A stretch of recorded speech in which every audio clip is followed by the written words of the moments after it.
Elias, Eric, Puesto Enrico. And mm,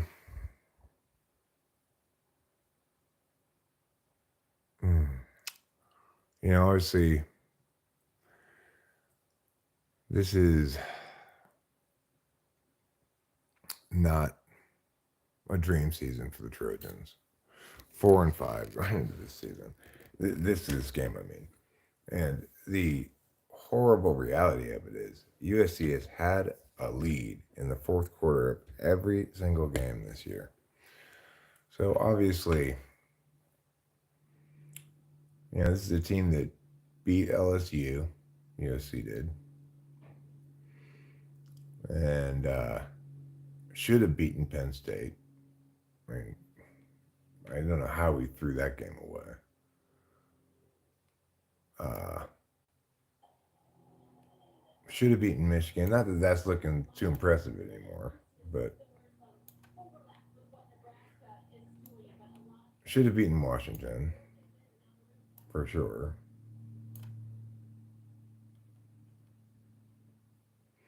But USC has decided to change their quarterback this week here against Nebraska. So Miller Moss got himself benched. Hi, James L. You're back. But hold on. You might be back, but I'm not bitch. I'm not hitting a blinker. Got no blinker capacity in me today. I'm going to be blinkless. 100% blinkless.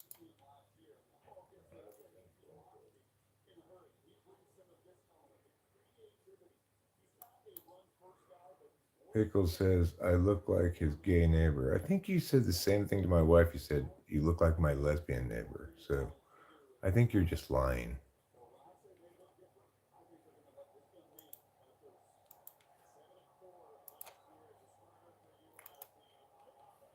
You look like my neighbor's dog's asshole, Pickles.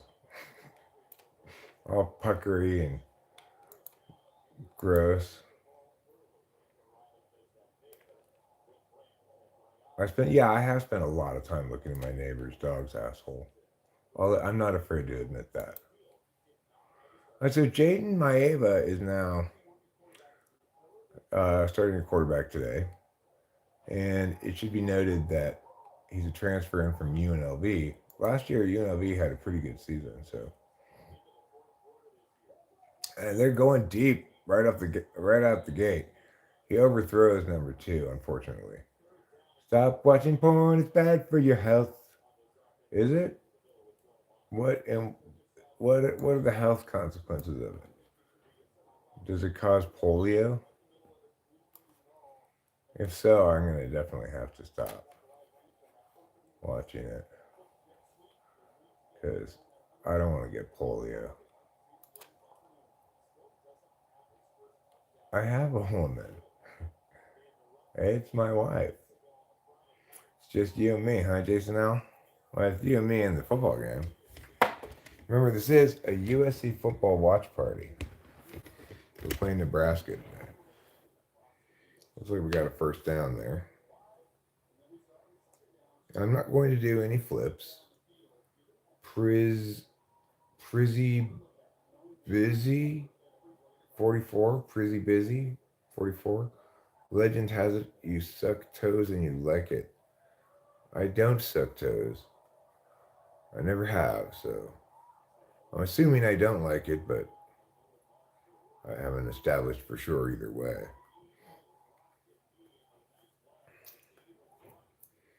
But where are you getting your legends from? Are you getting them from urbanlegends.com? The hot source for all your hot new legends? Or mythology.org, where legends come to life?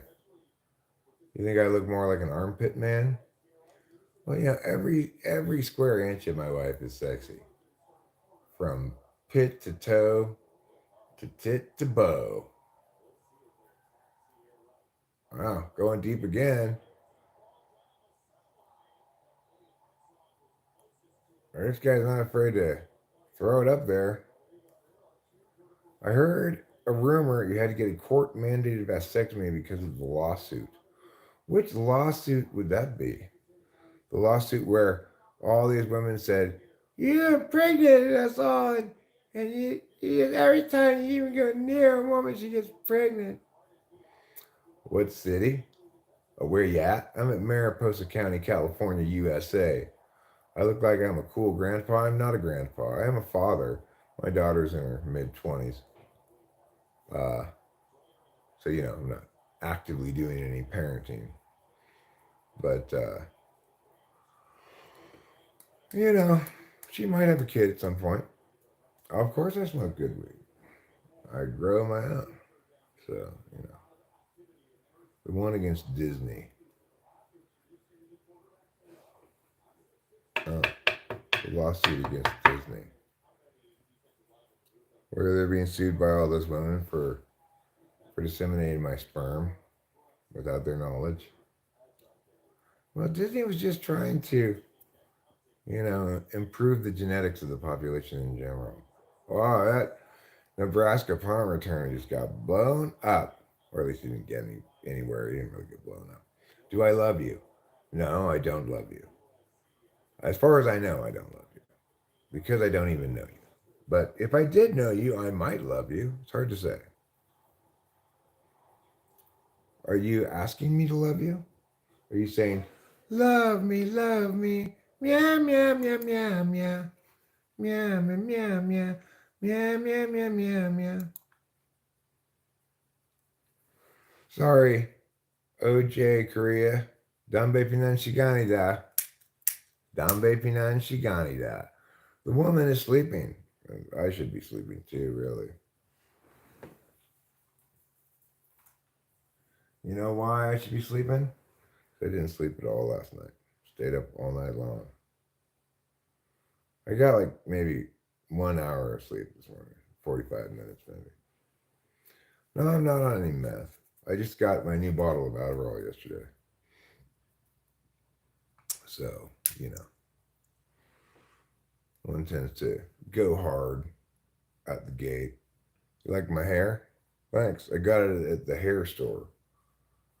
Well, Mr. X, I'm gorgeous as usual.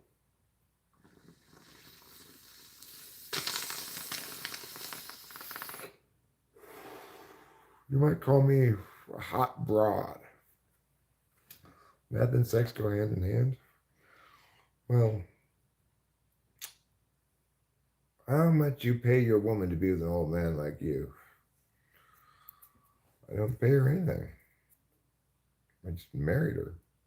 I didn't have to marry her, though. It's like she wasn't expecting me to marry her.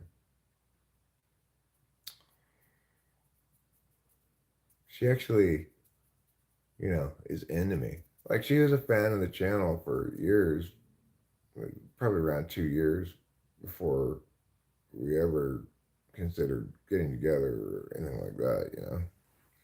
So then that person actually likes you because she watches all your videos and comments on them and stuff.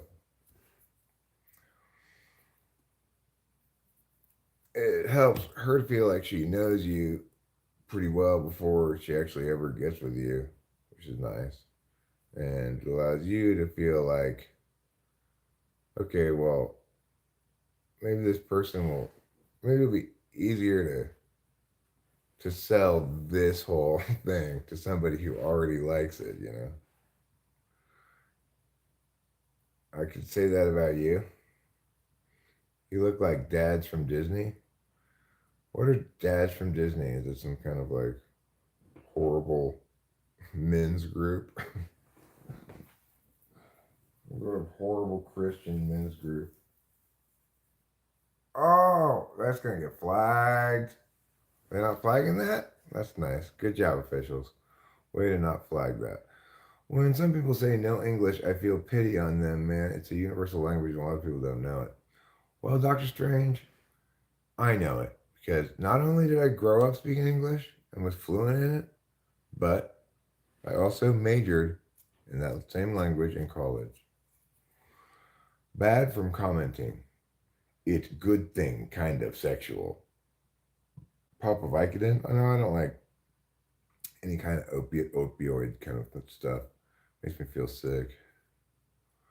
WTF, says Jason L. I don't know. You tell me, Jason L. WTF. What is the fuck, actually? You tell me. 100 push up, 100 sit up, and 1 kilometers run. He did it every single day. Who did?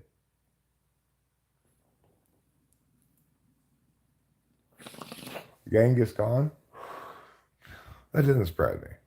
He did have a lot of Mongol hordes. Junior Jones. It's been, a fair number of years since I've done a hot rail. Yes, I have done hot rails. Of course I have.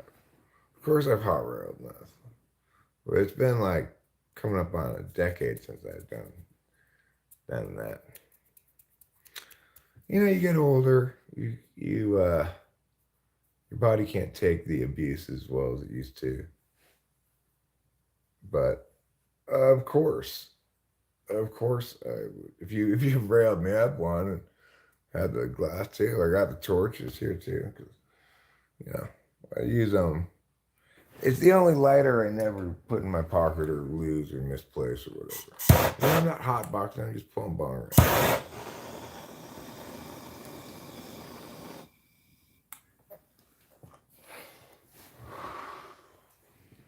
I said no, Jack. I'm not hotboxing. I'm just pulling bong rips. Yeah, well, Fire Crotch here. She likes it hot. Jason L., you know what, Mr. Blinker? You just knock it off with your blinker spam. Okay, just knock it off. You're going to get in trouble. Now you're really going to regret messing with me because I'm so tough. Have I ever hotboxed, like sat in a car and pulled bongers or something? Sure, plenty of times. I don't think it makes any difference, really. Have you ever hotboxed with Jesus, with Jesus? Yes, it's baby Jesus, 'cause it's Christmas, and so baby Jesus likes to hotbox inside his manger.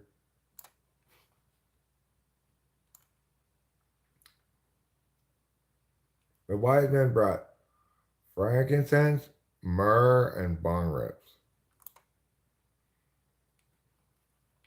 Okay, well,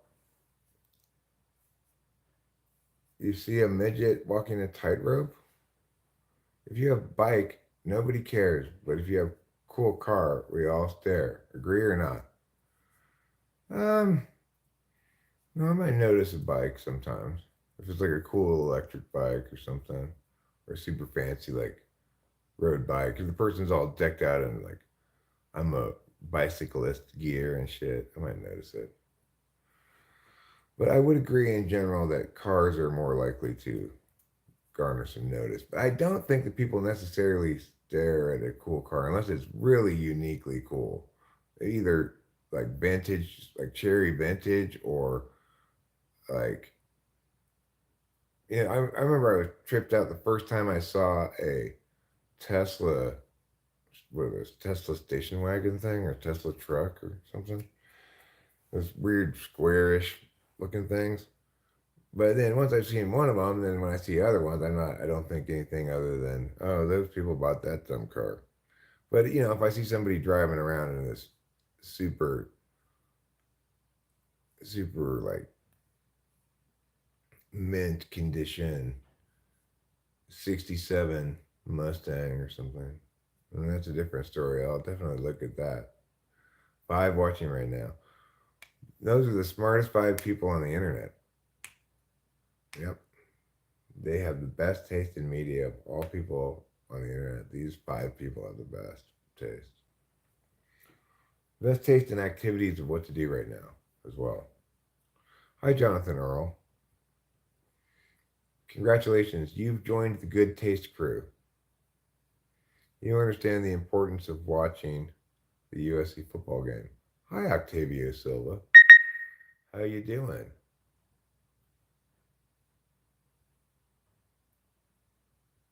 Golden Hexagram. That's your code name.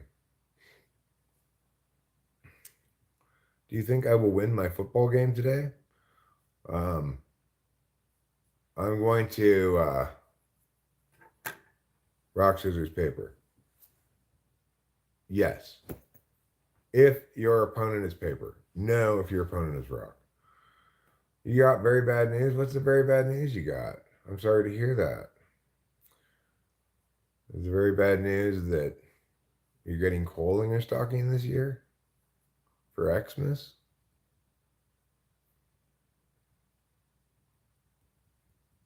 I'm ready to hear your very bad news. Hashtag thrift shop I had bong. I don't understand what that one is all about. This is a good news stream, but we'll let you. I mean, it might not be a good news stream. We don't know. Um, I don't know if USC is going to beat Nebraska or not. One of your best friends, an ISTJ friend that I typed, is in the hospital right now, and they think he has dementia. Oh, I'm sorry to hear that. That is very bad news. It's like one of the worst things you could be diagnosed with.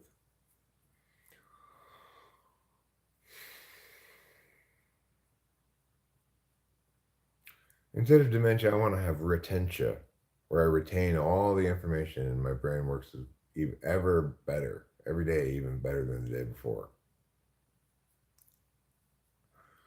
I assume he's been checked for a urinary tract infection. Sometimes when they get bad, they can mimic symptoms of dementia and Alzheimer's. Huh. Well, fuck to you too, Jason L. I know you're back. You're back and better than ever. And now it's your time to shine.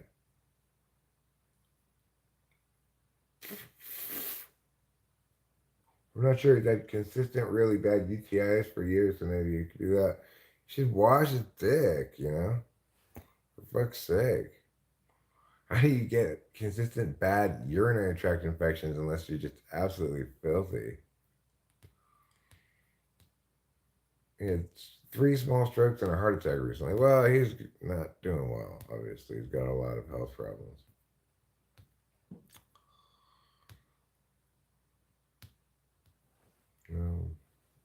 Most people will at some point encounter some health problems towards the end of their life. Oh, interception. Mm, pick six. Oh, God. This team is just falling apart. Put Miller and Moss back in. I didn't think the problem was really the quarterback play. Hybrids and McPot. But why are we not running the ball? Why, again, are we just throwing the ball every down in the first half? In the first quarter here, anyway, so far. Yeah, UTIs from the meds he was on for prostate cancer. That's horrible, Octavia Silva. So, you know, getting diagnosed with dementia is just the icing on the cake. Old habits die hard, like Octavia's friends. Sounds like he's hanging on, tough and being tough, given he's gotten 3 strokes, a heart attack, prostate cancer, dementia. You know, he's he's not going easy. Glad to talk to an bipolar person in these trying times. Yeah, well, one of the things I actually wanted to talk about in the stream, uh, wasn't really thinking about doing it in this stream because the football game's on, but we're already down a touchdown, frustratingly, when Lincoln Riley should have learned from last week, start by establishing a running game. What are you doing? Anyhow, I read this article recently, um, like 2 days ago. It was about how PTSD has been shown to have certain relationship with memory. specifically decoupling a response that would be indicative of like, oh no, it's happening again, to things that aren't really related to that or just loosely related. So when I read this article, I realized that what's been going on with me, or I've increasingly come to see this over the last couple of days thinking about it. So what happened to me is I have PTSD that links specifically to guilt. Like, yeah, sure, it links to my dad and himself and them, yeah. But it's like, and that's a very traumatic, like, moment, event, experience, or whatever one imagines. But the real trauma was the the guilt that I had after the fact, as my failure to put myself in his shoes, um,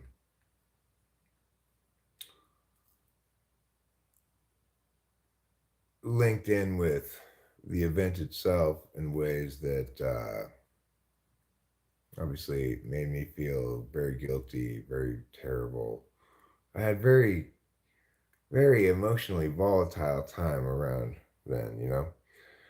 But the thing is, at the end of the day, what I see it as was a failure of FI on my part, which would have allowed me to understand what my dad was going through better, do a better job as a son, etc. So now, in the aftermath of that, I find that, like any instance of what I perceive to be FI failure, or or even some other kinds of attentional failures, it'll prompt me to say I hate myself, which has become a bit of a verbal tick of mine. I have this set of expressions I have, like, I hate myself, shoot me in the head, and I wish I were dead. There's just these words I say that they're not representative of reality. It's like I'm re-experiencing that very traumatic, under, you know, understanding. Why is that guy pinching his nipples? That's so weird. I gotta show you this thing on the football game here. Um, so I'm experiencing things that are like shortcomings of mine as though they were things of the same scope, scale, and in fact details as that trauma. Okay, so why is he pinching his nipples? Inquiring Erics want to know.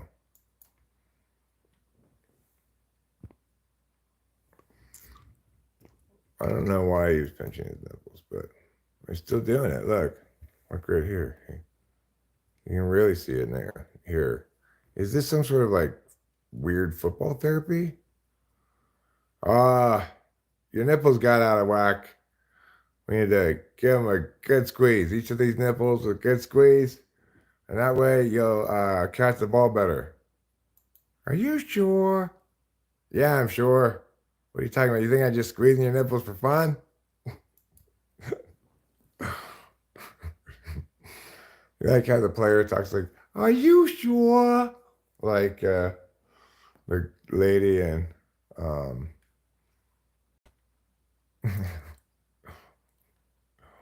like the lady in Little Shop of Horrors. Anyhow, so I think it explains a lot, man. It helped to read that article because it's like a bunch of shit fell into place. Like, oh my God, that's what's happened. It's because it's like it's poisoned all of my existing memories such that they get maximally understood as, reflecting poorly on me, way more than they actually do, maybe. And sometimes even like I'll be thinking about how somebody else did something wrong, and I'll still say I hate myself, even though I had nothing at all to do with it. So it's clearly overgeneralizing.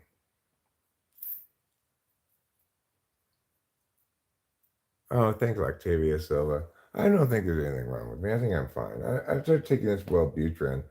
At first, it was very effective, but I noticed that some of that negative self-talk is coming back. But it links also to whether I'm tired or not. I'm pretty tired right now.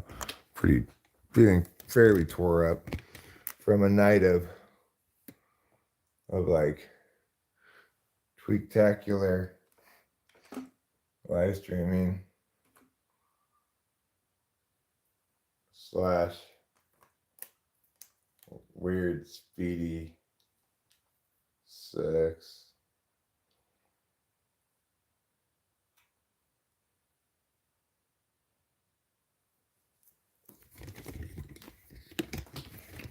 Anyway, it was a weird night in general. It just felt kind of weird to me. It wasn't like actually a weird night. Like nothing weird happened. Rachel live streamed for a super long time, and then I live streamed after her for a little while longer. Anyway, we went to bed. I couldn't fall asleep. I got up, took a shower, ate some food, went back to bed. We had the sex, and then I fell asleep for a little while. And I got back up again. Yeah, I know your name's Ling Ling. That's also the sound you make as you move across the room. Ling ling ling ling ling ling ling ling ling ling ling ling ling ling ling ling ling. So it sounds like as you walk across the room.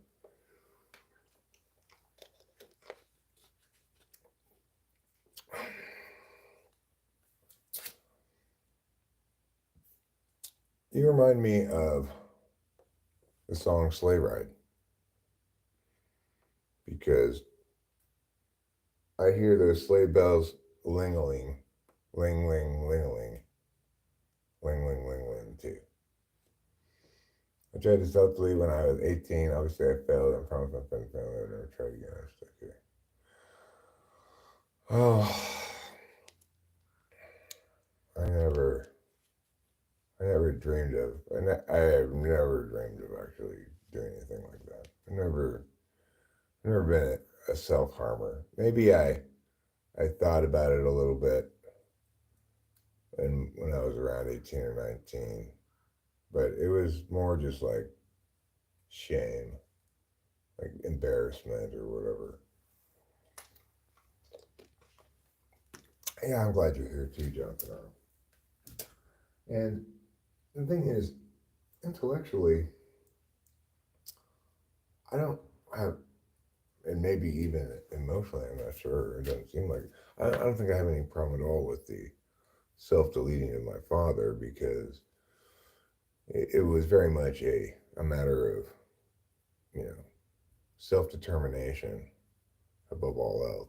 Above all else, he no longer had physical fitness or physical capability. He'd broken ribs. His eyesight was gone. His hearing was gone. His wife was in hospice. He was done. But what I find to be the traumatizing thing is the realization after the fact of like, oh, of course, you know, he had lost his wife. She was moving into the nursing home, and then COVID separated him from her. And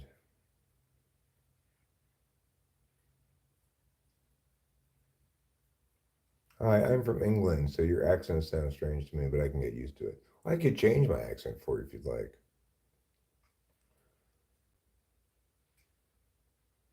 Have you heard the poem from BoJack Horseman? Asks Octavio Silva. Does that sound more like home to you? That's a great episode, great poem. That poem is one of those things that is. When I first heard it, I was like, this poem had to exist before and outside of this show, but it did not. Of course, it was just this such archetypally brilliant piece of work that it was hard to imagine a world where that thing didn't already exist. That's the sign of true genius right there.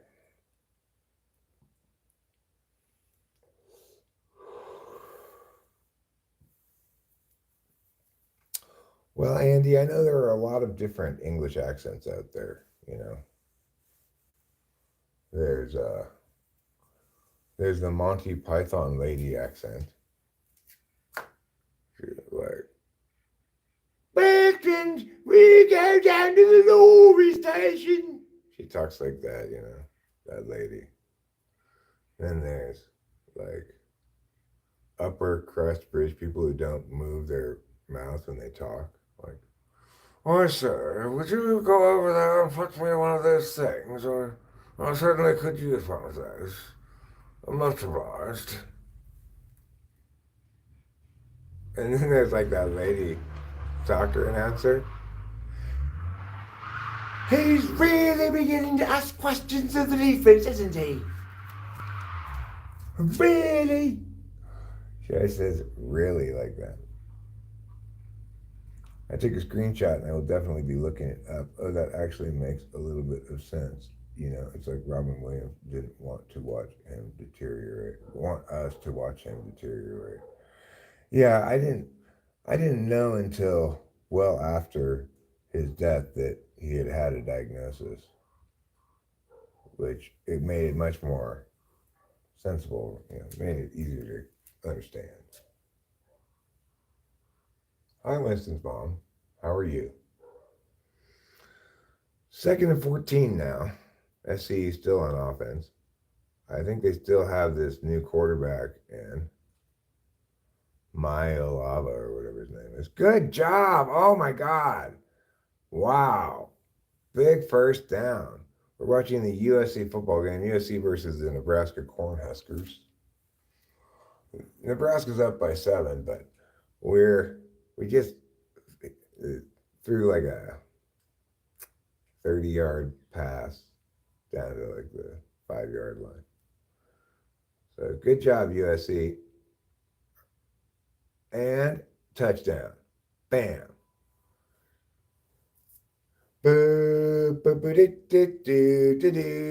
Of course I am Magic Johnson. You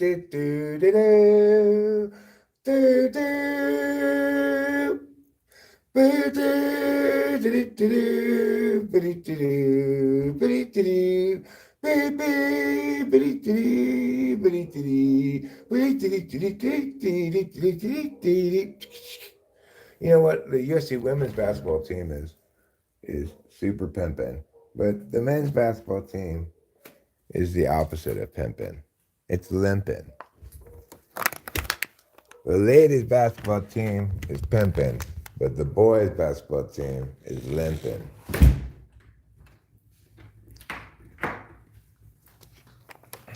Or simping, I guess you could say. That would work fine as well.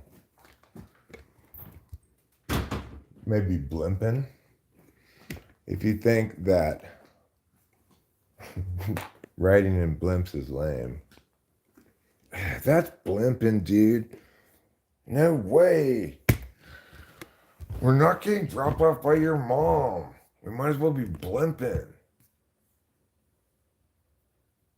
We gotta go by a hot air balloon, I told you.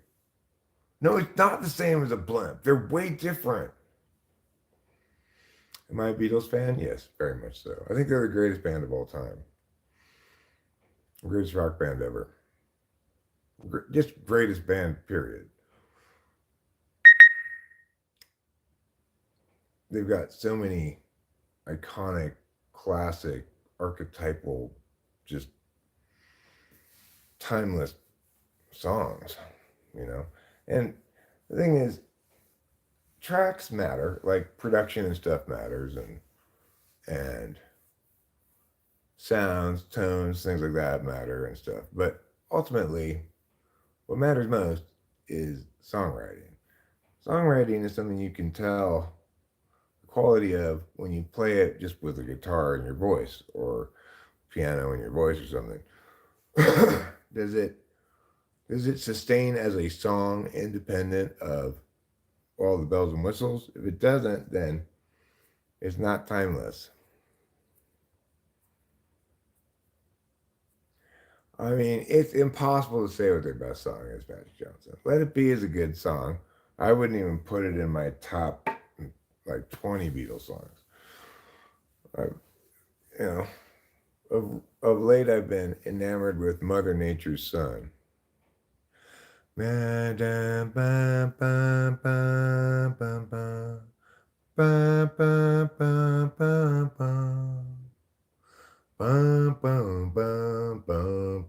bum, bum, bum, bum. Mother Nature's Son. What do I think the Beatles' music is good? Yeah, I think their production and their musicianship and everything is all great, and their singing is great and stuff. But the point is, what makes them unbelievable is, like Rubber Soul.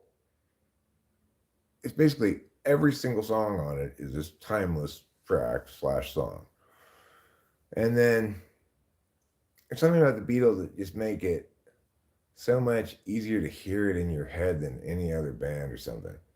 Like I can hear jing jing when I call you up, your line's engaged. I've had enough, so act your age.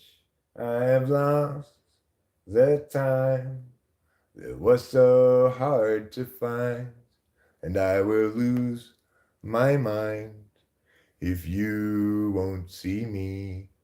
I mean, like, ah, it's just so unbelievable. It's so epic. Yeah, Revolver's a great song, a great album too. So is Sergeant Pepper's. So is the White Album, minus a few tracks. Um, Abbey Road. A lot of people say Abbey Road's the best Beatle album.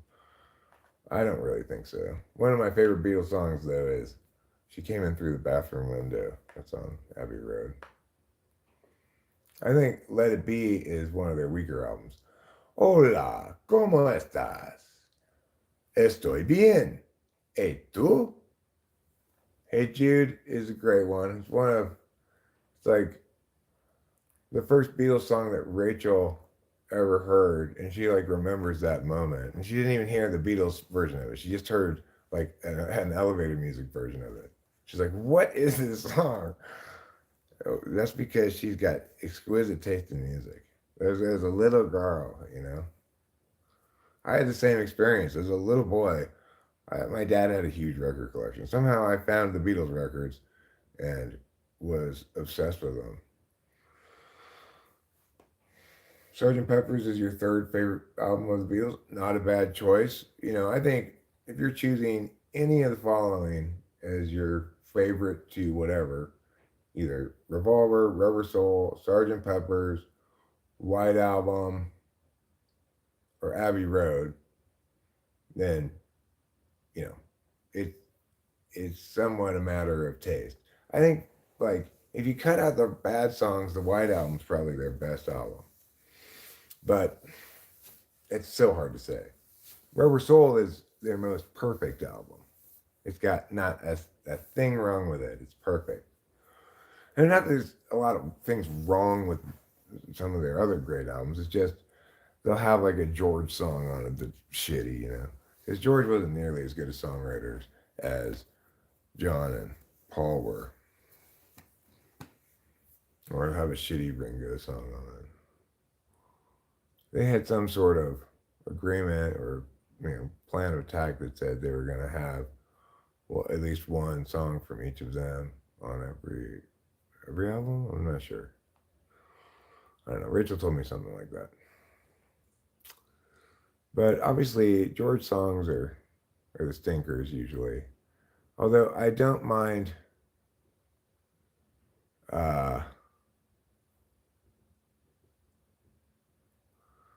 mind Blue Jay Way,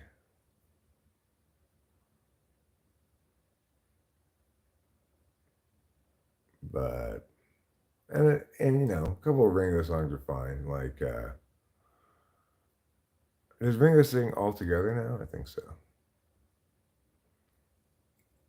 Maybe Ringo definitely sings Octopus's Garden, which is a pretty good song.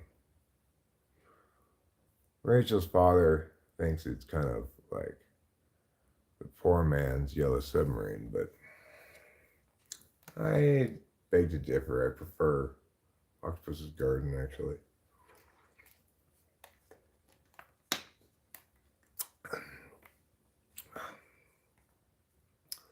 Oh, you don't have to beg to differ, Eric. Well, thanks, everybody. I appreciate it. Program comparison. 8 Heisman, 7 national titles,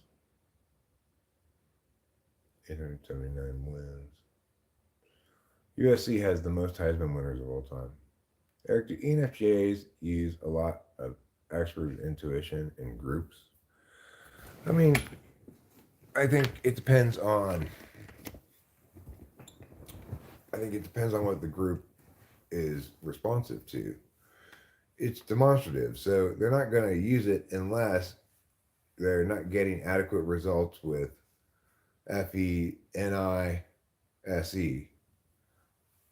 So usually when the third slot function fails, you're reasonably likely to attempt the sixth before even bothering with fourth. Because of course, if they're going to be using expert intuition, it would mean that their conscious form of action wasn't working. And for them to be getting to their conscious form of action as a means of, like, say, dealing with a group of people, would mean that somehow FE and NI weren't working. So, but I think with FEs working very well, then they're kind of reading what people are going to be responsive to and trying to provide that. Extroverted intuition is one of the things they can provide because it's demonstrative. Not everybody wants that, as is evidenced by the single digit number of people here. I can't actually see what it says, but to consume this buffet of extroverted intuition that I offer. 2nd and 1 now in the first quarter. Handoff. Thank you for that. Thank you, Lincoln Riley, for not just continually calling pass plays like a big dummy. We should be able to beat Nebraska. I mean, I've said that multiple times this year. So I've also fairly early in the season I kind of realized, oh, this is one of those teams that knows how to lose.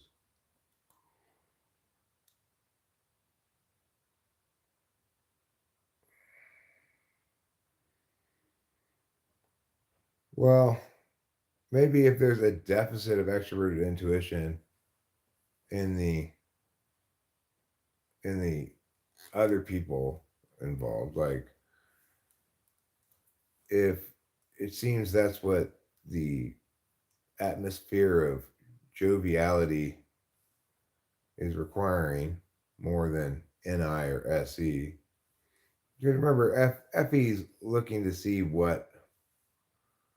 how whatever is playing with the other person on an ongoing basis.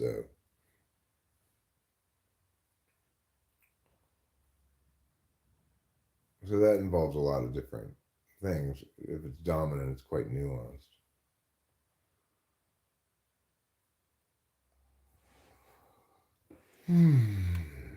Well, I think that's the end of the first quarter. Is that why there's a? Perhaps he does, Octavio. Perhaps he does.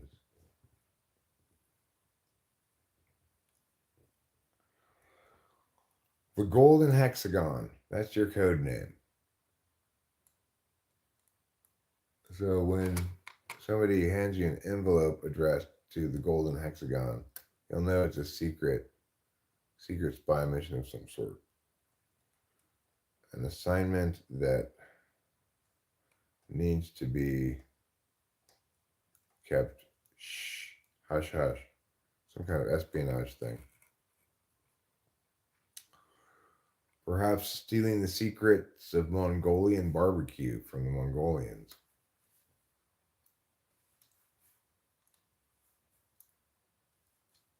You look like a guy who also eats ass. So you're saying I eat ass in addition to eating something else? Or are you saying you eat ass and I look like somebody who also eats ass? I absolutely do not eat ass, nor does my wife. So we stay pretty well far away from each other's buttholes, I would hope. There's no reason to be back around there where poop comes out of. That's not hygienic at all. Oh no. Oh no, thank you. I don't want anything to do with that. How is Rachel? She's great, but she's currently in bed sleeping because we stayed up all night. USC back to pass. The quarterback gets the ball out to number 4, and he makes his way. Uh-oh. Flag. Looks like Nebraska got a little bit of late fidgety fussing, but could be on USC. We'll see what the officials call. Winston's mom says, at Octavia Silva, I've scanned my brain to try to remember if I know any ENFJs or knew any in my own real life world. I can't seem to think of any out there.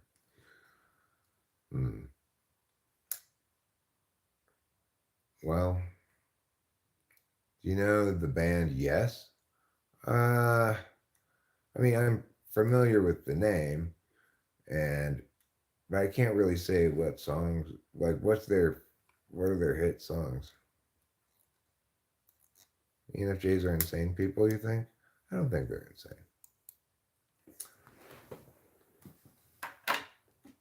Yes, songs.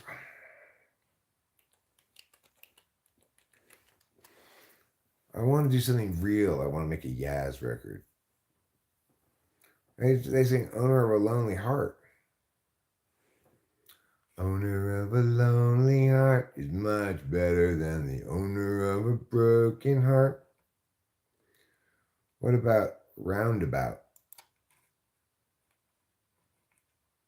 8 minutes and 36 seconds. That is way, way, way, way, way, way, way too long.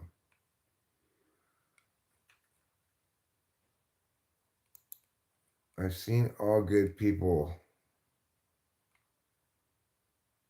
This song sounds familiar too.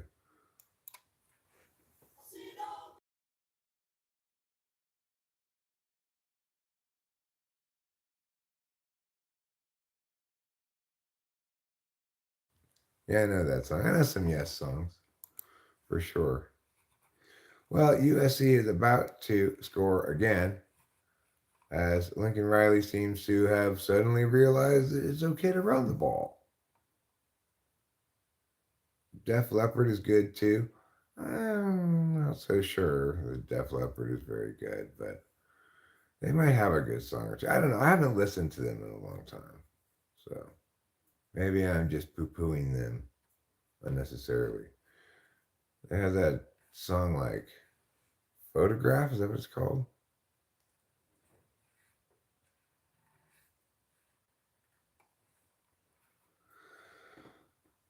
Anyway, LCD Sound System has this great lyric.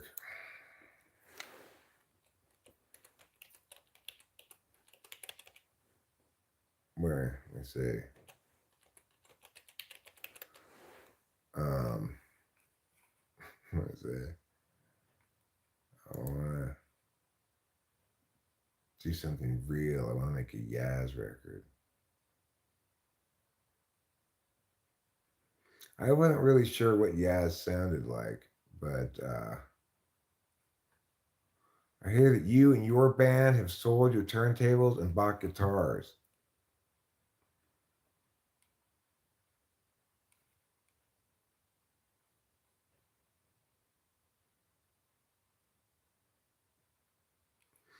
I hear you're buying a synthesizer and an arpeggiator and are throwing your computer out the window because you want to make something real. You want to make a Yaz record. What a fantastic lyric. I hear you're buying a synthesizer and arpeggiator and are throwing your computer out the window because you want to make something real. You want to make a Yaz record. That's so fantastic. LCD Sound System is the coolest band in the world. They're the best. I mean, it's like they're not the best band in the world, but they're the coolest band in the world. And their good shit is spectacular. Oh, catch that, motherfucker! We caught it. Yeah, he did catch it. He just dropped it, then he caught it. Good job. Good job, Kyron Hudson. Good job. 14 or 13 to 7 now, USC. We're going to hopefully be 14 to 7 after the extra point. It hit number 10 right in the chest, bounced off his chest, bounced off the Nebraska guy's helmet, and then back into Hudson's arms for the touchdown. Pour some sugar on me. Okay, pour some sugar on me is not a great song. Bob Dylan is horrible. Is horrible, worthless garbage.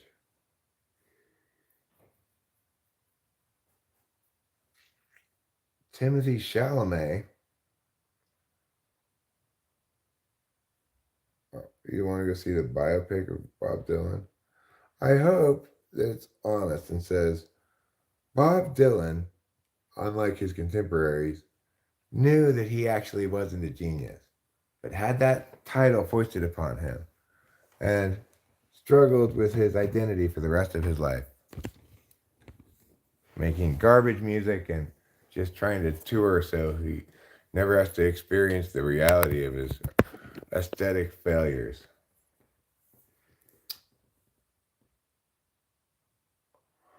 Joan Baez's Diamonds and Rust, huh? That's the one that goes, first you got the diamonds and then you got the rust. I'm Joan Baez, that's a girl that you trust. I think that's the one, right?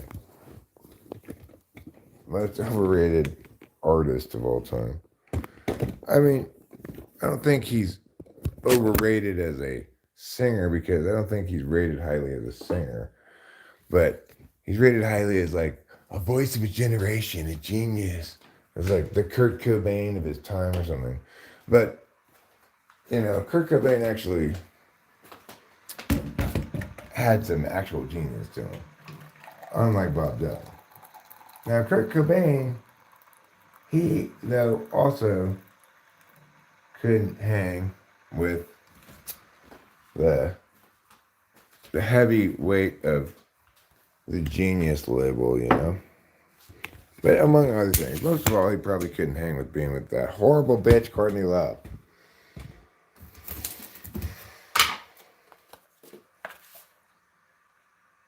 And, I wouldn't want to be with Courtney Love either. For obvious reasons. It's because she is, in fact, a horrible bitch.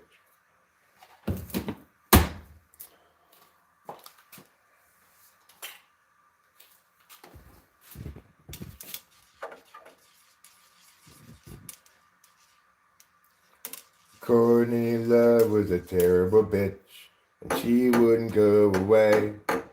Kept feeding him lots of heroin and making his life all day.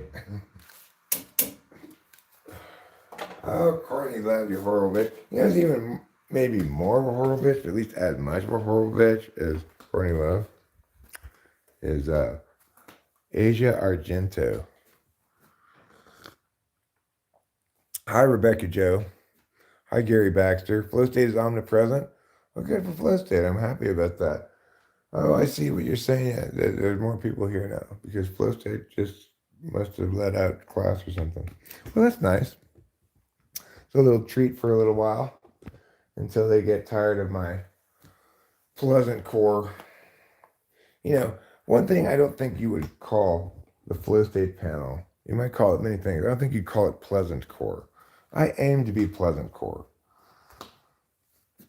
One thing that you might, one critique one might level at things that are pleasant core, of course, is some people might say, when you say pleasant core, Eric, I hear boring.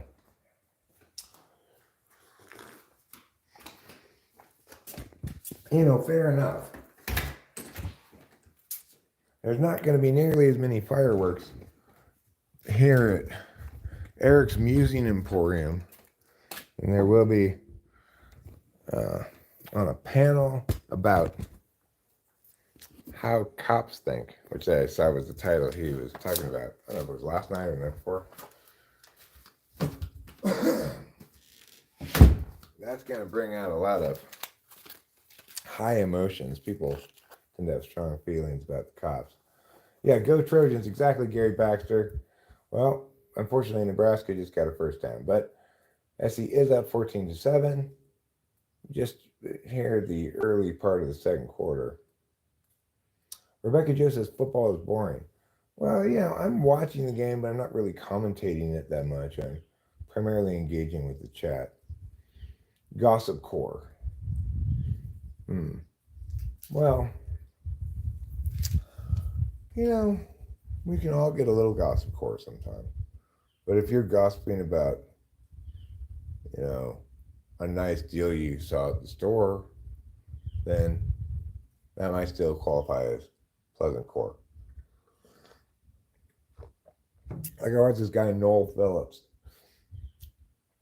And his whole channel is he flies around on airplanes and makes these little videos about his trip on an airplane. Like he'll fly to a destination and then fly right back from that destination just because he wants to try this airline out, or he hears this airline is flying this commercial airplane that sees very little service anymore, or something like that.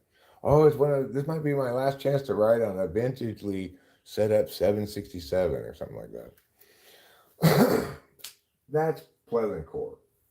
Noel Phillips. Is that what I said? Did I say something else? Noel Phillips. What did I say? Joel? Gossip is talking bad things about someone behind their back. Only bad things. So if I say, oh my gosh, Rachel, you will not believe it. Magic Johnson was so pleasant today in the chat. That wouldn't qualify as gossip. He really contributed to our vibe of pleasant core. Let's look at some pleasant core scenery. See, if you want real pleasant core, you got to be pleasant not just on the ears, not just in the topics, but also in the scenery. So let's go look. Let's find us some scenery to look at. It's the autumn time, the time of year when scenery is most scenic. I mean, you know what? Up here, every time of year has its own scenicness, but I like autumn scenicness because it's got the yellow leaves, different colors of brownish yellow, shit like that. Like autumn stuff. Foliage, as they say. Where are we at? I live in Mariposa County, California, which is the county where Yosemite is. And Yosemite, I like to tell people, is the one with the rock climbing, not the one with the geysers. Because sometimes people get Yellowstone and Yosemite mixed up.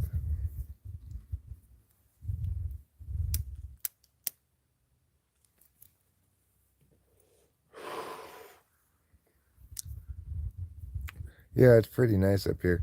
It's very cold today, though.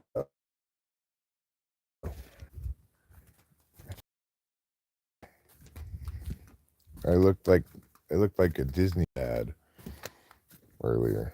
It's just because I happen to be wearing this jacket with this high collar shirt. It's kind of up a little bit. But really, I just look like my normal self, just regular Eric. Hey, boo, we don't want regular Eric. That's just boring. Can we get irregular Eric? No. I want to have good bowel movement health. There's some color for you, some autumn color. Did you watch the fight yesterday? No. I heard that basically Tyson didn't really try. Seems to me from talking to people, I didn't see anything of it myself, but just from talking to people that maybe he was maybe Jake Paul's like, all right, you can have $20 million, but you have to lose.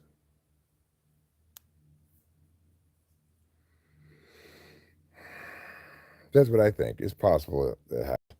Because Jake Paul, he wants to continue to get himself paydays in the tens of millions of dollars, even though if he were being paid like any regular boxer, he'd just be a below mid or at best mid kind of journeyman. He would be adequate to be a professional boxer. He's not terrible. Like he's not embarrassing himself out there with a total lack of technique or something. I've been to Mount Whitney. I mean, I've never been up to the top of it. I've driven by it plenty of times. The Lone Pine is where you depart from to go to Mount Whitney. I've been to Lone Pine plenty of times, but I've never been to Mount Whitney proper. I spent a lot of my childhood up in Mammoth Lakes area, Bishop, Lone Pine. My parents had a condo in Mammoth. We go skiing there a lot, go fishing in the summer.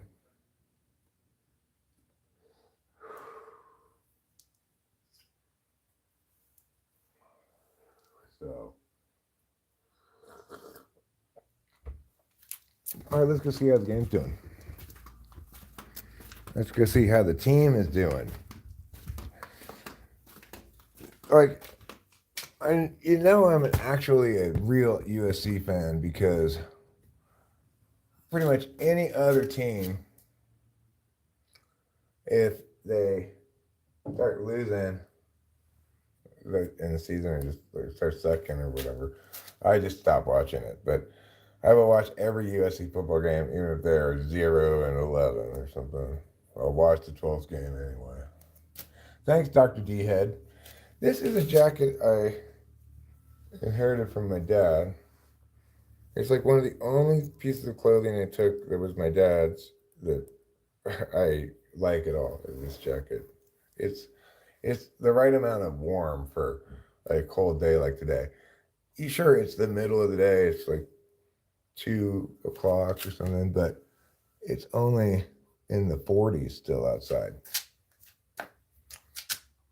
Yeah, I don't know what kind of jacket it is. My dad didn't have a lot of cool clothes really, and not a lot of clothes that fit me. Tallest mountain in the lower 48 is Mount Whitney. I did not know that. I knew it was the tallest in California.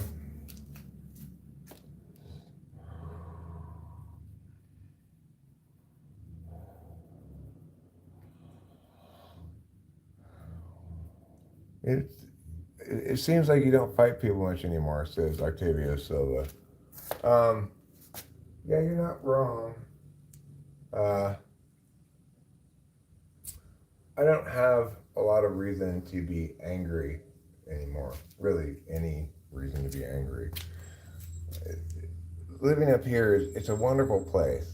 People are sane. Things make sense. People aren't pissing me off all the time with their bullshit. The world isn't pissing me off all the time with its endless traffic and unnecessary difficulties and assorted bullshitteries.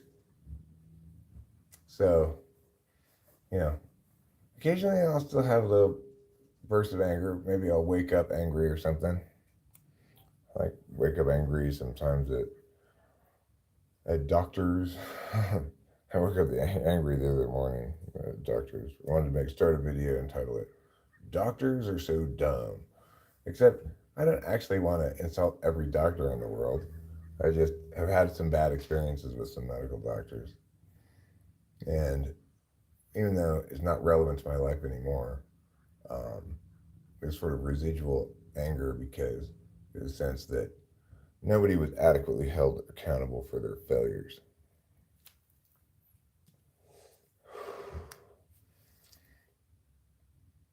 Because, I like accountability. If somebody's gonna fuck up, I want to yell at them. And I want them to have to stand there and listen to me yell at them. You know, like, I got a pretty good satisfaction with Rachel's butt fuckery doctors. Um, I explained to her, Rachel, there is no doctor of butt fucking. I'm just kidding. Those horrible doctors, I got to, I got to get them, and they scrambled and yeah. Well, yeah, that doctor's good. My doctor's good, but he's the exception. Okay, like we've tried many other doctors in many other contexts, and they've all been shitty. The way that like the doctor of the urgent care dealt with my dad when he went in there one day, and me, and the way that she just basically flat up lied to me about her justifications for stating the conclusion she stated. She was telling me you need to take your dad to the hospital, the emergency room, and I was like, well, why? Because of his heart. Okay, so this heart piece of paper with these lines printed out on it, that some sort of heart data. Is this pattern normally indicative of, say, a heart attack, or clarify for me? Well, she got all flustered because she didn't have any good reason to say that he needed to go to the emergency room, except that you know his vitals weren't looking super hot because they had made him sit in the fucking waiting room for 5 or 6 hours, the urgent care. So naturally, I kind of blew a gasket at that doctor lady. And,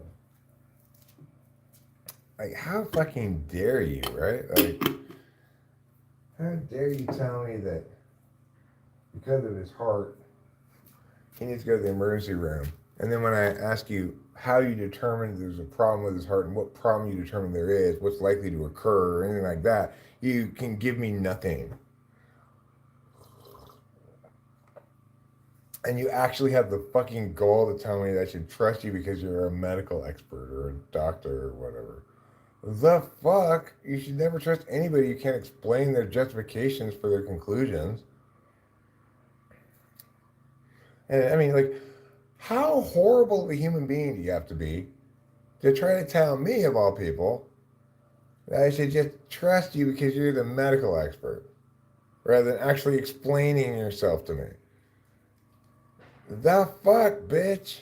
The fuck. I still want to go back down to that down to that urgent care in Arcadia and go back in there and say, "Get out of here, bitch! I'm not done with you yet." I didn't get a good, adequate chance to yell at you last time because I was all flustered and mad, and everyone was like, "Oh, you're getting all upset." Of course, I'm getting upset. It's like when you fuck up that badly, of course I'm gonna get upset. Where everyone's like, oh, we're stupid, so all we care about is your display of emotion, not what's actually being said. Which is nothing. Or Octavia Silva. That's what urgent care doctors think they can do. Nothing. They don't ever do anything. They don't even have any of the equipment they need to actually do anything there.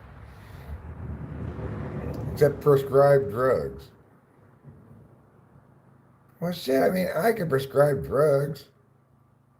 Just the pharmacy won't accept the prescription.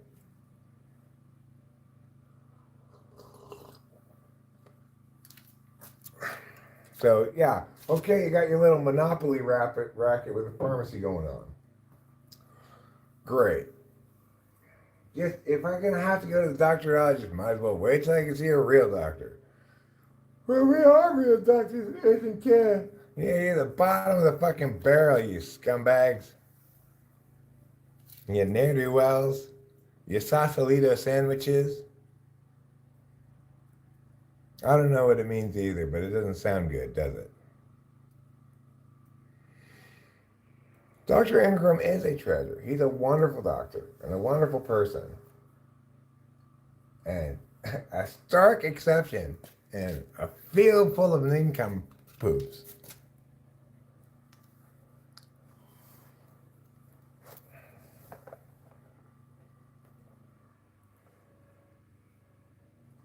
Yeah. When you, even around the stream, when I question doctors when they say things about medical matters, they go, "Oh, where did you get your medical degree?" I'm like, I don't have a medical degree. Instead of having what you have, a medical degree, I'm smart. So I ask pertinent questions. I make, I point out contradictions and things that are incorrect. Whether you're a doctor, a lawyer, a sailor, a plumber, it doesn't fucking matter. I treat you all the same. You all have the burden to be correct or face being corrected by me, as you should be. My name, sake, Dr. Dickhead, is a protest in perpetuity of the medical industrial complex and its elitist ilk. I appreciate that, Dr. Dickhead. I appreciate that. I have a very real request. Would you do something for me that involves typing someone here? Yeah, sure. I mean, Mrs. Mom, I certainly owe you a free typing session. You don't need to pay me for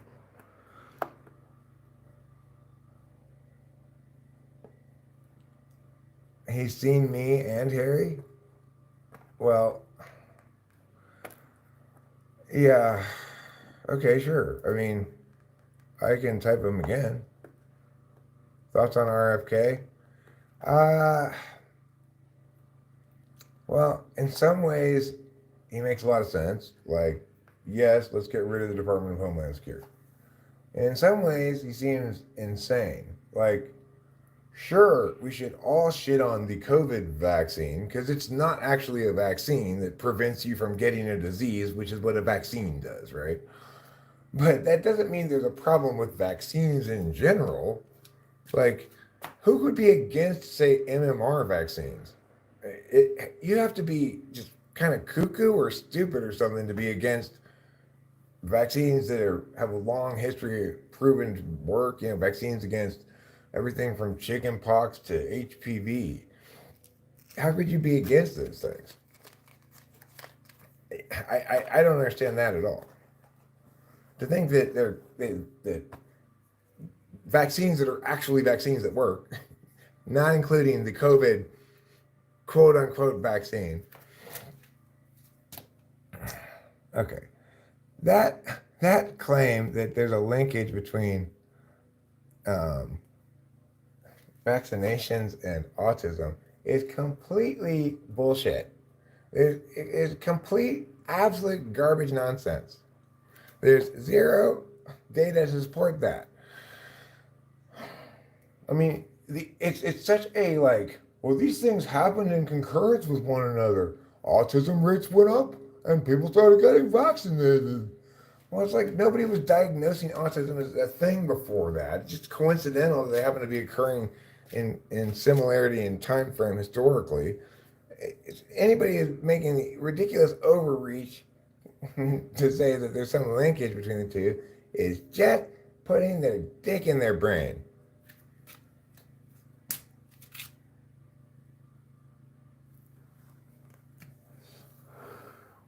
Jason Kirk, good day. Good day to you too. Good day from Australia, where we put another shrimp on the Barbie for you. Why, Jason Kirk? Because you deserve another shrimp.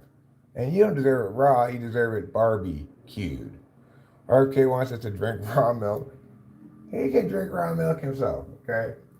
I don't even drink pasteurized milk. But if I'm gonna drink milk, it's gonna be pasteurized, okay? If you're trying to overthrow the scientific tyranny of Louis Pasteur at this point, you need to get your fucking head out of your ass.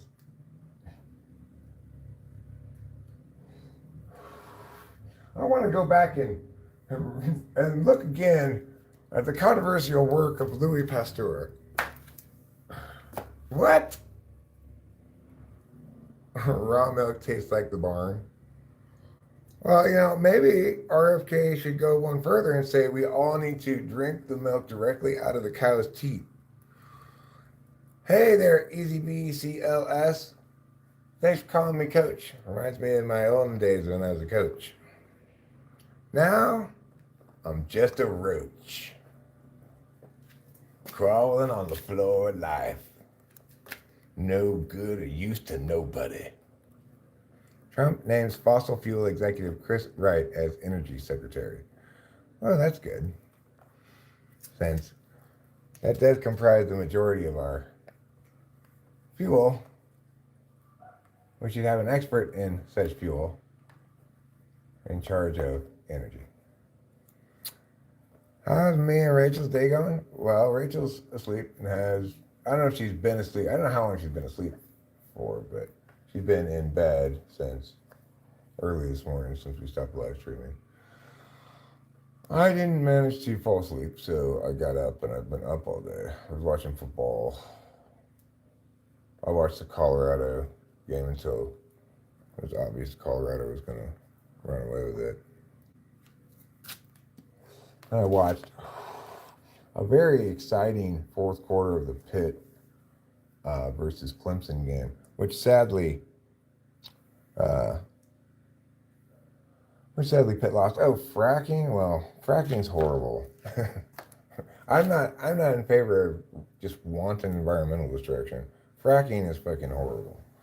So I'm not in favor of that. But I am in favor of recognizing that, we're not going to solve global warming by somehow cutting down on carbon emissions, right? We have to have some other kind of solvency for that, if we're going to have any solvency for it at all. And there's no necessarily reason why we have to have solvency for it. We could simply adapt. We don't need to mitigate. But if we're going to mitigate, it needs to be an actual mitigation that's meaningful, not an attempt to throttle the engine of our prosperity, namely energy consumption.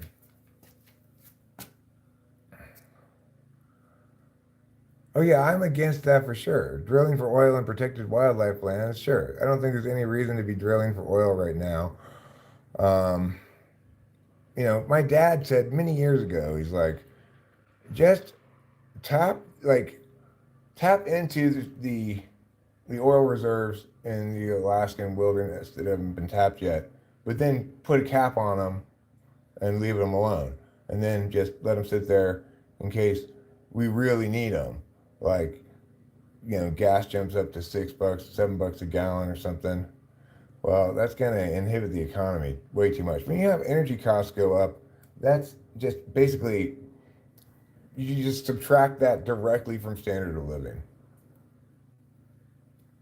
But, I'm not in favor of destroying wild areas to exploit their resources unless it's genuinely necessary for the well-being of the country. So I'd say, don't jump the gun. It's not necessary right now.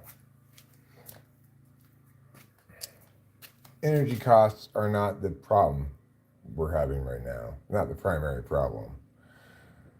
Our primary problems are housing costs, general inflation, decreased spending power, stagnant wages and salaries, etc. It's not fucked up. It makes perfectly good sense. Easy BCLS. It also makes perfectly good sense. Investing in your tobacco and alcohol stocks. I don't drink alcohol, but it doesn't mean I shouldn't profit off people who do. I do smoke cigarettes.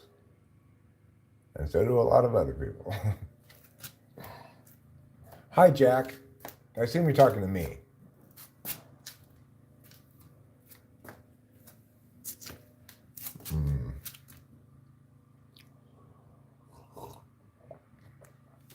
Unless you're talking to somebody behind me. Somebody with a big penis. No? Well, must be talking to me then. Oh, no. I have no reason to have a moral dilemma about that. You are not responsible to, you know, you're not responsible for the regulatory environment or the profit potential of various companies within that marketplace, and those companies aren't responsible to go above and beyond the reasonable expectations and reasonable regulations of things. Their first duty is to their shareholders. There's certainly no proactive duty to do positive work for the community bullshit.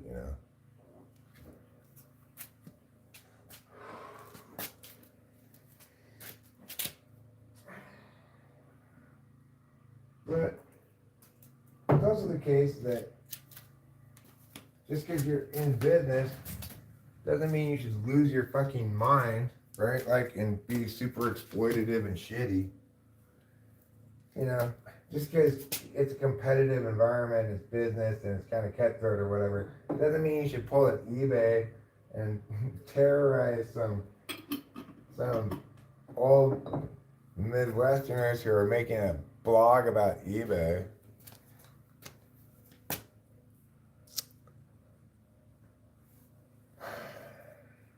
Well, easy BCLS in the same sense then gold and silver are mostly non-productive assets because, well, they do have some usage. Their main use is that they hold value like currency does. And I mean, the reason gold is what it is because it meets all the criteria for a currency. Matarazzi sound, hello, bro. Brohan, Brozovic, Bruhanathon.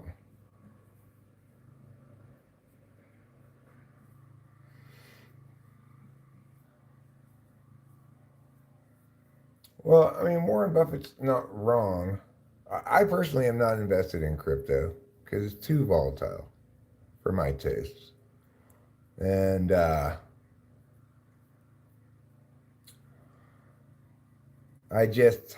I don't trust my instincts about it well enough.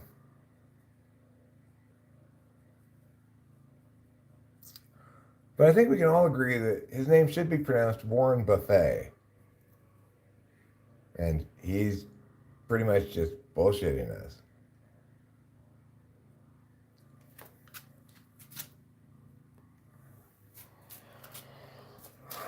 Yeah. Slow and gradual investing and stuff. But, it's also the case that my parents inherited as quite a decent estate from my grandmother.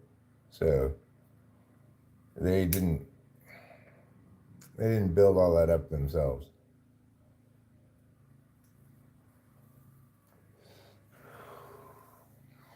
Well, precious metals can be used in computers and technology. Like gold can be used in things and is used in things. But subtract out the amount that's actually used, right?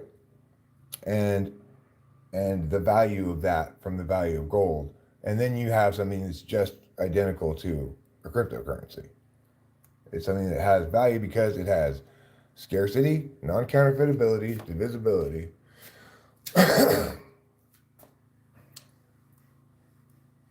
The thing is, you can really only say that about Bitcoin, to be precise, because Bitcoin took that kind of resource mining model in its basic architecture, which most other coins did not do that. They had some kind of initial coin offering or something like that.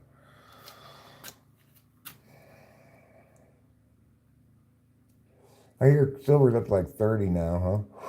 I was saying like a year or two ago, buy silver, buy silver, buy silver, but I just didn't do it.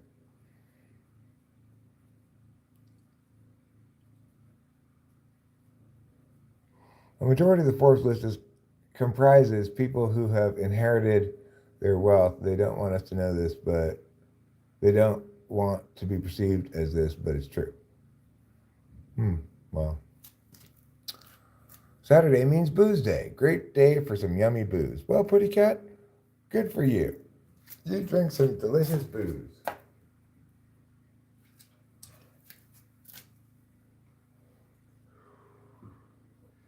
I remember back in the day when I was a teenage boy with pornography magazines.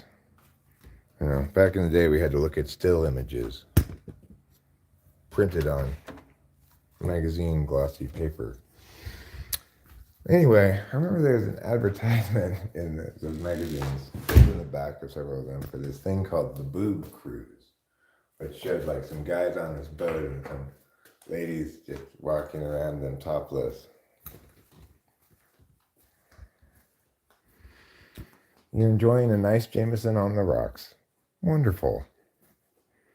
That sounds like a very pleasant afternoon / perhaps for you early evening. I'm guessing it's 5:31 in Florida. Much like how NFTs were bullshit, but the technology behind them is going to be utilized to make ticket scalping for concerts near impossible. I mean, I don't think NFTs are necessarily all bullshit. It's just, you know, it makes the same requirements as the fine art market. A very small fraction of people who paint paintings or something like that are going to be able to sell their work for as much as you know, as much as minimum wage for the amount of time it takes, right? Only a tiny fraction of people.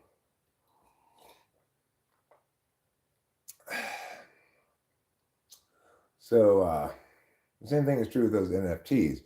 If you've got an NFT that has a combination of factors that make a fine art piece hit versus miss in a marketplace, then it'll probably hit as an NFT as well, because it is a unique digital object, and you know, ownership of it can be transferred.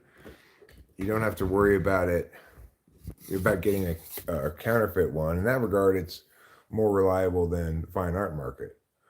I'm going to my school play tonight. Oh, cool.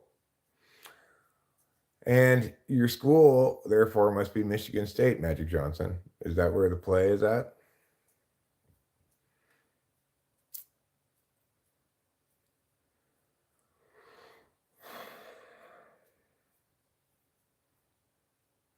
I like musical theater sometimes a little bit. You know, it's kind of old fashioned. You can't help but wonder when people go to see a play. It's like, have you not seen TV / movies yet? You think we still have to go to a building where people stand up on this stage and talk strangely? Well, I say, blah, blah, blah, blah, blah, blah, blah, blah. You're on a Seven Brides for Seven Brothers clip watch kick binge. ABBA the musical. Haven't seen it. Sounds not too bad. I would like to see Book of Mormon. You know, that's the only play I can think of that I really would like to see. That and Cats, of course. Well, looks like USC is going to get the ball back here at the end of the first half. The game's tied 14-14. Nebraska has a 4th and 10, is going to have to punt. Going to have to punt the ball. And I would love to see Zachariah Branch snab this punt and return it for a touchdown. I think that would be wonderful. I've been reasonably impressed with Jay Maeva so far. 2 touchdowns, 1 interception, 15 for 23. Yeah, Nebraska's punting out of their own end zone, so we should get good field position here with 1 timeout in a minute 42. Provided the offense doesn't screw around, should be enough time to at least get within field goal range. Jesus Christ, superstar, who in the fuck do you think you are?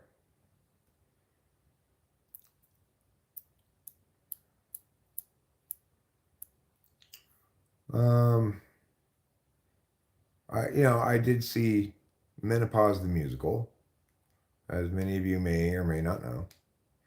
Many of you know, some of you may not have heard yet, but it was a pretty traumatic experience. My boss was very excited to give me these tickets, very insistent that I go see and tell her what I thought about it. So I was like, okay, let's go down to see this freaking thing. She says it's so great, it's so hilarious. It was horrible. It was just as bad as it sounds. It was the worst, like, the worst time you can have spending in a room, sitting in a room. There's a play at your school tonight, so you're going to wish your friends good luck. Well, that's nice of you. Are you in high school? If so, stay in school and don't do drugs. And don't get pregnant. You're too young to be a mother, Magic Johnson. Your uterus is still growing. Joseph and the Amazing Technicolor Dreamcoat. I think that sounds like a play with too long of a title. What's going on up here? What's all this then?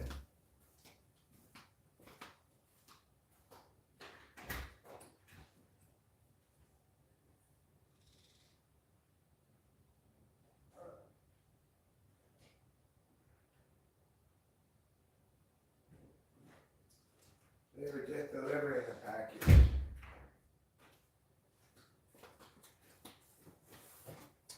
Stay in school, don't do drugs, do not drink beer, Buddy Cat. Don't drink and drive on your prom night. Don't get pregnant. And try not to get any tattoos until you're at least 30 years old. If you still want to get it when you're 30, then fine, go ahead and get it.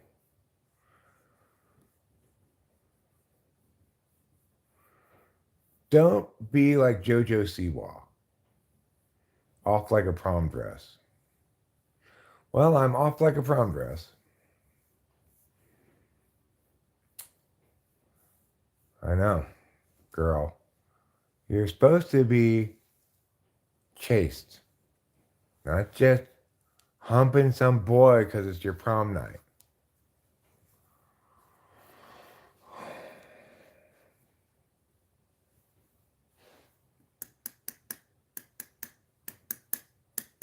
Second and 22.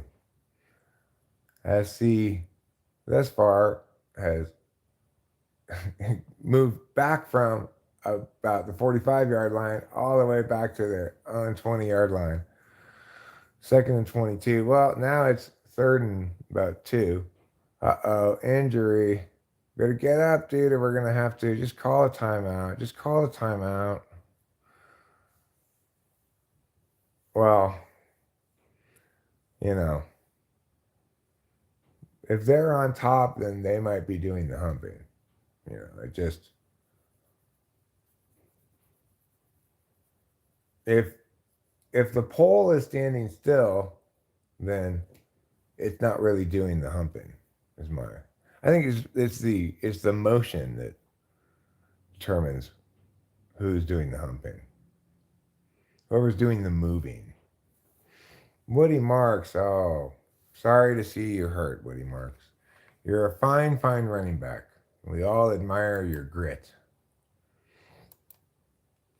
He's gotten up and he's walked off of the field.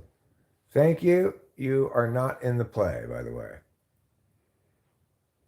Okay, well then, maybe you should be a theater critic and write a review of the play for the school newspaper.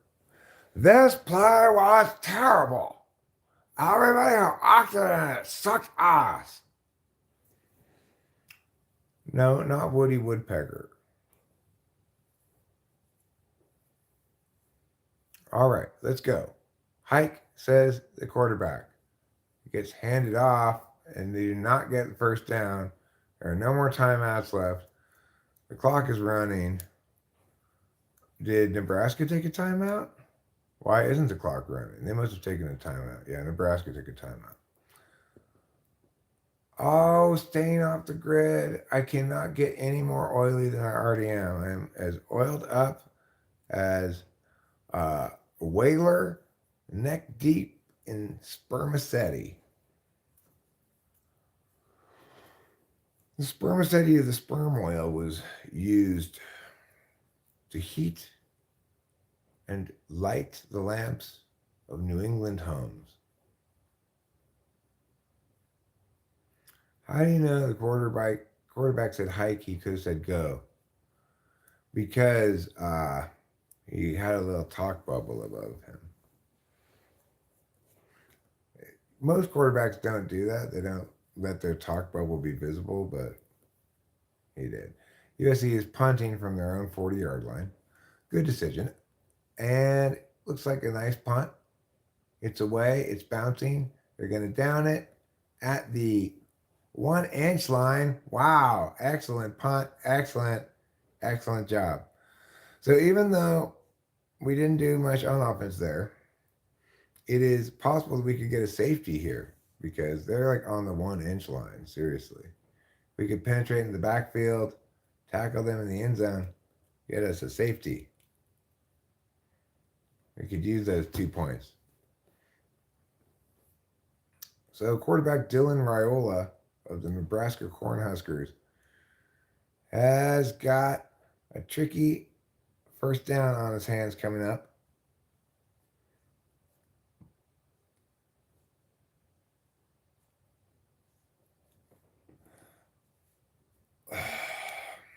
Yeah, I don't generally think I can type people from the chat, but I can type them as, like pleasant or unpleasant.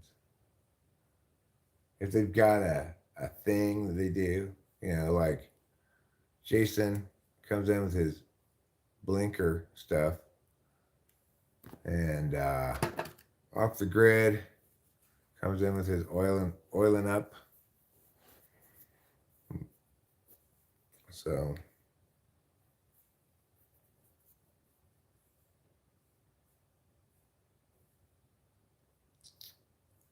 buy more oil. That's permanently on the list.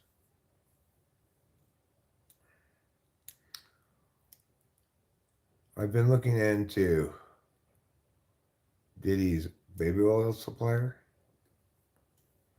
but I guess he used a premium brand. I don't want to spend that much.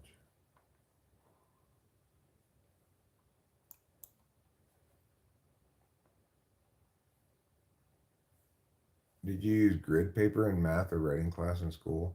Yeah, we had grid paper. It wasn't called grid paper, was it? Graph paper? It's called graph paper. It's got the little squares.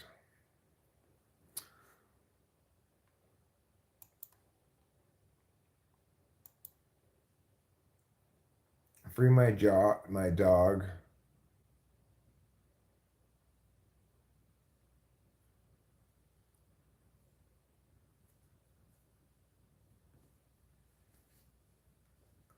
Free my dog, chicken wang? I don't know what that means. I don't get that one. Maybe I'm just being dense. Just going over my head. I don't know, but okay. Mute that. The Bostonians of Boston College are playing the Methodists of Southern Methodist University. Did I use an abacus? No. No abaci. I did not use a slide rule either, but I did have drafting class when I had shop class. My dog just got kicked up, bit a poodle. I see. Message retracted. Must not have been written as intended. Chicken Wang is a song by Wucky, Diplo, and Snappy Jit from 2021. All right. Well, good for that. How about a protractor? Yeah, sure. I used a protractor. I used a compass as well. Um, Also a ruler, a regular ruler. One of those brown ones with the little metal strip. That you invariably ended up pulling out because you just had to fidget with something at your desk. Penn State is whooping up on Purdue, unsurprisingly. Illinois beat, we're about to finish off Michigan State. They're up by 15 with 2 minutes left in the fourth.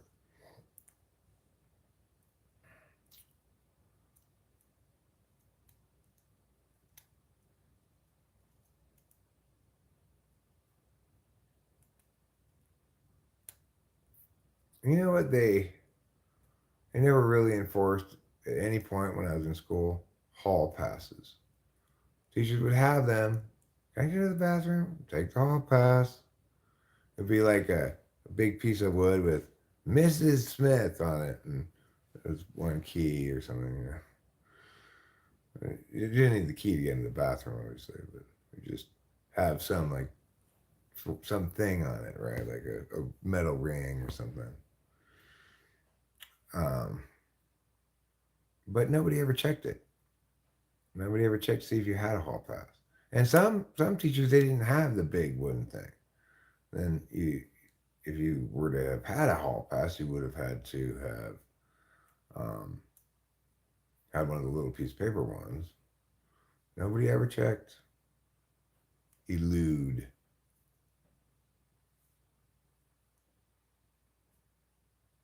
A C section.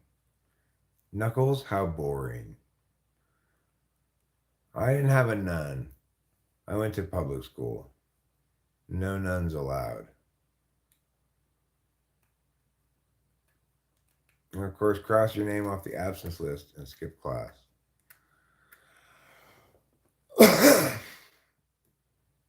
Eric always reminds me of Ryuk from Death Note. Ryuk, huh? I don't even know who that is. I did, yeah, I'm familiar with Death Note. I've watched all of Death Note, but who's Ryuk?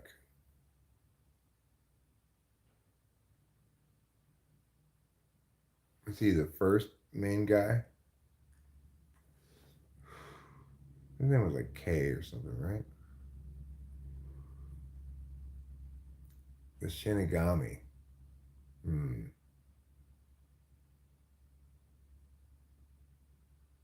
I guess I don't remember it very well. We would skip class and go to the bowling alley to play pool.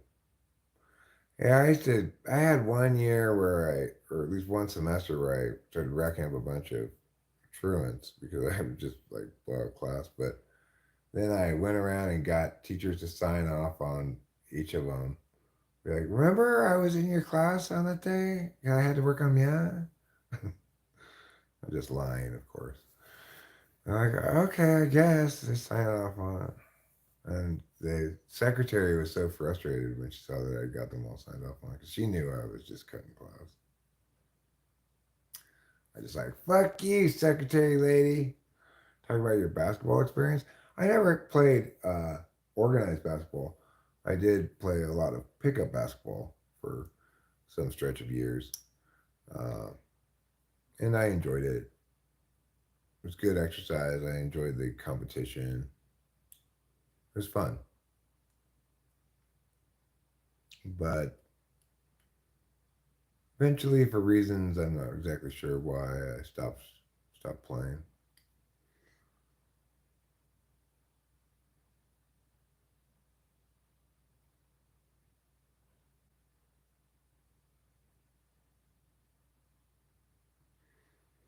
Well, gee, that's a horrible story.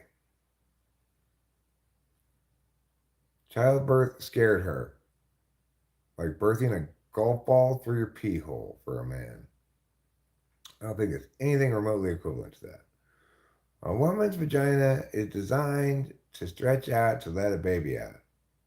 And there's nothing in the world there's no person in the entire world who has to pee out a whole golf ball from their penis.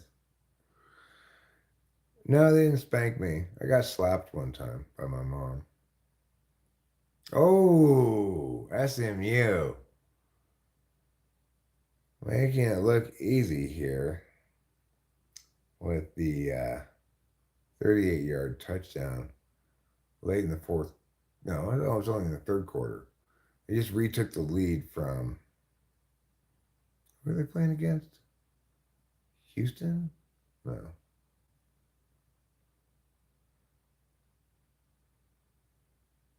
Boston College. That's right. Boston College.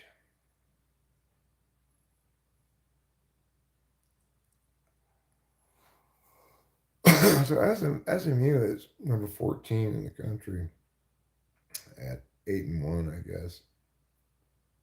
And BC is 5-4. I was mouthing off. Yeah, I deserved it. I don't remember exactly how I was mouthing off, but I said the wrong thing and she just slapped me. I was like maybe between 12 and 16 or something like that.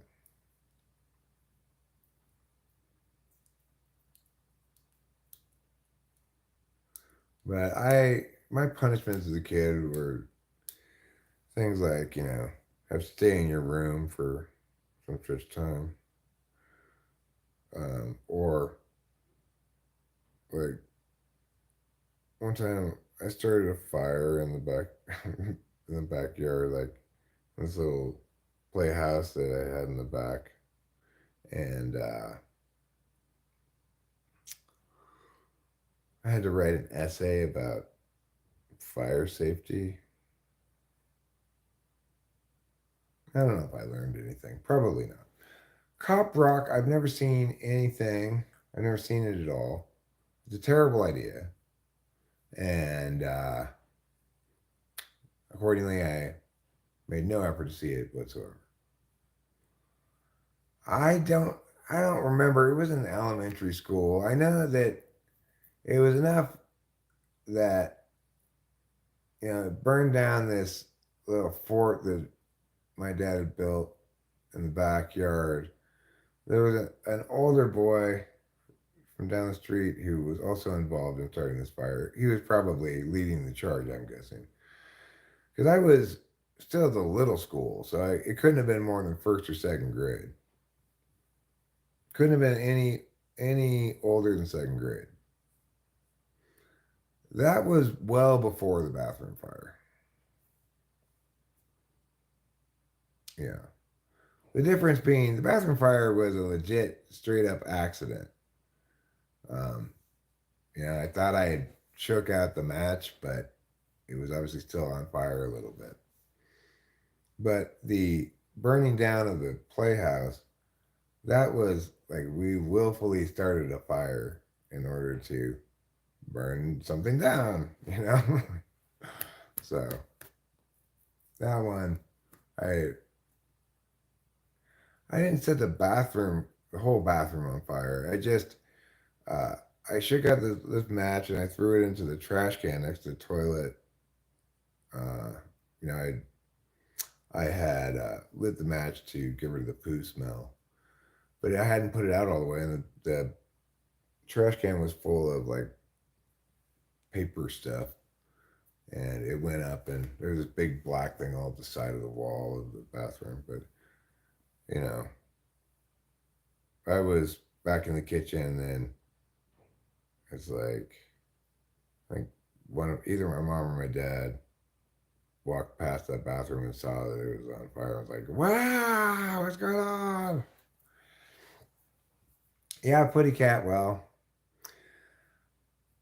makes sense, but and thereafter I always did, but theretofore I didn't necessarily do that. So It also makes sense that you don't want to tuck the match down between your legs and risk getting hot match on your junk.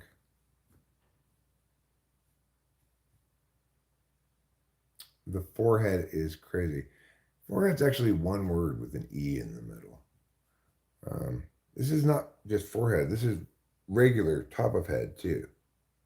Like the forehead basically goes all the way back.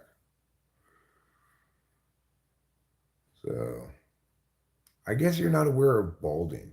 People who bald, their foreheads don't get longer. Their top of the head gets balder. But that's okay, George R. We all struggle with some kinds of things, and your kind of thing is understanding. Hot chic. This is a hot chic new outfit.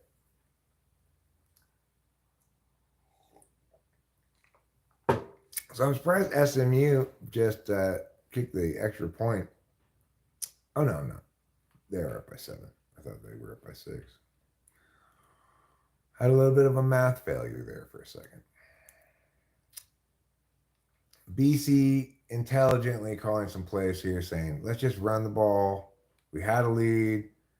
SMU just took it right down the field on us and made us look silly. So, did I ever do ring and run? Well, we did ding dong ditch and maybe even an occasional bit of knock knock ditch. We did do that. But I think like we mostly like did it to our friend's house when they were inside or something. Ding dong ditch is not the same as knock knock ditch, Putty Cat. Ding dong ditch involves pushing the doorbell. Knock knock ditch involves knocking on the door. Big difference. And your ring and run, no. That's just a marathon with a cat bell around your neck. Did I ever egg or toilet paper someone's house? I don't think I ever did that really, but it was the case that like the popular kids, their houses got toilet papered. I wasn't popular enough to either toilet paper or get toilet papered. I had my own group of friends that was I was I wasn't like isolated at all, but it wasn't we weren't like the football players, the cheerleaders. Those were the ones who got their houses TP'd.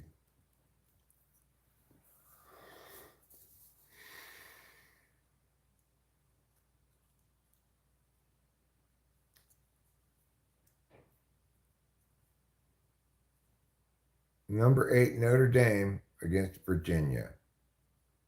Pyow. Notre Dame has scored a touchdown. Now they've scored 3 touchdowns. Soon, this game will be over and Virginia will be put out of their misery. Well, the SE game is still at halftime, so I'll just go back to this Boston College SMU. How about prank phone calls? Yeah, we did some prank phone calls. Harmless enough. Well, I didn't in neither instance did my parents make any insurance claim when I started those fires. The first one, it was intentional arson, but again, I was in first or second grade. The second one actually was an accidental fire. But in neither case, the first one, I don't know, it was like obviously you wouldn't file an insurance claim on like a playhouse burning down behind the garage.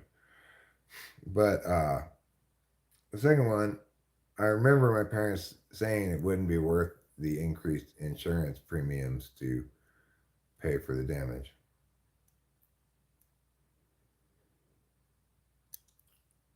Oh, Boston College, you're going to have to punt now. It's 4th and 4. And you're really running a risk of this game getting away from you. SMU's 8-1, has a 7-point lead, getting the ball back, and there's still 8 minutes left in the third quarter. On the 18th of November in 1963, the Bell system introduced the dual tone multi-frequency DTMF technology under its registered trademark touchtone. We did have a rotary phone at my grandma's house for sure. We had a we had a touchpad, a touchtone phone at my house, I think. We might have had one rotary one for a while, actually. My grandma had rotary phones though.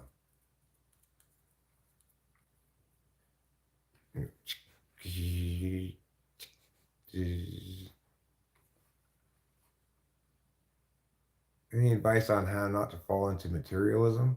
I'm attracted to beautiful and expensive things, and I'm trying to be more spiritual, but I can't shake the habit of it. Well, I mean, I don't have a lot of advice on that because I I don't have that problem at all. Like, I don't like physical objects. No, you sat by the phone when you got a phone call. You just sat by the phone. That's how it worked. My mom always had this pad of paper by the phone. She'd sit at the table by the phone, and she'd just doodle on this pad of paper. Thank you. God bless you too, Putty Cat. God bless us, everyone. So, like Rachel, she she has a more conflicted relationship with buying stuff than I do. I don't like buying stuff. I don't really have a spending problem at all. Just naturally. It takes me way too long to buy something that I actually need. Just I'll drag my feet. Like, I need another pair of overalls because the one I bought before, its zipper is broken. So it's kind of a pain in the ass to wear them because I have to like take the whole overalls off just to go pee. Um, but I still haven't gotten another pair of overalls. I could definitely afford it. I'm not. There's no reason for me not to, except like, I already bought that and it didn't work, so fuck it. I don't even want any pants anymore. You know, when's the last time you actually bought a pair of, not blue jeans, but these overalls was the last time. And the last time I bought a pair of pants or any kind of clothing for myself, and the first time in a long time I had bought any clothing for myself, was this pair of overalls. And it came with a zipper broken. Very frustrating.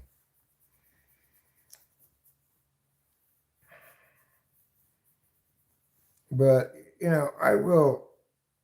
I'm much more comfortable spending money like going out to dinner or something you consume, spending money on weed, spending money on, cigarettes, stuff like that, than I am spending money on physical objects. Because I just don't like physical objects. Obviously, some physical objects I like more than others. I like my guitar, I like my bass, but I don't like the fact that I've got these things in here. And I don't really play the bass very often.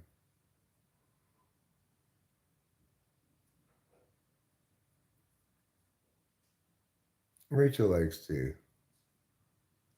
buy stuff like she's got a package here. Hi, Rachel, darling, from Free People, which means Oh, it's some kind of clothing. oh, this is for me? Yes, Thank you. you're welcome. Why don't I take the overalls to town with me next time and drop them off at a tailor's shop? I don't think we have a tailor shop in Mariposa. I'd be very, very surprised if we do. I've never seen one, and we don't even have a McDonald's. Why would we have a tailor shop? We don't even have a full service auto repair. We just have a tires and oil. Yes, it is, Rachel. Rachel, darling, did you get any sleep today? Yeah, I slept a little bit. I'm catching up. Good. I haven't gotten any sleep yet, but I plan to have an early night of it tonight. That's good. We have a stoplight? Nope. Nary a one, Putty Cat. Nary a one. I don't think we have a dry cleaners. Do we have a dry cleaners in town, Rachel? I don't think so. I don't think so either. There's someone who does like tailoring locally, but I don't know if that's a help at all. Eric, would an ISTP use introverted thinking holistically and focus on the details? No.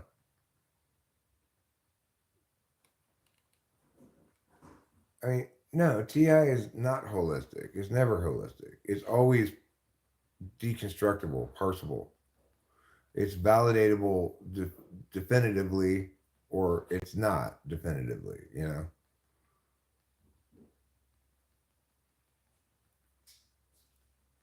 We do have some stop signs. I don't know about four-way stop signs. There's probably a couple in the county, but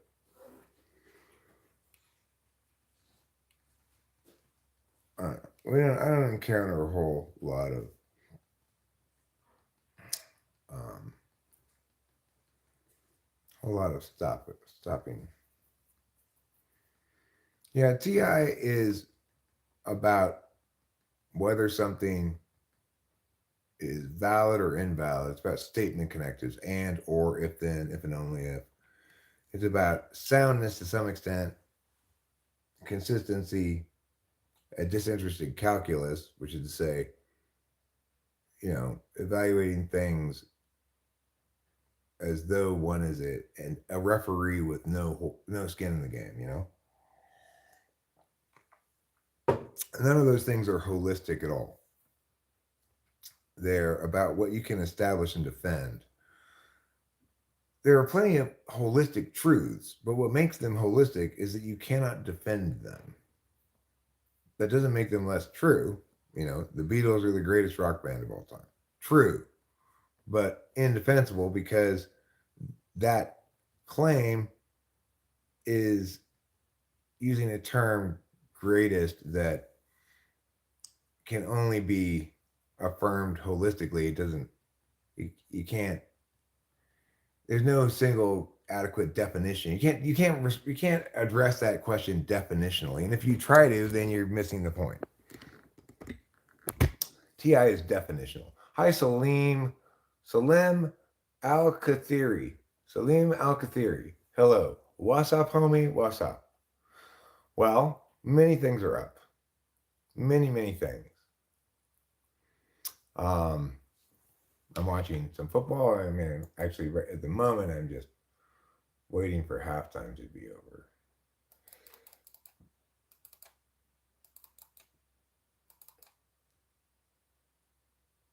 How does big picture, small picture thinking come into thinking? It doesn't. It's a knowing thing. So you don't decide what the big picture and little picture are. You know what those are. And if you're correct about that, if you keep those are questions of relevancy. It's not relevant, the state of the forest, if I'm looking for a specific one tree to cut down to get wood out of. It's not relevant, the state of the trees, if I'm looking to section off a whole forest for environmental preservation.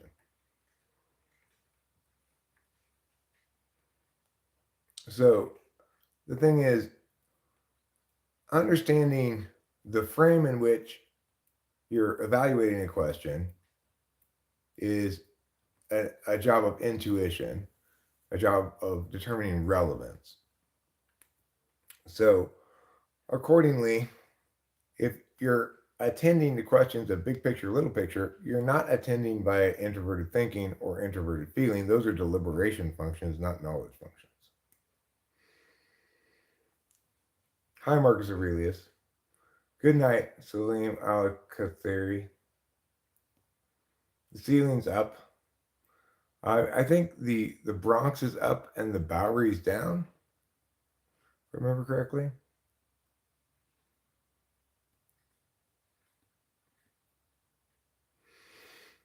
I mean, people people pay attention to questions of varying scopes and scales. But like if uh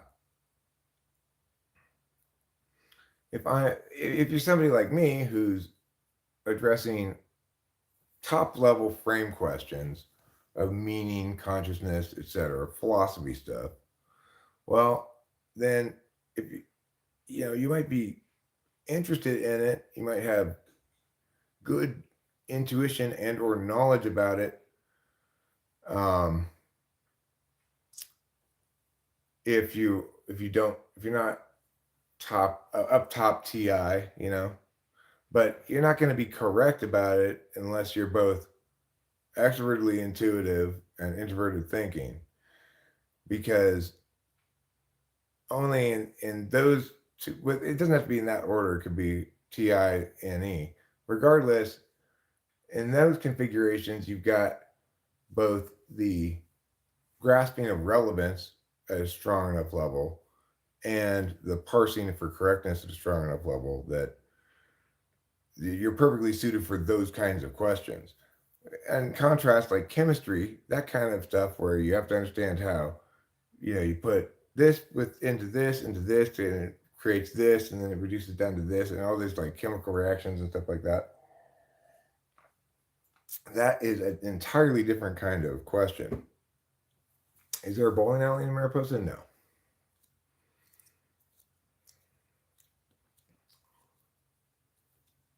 Well, they're not lenses. They're not lenses at all. They are ways of paying attention. So, one of the things that NETI does very well, or at least that I do very well, forget about NETI, but I do it very well in part because I'm NETI, right? Is that it keeps things separate that need to be kept separate. So we might articulate a value that's upheld when a given cognitive function is in an absolute value slot. So if TI is an absolute value, we might say that TI upholds fairness as a value, or that it upholds disinterest as an absolute value of approach or something. But if TI is an instrumental slot, then it's not upheld as a value absolutely fairness. It's used instead for me as a tool function slot. It's used as the thing you have to keep clean if you want to be able to attain correctness about high level intuitive topics.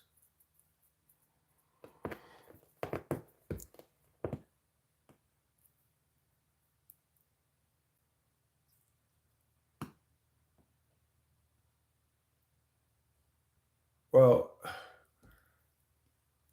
since sensory and intuition functions are called perception functions in typology, and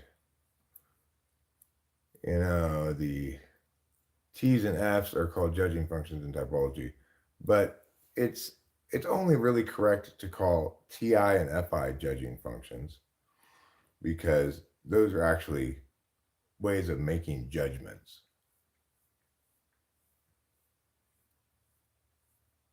I mean, I don't there's not I don't object to those terms necessarily, because the thing is, when you're talking about perceiving and judging functions, that's not a real distinction. So it's just a shorthand way of referring to, instead of saying the S's and the N's, I can just say perceiving functions. But that's not a distinction, right? Like The S's and the N's include both action functions and knowledge functions. Those are different. They're not all perception any more than introverted thinking, introverted feeling, extroverted feeling are all judgment. Extroverted thinking and extroverted feeling are interface functions. And and you could understand any of them as being a form of perception because you can't help but perceive things when you're paying attention.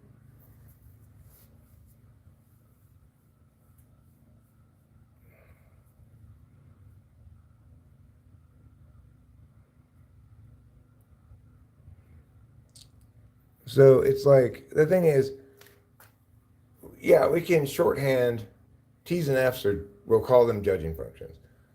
S's and N's we'll call them perceiving functions. But there's not really any commonality between S's and N's more than there's commonality between S's and T's, except that the S's and N's are on axis with each other, and the T's and F's are on axis with each other.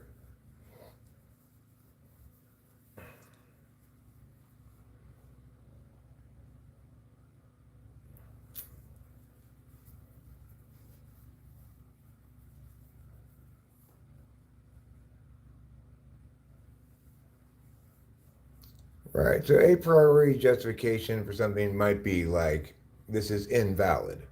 It's invalid because it's structured incorrectly given the statement connectives, regardless of what individual words you put in around the statement connectives. So that would be considered a priori because it doesn't require any empirics. Whereas a posteriori or whatever it um, is shit that's like that you require empirics for. So relativity might be called a priori knowledge because it's just intuited. It's intuited by understanding the nature of observers and the nature of time as the expression of agency rather than as something independent of it, right? So it's just correct intuition behind relativity. Now, eventually, empirics, they developed sufficient, they could start to test some of the predictions as technology improved or, telescopes and shit like that improved. And relativity validated. But the thing is, it was correct before it validated. It was correct because it was intuitively correct, a priori correct. It didn't, it wasn't predicated on empirics. Empirics didn't come before the theory came before the empirics.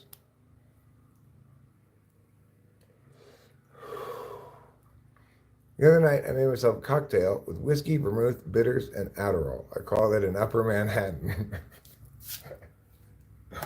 I like that. That's a good joke. It sounds like a good drink, too.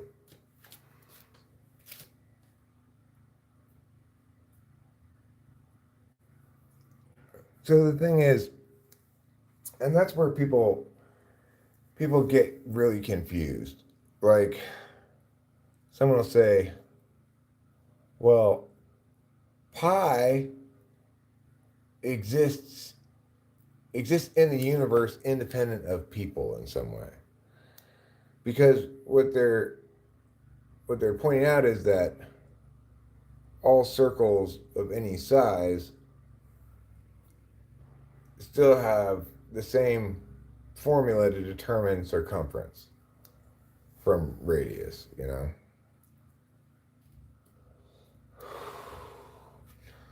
So,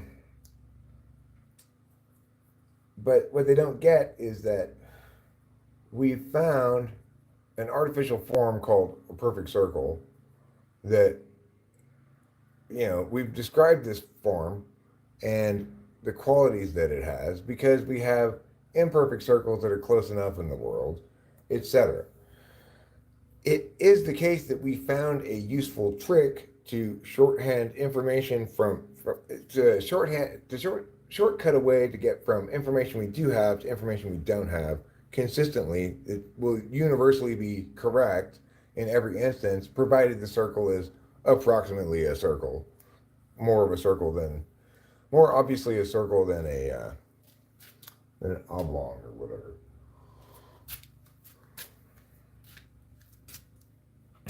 So the thing is,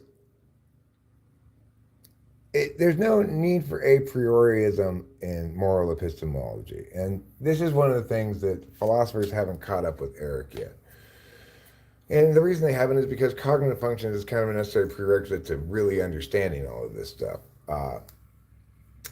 There are, we have conditional truths and we have other kinds of claims. Conditional truths can be necessarily the case in all instances because they're not about anything but the relationships between sets. So when you have descriptions that are nothing about nothing but the relationship between sets, then you have stuff that can be conditionally necessary. So the reason Kant is correct is because we decide to agree on an axiom to start from. Kant's correct if we agree to the axiom that slavery is morally wrong. Well, I'm not using any specific theory of truth because the mistake people make when they talk about truth is they don't understand that it's first and foremost a status we afford to a statement for the purpose of making an argument. And it's always and only that, okay? So I might say, dogs have green needles, provided I define dog as pine tree. And that's absolutely true. So because that's how truth works, right? It's a status that something gets afforded because of definitional constraints that eliminate the possibility of something being included in a given set or make it a necessity or leave it undetermined, right? So people use the word truth really only when something's in dispute. If I just say, oh, I went to the store yesterday to pick up my Adderall, nobody's going to dispute it. I'm not going to say, no, it's true, because nobody's disputing it. And if somebody did dispute it, I would say, no, it's true, because now it's in dispute. I'm asserting this claim is true, which means I'm going to defend it. Or I'm asserting their claim is not true, which means I'm going to negate their claim. It looks freezing where I am.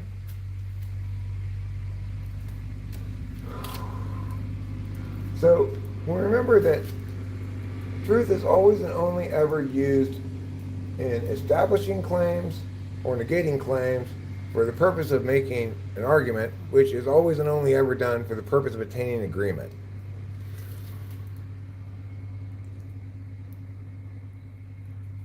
Now, you might win the argument and not attain agreement, but, well, yeah, but there's a lot of different kinds of evidence, right? So I can defend the claim that if all pigs oink, and if I'm a pig, then I oink. That's necessarily true without any evidence. Because if all P's Q and R is P, then R is Q.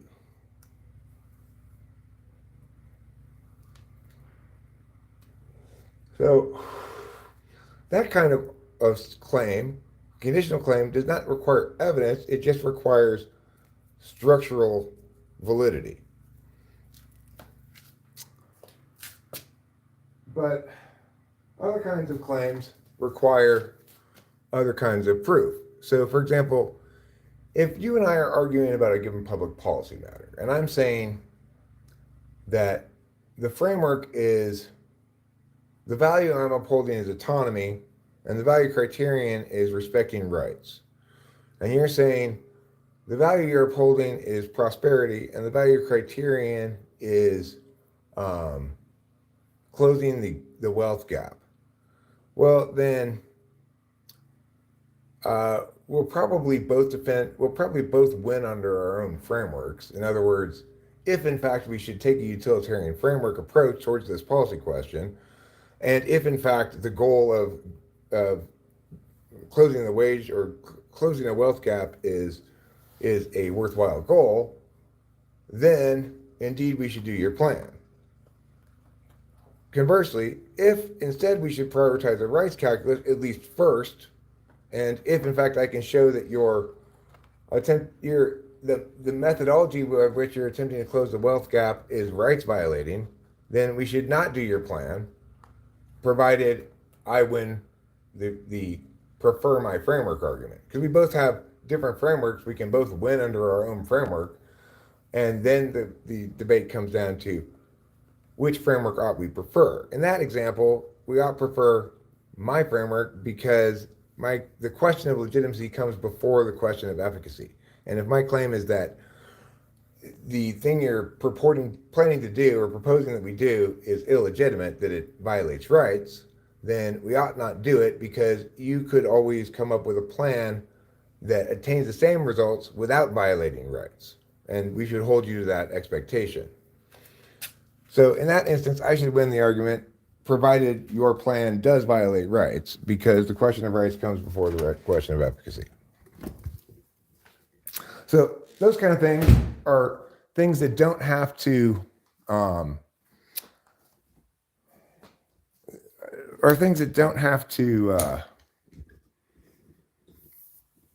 source outside evidence per se, right? It's like the reasoning is implicit in what we're talking about. I might have to go back and explain things like, well, why is it that legitimacy comes before efficacy? And the reason is because if the goal you want to achieve is worth achieving, then it's worth achieving in a way that doesn't violate rights or that isn't illegitimate. And if you're saying that we should attain those goals in an illegitimate way, then you shouldn't be the one coming up with a plan, because you couldn't come up with a plan that was legitimate. We might agree that your outcome is desirable, but if your plan doesn't sustain on legitimacy critiques, then we ought not do it.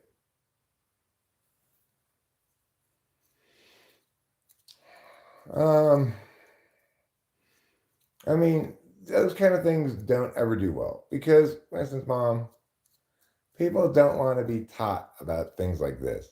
They want to, get their hands in the creative mix of philosophizing. But philosophy is much too rigorous a science for that.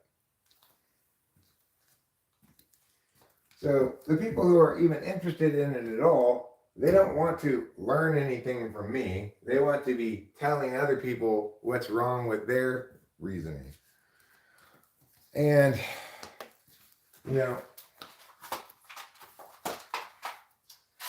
it takes a pretty smart NTP to prioritize improving what they already think they're best at. If the claim is if it's a normative claim, then it doesn't require any evidence to support it because we already have lots of evidence around to support it. No, normative claims require substantiation. All claims require substantiation if and only if and when they are disputed. So I can make a claim, if you don't dispute it, silence equals assent. I can proceed forward as though it's not in dispute. You still reserve the right to dispute it later, but I should proceed forward. And if you let me build a whole bunch of case upon this and then bring up way later, way back here you were wrong, well then at some point there's severance, right? You've waited too long to respond to that.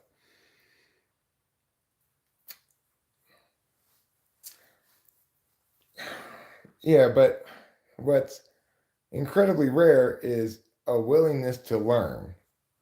It's like philosophy hits a difficult spot, right? It's a thing that many people can't learn or really understand because it requires good intuition and good, introvert thinking. Um, and then those who can understand it, they don't want to learn anything about it because they think that, you know, because probably all through their life they've been around people and they've been the ones who could be correct and could understand things better and could win the arguments. The problem is if you can win the arguments without being correct, then you won't actually become correct eventually. Like if I say I brought milk today, that doesn't require evidence because we already know that people buy.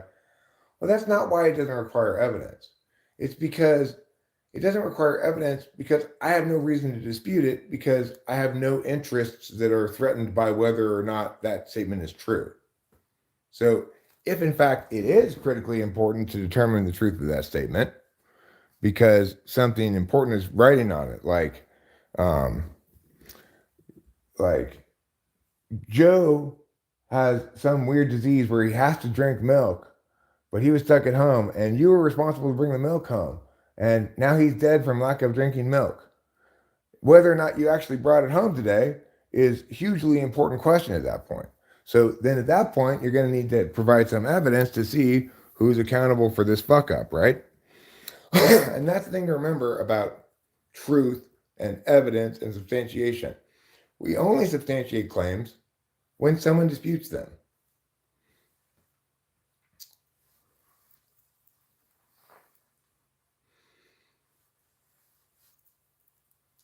How far do you need to put your finger up your nose before it starts hurting?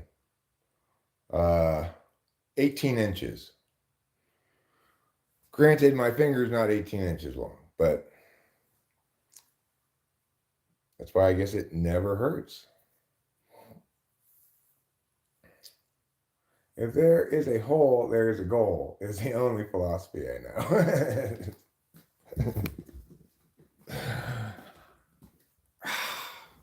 Gustavo, I think you might be objectifying people a little bit.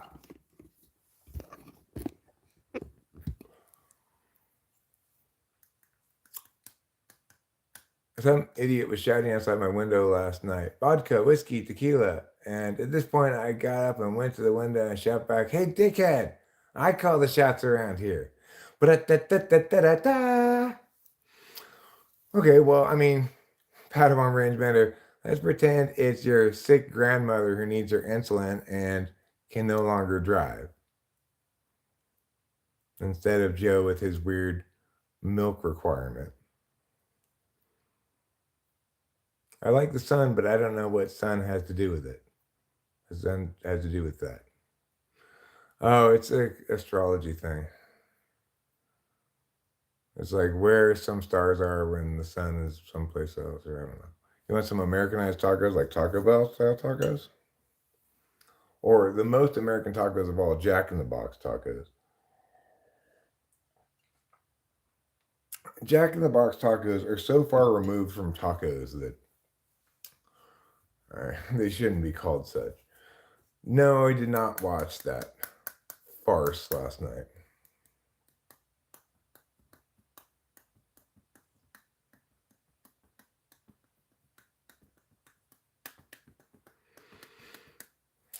Jack in the Box tacos are good eating, but they're not very authentically Mexican. And I don't even think the meat in them is meat. It's just kind of like some seasoned brown stuff. You know what you got to ask for? Hella crispy. Corned beef hash. You don't want your corned beef hash mushy. No, sir or ma'am. That's too gross. Juan in the box? Is that what it's called in Mexico? Do they have Jack in the Boxes in Mexico? I wonder. Juanito in la caja. Taco Bell meat is lower quality than most dog food. Well, I mean, I'm not as picky as my dog. So it seems appropriate. Seasoned brown. Yeah. In Jack in the Box taco, it's just like seasoned brown stuff. Can you talk more about epistemology, Eric? Well, I mean, epistemology includes two kinds of knowing and two kinds of deciding. And we know either because we've learned stuff or we know because of our intuition. Learning stuff emerges from object permanence, which is this cognitive functionality that develops before you're 1 year old. And then knowing by intuition correlates to or is goes with um, shape constancy, which is another kind of proto cognitive functionality that develops before you're 1 year old. The idea of shape constancy is it's never going to be possible for me to see this object from every conceivable angle. So when you're very little, when you see this, you think it's different than this and different than this. Eventually, you learn that, oh, this is all the same thing. In other words, you learn to intuit the identity of a thing. And with object permanence, it's like when you're very little, you can play peekaboo and the baby's surprised that the object reappears and disappears. But eventually they learn it's not going anywhere because they learn that if I put this thing down here, leave and come back, it's still going to be there.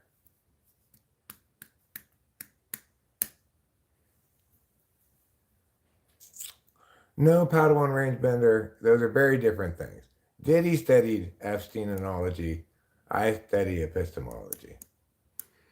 Because how can we know what we claim to know is objectively true? Well, there's no such thing as objectively true, okay? You can know that you've deliberated about something objectively if you've deliberated with a disinterested calculus. And you can know that something is affirmed as true because it sustained scrutiny or failed to face any. If it's indisputed, then it's sustained as true. If it's sustained against scrutiny, then it's sustained as true. And when we remember that truth is a status that we attain at the end of an argument based on the discursive work that occurred, then we realize that at the end of any discursive event, we only have one instance of testing the thing for truth. And so accordingly, we should understand that it's true for the purposes of that argument. Now, when we end up defending claims against multiple instances of scrutiny over many years, then we start to think, okay, this is the best argument, and that's not going to change.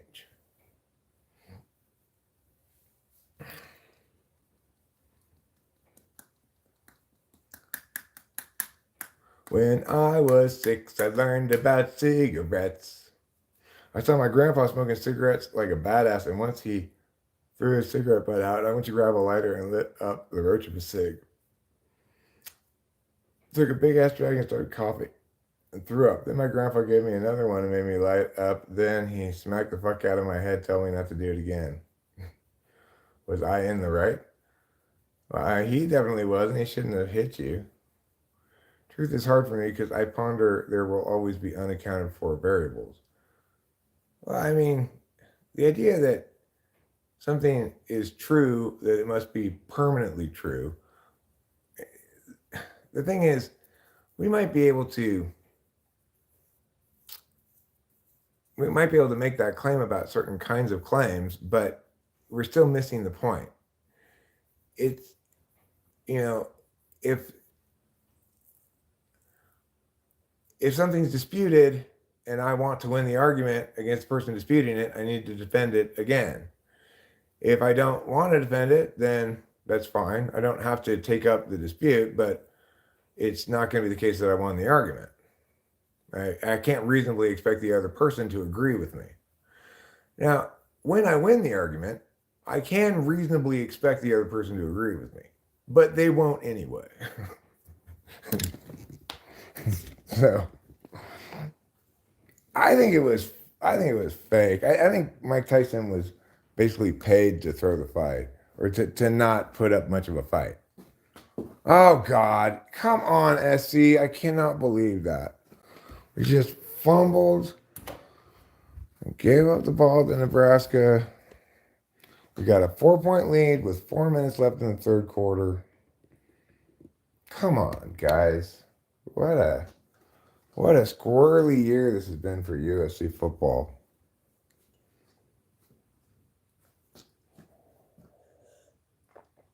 Apparently, Tyson only threw 18 punches, or at least connected 18 times in the whole fight.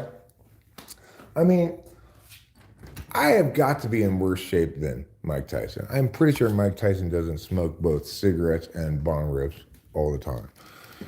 So I've got to be in worse shape. But even I could punch Jake Paul more than 18 times in a fight. You know, it doesn't take a lot of punching to do that. 1, 2, 3, 4. You know, I'm already at 4 punches.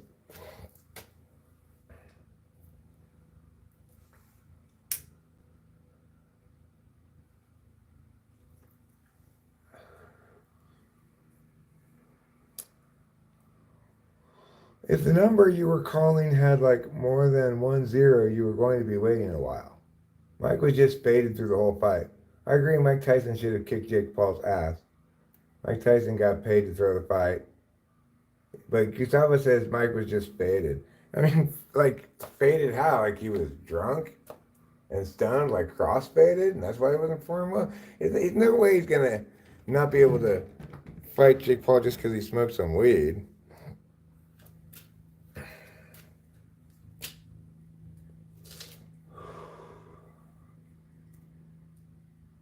Paul ran from him and he gassed out, plus it seemed he had mouthpiece trouble. The legend comes out to fight a YouTuber, then he ain't winning. Well, I mean, I think it's not unreasonable to think that Jake Paul would have won the fight, honestly, given that Tyson's 58 years old and Jake Paul is at a fighting age of like late 20s or something. But, you know, I find it hard to believe that Mike Tyson couldn't hit Jake Paul more than 18 times. I mean, he doesn't have to chase Jake Paul around. Mike Tyson's the one with boxing experience. He should know better than to just chase around Jake Paul and get gassed.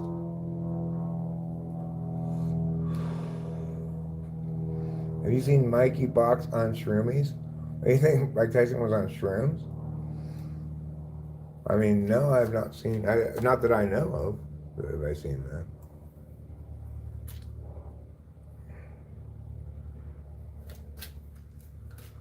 Well, the thing is, if it would definitely be a risk for Jake Paul to fix that fight if he did it, because if he did that, it would be illegal because they were taking bets on that game, on that fight.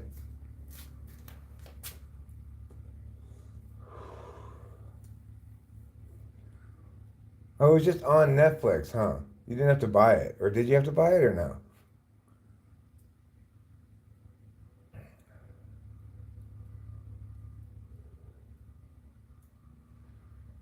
Well, we all agree that we would have preferred Mike Tyson to win because Jake Paul is a dickhead. That's a perfectly good thing to all agree about.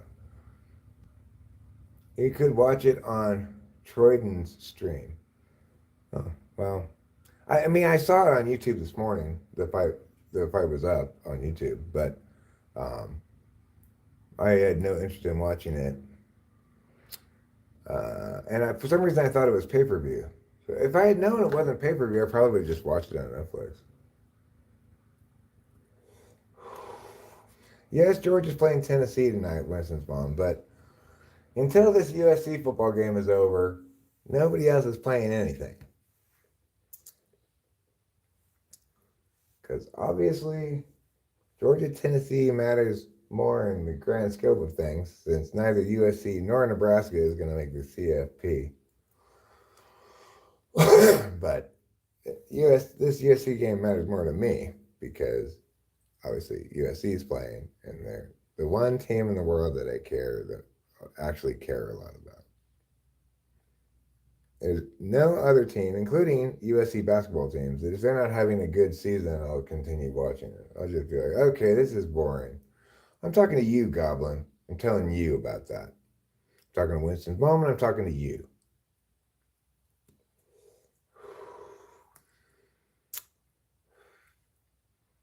I have so much fun watching your live streams. It helps me get away from life because pulling engines out of Camrys sucks huevos. I can never tune it all the time. The girl scrap. You could have made a vulture nest in her cut eyebrow. Oh, I was scrolling through the channels with watch parties. One channel has 32,000 watching. Well, they probably provide a product that people want more than this one. I think it's nice around here. I could imagine a world where lots of people enjoyed watching this stream, but lots of people would have to enjoy Pleasant Core. It seems like lots of people do enjoy Pleasant Core. Like, I'm not the only one watching those Pleasant videos that I watch.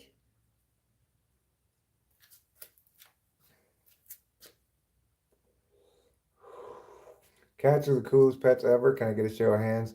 I can't give you a show of hands there, Gazelle, on that one, because my best pet ever was my little dog Lacey.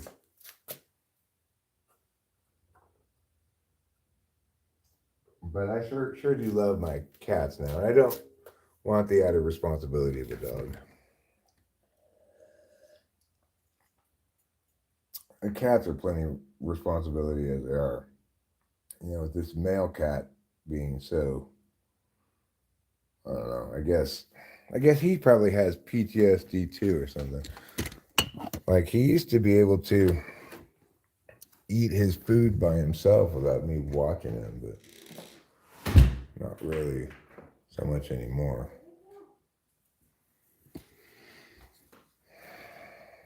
Yeah, well, Capillo used to lie down on my chest, but until Trouble came and said, "You can't sleep with your father anymore, Capillo, because I'm taking over, because I'm a dick."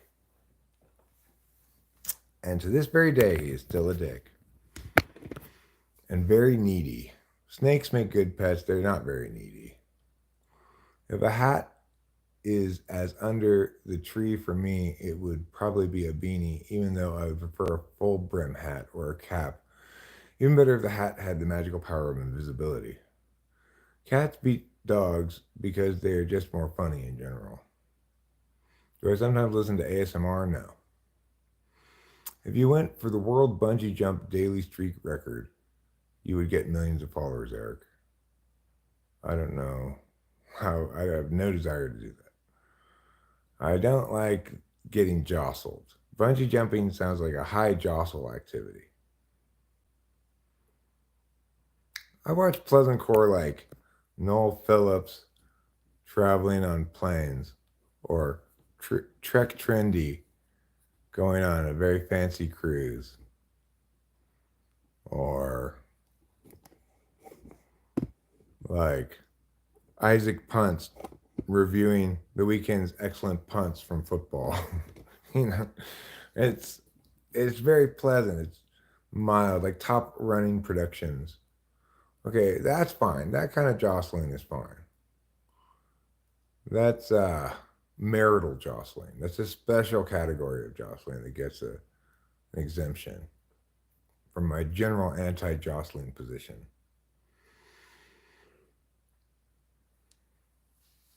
So,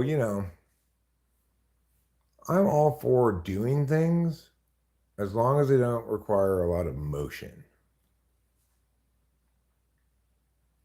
you know, like I don't mind walking because yes, there's plenty of motion there. Obviously, you're moving around when you're walking, but it's not very. It's a manageable pace of motion. I made the mistake of going on the zipper recently, a week after I had trouble with the G forces of roundabouts. What's the zipper? Is it a roller coaster or something?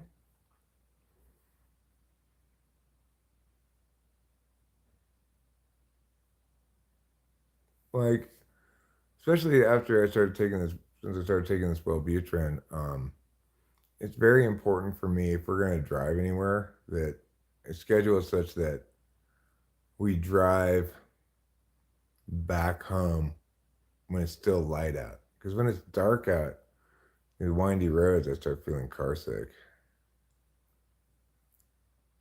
Even if I'm driving. Historically, if I'm driving, I don't really feel car sick. But Wellbutrin makes you more car sick susceptible. All right, see you later, Gustavo. Have a fun time with your lady. Playing Hide the Salam. It's like a chainsaw bath, people in cars on a chain. People in cars on a chain? It's like a chainsaw bath? Rachel said her cousin's going to UT. Cool.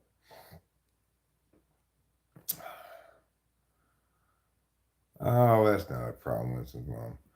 You can fly out of California with weed and you can fly into wherever because they don't check you coming in. Just check you going out.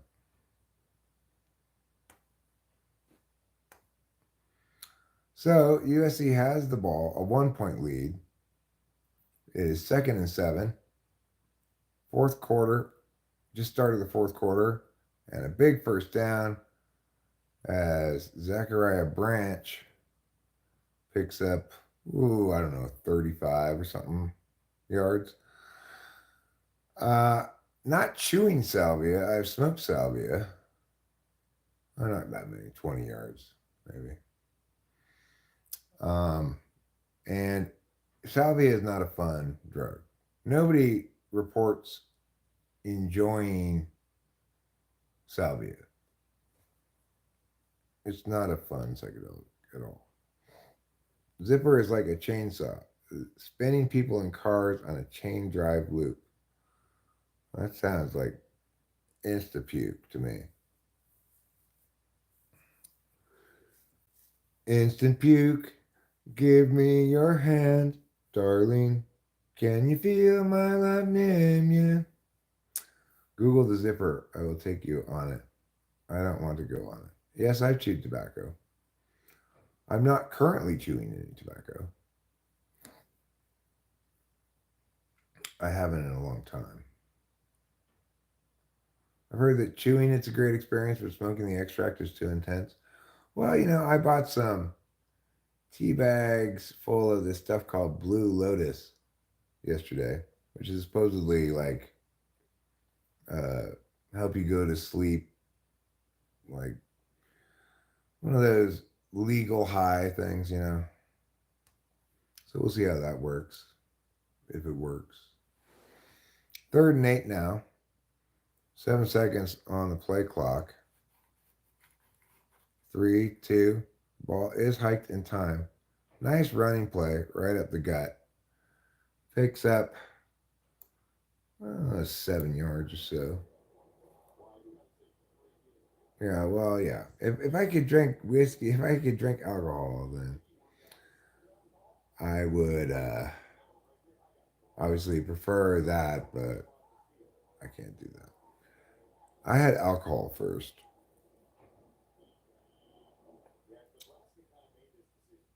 Yeah, for sure. I mean, as a little kid, my dad would sometimes give me like a cap full of brandy if I had the hiccups to make me stop hiccuping. Oh my God. I actually had a field goal block. That's not the first field goal block we had blocked this. Oh my God.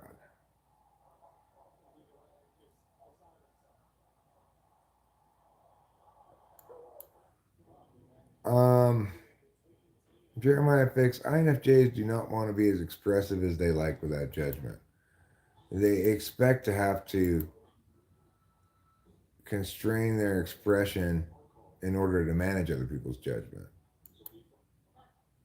How old was I when I first smoked weed? 14. Yeah, I remember. I remember the first time I smoked weed, and I remember the first time I got high, which were not the same time. First time I smoked weed, I didn't get high. Second time I smoked weed, I did. Blocked field goal. Are you serious? Come on, you guys.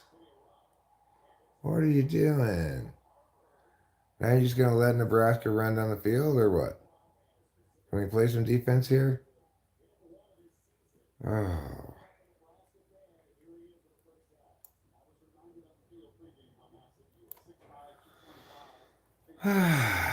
What a frustration. I loved weed the first time I got high. First time I got drunk was around the same age. It was at a family Thanksgiving dinner, and it was at my cousin's place in Arizona. They were my age, approximately. I had two cousins who were like, one was a year older than me, one was the same age or something like that.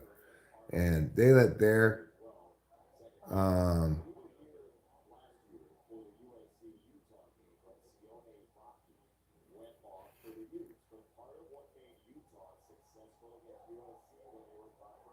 okay, that's fine, Jeremiah Fix. You've been every different type now, so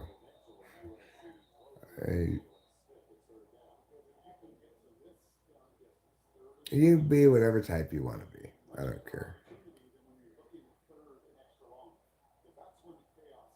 So the first time I drank alcohol, I was like the drunkest person at the dinner.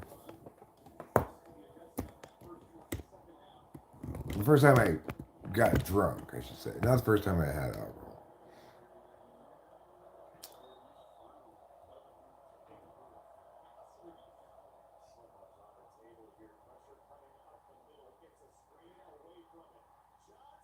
You know, a lot of my early drug experiences were very positive. Oh, good job. Good tackle, guys. Good job. That's good open field tackling. Goblin says if you're certain you're an INFJ, even if you just say I'm an INFJ, you're probably not. INFJs are dread having to report what type they are because INFJs understand that it's a horrible type to be because nobody believes you're actually that type. And because all the people who do say they are INFJs are not.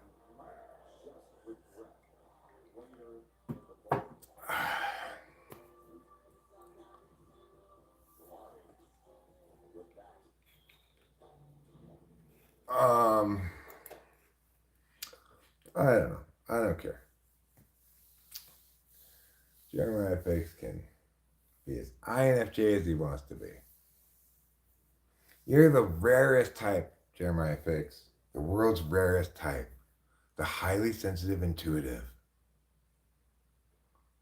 The highly sensitive, mystical, intuitive. Yeah, you're not an INFJ.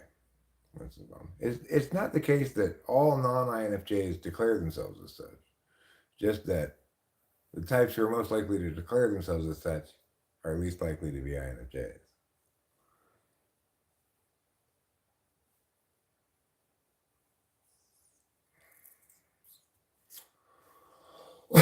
Regardless, that's not definitive about anything. So, like I said, you just be whatever you want. You could be an INFJ neurodivergent savant with an incredible intuitive insight that blows everyone's mind all the time.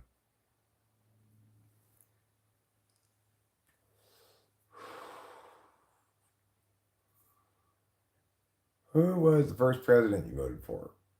Mm,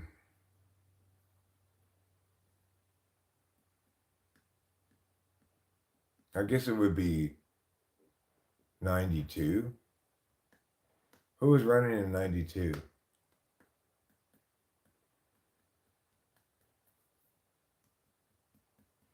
I almost certainly voted for either a third party candidate or the Democrat. You know, I was well, the Democrats weren't so insane back then, and neither were the Republicans. But I didn't like the Reagan era, Iran Contra, um, anti drug hysteria shit. Okay, so I voted for Clinton. I'll be the first person I voted for.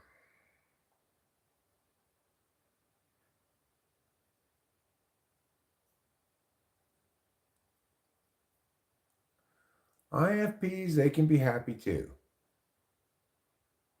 They just need to think a long, long, long, long, long, long time to determine if they are. Well, INFPs have not thought about it enough yet, Goblin, to come to a firm conclusion about that. Come check back in a couple weeks. There's more ideating to be done. You voted for the National Socialist Party? Did I vote for Obama? I did the first time, not the second time. I was like, okay.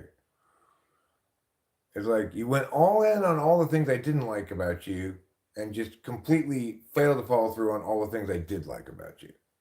So fuck off. You know. SI is the reason INFPs are always sad and crying. Is it?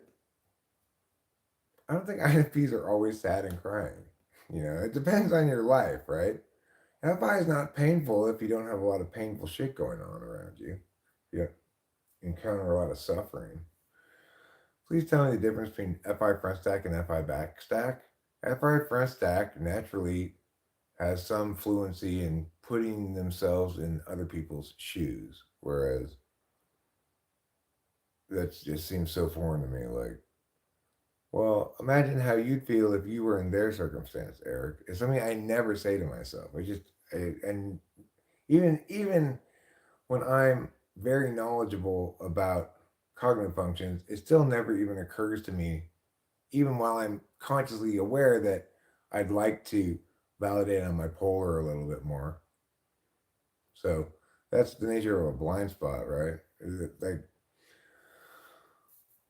FI 5, FI 6, FI 5 is likely to be ignoring of that, but not really need to use that mechanism to still consider other people's feelings. FI 6 is likely to demonstrate FI as a way of establishing boundaries slash encouraging, appropriateness or something.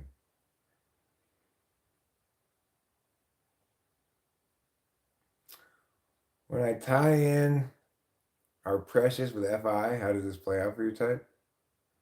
I mean, I don't really do that. For me, as I was saying earlier, I think I have PTSD such that when I have bad memories or any memory of anything that has like I felt like I embarrassed myself or that I wasn't as socially graceful as I should have been, or if I might have been inconsiderate of someone else's feelings, or any number of possible things go wrong. I I find myself saying like I hate myself as though it were of huge scope the thing I did wrong. Um, I read an article yesterday about how PTSD impacts the way your memory works and your relationship with memory, such that the associative things are making linkages where there really ought not be one. So the only commonality between these various things that I remember, bad memories, and me saying I hate myself, is that they're not positive memories. But I hate myself might have been appropriate for um, the the guilt I had in retrospect after my dad died regarding how I ought to have been a better son, and my capacity at that point to actually put myself in his shoes and realize, like, oh, of course, blah blah blah blah blah. Prior to which, every time I saw him with resting bitch face, I thought he was mad at me. Right? It was a complete inability to put myself in his shoes. Right? Obviously, he's pissed because he's lost his wife. He's losing all his physical capabilities, etc., etc. He's pissed at life being shitty and everything coming to an end right now for him. He's not pissed at me. He just looks mad because he's mad at the world because, you know, like, he put his wife in a nursing home and then COVID hits and he can't even visit her, etc. So in the aftermath of that, I recognized how much I had failed on FI grounds, and I felt very very guilty. And um, I think the reason the phenomenon that I'm experiencing now of treating everything as though it is worthy of hating myself about is because I'm experiencing that memory symptom of PTSD.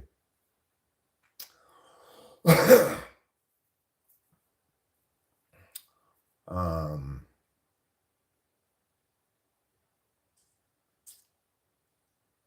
so right now, when I'm getting my FI in the mix, it's just, if I feel like, if I'm feeling the presence of Rachel, that probably starts to manifest as jealousy, irrational jealousy.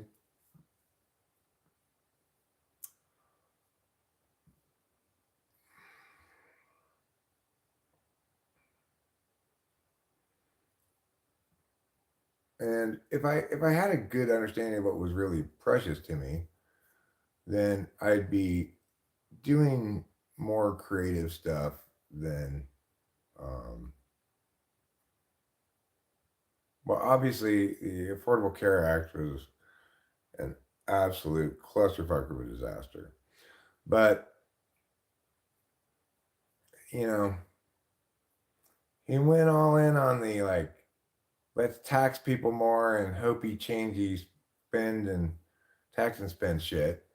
And he did not restore any civil liberties, close Guantanamo Bay. He did not put an end to the Bush administration's horrible Patriot Act bullshit like he promised he would.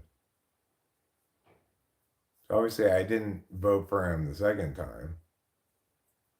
I don't think I voted at all the second time.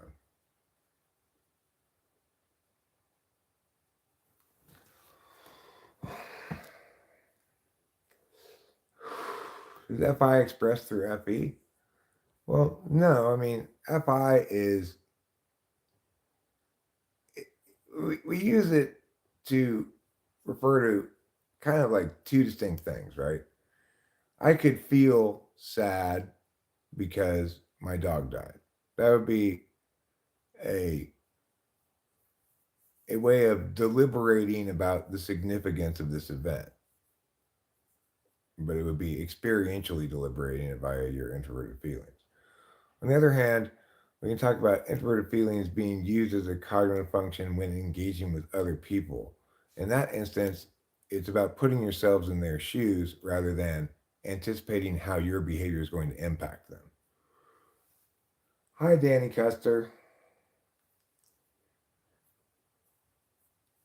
Yes, we're watching football. USC is currently winning. They're up by 1 point, but it's getting. There's another one of those crazy catches. This is the second time that this has happened. The USC receiver, it hit him in the hands, bounced off his hands, bounced off the Nebraska guy's helmet, and then the USC receiver caught it again. So we now have, it looks like a 4th and inches here just on Nebraska's side of the 50. Oh no, call on the field first down. They're doing an official review of the spot. Either way, if it's 4th and inches, I suspect SC will go here on the right side of the 50. Yeah, that was almost intercepted. There was another one that was for a touchdown in the first half that it also bounced off of. It bounced off the receiver's chest, then off the Nebraska guy's helmet, and back into the USC guy's arms. So they did overturn their call on the field. It's 4th and 1. That's almost a full yard too. And yes, we are going for it, as we should. I wouldn't hate to see a play action RPO. I think out of the shotgun, I think that would be a good play call. So I don't know bring the wide out to be the receiver. They actually did that. They did a play action RPO, and he pitched it, and Marks got all the way down to the 10-yard line or something like that. Great job. Great run. Good play call. Thanks for listening to me, Lincoln Riley. They play action the end around. Then the quarterback could have kept it, but he pitched it to the running back. I guess they didn't really have a pass option, probably. But nevertheless, excellent game. Good job. Let's try not to throw this game away. You voted in November but did not vote for Trump or Harris. Fair enough.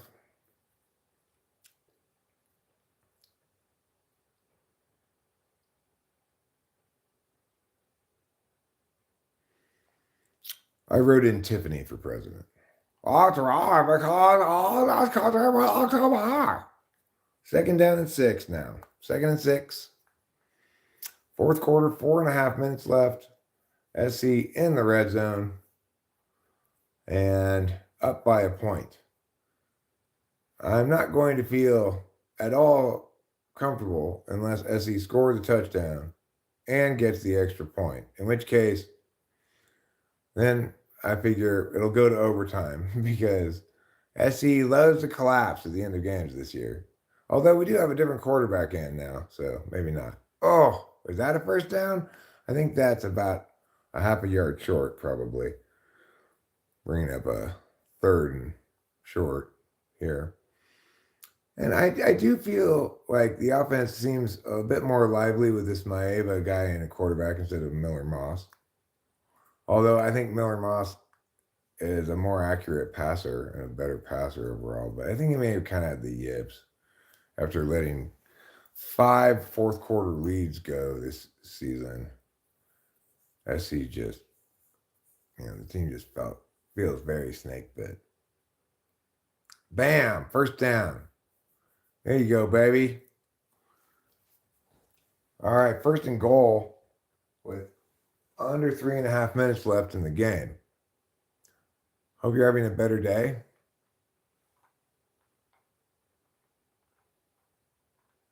I found myself by accident as I am falling asleep. What does that mean? You voted for Chase Oliver? I don't know who that is. Okay. Under 3 minutes left. 1st and goal. 7 seconds on the play clock. And the quarterback takes the snap in the shotgun, keeps it, and runs it into the end zone for a touchdown. Nice job, Maeva. Jaden Maeva.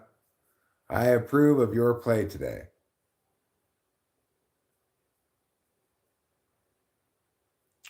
Not sure, Goblin. I think Alpha Quadrant. Introverted.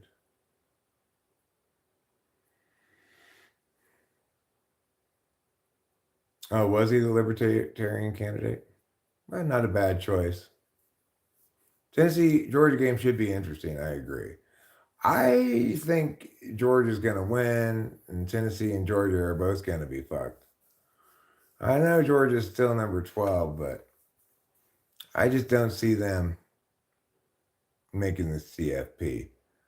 I'd like to see the SEC get frozen out of the CFP. That'd be fantastic. Because you know what? Fuck the SEC. I'm so tired of them. Did his home team win or not?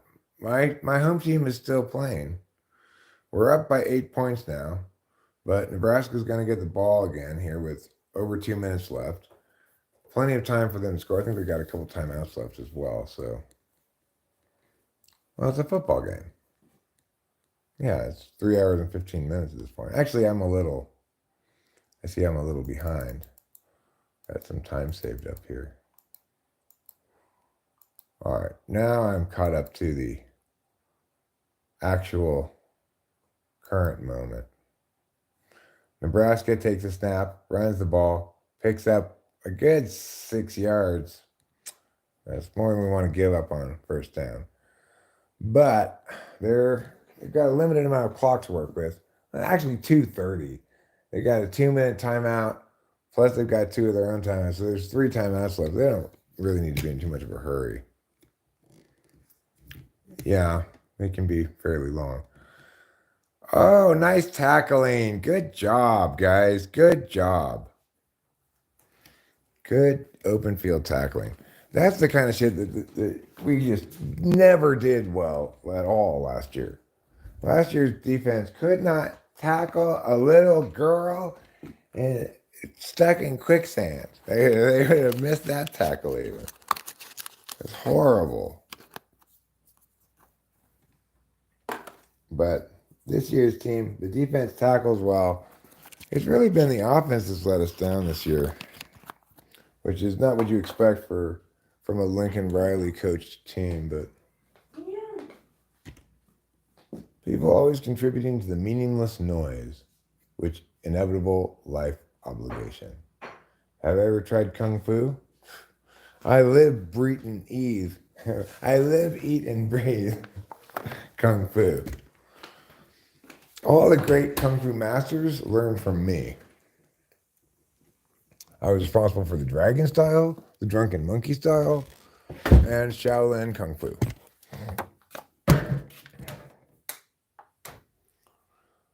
Not to mention the Peking peacock style. I have 3 of my fingers which are qualified as fingers of death. 2 of my fingers are qualified as fingers of serious injury. And the other 5 of my fingers are qualified as simple assault fingers.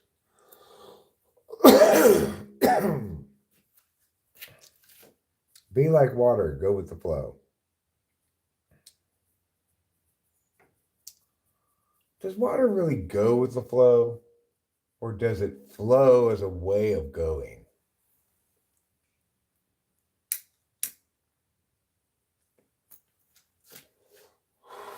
Well, you know, here I am, I'm naturally gifted with the world's fastest karate chop. Hi-ya! So, I didn't really have to take lessons or anything. I was born a black belt.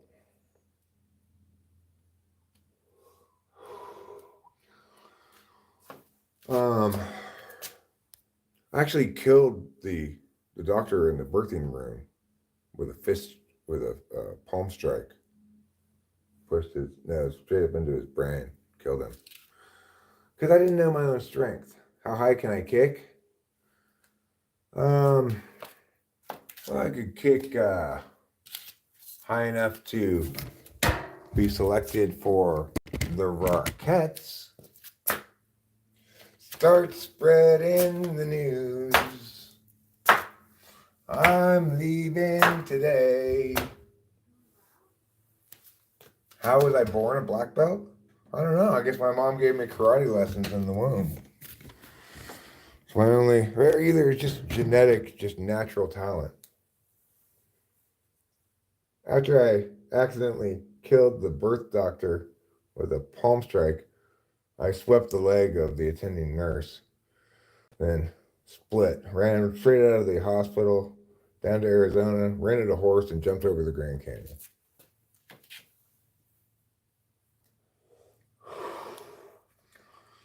No, It's a birthmark actually on me. I was literally born with a black belt around my waist. I don't like to show it off, you know, but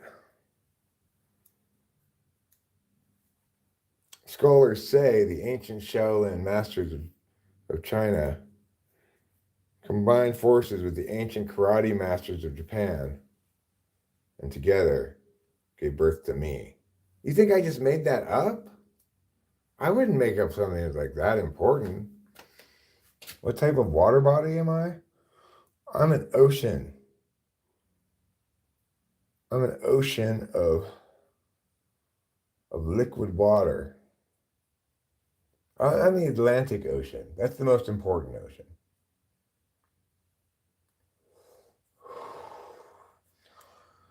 Hey girl, let me hear about everything so I can tell you what to do. Or you need to figure out people's good intentions from their dumb statements. Is it 420?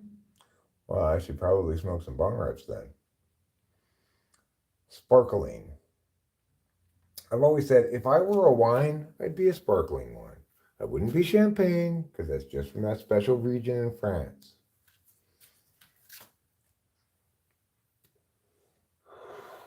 Second and 2.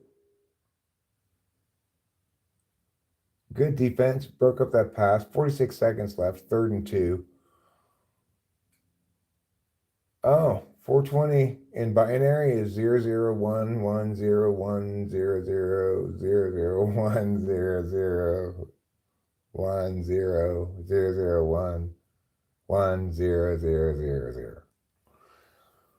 That's why we don't use binary. It'd be too long to tell you it's 420.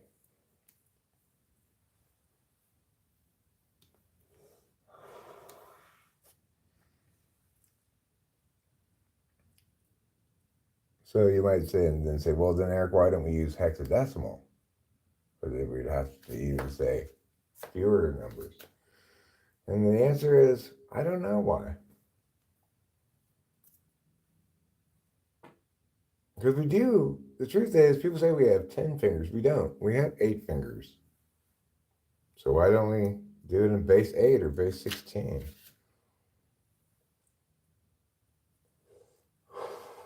It's because we got 2 thumbs. That's where binary comes from, is our 2 thumbs. 0 thumb and 1 thumb. Eric, that's not 2 thumbs, that's just 1 thumb. No, 0 thumb is just, it's a name of a thumb. It's not a number of a thumb.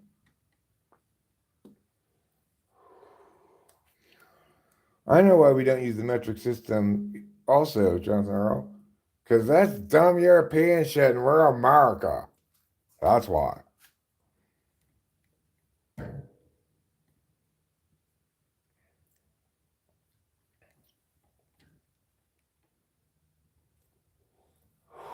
Hey, he did. He was one of history's great thumb users. Along with little Jack Horner, who stuck his thumb in something, I believe. And that guy with the dike in the Scandinavia, him too. Great thumbs in history.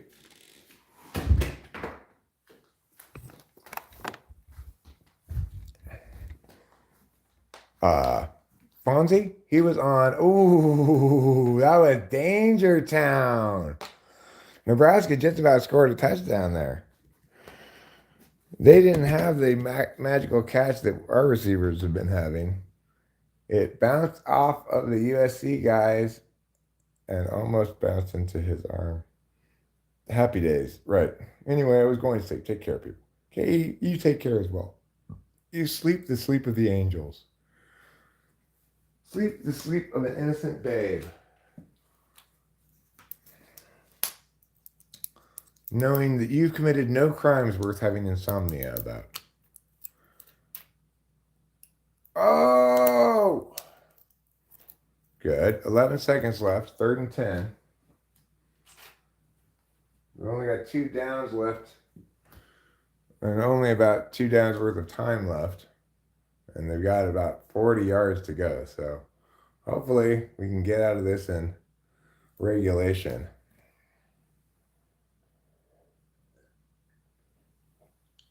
Fonzie was on Laverne and Shirley. Laverne and Shirley was a spin-off of Happy Days.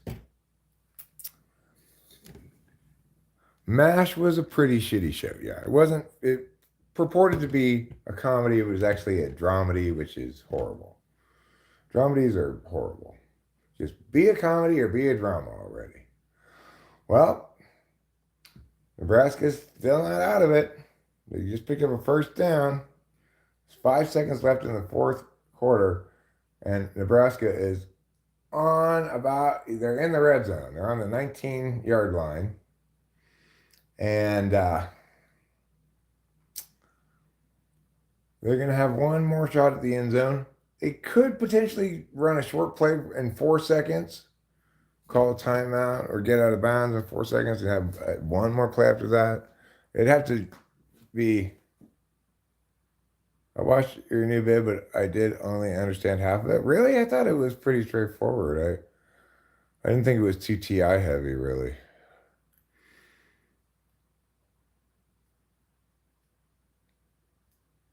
My point was just that it was like somebody asked me about extroverted, introverted last night, and I was just like, I'm gonna make a video about this because people don't get that those terms don't mean anything.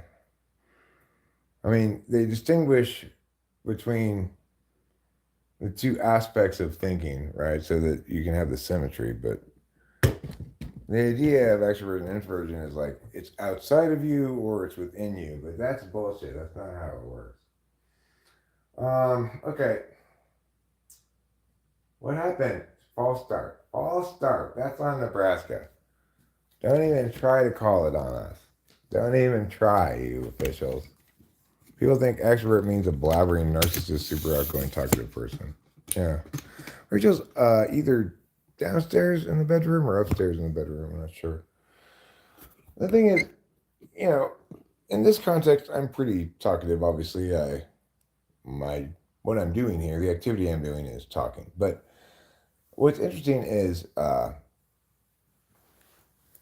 I'm not nearly as talkative as, say, this ESFP guy who's friends with the neighbors. He really talked our ear off. My FE is better than that. I'm pretty careful about the amount of space I occupy language-wise when I'm dealing with people IRL. Nice, good job. We won 28-20. Thank goodness. Well, I mean, the simple takeaway from it, Goblin, is just that extroversion and introversion are not terms that mean anything except just as I or E. You could pick any two letters. It doesn't inform us at all about anything.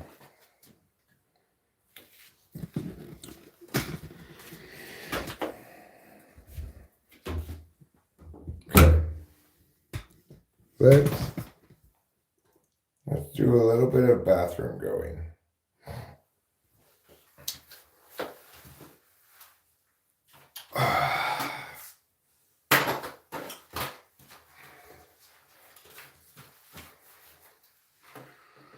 I really did a serious bathroom cleaning in here last night. I was added up, in the mood to clean, and wow, it is just sparkling clean in here right now. There are no weird discoloration marks on the walls. What is that yellowish stain over there? Let's see what the chat's saying. I'll try to be able to read it. Let's see if I can.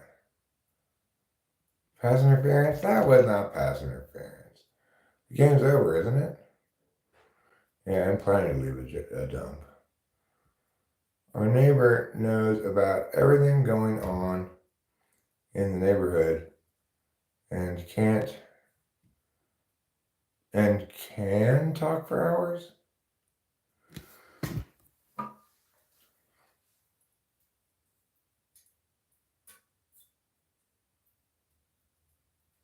Well, it sounds like a real resource on local news.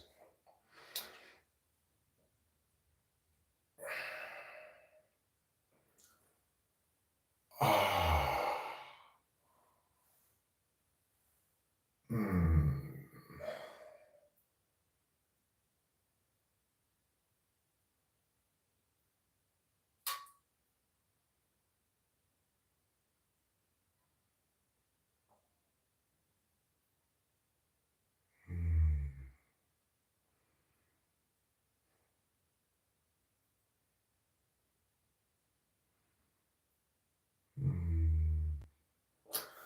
Feels good to go to the bathroom.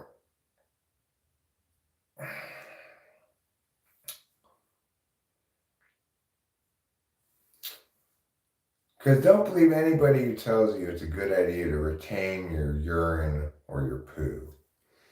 It's also, in my opinion, not a good idea to retain your semen, but I can't articulate any actual particular harm from it, so it just seems like ill-advised to me.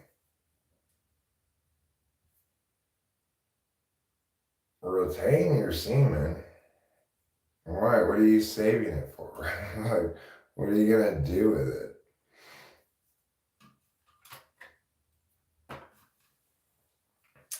Well, I mean, it's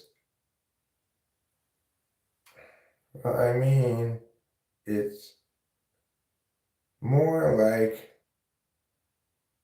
their brains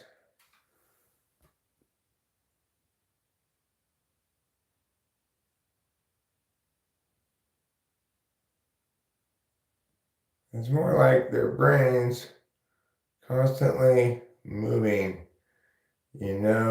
and like they like getting it out. I can't read this very well. I need to wait until I'm able to either use a pair of glasses or look at the big TV. Because right now, you may think like, oh, cool, Eric can read the chat. But it requires too much squinting. It takes too long to read even one chat comment.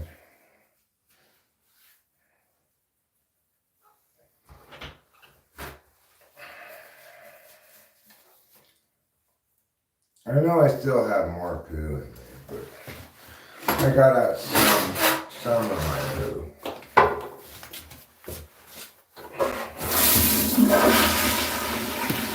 I want to assure you that I'm not retaining it on purpose.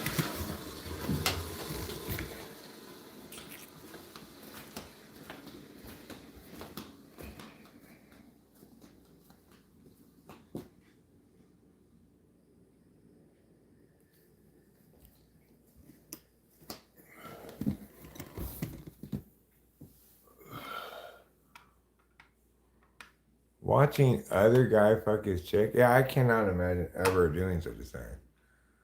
It's like traumatizing to even consider it. Okay, well, I don't doubt that they should have called pass interference Padawan range bender, but they didn't, and I'm glad they didn't.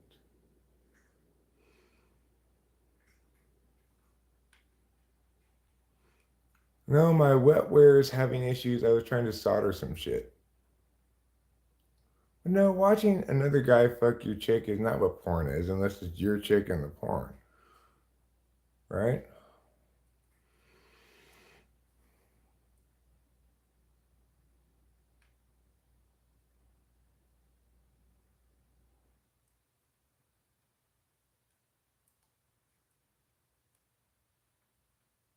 I mean, I'm a big believer in butt sunning, Winston's mom.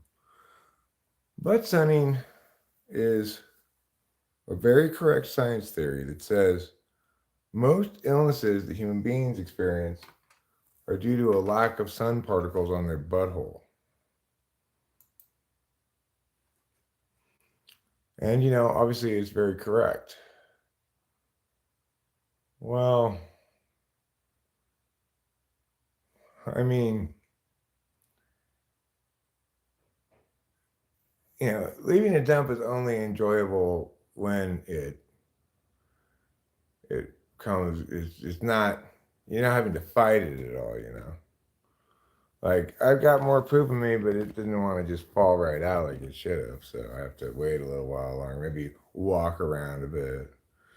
When it, when poop, when a poop goes really just as you want it to, like you got feel like you got poop in you, all of it comes out at once.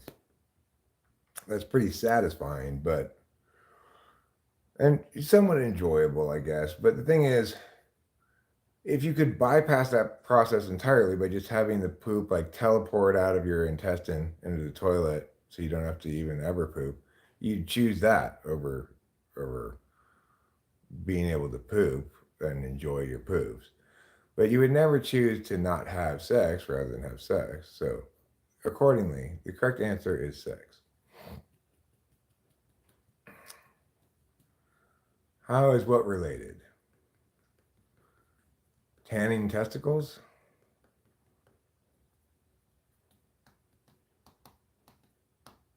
Is somebody trying to body shame me for my untanned testicles?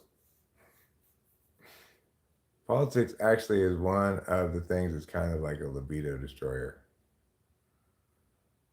You want to become flaccid yourself or make every woman around you dry as a desert, talk politics with them. Even if she is into politics, that's not going to be a good way to segue into romance. Ooh, let's argue about tax and spend policies. I think we should engage in redistribution to close the wealth gap. I think that's just harming the economy and blowing everyone's standard of living. Ooh, yeah. Let's go now.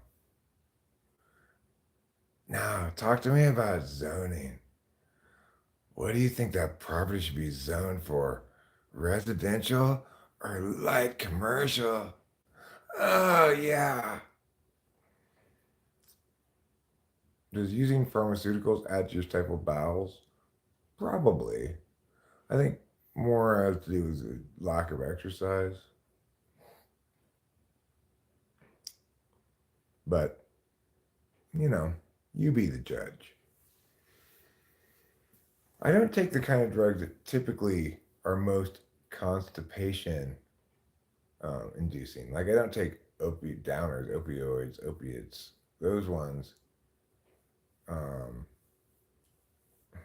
yeah, economy debate. Oh, I want to hook up with him. He's talking about the capital gains tax. E&P chicks are bizarre freaks of nature. Not all in a bad way, but they're built different. I don't know if E&P chicks either would want to get turned on by discussing the capital gains tax. I don't think anybody's turned on by that. It's like real estate. Well, what you see is, this compares well against market equivalents, and I think we're going to see, return on investment from this income property. Oh, dear God, just shoot me in the face right now, Abolish all tax. Isn't that sexy? It's a terrible idea to abolish all taxes. It's a good idea to tax intelligently rather than stupidly. We do need some community spending, Only college freshmen are narco-capitalists.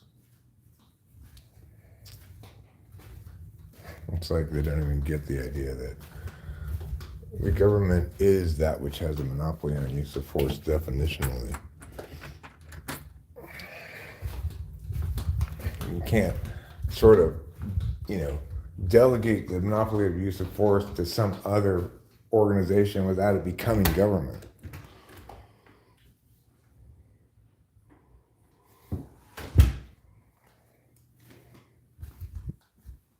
Man, people have sex with cars. You're probably making someone wet thinking about taxes. I mean, at least cars, they go fast and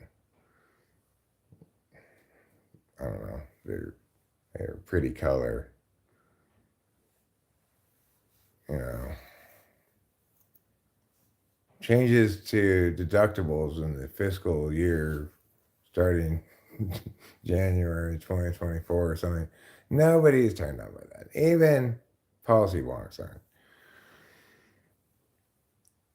Like, let's discuss whether or not we should allow that new business to open at that location given the existing parking situation and the likely uh, increased impacts on traffic and parking impact, provided they attain the level expected by their business plans. You know, it's like that TE shit is just, oh, just please, dear Lord. I mean, Jonathan Earl, you're preaching to the choir. I mean, the government doesn't have inflation, okay? Inflation is a phenomenon that occurs to currency. If currency is continued to be infused into the economy without a corresponding increase in actual wealth for that currency to represent, then inflation occurs. That's what happened with COVID. Um, Government can't even exist without taxes, right? It's like government to do anything has to spend some resources. So, like my dad always said, there's only two definite things in life: death and taxes. If you want to avoid taxes, then you're going to be in some kind of lawless, warlordy, anarchy, African collapsed state thing, you know? Well, a consumption tax is technically a flat tax.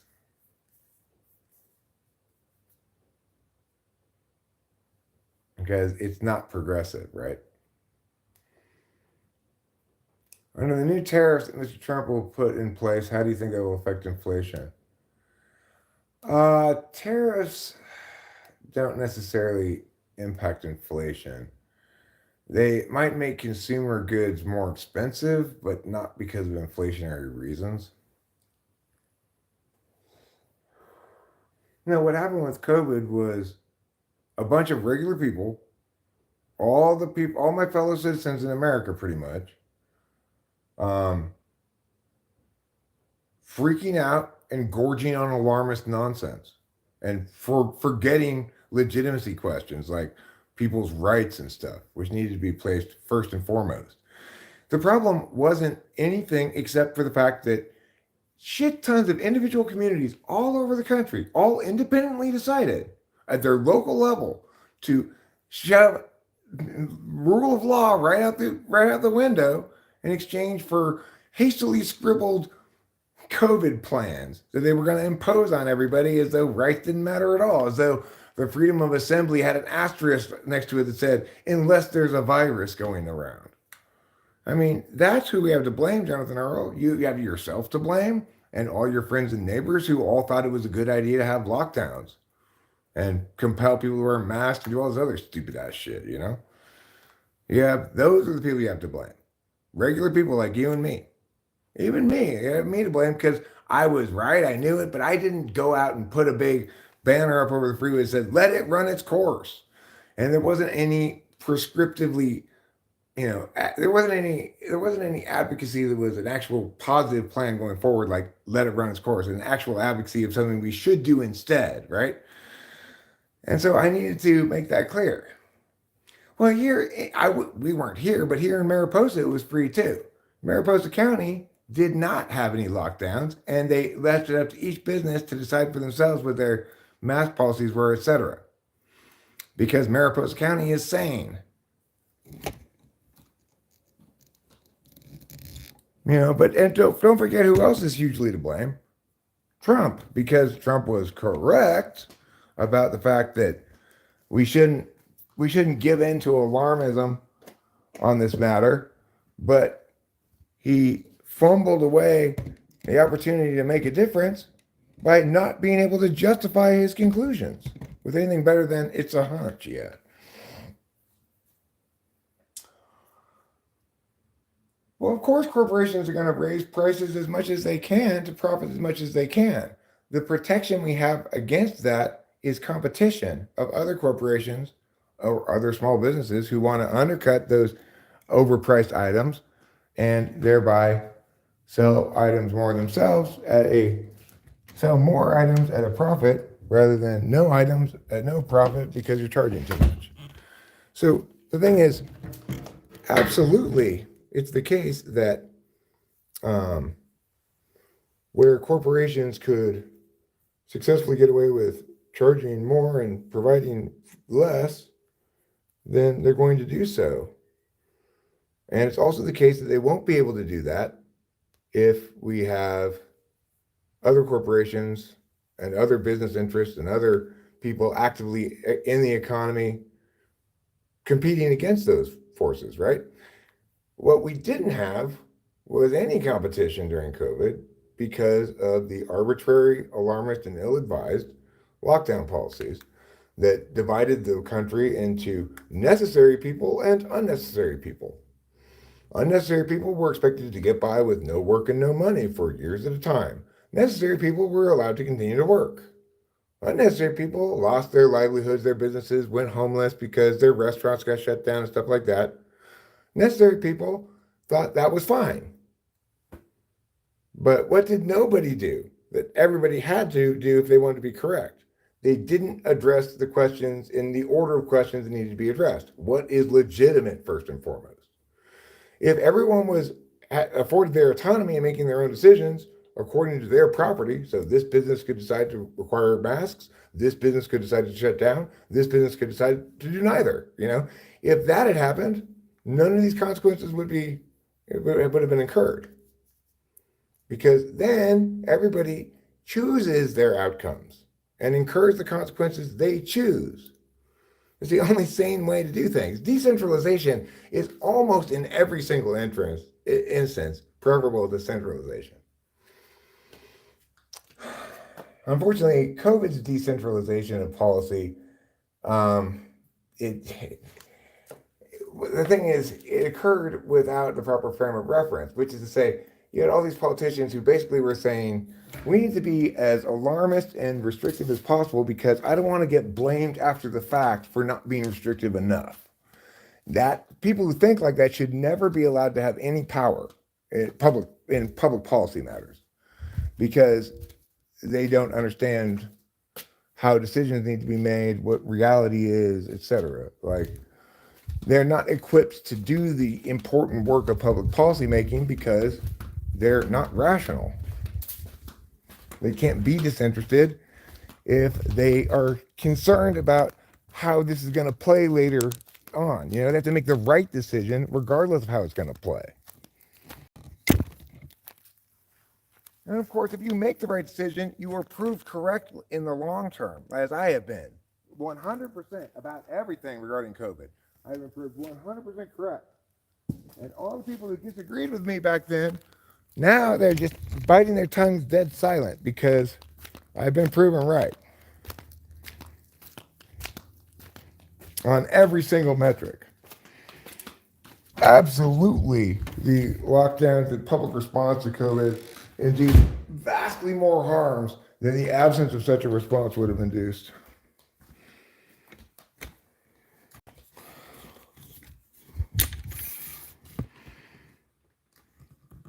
Yeah, that's never gonna work.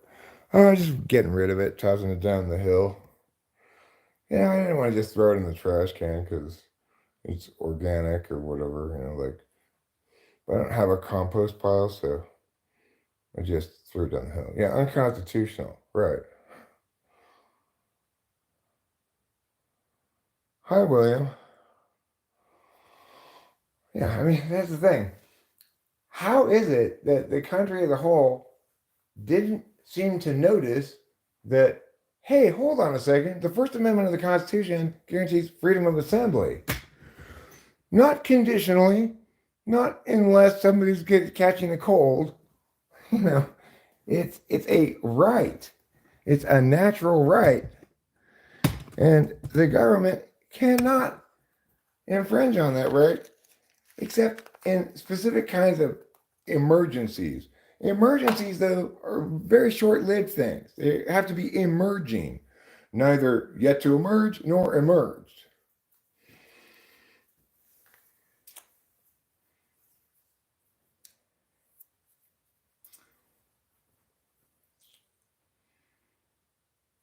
See you later, Jeremiah Fix. And that's the sort of things like when you're trying to impact constitutionality, right? It's like, well, what I'm saying, my plan is that we've got to help these poor people. Well, what I'm saying is your plan's unconstitutional. Well, where's the harm in that? Impact that, impact the negative impacts of unconstitutionality. The negative impacts of unconstitutionality are the destruction of the integrity of a system that preserves justice for us all. So, you know, and in every instance, it turns out that when we ignore the Constitution, it ends up backfiring horribly and fucking us in the ass. You know, Japanese internment camps seemed like a good idea with an irrationally panicked population of racists, but eventually the taxpayer had to pay reparations to all those people. And that's just the practical negative impacts. The more significant impacts is a shameful blemish on our national history because it's an instance where we ignored our constitutional limits that were imposed on the government for good reason. Because it's not the case that a centralized group of individuals can better make decisions than a decentralized individual is making decisions for themselves. After all, they can't make decisions for you better than you can because they don't own the consequences of the decisions they're making for you. That doesn't mean we shouldn't have any government. There shouldn't be any kind of centralized, yeah.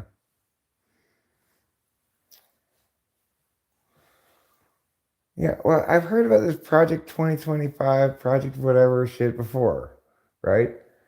Yes, I agree that Trump does not have good regard for checks and balances, rule of law, and transition of power and stuff like that. He doesn't have a lot of respect for human rights. He may have some respect for constitutional rights, but not really, only when it's convenient for him. You know, he's almost as bad as Harris would have been. Just the only reason why Trump is less bad is because, um, you know, there will be an election, obviously, in 4 years. He will be replaced, regardless of how much he wants to become dictator for life, just as he was last time. Whereas if Harris could push through any kind of her legislative agenda and get it accomplished, that would potentially be the end of the country, right? If you cut the legs out of the economic prosperity of the country, then and that's it. That's it. So we got to protect, we got to be sane about policies that matter. And we also, that includes both, checks and balances, transition of power, and it also includes, recognizing the legitimate, reasonable scope of the federal government, state government, local government, and constraining it accordingly. These are things that are necessary if we're going to um, if we're going to pull out of this Roman Empire collapse, pretty soon you get all the Roman Empire citizens on the dole, welfare, and the Roman Empire increasingly has to rely upon conquest to bring in new wealth. Of course, it's going to collapse. We don't even have that option in the contemporary milieu because there's no storybook for um, colonialism as an economic policy. Trump's going to be too old to run again, even if no, he's not going to be a third-term president. No, they're not going to try to make that argument. It's already been determined that that argument doesn't. We have a 2-term limit. It's 2 terms total. It's not 2 terms consecutive. We didn't have it prior to FDR, but we do now. So,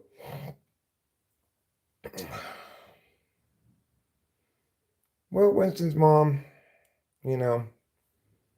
obviously we all have plenty that we can be worried about, concerned about, upset about regarding the way the country's being governed.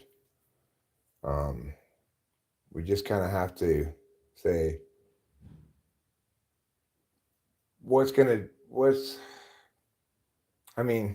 how can we prevent Trump from overreach as best as possible? Just as we would have had to focus on that question with Harris,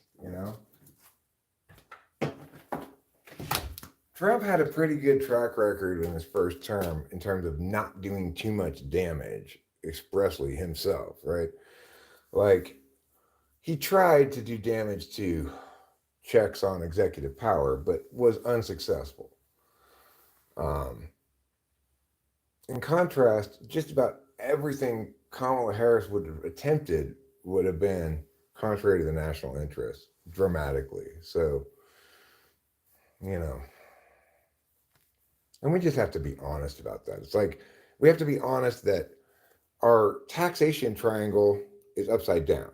We should have the least taxes, the furthest away from us, the most centralized form of government, federal government, and then more at state, most at local. It's upside down.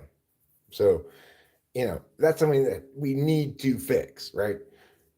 Getting rid of, eliminating the nightmarish federal taxation regimen is job number one of any real leader. That doesn't mean getting rid of tax revenue. It means doing things sanely, regressive. Stop being so fucking regressive in your taxation. Remember, there's nothing more regressive than progressive taxation. The more you have progressive taxation, the more complicated taxation becomes, and the more the rich are able to avoid it. So you have Warren Buffett paying fewer taxes than his secretary, right? Why? Because income tax taxes salaries and wages. Corporate tax taxes corporate income, and it's at a lower rate than the income taxes for most people. If you're very, very poor and paying nothing in income taxes, well, then there's a decent chance you've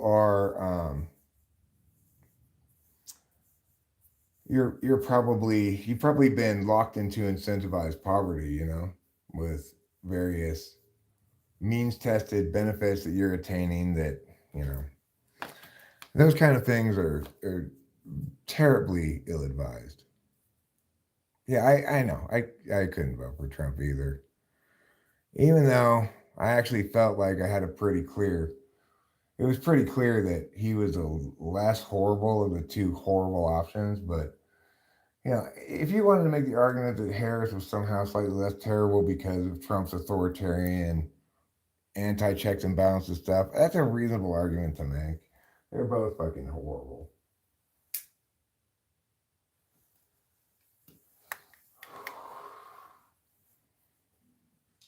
But this upcoming week, I'm gonna call the dentist and core school and get started on getting my teeth fixed. Once I have my teeth fixed, then I can start seriously trying to ramp up to running for president next election and hoping that even if I don't win, I can have enough visibility that my correctness can positively influence American politics. Because I'm not just correct about the specific policies, I'm correct about how to talk about them. And that's probably more important. Fuck the hair transplant. I don't need a hair transplant. I just wear a hat.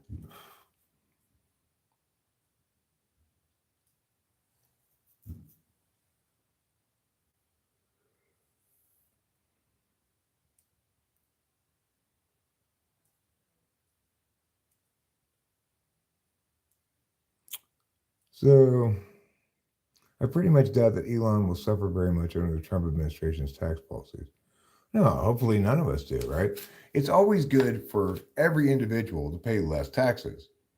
And it's never helpful to me to have someone else pay more taxes. When we remember that, then we have a sane frame of reference, right? We remember that it's always good for me to pay fewer taxes, and it's never good for me to have someone else pay more taxes. When we remember that, then we can make progress. I mean, my slogan is restoring our citizen democracy.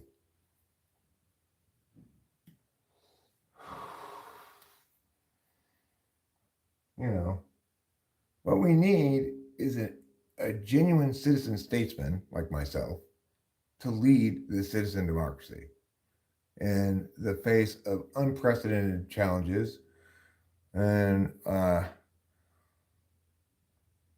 post-digital age that sees the rise of authoritarian powers across the world, be they Russian, Chinese, North Korean, or Islamic fundamentalist. We see a lack of cohesion among the traditionally free Western societies, as obviously interdependence. Yeah.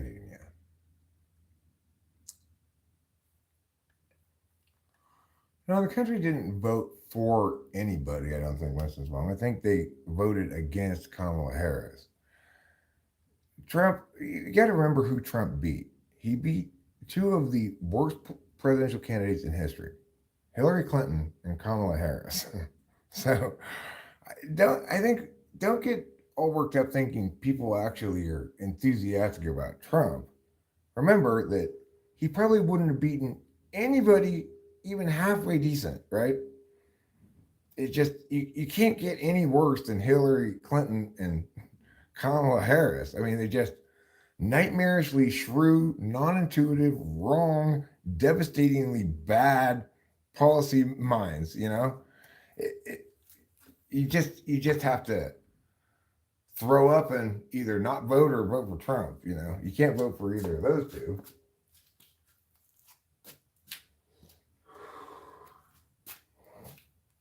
Because it's necessary for a person in governance, especially the president, to have some grasp of intuition, some intuition. If you're anti-polar like Hillary Clinton and Kamala Harris, you have no business being anywhere near any kind of governance. You must have introverted intuition so you can understand relevance, big picture, small picture stuff. Otherwise, you're just a time bomb. Now, don't. Well, Ozzy G. I don't think that the president is going to be able to bring jobs back from China or Mexico. That's a silly idea, right? Because a company elects to outsource labor expenditures to some other country where labor is cheaper in order so that the company can be profitable and the shareholders can benefit, and or the people who own the company can benefit, and all the employees can get paid and all that kind of stuff, right? That's why people outsource to other places, because maybe the labor market in the U.S., for example, via unions, extorted too much too many concessions from the management, and it ceased to be cost effective to do that work here in the United States.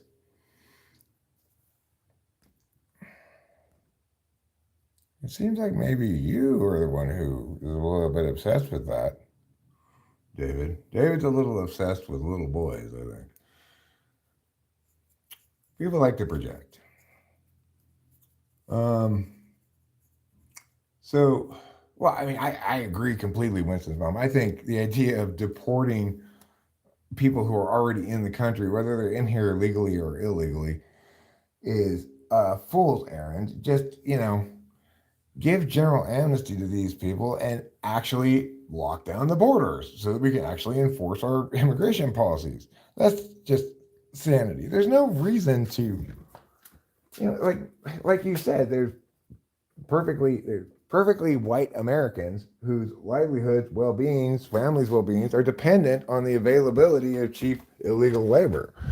So it's absolutely a terrible fucking idea. Not to mention, just it appalls the conscience the way that Trump goes about it, right? But you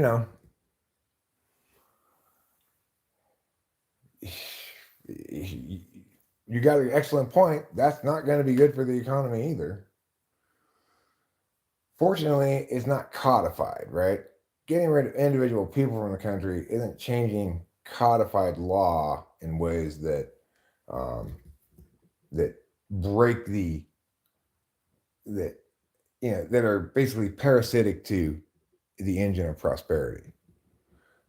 Architecturally, it's not good economically, but it's a one-time hit rather than a structural thing. So, guess you got to pick your devils, huh?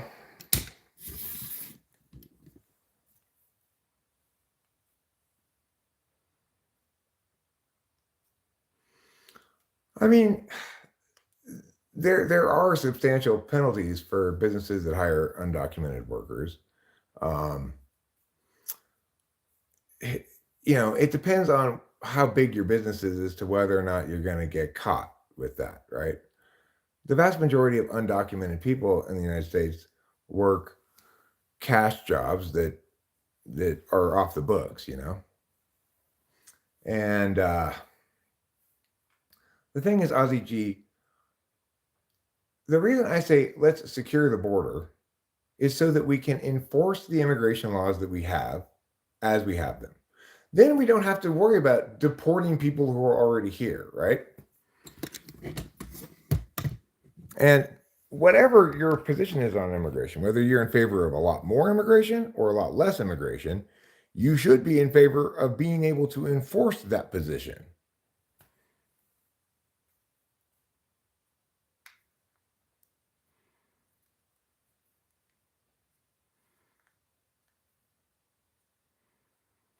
Well, not a generation or two, because once they've been born here, they're citizens. So it's just one generation.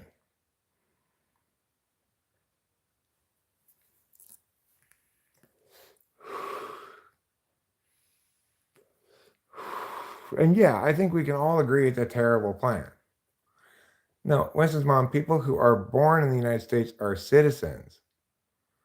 No, that's not correct, Winston's mom. You're a naturalized citizen if you were born within the continental United States, regardless of the immigration status of your parents. Well, fortunately, Jonathan Earl, the President of the United States doesn't get to unilaterally abolish constitutional amendments.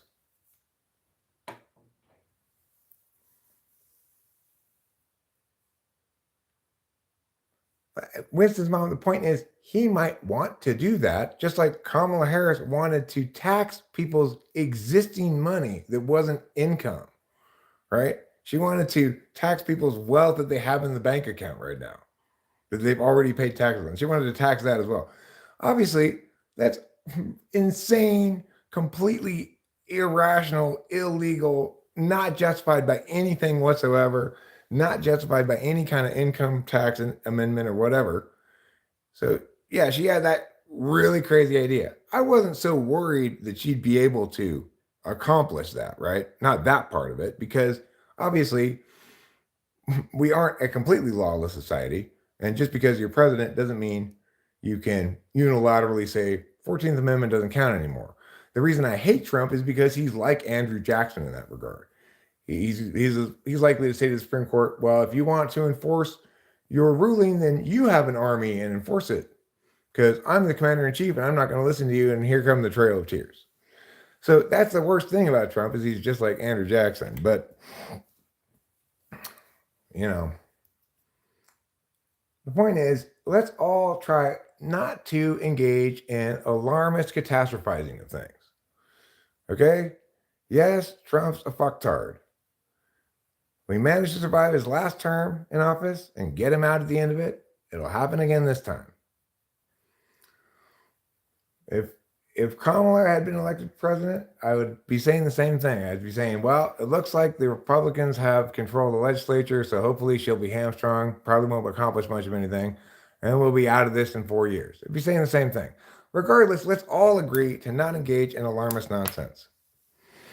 We need real solutions, not demonization of people who are currently in power. Obviously, we need to replace these people with intelligent people like me, but in the meantime, let's not contribute to the existing problem by demonize the guys we don't like.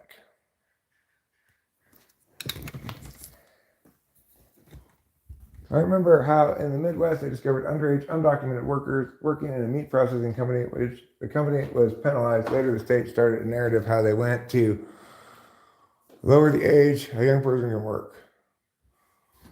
Well, I mean, the thing is,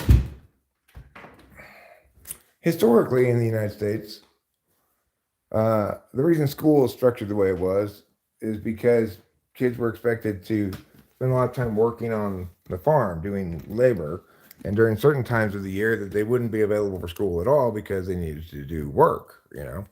I don't think there's any problem with kids working, and I suspect that the children of immigrants who worked in those factory jobs ended up with a better work ethic, a higher quality of life, more confidence in themselves, etc., than kids who were forced to go to youth prison camp for 12 years, and especially those kids who were forced to go to youth prison camp for 12 years and weren't academically inclined. You're watching Oregon, Wisconsin? I should be watching that. I'm watching Arizona State, Kansas State. I like the fact that Arizona State's whooping up on them, 21-0 at the moment, but game's still young. They're both 7-2.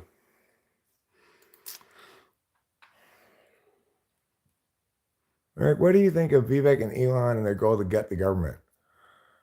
Well, if your goal is to gut the government, then you're being ideological. The goal should be to constrain the government to its appropriate scope and scale. Not more than that, not less than that. Exactly that.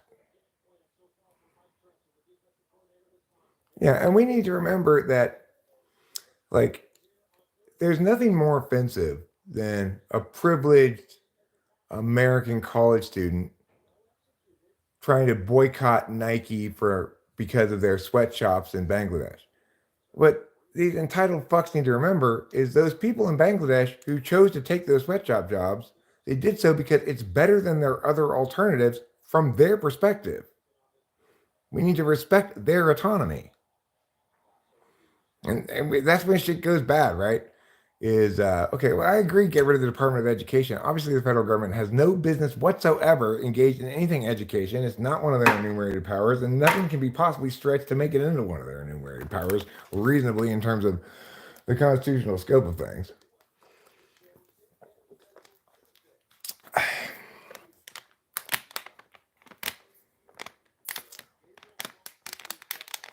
Like the gold confiscation? Nothing is going to change history is the best indicator of future results.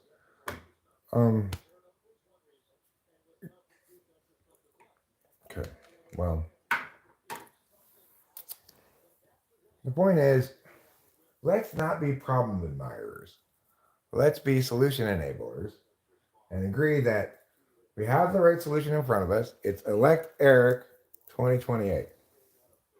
And let's just all turn our attention to working towards that and not working towards complaining about things.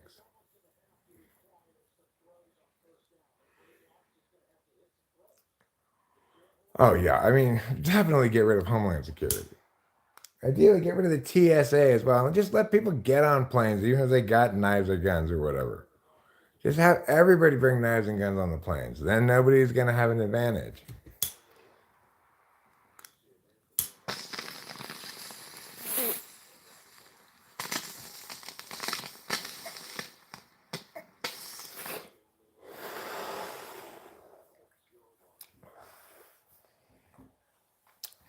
Well, even if Trump deported less than Obama, it is the case that Trump deported in a particularly appalling way.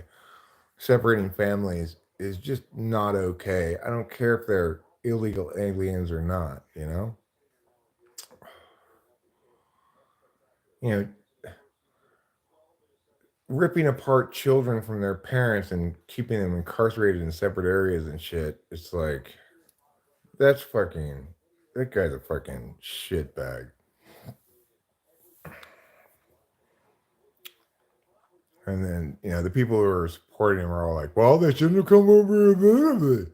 Well, they did. Now we have the chance to be either sane people who are decent and have some sense of morality or insane shitbags. If you want to deport them, fine. Okay. But, you know,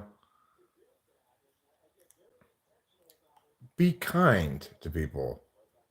Don't be needlessly cruel. Yeah, of course parents should have vouchers for education. You're never going to improve education by protecting bad teachers with public unions.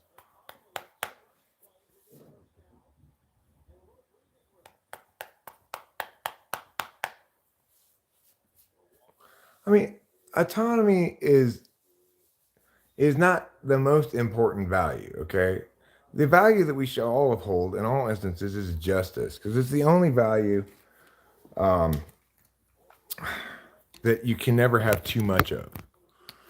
The thing is, justice, when properly understood and defined, emerges from an understanding of rights and liabilities, civil and criminal. So, in that regard, upholding the value of justice unavoidably upholds autonomy most of the time. Justice ensures liberty because you can't constrain liberty in rights violating ways without undermining justice. You can't uphold justice without upholding liberty because you can't fail to uphold liberty without violating rights.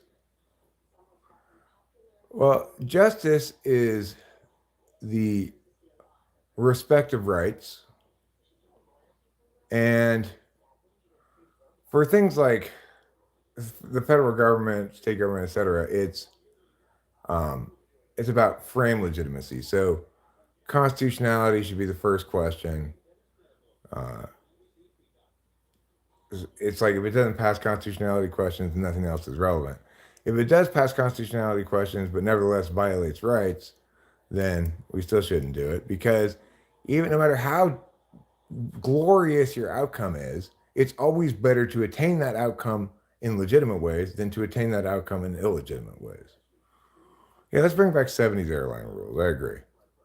We should be able to smoke on planes while playing with our 6-shooter, while spinning it around our finger. Why can't I do that anymore?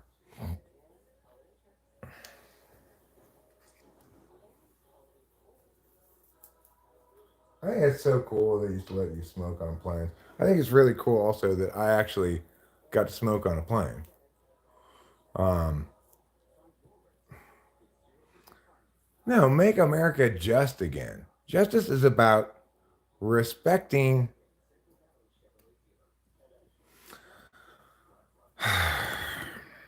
It's about respecting the only things we can agree on, right?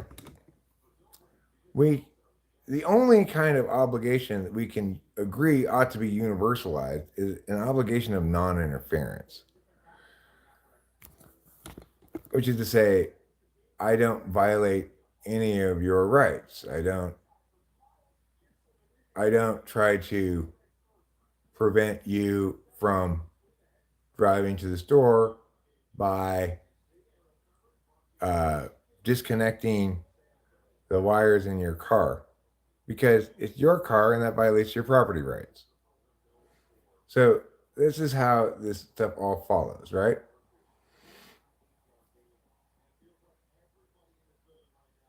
Oh yeah, there should be no um, federal laws on guns. Now, the Supreme Court could very reasonably make the argument that the Second Amendment is not an incorporated right. They haven't made that argument. In fact, they made the argument that they've ruled that it is an incorporated right, which means that the states can't make laws about it either. But they've constrained that such that the only right people have is an individual right to own a handgun. And I guess the reasoning behind that is obviously the right to bear arms can't be a natural right because if it were a natural right, then um, there wouldn't be an element of self defense in it. I mean, there would always be an element of self defense in it. So, like, you can't justify nuclear weapons by a self defense because um, even if they're proportional to the harms done, it's not self defense, it's retribution. The nuclear weapons are only defensive until they're used. They're a deterrent, but not actually a defensive weapon. So, accordingly, we can't reasonably expect that you have a right to own nuclear weapons because you can never use them without violating rights. Accordingly, since the since we can come up with instances where the right does not apply. So, in other words, there are some kinds of arms that cannot be used defensively. They can only be used in a defensive sense militarily at best. And um, with things like weapons of mass destruction, they can only be used as a deterrent. So only nation states can justify owning those for deterrence reasons because what's being deterred is boundary violation or aggression, as it's sometimes called.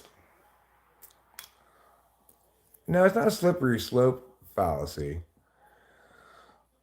Um, it's evaluating whether something's a natural right or not. So we have a natural right from from to be free from search, seizure, etc. In other words, just because you're the government and have a monopoly on use of force doesn't mean that every use of force is justified. And we have a natural right to free speech, but again, certain kinds of speech we have a natural right to. We have a natural right to certain kinds of political speech, etc. We don't have a natural right to yell fire in a crowded theater. America. Uh, we have a natural right to property. We own our own body. It's the first piece of property that we have. We're born with it, and that's a kind of property that's unique in that we cannot we can't we can't sell it, and we can't uh, we can't hand over our will to anybody else. So it would always be fraudulent if we tried to sell ourselves into slavery, because you can't actually sell your will, and um, accordingly, your own self is the only piece of property you must either keep and maintain responsibility for or destroy. There's no transference of ownership.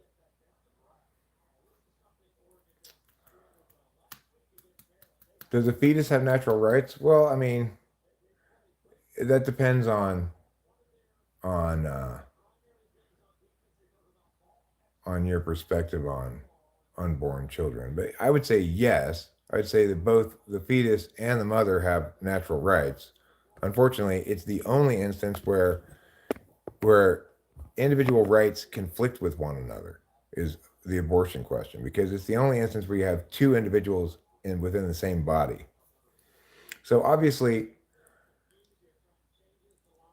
well, indentured servitude is not is not a legal form of contract anymore for the reasons I've articulated. You're limited to the extent to which you can give up rights to yourself, because you're limited in the extent to which you can give up liability for your choices and your actions. Just because I claim that Joe is my master, if I rob the liquor store and then tell the police, well, Joe told me to rob the liquor store, um, that doesn't get me off the hook. Well, I'm not responsible for my actions because I'm just a slave and Joe owns me, so he's responsible for my actions. It's not like dogs, right? Like if your dog bites someone, you're responsible for the dog's biting them. The dog can't be responsible for itself biting.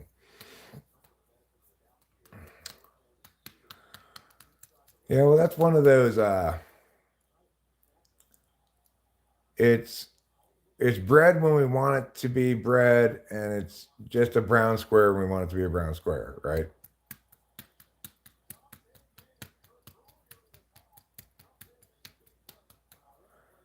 So, accordingly, all rights emerge from property rights, uh, and because our actions sometimes violate the rights of others, either unintentionally or intentionally, um, liabilities are linked irrevocably with rights.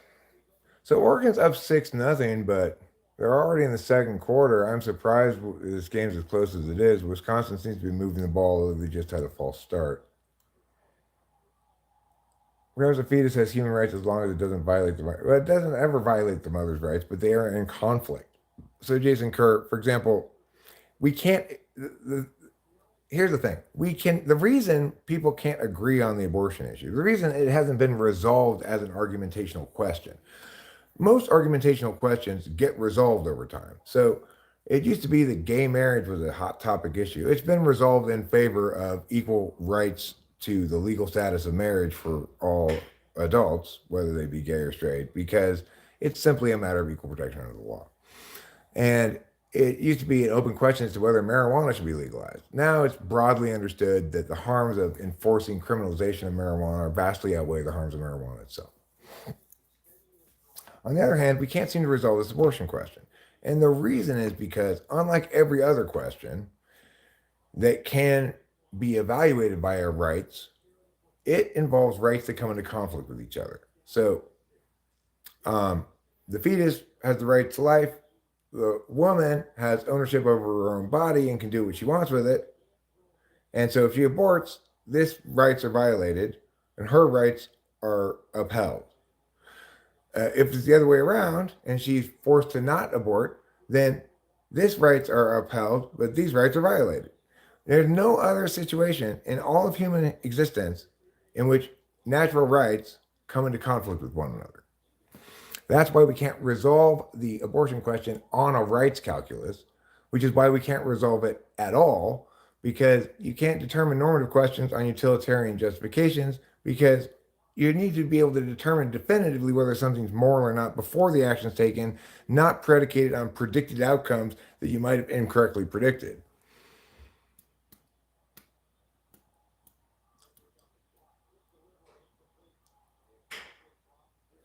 Is justice served without? Well, I mean, the issue of the federal government's relationship with abortion has been resolved correctly, in that it ought to be relegated to the states. And the reason you know it ought to be is because half the people say it should not be relegated to the states because they want the federal government to make it illegal nationally. Half the people say it shouldn't be regulated to the states because they want the federal government to make it legal nationally. So that's how you know it needs to be relegated to the states, because they are the incubators of democracy. That's exactly the sort of policy that the states are supposed to figure out independently of one another, because there isn't broad agreement about it. The reason there's not broad agreement about it is because no matter how long we argue about it, we'll never be able to resolve it on a rights calculus for the reasons I've articulated. That makes it unique among all public policy issues.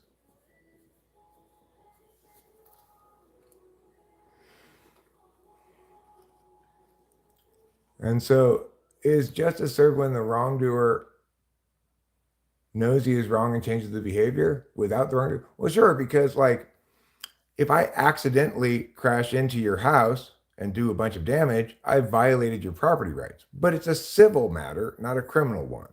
So just because it's an accident doesn't mean I'm not liable for the damages, and doesn't mean I don't need to pay you for the damage I've caused. I do. And it's also the case that because I didn't intentionally do it, and assuming I wasn't drunk or something, um, that I'm not criminally liable, because you have to knowingly commit a crime. You can't unknowingly commit a crime, although ignorance of the law is no excuse. You have to knowingly commit the act you're committing, right? How do you know when justice has been actually served, definitely served properly, when you are using arbitrary and subjective standards? I'm not using arbitrary and subjective standards. I'm saying justice is served when rights are upheld and not violated. When rights are violated, to uphold justice is to incur the liability. In other words, if somebody violated your rights accidentally, they need to pay you for the damage. If somebody violated your rights on purpose, they incur criminal penalties. That's how justice is upheld. The problem is people like the fact that justice is definitive and meaningful and purposeful. And so they abuse the word to mean nothing. And so people think, oh, it's just subjective and arbitrary. It's not subjective and arbitrary at all. It's quite mechanistic, as you can see, right? It's like we can evaluate any prospective act ahead of time to determine if it's a morally permissible, morally impermissible, morally obligatory act, and explain why simply by doing a straightforward enough rights calculus, which can be done either with negative or positive rights. Positive rights are contractual, negative rights are universal.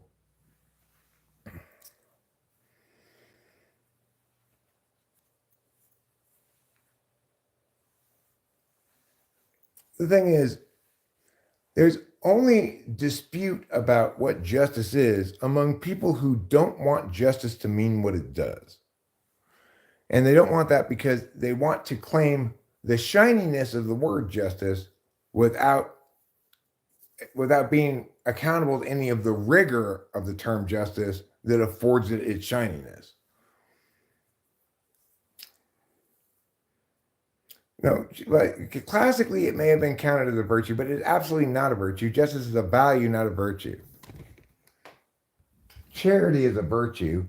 Justice is a value. You can uphold a value. You can just practice a virtue.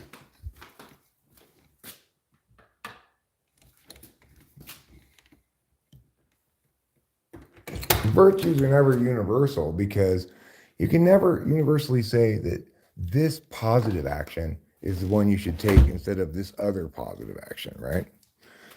You should give the money to the SPCA.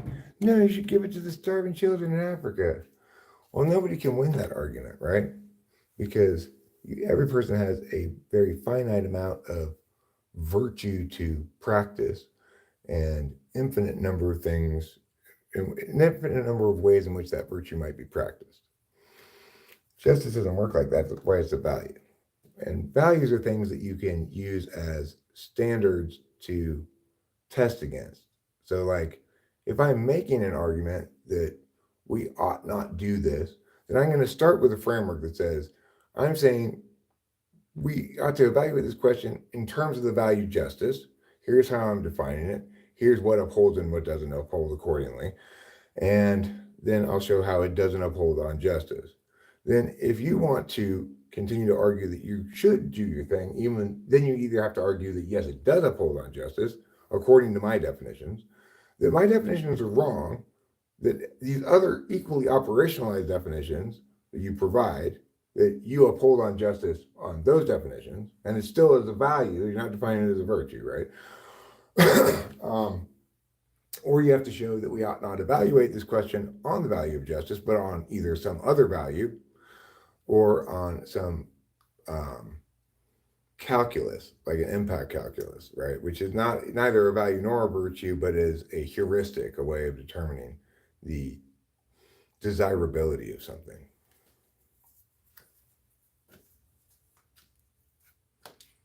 If someone knows they are wrong and changes their way, justice is served more than a person who does 4 years and doesn't change their way. No, that's not justice, that's deterrence, right? So you're saying if somebody gets busted and then is thereby deterred from doing future crimes, then deterrence has been attained. Whereas if they're not deterred from doing future crimes, then deterrence is not attained. Well, that's true. But that has nothing to do with justice. Like, justice can never be attained by me violating your rights on the grounds that you might violate someone else's rights in the future, right? So it's like, I could make the argument that I don't know for sure that my neighbor is not going to attack and kill us. So I'm going to proactively attack and kill them first, right? That doesn't work because, it's always the case that the rights violator is the one who incurs the moral status of impermissible, right? So you can't incur that on the grounds that it's responsive to something that hasn't happened yet, right?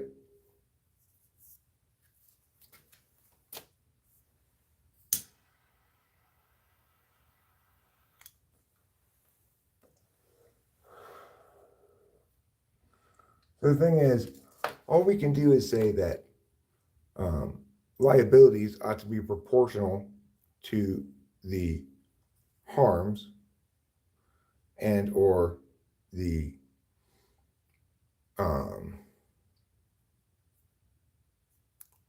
maliciousness of the crime. So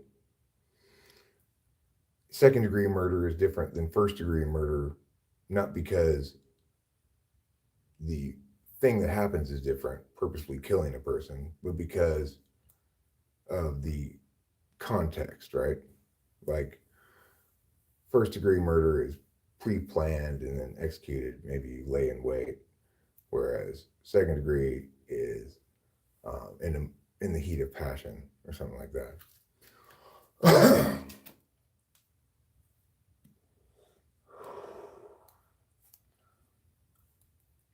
So accordingly, what we know is that justice is served when the liability matches the violation. We know that justice is served when the amount of damage you did is the amount you pay in damages to me, so that it's fair, right? Accordingly, with criminal prosecutions, it's important to remember that rehabilitative justice is not justice. That's efficacy. That's different. Justice is retributive, definitionally and necessarily. An equilibrium is restored when, because you raped and killed my wife, you have to stay in prison for the rest of your life. Because if you don't have to stay in prison for the rest of your life, then an ongoing injustice is done to me, the victim, and my wife, the victim, right? Because there's a lack of proportionality. The amount of harm you've done, the amount of violation you've done, reaches the end of a person's life. So you should not go back to living a normal, regular life, at least not without first spending a substantial number of years in prison. And there's no way to say that it would be just to let that person out after 1 year, no matter how definitively we can prove they've been rehabilitated, because an equilibrium needs to be restored. Rights were violated, and a liability needs to be paid.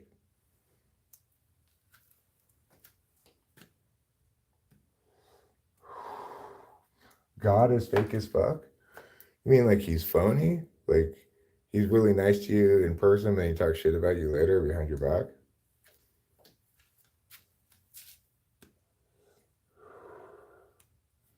Right. Justice is not necessarily equitable.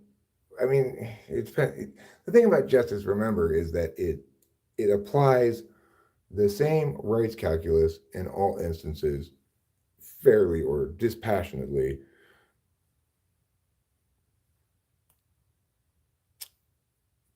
It doesn't necessarily come up with equitable results, right? Like, um, most of the time, one side wins completely and the other side loses completely. You wouldn't call those results equitable. They don't represent some compromise of competing interests. They represent a determination of justice, who was wrong and who was right. Do I believe in karmic justice? Like a transcendental justice that exists beyond the ideology? Well, I mean, I believe that in healthy people, there will always be justice in the sense that having done wrong is its own punishment for healthy people. People who hurt other people regret it for years afterwards and suffer for having done so for years afterwards and hate themselves and feel guilty and stuff, you know? But not all people are healthy. For people who are fully accountability avoidant, you know, for like these horrible celebrities like Diddy and shit like that, I mean, they incur no harms from their wickedness. So we as a society need to make sure that we compel the harms upon them proportional as best we can to the harms they've done.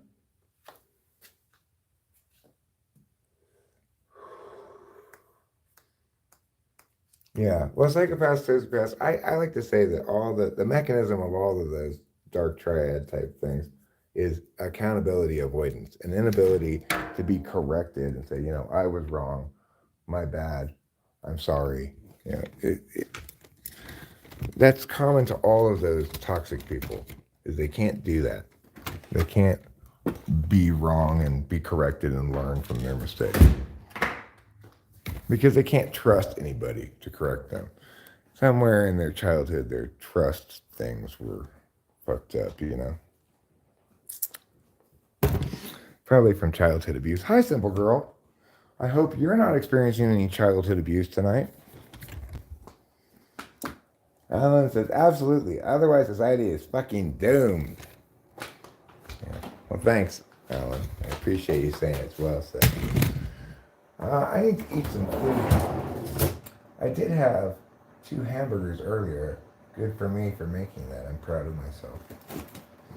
But I'm feeling a little lazier now than I was at lunchtime. So I'm just going to make one of these Italian dinners. What's the minutes on this one? 7.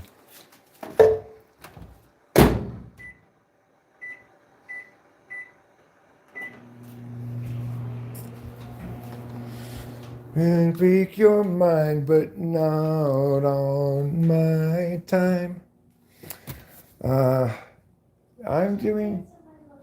I love you too, my beautiful darling. Thank you for being such a wonderful wife. My pleasure. That's true. I was mistaken about that, Footy Cat. No, I thought there was 2. There's 3 actually, Footy Cat. Now you're the one who's mistaken. I thought there were 2 blondes, but there are actually 3 blondes. Yeah, I'm not. I don't feel particularly hungry, but I can just tell I need to eat. I gotten pretty good about that as the years of being on Adderall have continued. Even when I'm whacked out, I still usually manage to eat pretty regularly.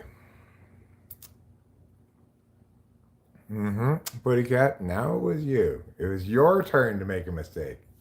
And it was my time to shine. There's a knock on the door, knock on the door. We're waiting for you, we'll be waiting for you. Where the kisses are hers and his, three's company too. Sounds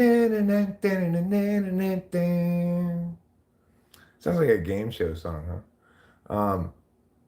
You know what business I wish existed in the real world? Maybe somebody should make this business like a theme restaurant. The Regal Beagle. That's where Jack's friend take a step that is new. Is that what it says?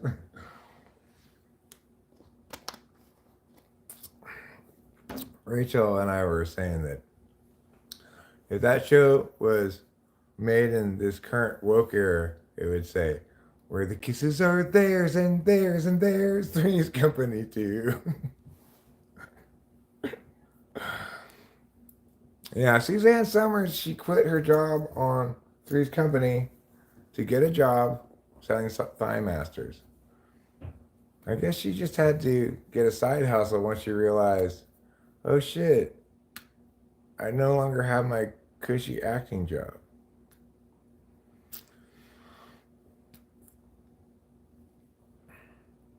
But isn't it, it doesn't make any sense though that Mr. Furley or Mr. Roper would object to a straight man living with two women because of moral reasons, but would be fine with a gay man.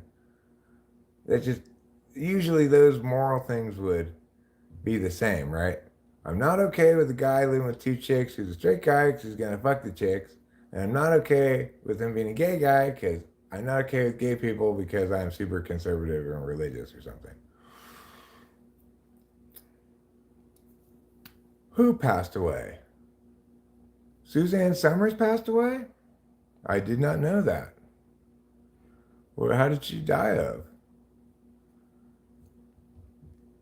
Did she die of fright because of an especially terrifying Halloween decoration? I didn't know she died either. The pretty lady on useless farms.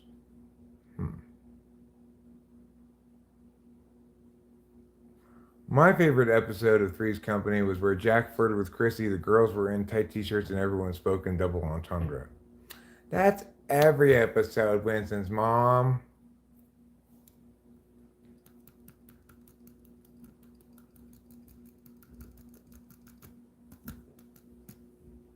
Meow, meow, meow, meow, meow, meow, meow, meow, meow, meow. You know, thing about to remember about rights is just remember that Billy Joel song. You can speak your mind, but not on my time. God, out of here, Baldy. I think that was one of the original lyrics in that song was "Get out of here, Baldy," but he changed it.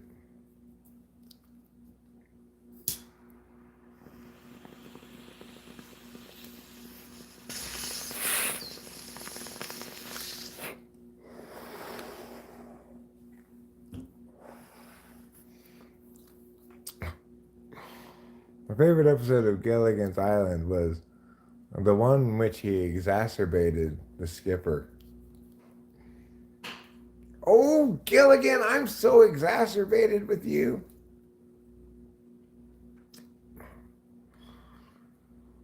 Billy Joel also said, we didn't start the fire except in the bathroom. Well, I'll admit, Putty Cat, I spent a lot of years blaming Billy Joel for that fire. What is Useless Farms? I've never heard of this Useless Farms thing. You ought to know by now. The time Ginger was seductive and also being a spoiled diva. Like, oh, I can't go out on this tropical island without a fancy evening dress on. I'm Ginger. Aw, shucks, says that other lady. I am just one tug away from a Playboy Farmer's Girl photo shoot. One tug on my checkerboard tablecloth bikini top thing that she wore.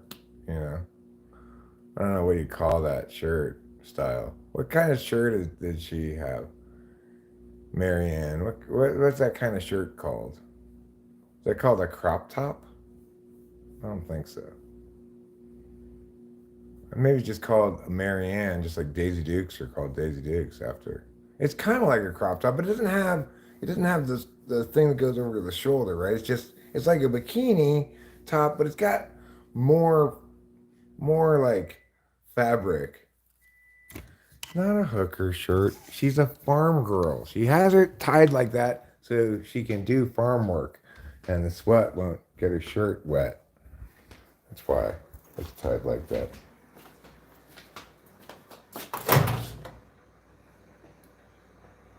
Oh God, I fell over and got stuck in this feed trough. What are you doing? Are you gonna help me? Oh my God, what are you doing? It's okay. Oh, you're humping me. Ew. That's my reenactment of a porn movie I'm imagining with Mary Ann.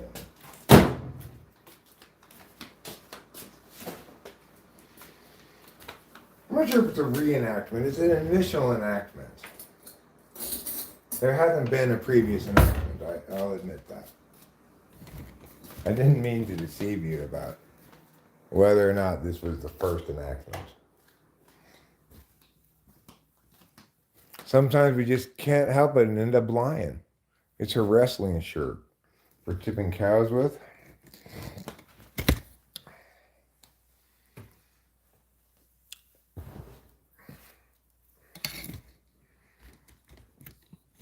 I think it's called an udder guard. It's her udder guard. It guards her udders from the sunshine. The Golden Girls are the four virtues. Sophia is wisdom. Sophia is wisdom. I should change the title of the stream to what? To, are we inviting Mrs. Howell to the orgy? This is a question they frequently asked on Gilligan's Island. They already knew they weren't going to invite Lovey.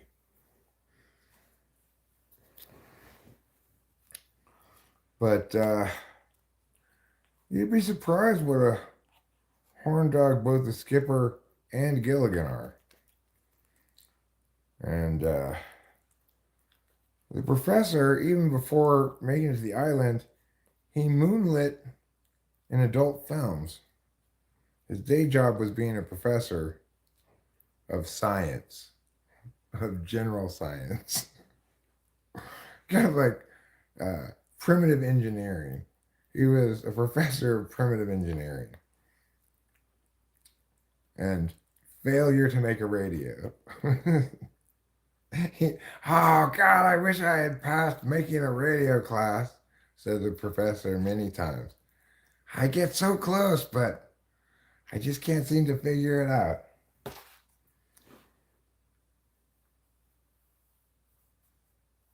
Have you ever seen the porn version of Gilligan's Island? In the end, they all get off. Let's go, Chiefs. Are they playing? It's Saturday. They're not playing today, are they? It's not playoffs yet. Don't spam. And is that how you spell Chiefs? I'm pretty sure that's not how you spell Chiefs. I think you got the E and the I backwards. Okay, they play on Sunday. Yeah. I before E, except after seer, when sounding as way as in hey. Something like that. Tina Louise may be the only one left from the show. What show? Oh, Gilligan's Island? Who's Tina Louise? Which one did she play?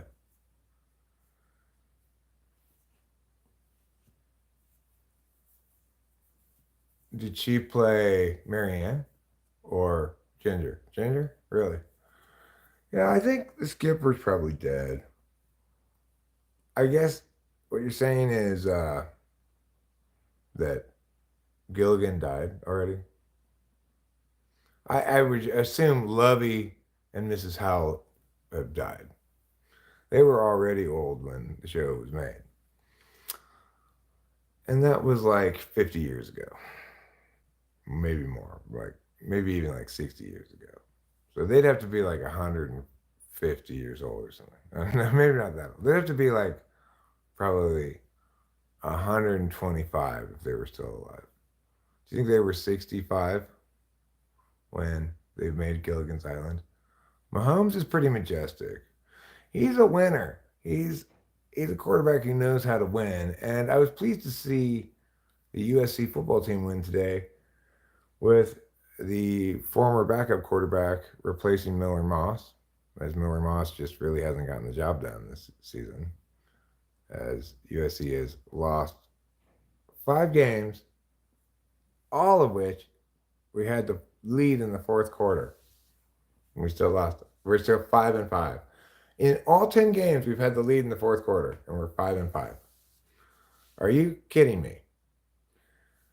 Maybe I should put on the Tennessee Georgia game instead of this, or in addition, I could go back and forth. I like watching Oregon. I'm still very loyal to the previous Pac 12 teams. I find myself rooting for them consistently, but especially the ones that moved to the Big Ten. I'd rather see a former Pac 12 team win the Big Ten than any OG Big Ten team. But, I think this USC squad has a very, very real chance of upsetting Notre Dame, which I believe is next week. But maybe sometimes they have it UCLA, then Notre Dame. But I think it's almost always Notre Dame, then UCLA. But who knows this year, because now we're in the Big Ten, so we might not even play UCLA. What happens when fog disperses in California? UCLA. That's a silly joke. That's a silly joke.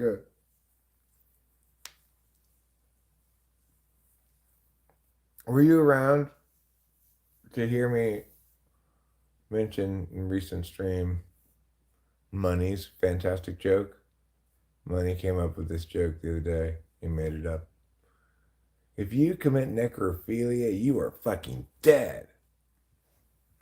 Wow, what a clever joke. You almost found the lizard people civilization. Oh. Was it almost near where you thought it was going to be? I'm not sure how you almost find something. That's like, pregnant or dead.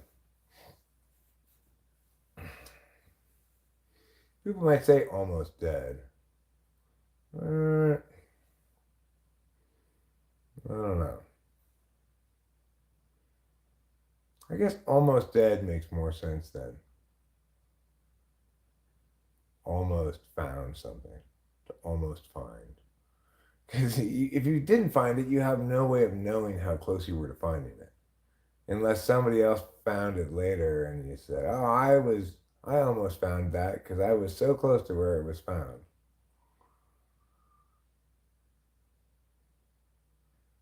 So you almost find something every time you don't find something, but you look for it? I mean, that seems optimistic. If we just assume a random splay of outcomes, some of those times you're going to almost find something, and some of those times you're going to be very far from finding something. presuming we can later on determine where it was and know how close we were to finding it.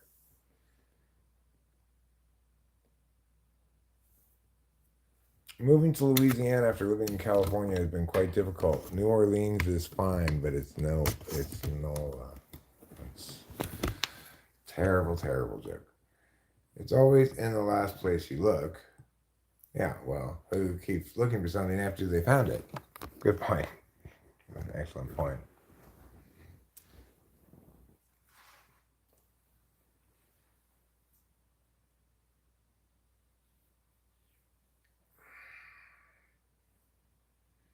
I didn't realize that. Our governor is very liberal, said at Winston's mom.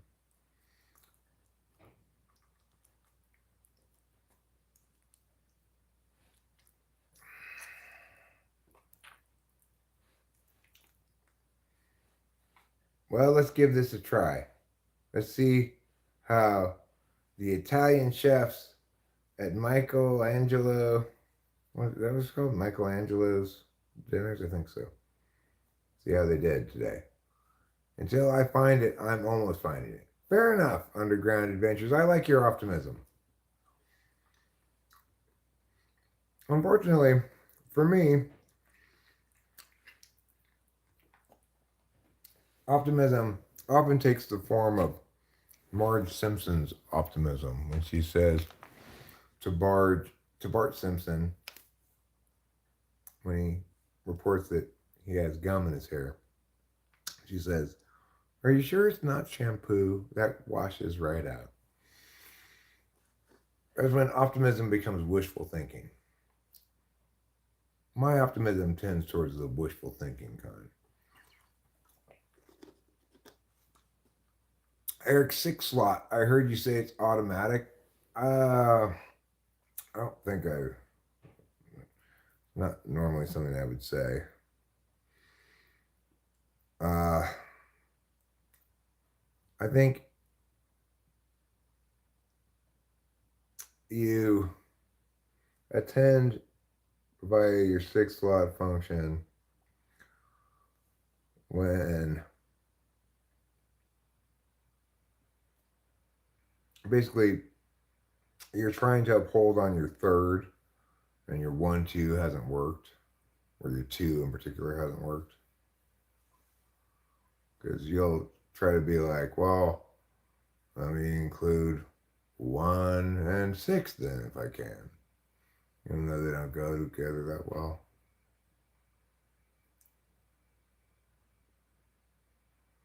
Because you're still trying to uphold the value of 3, right? So you can't exactly, you don't really pay attention via 3 to uphold the value of 3.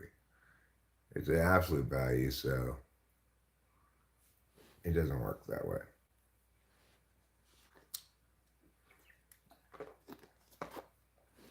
I know they're ahead going into halftime though. It's early. Oregon's gonna probably blow the doors off this thing. That is kind of textbook Oregon move to dick around for a half and then hang 50 points on the opposition in the second half.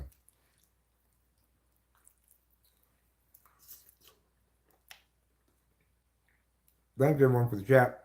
Keep up the random conversations. We will, Underground Adventures. We will. I think while we're adventuring right now, let's adventure our way, since it's halftime, over to another game where it's not halftime. So, Tennessee, Georgia looks like it's either at or nearing halftime. It probably started at the same time as the Oregon game. Yeah, it did. Texas A&M is spanking the heck out of New Mexico. Mexico State, I think, actually. Let me watch the Arizona State game. That'll be good. Down 24-0. I really don't believe they're eating pets when there's plenty of food. Who's eating pets? My mom? Well, maybe if your pet was a cow or a pig or a chicken. 14-10 is the Georgia game. Oh, that's not halftime yet at that one. It's 6 minutes left in the second quarter. I guess I'll watch that one since Arizona State is up by 24 in the third quarter, skunking Kansas State. I'm assuming Kansas State will figure out one of the two halves of this football game, either their offense or their defense, and that the second half won't be so lopsided because they're both 7-2, and Kansas State is ranked and Arizona State's unranked. Joe Biden had a meeting with the cabinet today. He also spoke to the bookcase and argued with the desk. Buddy cat, that's mean, okay? He's leaving office, just leaves a poor dementia guy alone. It's funny, but it's mean. We don't need to tease dementia people. Just leave them be. It's very sad. Oh, right. Okay, fair enough. Yeah, you're right. The live stream needs to be retitled because you don't make friends with salad. All right. Oregon.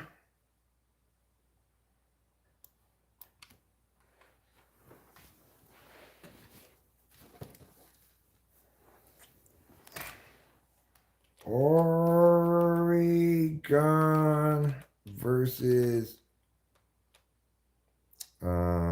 Wisconsin football watch party. Football? No, football watch party. Exclamation point. Wow. Exclamation point. All right, there. Now we've changed the title. But it's still a lie. Because while it's halftime in the Oregon game, we'll be watching the Tennessee Georgia game, which is still in the second quarter. Who would win a street fight between Joe Biden and Donald Trump? I'm guessing Trump. You know, maybe Jake Paul can fight one of them next.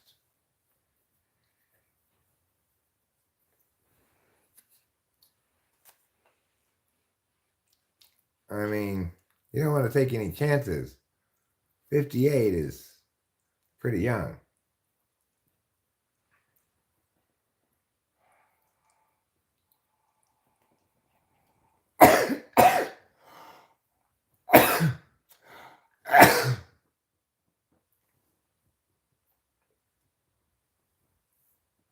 Oh, Dick Snares for a little arc. I missed you too, Hulk Hogan's tights. I missed you so very, very much. More than you can ever imagine.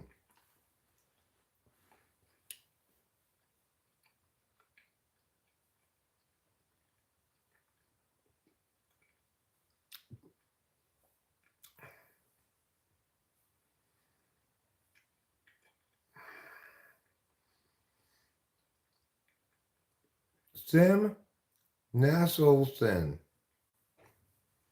Okay. Kagate Asian. Whatever you say. You're going to say Sim Nasselson. Who am I to disagree with you?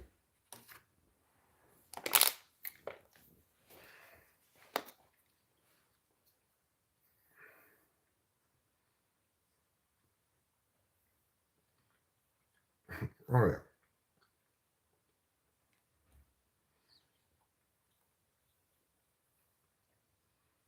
No, it wasn't. because it was going to prove such an epic competition between sportsmen at the peak of their craft.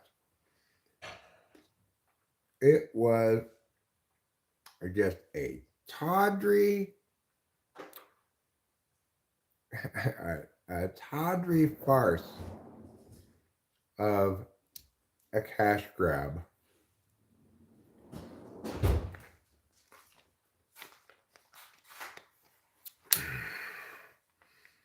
I play golf better. No, I play golf better. I golf so well.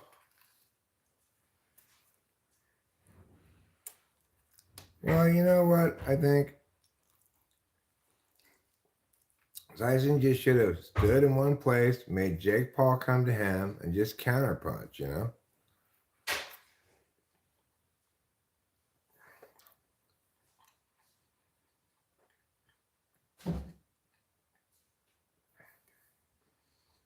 Hi, Fire Monkey XD.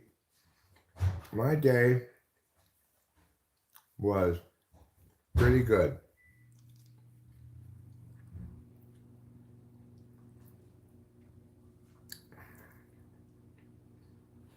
How was your day? Was it also pretty good? How's everyone's day? Please rate your day on a scale of 1 to 10, everybody. I'm going to give my day today, I'm going to give it a 7.5.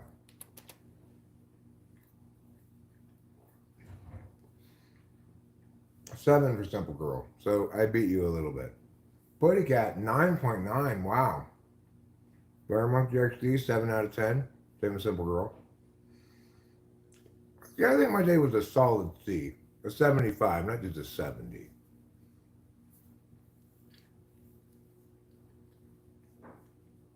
Whereas Putty Cat is well, a lot of teachers call that an A plus, you know. A lot of teachers say 99 or 100 is A plus. You raked up the leaves, huh? You know, you don't show those leaves who's boss. They will invade your home, eat all your food, dirty all your towels, and other unpleasantness. I don't have leaves I want to rake up, but I do have something kind of similar, a similar kind of task. I need to pull out the remnants of the plants, like, you know, just like a stem and a root ball, probably.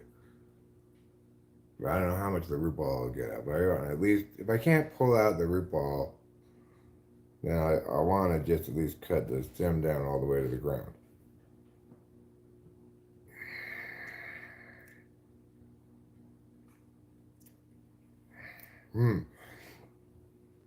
Fair enough, Simple Girl. Makes sense. I would like to get the leaves swept on my front step, actually, now that I think about it, because there's a lot of leaves there. And guess what the problem is? Those leaves will stick to my shoes, and then my freshly vacuumed foyer will get all covered in little bits of leaves again. Evander was deaf.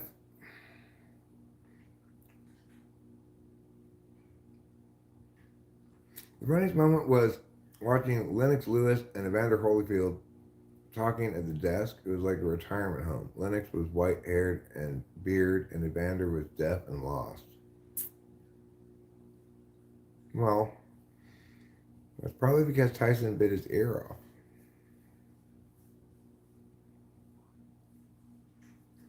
SMU beat Boston College 38-28. Good for them.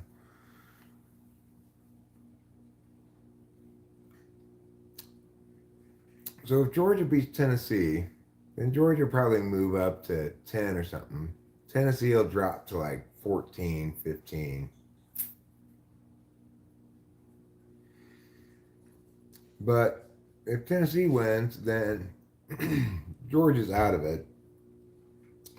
And the question is, will Tennessee win in the SEC championship game, or will they pick up a second loss, or might they even like take a dump, have a hangover game after beating Georgia if they beat Georgia? A lot of interesting scenarios unplaying in the SEC this year.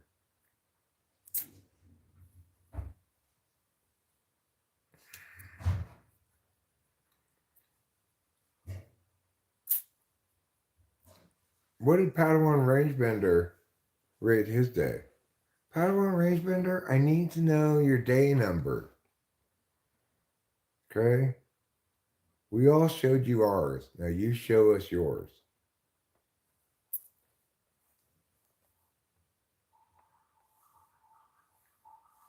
I'm waiting in with bated breath. Eric, did you see Evander and Tyson commercial when Tyson shows up at his house to return Evander's earpiece? No, I haven't seen that commercial. Sounds funny though. I guess they're making money where they can, as everybody must.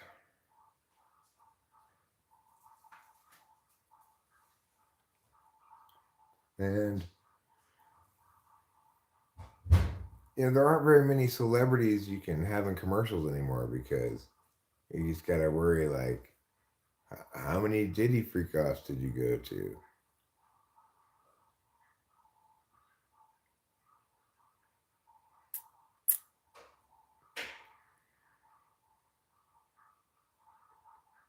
Ten. 10, huh? Almost always 10, a couple of eights every other month. Wow. That is a lot of happiness, Padawan Rangeman. I think he might be setting a new record. We should contact the Guinness Book of World Records and find out. Because if you just had a couple of eights every couple of months, I mean, you're probably only losing 12 possible points. 12 possible points a year, out of how many possible points total? There's, well, I mean, there's 10 per day. So there's 3,650 possible points, and you're only losing 12 for the whole year. That's amazing. You're doing a fantastic job. If you took a test and you got 3,548 out of 3,560, I mean, that's a good score on any test. Padawan arrangement says, I do what I want 99% of the time. Who can complain with that? I mean, apparently me. I don't know. I do know. I think I have been experiencing some mental health problems, really. You might call it that. Stemming from what I guess is PTSD or something. Anyway, I don't really want to go through that whole thing again. I read an article the other day about the linkage, what PTSD does to memory, and a bunch of things clicks for me. It's like, oh, I see what's happening. I keep overgeneralizing like this negative feeling that I have about this matter over here. I'm treating as I'm catastrophizing it and making it about guilt because that's what the big trauma was about, is genuinely catastrophic level of guilt. But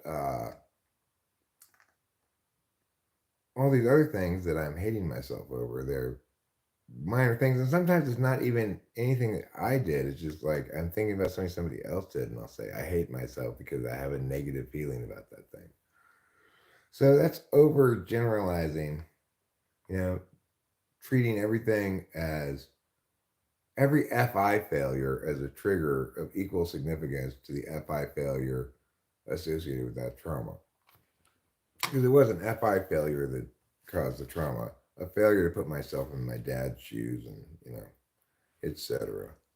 So every time I feel like I have some kind of FI issue, it causes me to trigger into like self hating, guilt kind of stuff.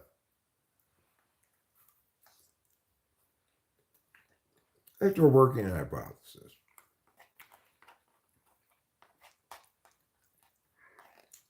I don't know if understanding that sort of thing resolves it, but can't hurt.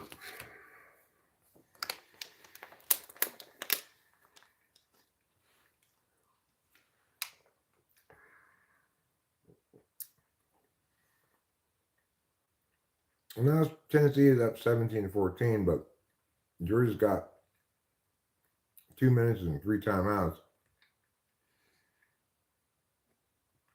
And they just connected. Now they moved the ball to midfield. They got a minute and 50 seconds left. I think he got out of bounds to stop the clock as well.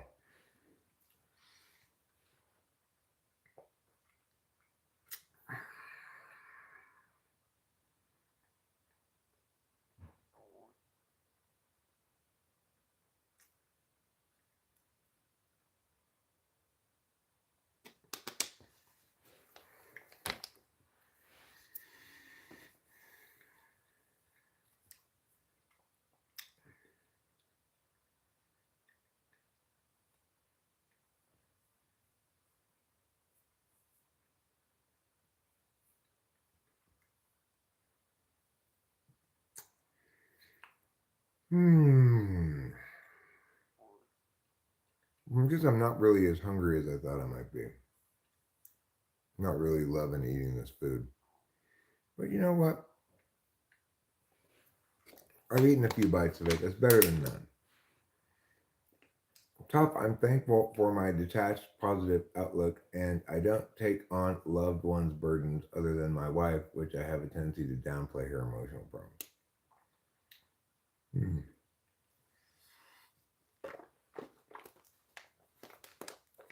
Oh my God, Stanford beat Louisville? Crazy. And LSU lost to Florida. Well, I guess the quality of our wins don't matter anymore anyway. So,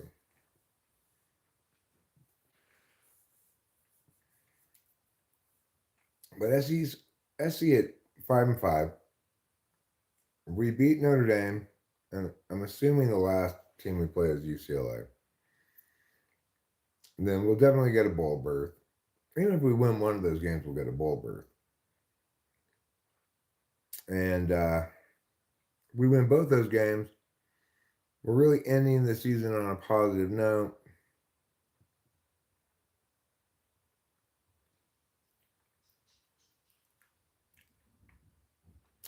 Your dogs play in the pile of leaves, making more work for you.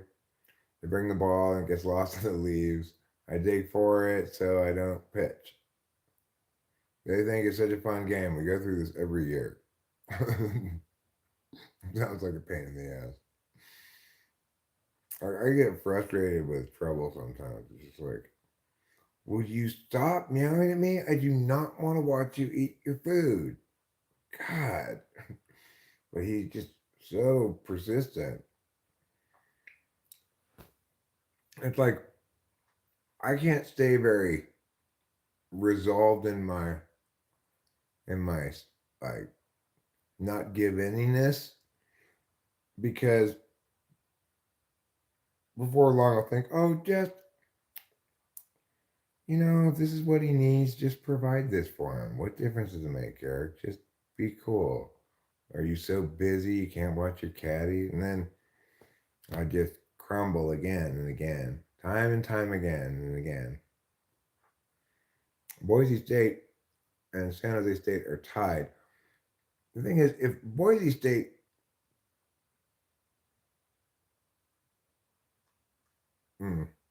well, I'm kind of curious about I guess Washington State is just still playing the Pac-12. Washington State's an interesting case study because they only have one loss on the year.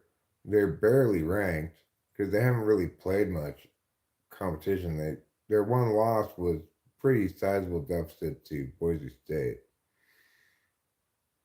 There's a new. They brought it back. No, they brought it back. Padawan Range Bender. It's if I was someone who bought things, I would buy a PlayStation and the NCAA game because that was the game I liked best of all. I never even played any Madden until they stopped having NCAA. I was like, oh, I guess I'll play Madden. But yeah, I would like to play NCAA football. But the blue football field on NCAA football is tough because you cannot see the catch icon on passing. I like to play safety in that game. Hmm.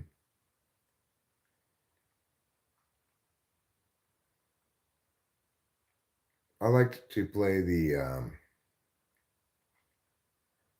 like program the program thing where you recruit, you play the season. You could sim some of the games if you don't want to play them all. You recruit again. And try to build up this team of all the best recruits in the country. I wonder if they have the transfer portal now.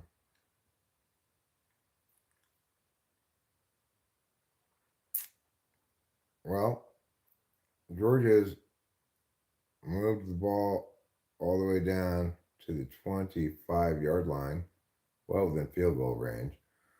45 seconds left. Georgia has two timeouts. They're throwing the ball to a back out of the backfield.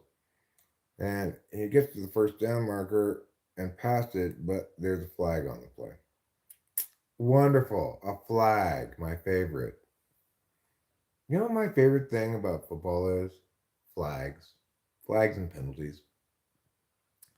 I just love to watch the ref go like, holding, offense, 10 yards, replay, second down. You can play Road to Glory. Is that what it's called? Yeah, I like Road to Glory. Oh, Road to Glory was you focused on like one player, right? But I like to play the program one. You know, I got into the recruiting part and like putting together the pimpinest team so much that I end up simulating a lot of the games in the season.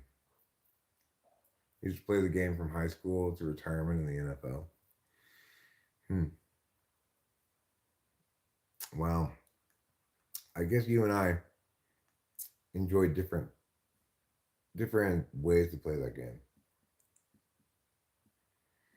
John Beebe has written that FI is appraising, affirming, and establishing the value.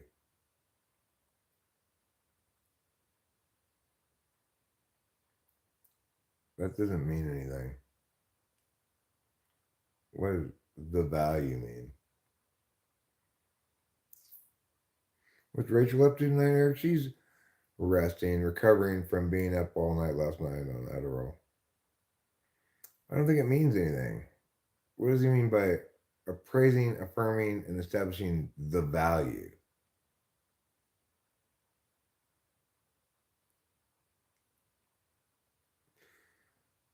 The goal? I mean, you know, FI, yeah, okay, the goal, sure, that's fine. But it doesn't necessarily have to be the goal. It could be just the worth the worth you place on something, how important it is to you. Like if your dog dies, it's not a big deal to anybody else, probably, unless they have a close relationship with your dog, but it could be devastating for you. Value add is a marketing term. Okay, well, I agree that it appraises, it, it establishes the value.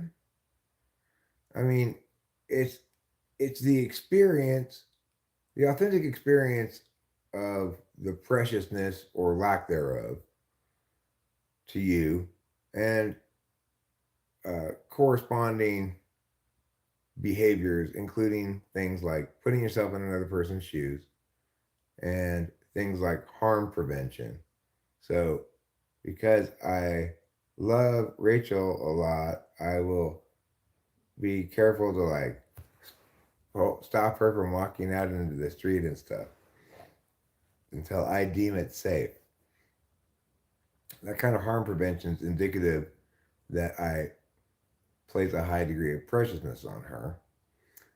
Um, you might say the behavior is FI, but it's not really. You know, the behavior is SE. The but the it's an expression of an authentic, like, flush rush of concern that she might get hit by a car or something, like in the moment. It makes you go, wait, wait, you wait here. A car's coming. She's like, yeah, I wasn't gonna walk down the street. She, well, it doesn't say that, but anyway, the point is, meow meow meow meow meow meow meow meow meow meow. You moved the Chargers to Mexico City. Great job, Padawan Range Bender. Los Angeles doesn't need two football teams. Mexico City doesn't even have one football team, and they have to watch soccer. How inhumane can we be to our neighbors to the south? Well, Georgia, delay of game. You got one timeout left, and you're looking a little bit confused. Just make sure you get the 3 points so that you tie it up for the half, or you'll regret it.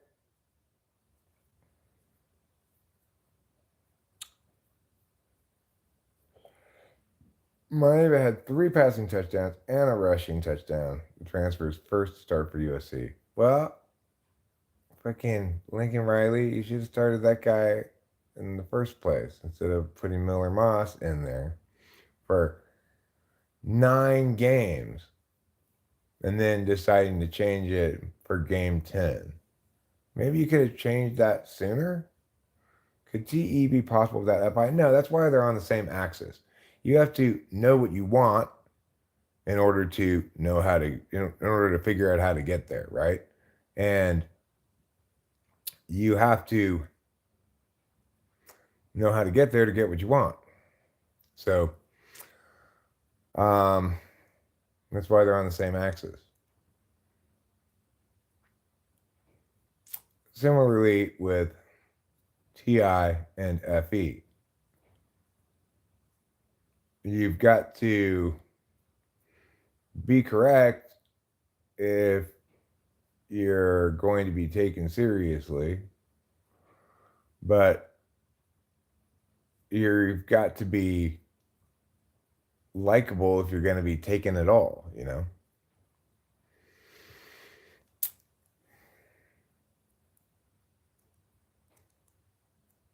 You know, like a TI person might want to want things to be correct, but it's a very negationary approach, right? So just as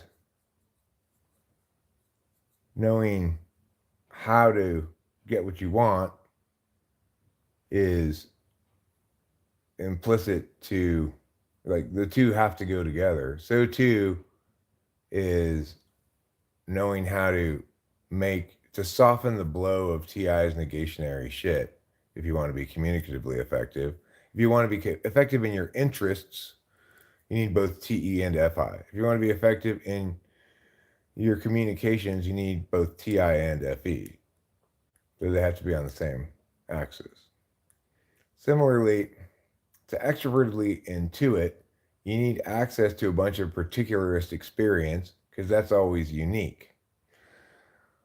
um, and to take action in a physical way, extrovertly sense effectively, you need to be able to manage timing things in real time, which includes things like knowing when to, how long you can wait before releasing the football without getting sacked in the act of throwing and messing up your pass or something like that.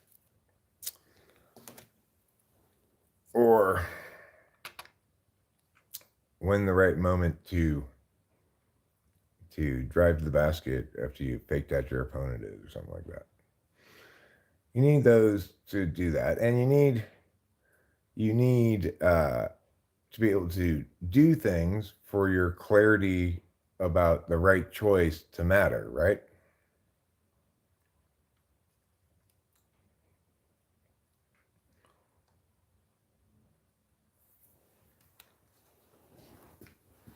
So, of course, in all instances, if one of those things is your dominant, the other one is your fourth, which means it's really kind of subservient to the first, and if it's going to be effective, and if it's going to just be an absolute value, then it's uh it's unrelated. It's more or less unrelated to your first. Like, for me, SI in the physical experience sense of like taking a bath or something, that's an absolute value.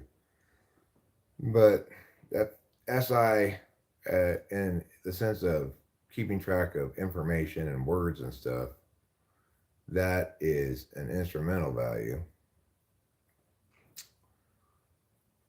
Anyway, I didn't mean to get into that. That's an unnecessary complication. It's correct, but I shouldn't bring that up because people are gonna be like, wait, what?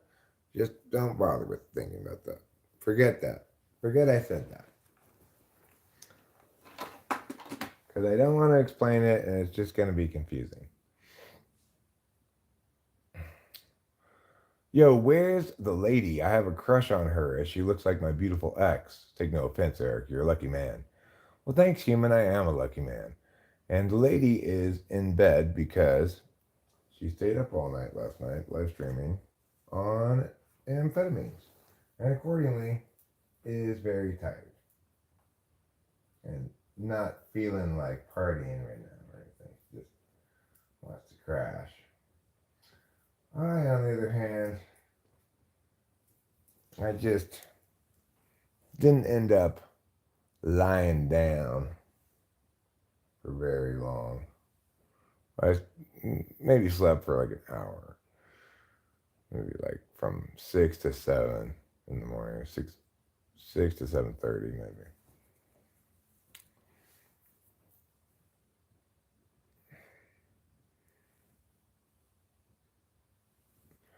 Well, I don't know why they call it inferior. Who knows why people call things what they call them, but fourth slot is something that you're likely to incur harms because you do a poor job of managing that thing. So that might look like me going out on a hike without eating before I left or bringing any food. And then, you know, I get a certain distance out and I realize I'm about to die of starvation. And how stupid was this? I didn't bring a jacket or whatever. Over time, I've made fewer egregious examples of mistakes like that, but those mistakes typify my relationship with fourth slot SI. On the other hand, um, it's something I'd be happy to delegate to another person if I could. Like, yeah, I would love to have somebody who just kind of like follows me around, hands me food and drink occasionally, gathers the various thoughts I have and things I say and stuff or whatever, and organizes it for me and archives it and manages all the content and like goes through it all and determines determines what it is, what kind of shit it has, and it tags it appropriately. Maybe even like finds highlights for certain things or whatever. So Eric, you would smoke all your weekly allotted weed in 2 days? Yeah, back in the day, yeah, I would. Now I have infinite weed, so that doesn't happen. I've never been good at restraining myself.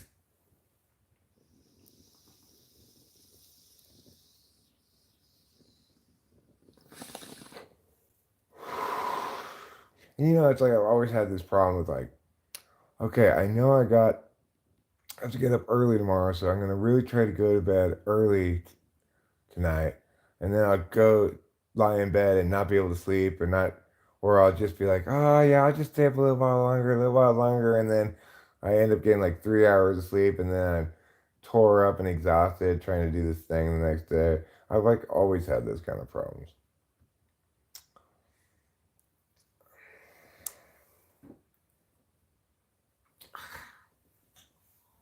Okay, I've got to clean this bong. It's beginning to taste much more like ass than bong.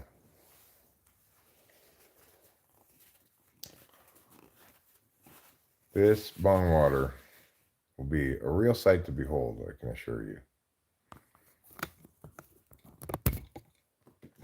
Alabama beat Mercer 52-7.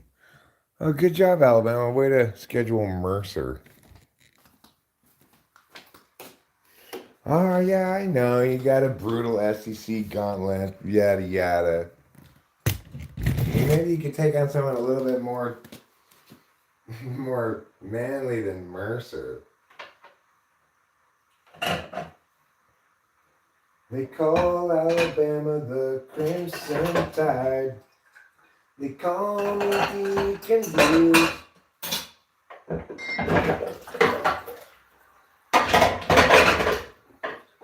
Okay, now that we put all those things on one side of the sink, it's time to squirt that bong water. Ooh, that's gross.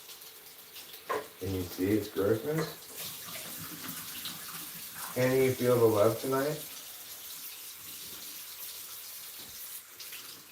Okay, let's try going this way now. Oh.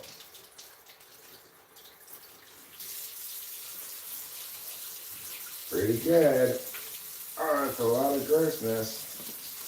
Here, I'll bring it up taller so you can see the grossness better.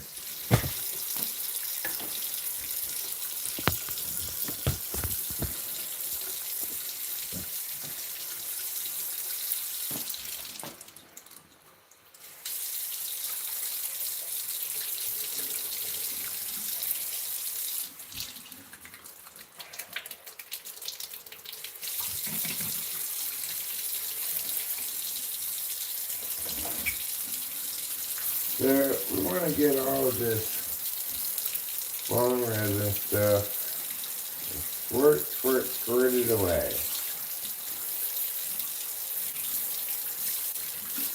Just give it a squirtity squirt. Squirtity squirt and a Squirtington factory.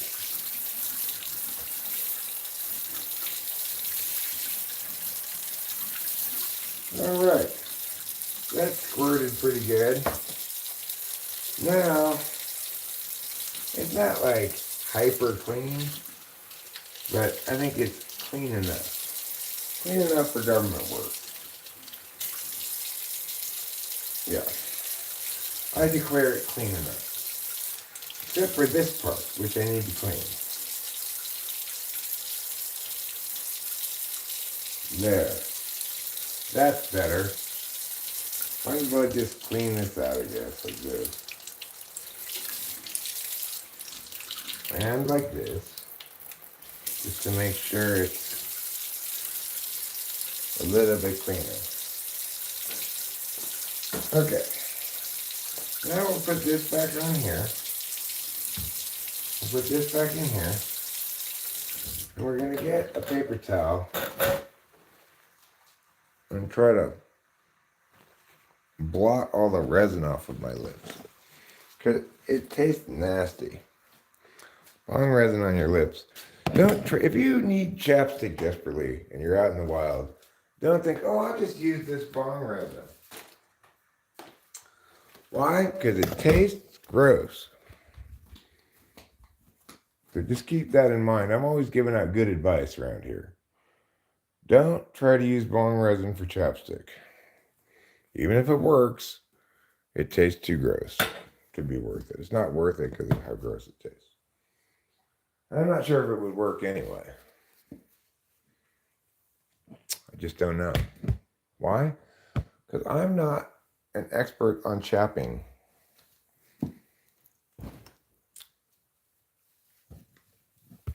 Sure, maybe I know what chaps my hide. I'd better.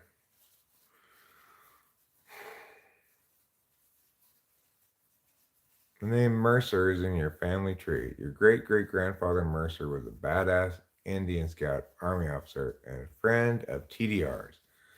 That's Theodore Delano Roosevelt. Who's TDR? What's the D stand for?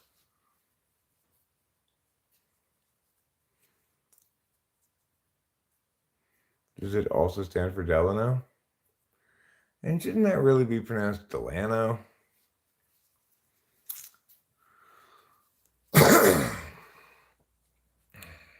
Indians in Western clothes?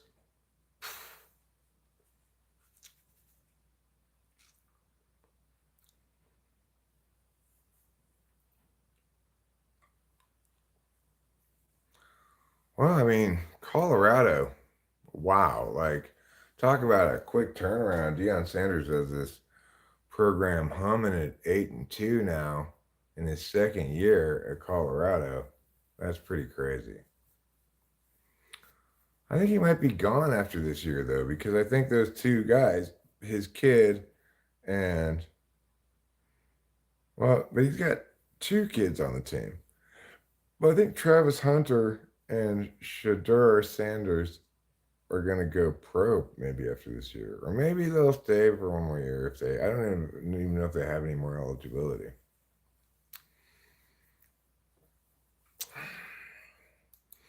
All right, so what do we got going on over here? Oregon at Wisconsin should be past halftime, hopefully, at this point. It's halftime at the Georgia-Tennessee game. Not surprisingly. I think I'll take a couple of rigmaroles. I'm feeling kind of tore up, achy.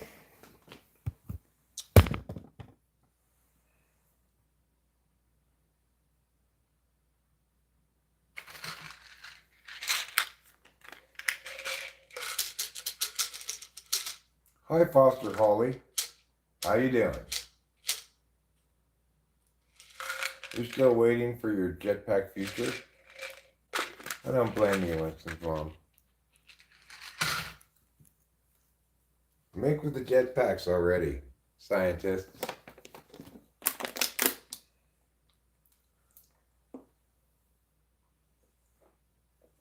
But you know what? I'd rather travel, instead of with jetpack, I think I want to travel with by pneumatic tube. A jetpack seems like it's too jostling.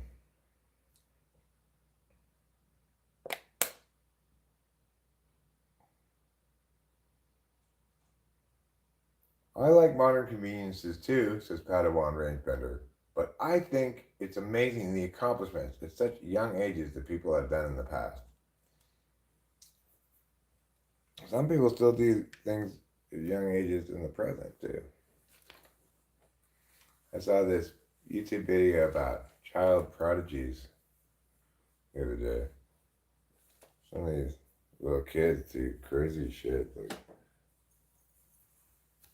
be super good piano player, or this girl who like was this little kid and was telling her parents like, I'm having visions from God and I need to paint them. And then they gave her paints and a canvas and she just paints these like incredible paintings that but like she was never taught anything or whatever. She just is able to like paint photorealistic paintings, crazy scenes of what she says is heaven. And the family wasn't even like religious.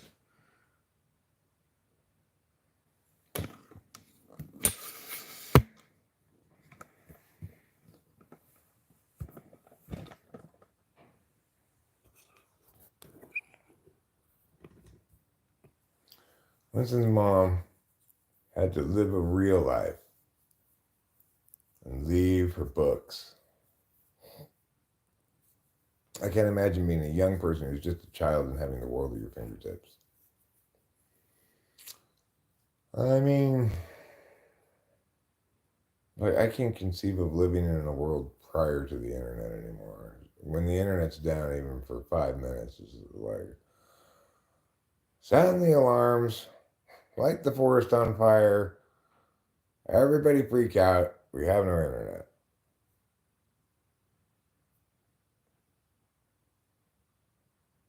Well, Oregon gets the first down. This is at Minnesota, so their crowd is pretty hyped. And it looks like, you know, more full than a football stadium most places would be if your team's 5-4. Wisconsin fans are probably pretty loyal. Not a whole hell of a lot to do in Wisconsin, I imagine. You have missed me, and I have missed you, but now we are reunited, together at last in joy.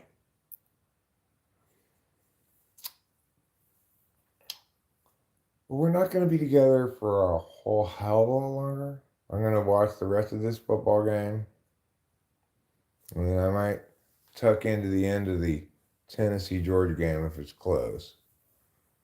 And after that, it's going to have to be bedtime. Now, there is a full quarter left in the Oregon game, plus 2 minutes. And the Tennessee-Georgia game's about 10 minutes behind this game, it seems like. 10 minutes of game time, so a little bit less than a quarter. You know, there's still quite a bit of time, I guess, before these games are done.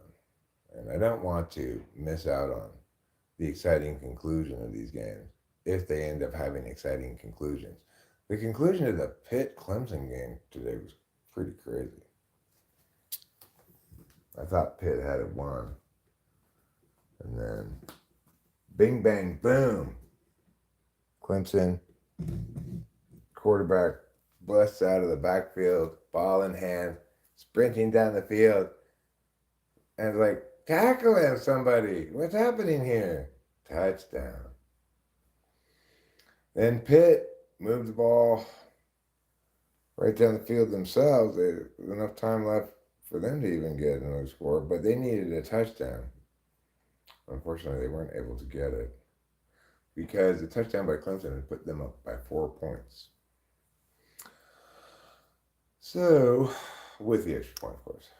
It would have been cool if Clemson had missed the extra point because Pitt would have made it back for the field goal. Oh, Oregon. You just fell onto the ground for no reason. Now you're not going to start because you've got crunchy peanut butter? You know how they make it crunchy, don't you? They leave the shells on. Little known facts. A lot of people don't get that. That's how they do that, but it's true.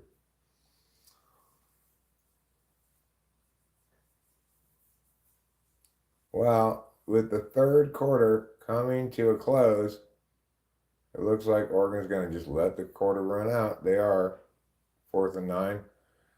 And decide what to do at the start of the fourth quarter. They can attempt a very long field goal. It's 4th and like 10, so I don't think they're going to go for it. It wouldn't be that long of a field goal, probably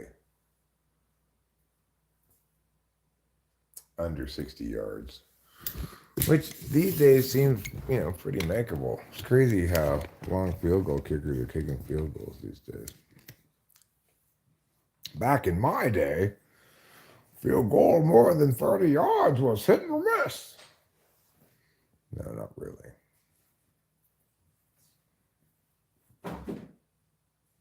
Hi, beautiful. Hi, handsome. How are you doing? Tired but good. Okay. Are you happy? Yeah, are you happy? Yes, I'm happy. Oh, Just good. want to make sure that you're happy. Oh, well, thank you. Sure. I'm going to be going to bed as soon as these football games are over. There's two games I want to watch the ends of, but then I'm going to bed. I need to go to bed.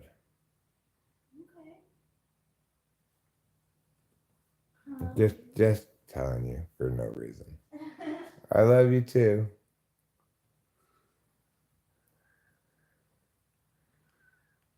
There's a coffee made from critters who poop. Yes, those are civets. Civets poop coffee beans for the purpose of adding flavor to them. Oh my god. This monkey shit tastes amazing. I think you have come up with a profitable idea. Peanut butter straw? Hot rail peanut butter. Oh.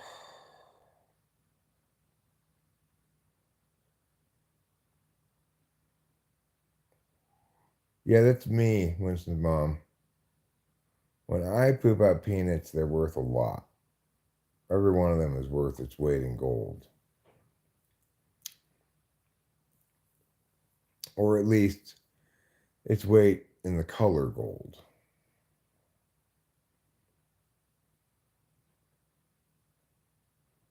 How much of a golden color do you have to attain to weigh 10 pounds of golden color?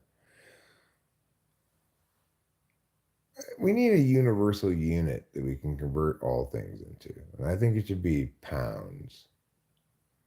So, like, how many pounds does 4 miles weigh? We should be able to convert that. And we should be able to convert,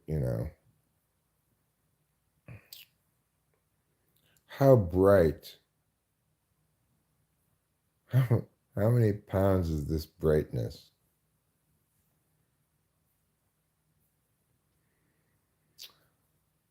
All right, well, here we go. We're back here in Wisconsin. The fourth quarter is about to begin, and Oregon is going to have to do something here with their special teams units, I believe. Either going to have to kick a field goal or punt. Oh, no, they're going for it. They're going for it on 4th and 9? Are you sure about this, Oregon? It seems kind of a foolish choice. Well, wow. Wow. How did the quarterback sneak that between those two defenders? Right past his outstretched hand and right past his outstretched hand. Caught. First down. Wow. You that was just no clearance on either side.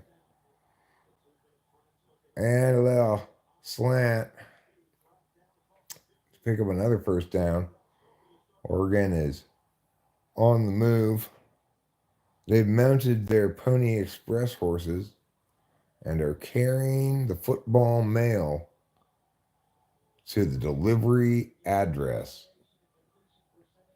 aka 6 Points Touchdown Street. Is this the sort of commentary you'd like to hear from your football announcer? He takes a snap, hands it off. The running back picks up about 4 yards on the play. Was tripped up. Otherwise, he might have scampered all the way into the end zone.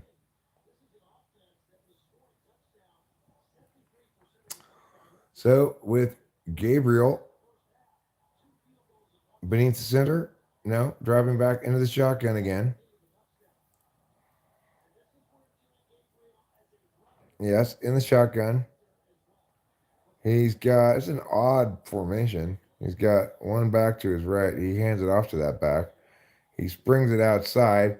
He picks up a sort of block from one of his receivers. It also looked a little bit risky of being called for holding, but wasn't.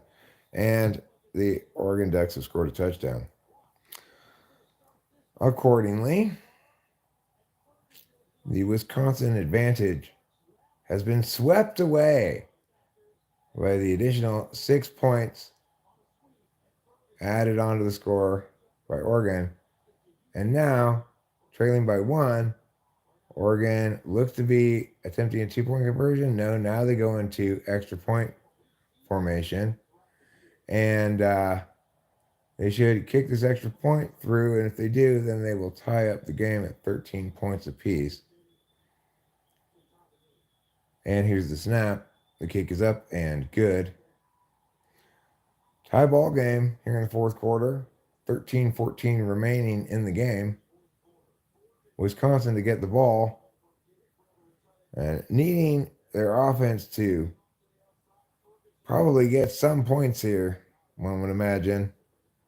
Hopefully eat a lot of clock and pick up at least 3.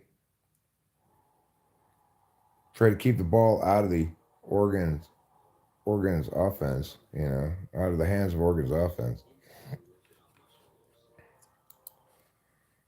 Because I'm not sure I have a lot of faith that the Wisconsin defense can stop Oregon. Now, Kansas State is coming back in this Arizona State-Kansas State game. It's 24-14 now, Arizona State. It was 21-0. So we've now scored 14-3 since. Arizona State has the ball, but it's 3rd and 17. And they hand it off, just resigning themselves to punting, obviously.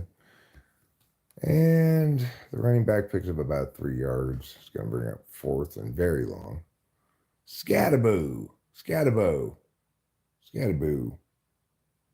I remember that running back's name. He's a good running back for Arizona State. All right, so Kansas State has gotten the stop on defense. And if we check over to the Georgia-Tennessee game, tie game, it looks like Tennessee has possession. There's a flag on the play. It looks like special teams is coming out and Tennessee is going to punt the ball, apparently.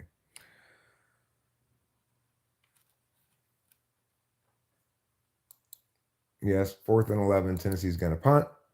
Here in the Arizona State game, with 5:30-something left, Kansas State is going to get the ball. And here in the Oregon game, it's a tie game with some portion of the fourth quarter left.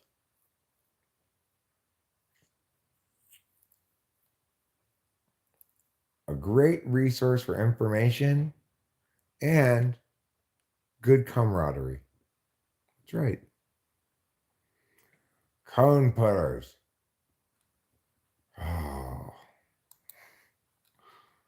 The cone putters are a source of vexation to any normal person. Unless you yourself are a cone putter, then you probably think cone putters are great. Even if you're a cone putter, you probably don't like it when your traffic experience is impacted by the cone putters. So Boise State tie game with San Jose State late in the third quarter. Touchdown Boise State. They take a 7-point lead. Now with 7 minutes left in the fourth quarter, they still have that 7-point lead. One would expect Boise State to win that game, obviously, but it's tight. Just as this Oregon-Wisconsin game is tight. There's almost the whole fourth quarter left, though. It's 13 points apiece, and Wisconsin's offense comes out onto the field needing really to put something up on the board here. I think if the Wisconsin offense comes up empty-handed on this drive, Oregon will just open up a lead and win going away.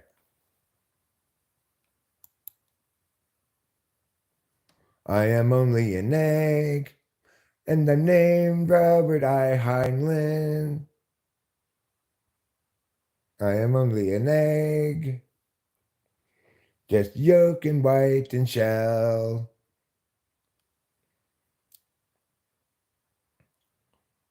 It sounds like a song from a child's, like, a elementary school play that they put on, you know. The children share what they've learned. I am only an egg. I am not yet a bird. But once I am fertilized, then I will grow inside. Boop, boop, boop. That seems like a terrible elementary school play.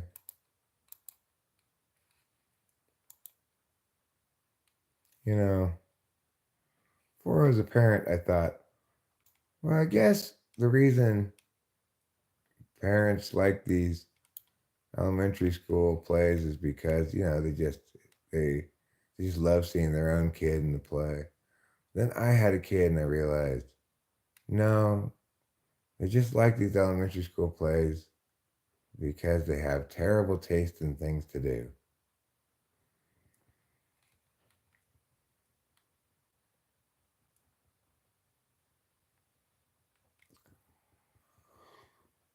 The universe was a silly place at best, but the least likely explanation for it was a no explanation of random chance, the conceit that abstract somethings just happened to be atoms that just happened to get together in ways which just happened to look like consistent laws, and some configurations just happened to possess self awareness, and that two just happened to be the man from Mars and a bald headed old coot with Jubal inside.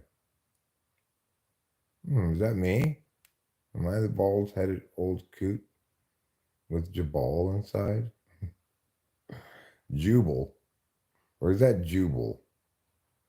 Jabal? I don't know. Or maybe I'm the man from Mars. I think I saw Mars out last night. At least I was noting this distinctly red star that I've looked at on a few occasions in the past. It's weird I never could see any color and anything in the sky really before moving up here. I don't remember ever seeing Mars look red before. Now I understand how the ancient people could have said, oh, that's red, because it looks red in the sky. The interesting thing is, it doesn't actually look red on the surface of the planet. That's a color filter that NASA added. Actually, pretty. It's like, why were you doing that shit? It was back when, like, very few people had Photoshop, but then years later, you could just reverse the color filter and it shows what it actually looks like.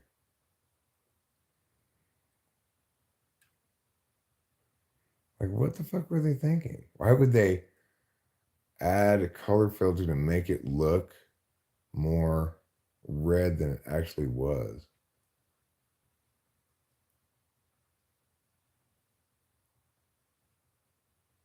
Mm, yeah. Well, even for somebody who lives in a place with very little light pollution comparatively, I'm sure still was a lot more light pollution than they had in the ancient world. Uh-oh, Wisconsin looks to have gone three and out here. Yeah, they're not going to go for it this deep in their own end. They're going to have to punt the ball away. That means trouble.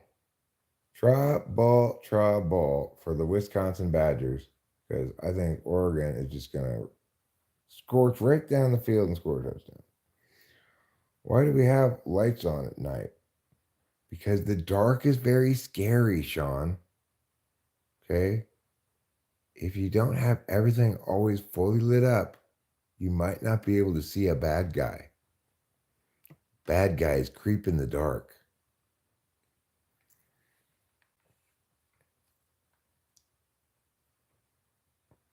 Uh-oh, false start. You're going to have to punt the ball again.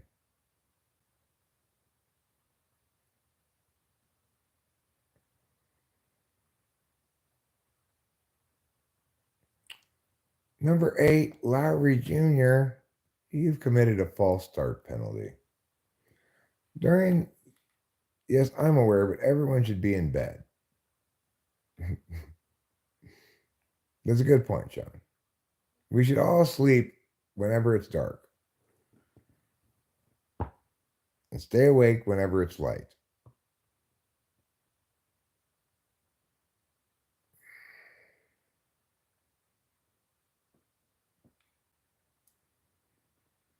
Well, I mean, that's because, you know, blacking out the city was actually a successful way of preventing the Nazis from bombing you.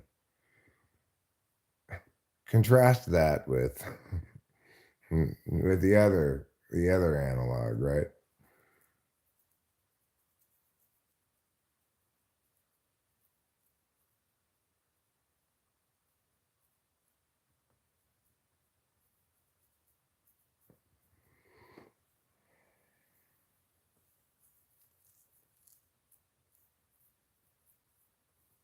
It's a lot easier to take action um, that can meaningfully impact how a dynamic relationship with another human actor is, you know? So you've got humans making decisions in Germany, you got humans making decisions in Britain, you got humans opposing humans. They share a similar set of units. Whereas with COVID, you had humans opposing humans too, but it was some humans opposing other humans equal right to make their own decision, you know. So that was unfortunate.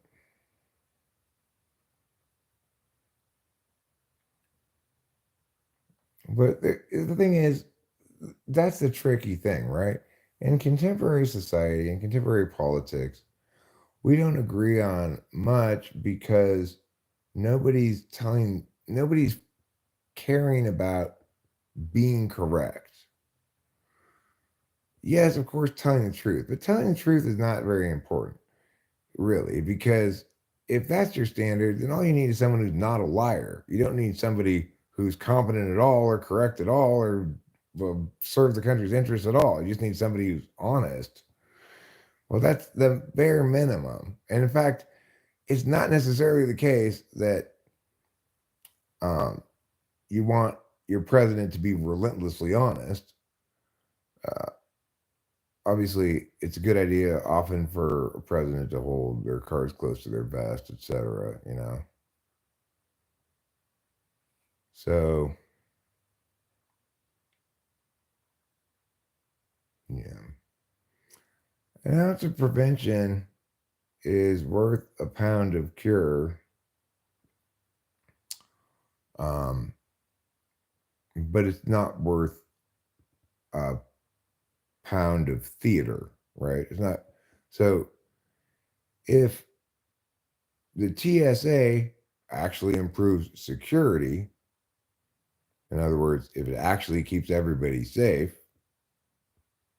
at a significant rate higher than the alternative, then maybe it's justified to do that. But if it doesn't actually improve safety, then we definitely should not do that. It's not conceivable to meaningfully prevent some person on a plane from going crazy and just with their fists or like a pen in their pocket or something of just like stabbing everybody and causing a big to do or something. You're never going to completely prevent the possibility of somebody freaking out and doing something crazy. Um, Makes good sense to prevent explosives from getting on planes, but it doesn't make sense to that people have only this big a shampoo and shit like that. It's just enough already, right? It's it's this infinitesimally small fraction of flights that will ever be actually threatened by any kind of violence. And making infinitesimally small, a little bit more infinitesimally smaller, is not a justification for the added amount of, of just drag, right? Detraction from just living life. The thing is, when we impose burdens on people with claims that we have their best interest in mind, we really need to demand of such people that they provide concrete impacts, especially if they're just using an impact calculus and if there's no legitimacy calculus, right? That they need to actually account for their impacts and all of the impacts. So that's what we need to demand of such people. Then we wouldn't have this disastrous speculative shit. We're going to force you to do these things that we speculate might help. No, no, that's not how it works, right? That's how everyone takes it up the ass.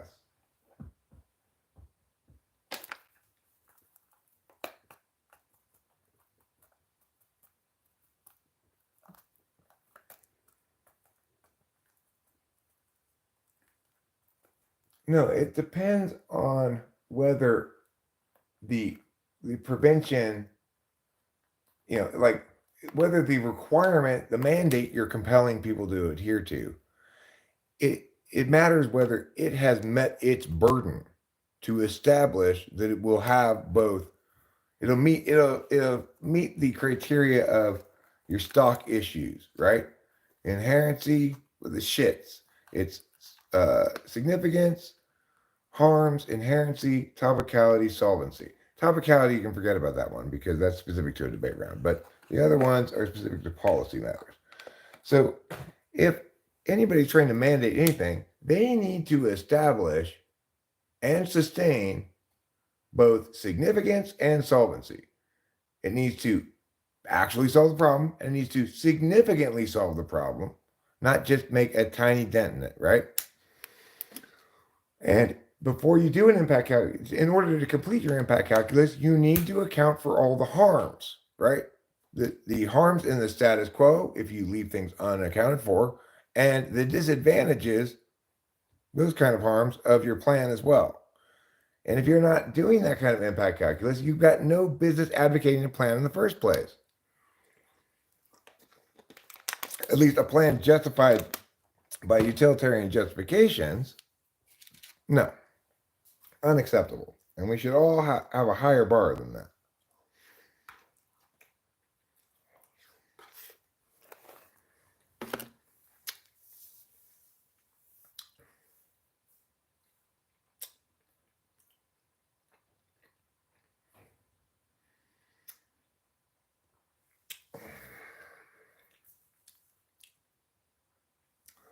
Riding on a pound note, pound note.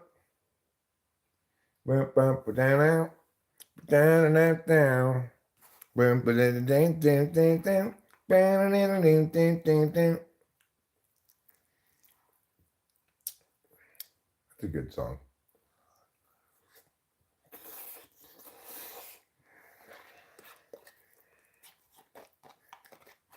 By Adam Ant. Mm-hmm.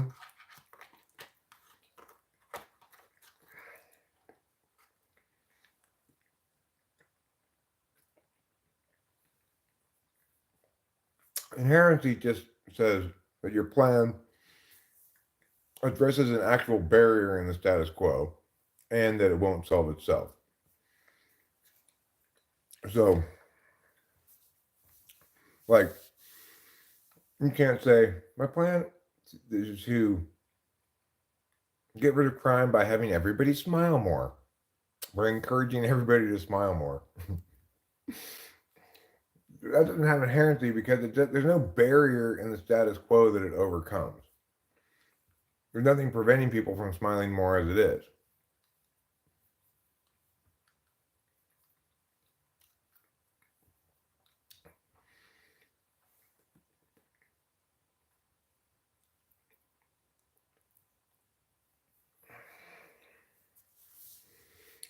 So accordingly, your plan would at least have to be something like put up public service announcements encouraging people to smile more. And then you try to make a link that this encouragement would in fact induce more smiling, and then that smiling would then induce the following consequence, etc. Right? But you have plans that people people should smile more. People smile more. That's my plan. But that's not a plan because it doesn't have inherency. Similarly, if you have a plan that is there to get like me and my little sister went to the amusement park. I'm big enough to ride this ride, but my little sister, she's still too short. So you come up with a plan. Well, let's take her to the hospital and get extendo legs put in between her knee and her existing shin to make her legs extra long. Well, that doesn't have inherency because the problem will solve itself if you do nothing in a much more effective way than the plan will solve the problem, regardless of effectiveness. The point is it'll solve itself. You just have to do nothing but wait, and the little sister will grow taller.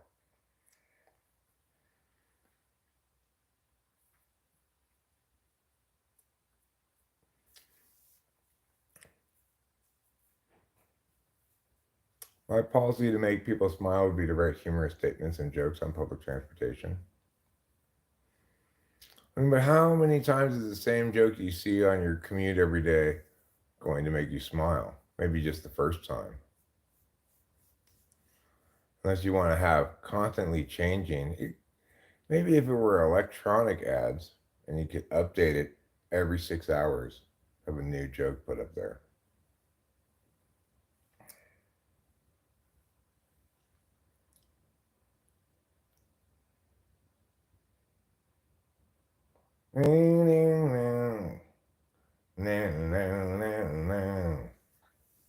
Oh, my meow.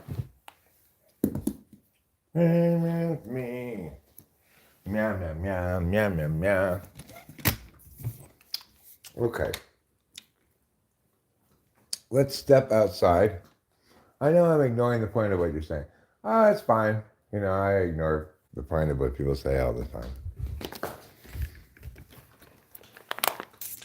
You're just riffing. You're riffing off the notion. That's perfectly fine. My response to advertising is that I'd rather not see it. Maybe to make people smile, you just have an advertising space that's completely blank. There's nothing at all on it.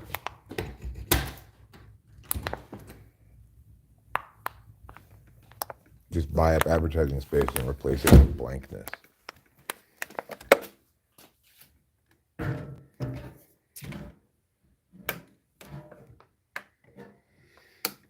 Yeah. This freeway has really gotten better recently. It used to be there'd be billboards on all the time. I drive and see all these billboards. Now all I see are just blank billboards. Just white, plain blank whiteness.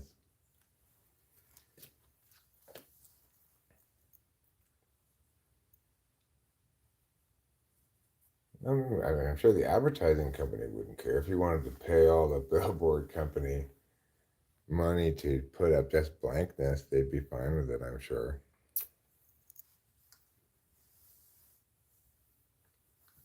It doesn't matter to them whether you're advertising anything or not, as long as you pay for the space. It might reduce accidents. It probably would reduce accidents, but probably it would only reduce minor accidents, fender benders, which would improve traffic some, but it's hard to argue that you're going to save lives.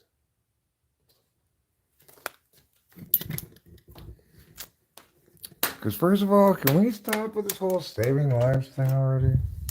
I am so tired of saving lives. I saved so many millions of lives by staying home during COVID.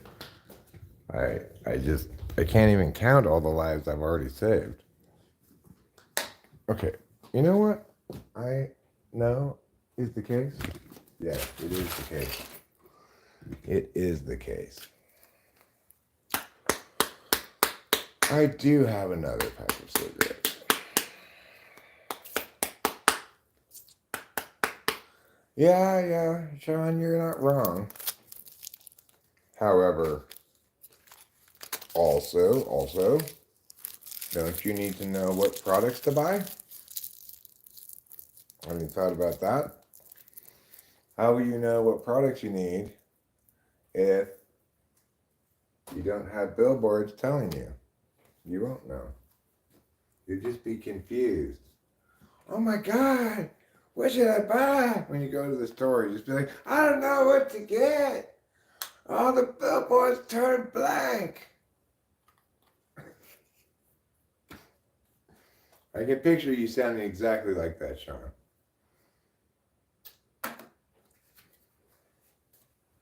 You think it's a good imitation of you?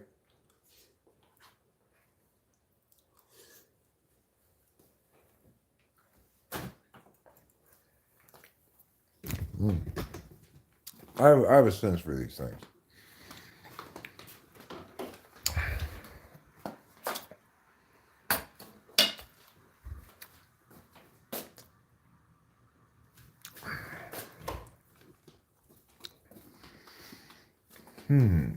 Okay, here's my bottle of water. I think I probably should get a non-alcoholic beer. All right, so let's see what's going on here. Oregon has the ball, 1st and 10, and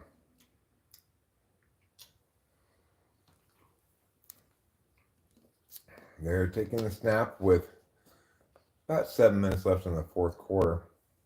Hand the ball off on 1st down, pick up a solid 7 yards out of it. Sean is drinking whiskey. Are you the only one in the chat? Well, because there are only 10 people total here. So, you can't expect a whole heck of a lot of activity in the chat. Fortunately, I'll fill in the gaps with more chat of my own. Oregon, 2nd and 1. They picked up 9 on that. Hand it off again, run at the same side. To the right, weak side of the field in this instance, and pick up another big chunk of yards. Some little counter play.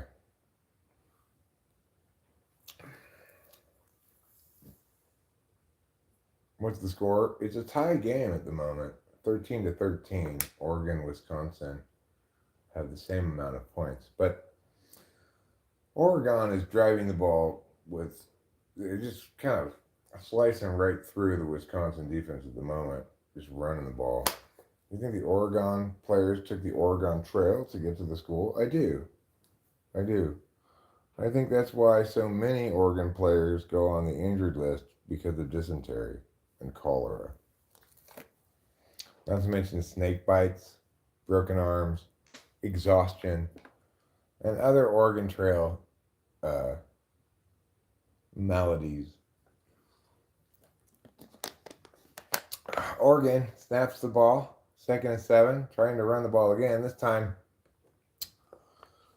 running the play that the previous counter play faked. Yeah. And he picks up 4 yards, I think.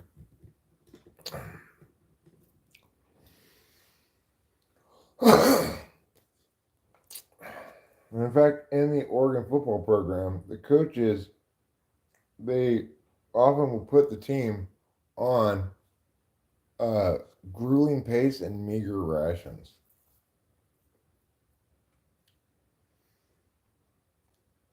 Oregon coaching staff doesn't think it's a successful football season unless at least a few of the team have died.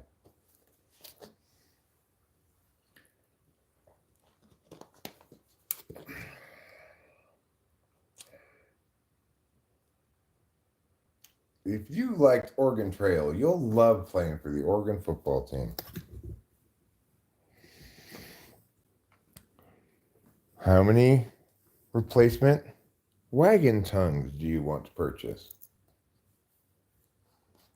No, I am still streaming because I want to watch the end of this Oregon Wisconsin game, and then once this game is over, if the Tennessee Georgia game is still tight, I'd like to watch that. Oops. What happened?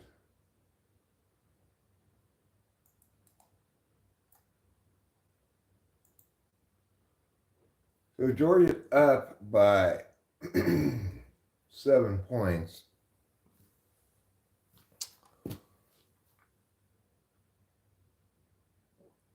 I'm surprised you're still screaming. I thought you'd stopped, says Jason Kerr. I never stopped screaming, Jason Kerr. If you think you hear silence, you've just become that used to the sound of my screaming. Number 2, Ohio State. Number 4, Penn State roll to wins on the road. I believe both Ohio State and Penn State have one loss, right? If you like Nike products, you're an Oregon supporter.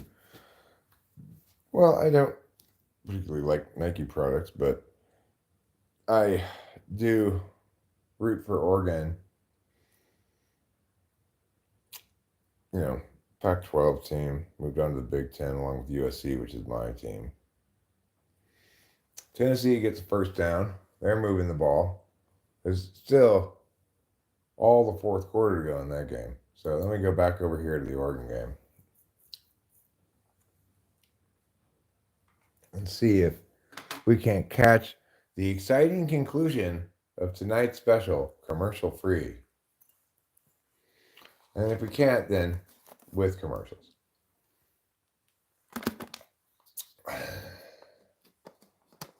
Army versus Notre Dame. USC versus UCLA.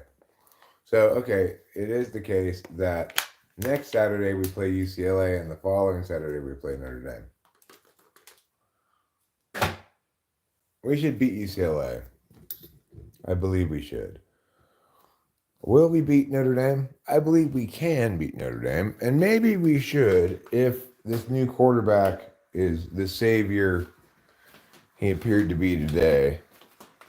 He looked to be playing with a lot more like cockiness than Miller Moss played with, which was a nice, refreshing. It's like I didn't realize quite how much Miller Moss was playing timid until I saw this guy playing today, Jalen Maibed, who is a transfer from UNLV. UNLV had a bomb season last year. But obviously, Lincoln Riley should have been playing this guy all along, is what we say until he loses.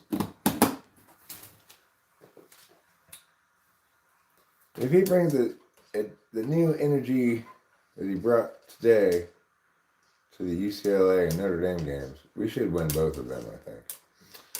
At least it's a toss-up of the Notre Dame game. If we play a good game, we don't play like, let's figure out how to lose again. Because, the USC has had the lead in every single game in the fourth quarter. In the fourth quarter in every single game this year. And have lost 5 of them out of 10. You're a Husky, I'm a Duck. I'm not a Duck, I'm a Trojan. From Troy, not the condom, okay? From the city-state of Troy.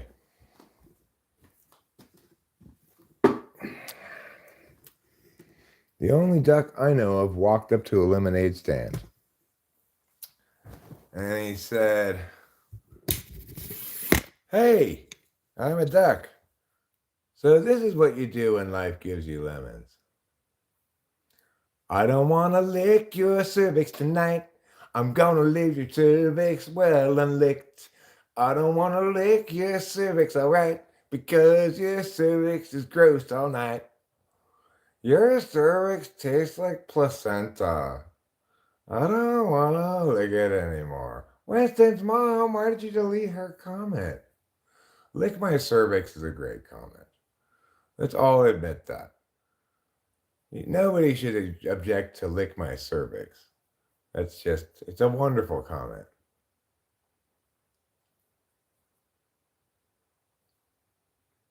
I also would have been fine with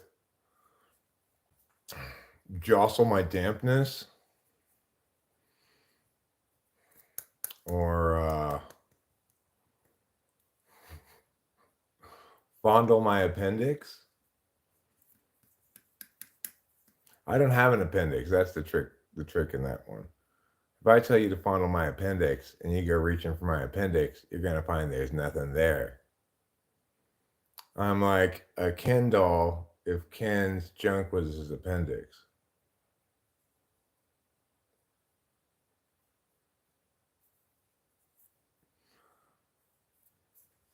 I mean, how long would your tongue have to be able to lick someone's cervix? Right? You'd have to have a very long tongue, very long and dexterous tongue. I love speculum play. I don't know what that is. What's a speculum?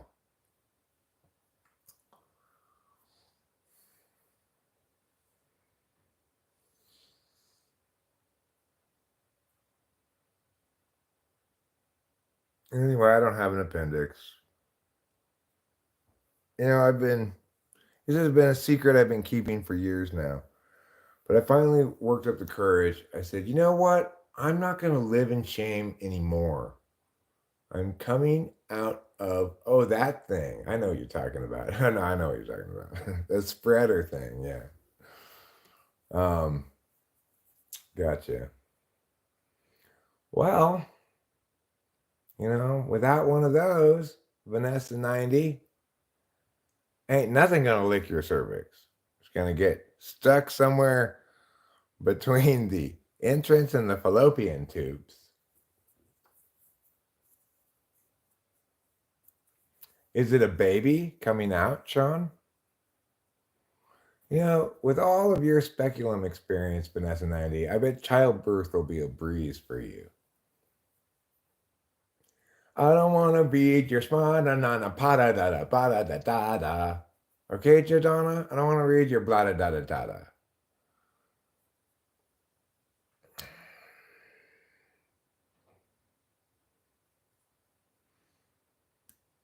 No, you love to play patient, apparently, Vanessa. That's different. All right.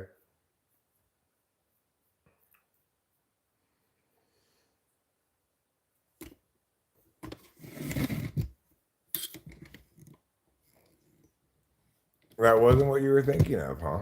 Okay. Well.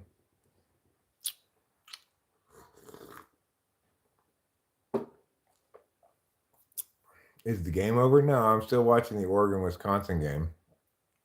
Once the Oregon-Wisconsin game's over, then I'm going to watch the end of the Tennessee-Georgia game.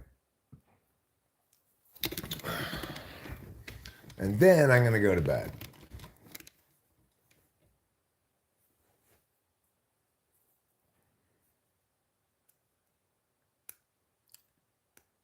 And I got to tell you something also, Vanessa. If your gynecologist is doing that stuff to you at the doctor's office, that's not normal. Okay.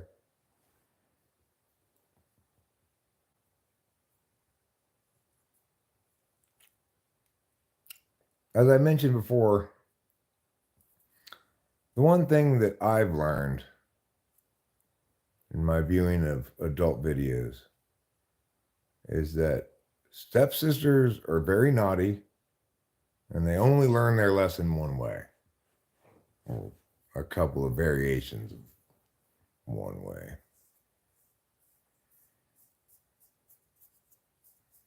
I didn't have a stepsister myself, but I can only assume that if I had had one, she would have gotten into trouble.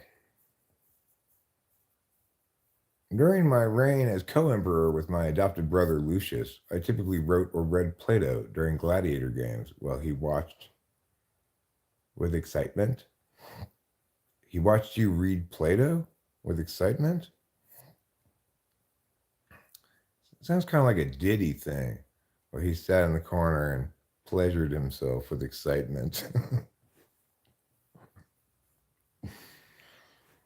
That's how the news media refer to him whacking in the corner. The official news media refer to it as pleasuring himself. Oh, is that what he's doing?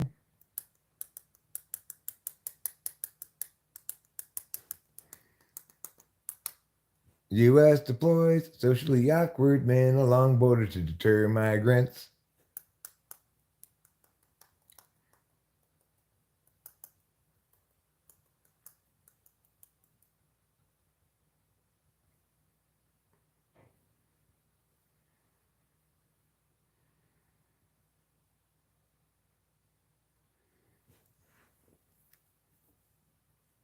Well. Here comes Oregon moving the ball again. They've got the ball and a 3-point lead. There's only a minute and 58 seconds left in the game. Wisconsin does have 3 timeouts left. It's second down, but it is looking dire for Wisconsin. I would say if Oregon gets one more first down, it's likely, well, maybe two with 3 timeouts. I think they just got the benefit of the 2-minute timeout as well.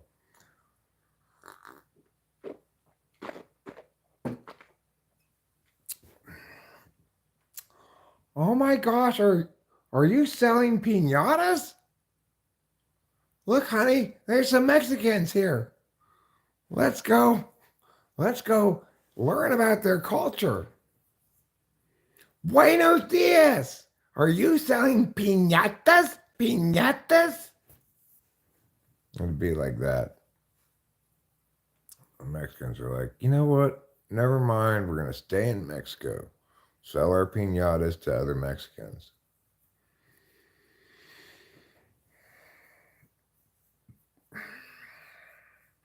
That might be effective.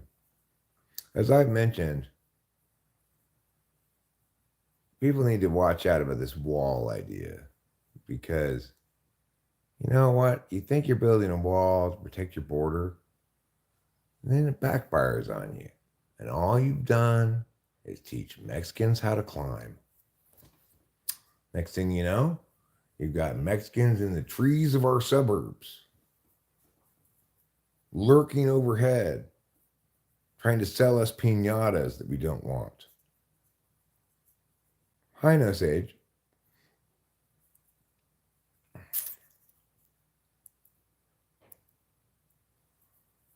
I would have closed the border, said Marcus Aurelius. We have too many people in this country. I agree.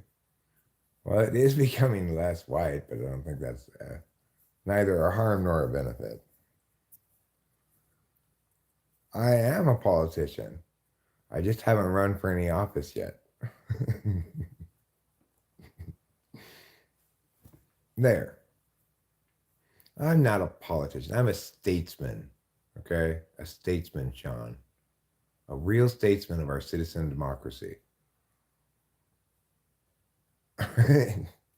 Well, I mean, once they've gotten over that wall, then you bet they're going to be pretty slippery in the tree. If you try to poke at them with like a broom handle, they're just going to jump out of the way, and then you'll be trying to poke them all day long. Mariposa doesn't need my help. Mariposa is doing just fine all by itself.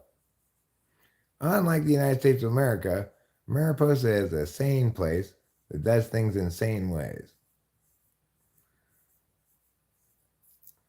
Well, Sean, that was obviously a joke. I don't actually think that building a border wall is going to teach Mexicans to climb.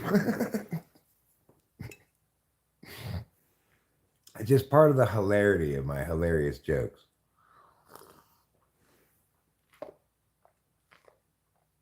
Well, Travis Greer, hopefully he refuses to be friends with you anymore.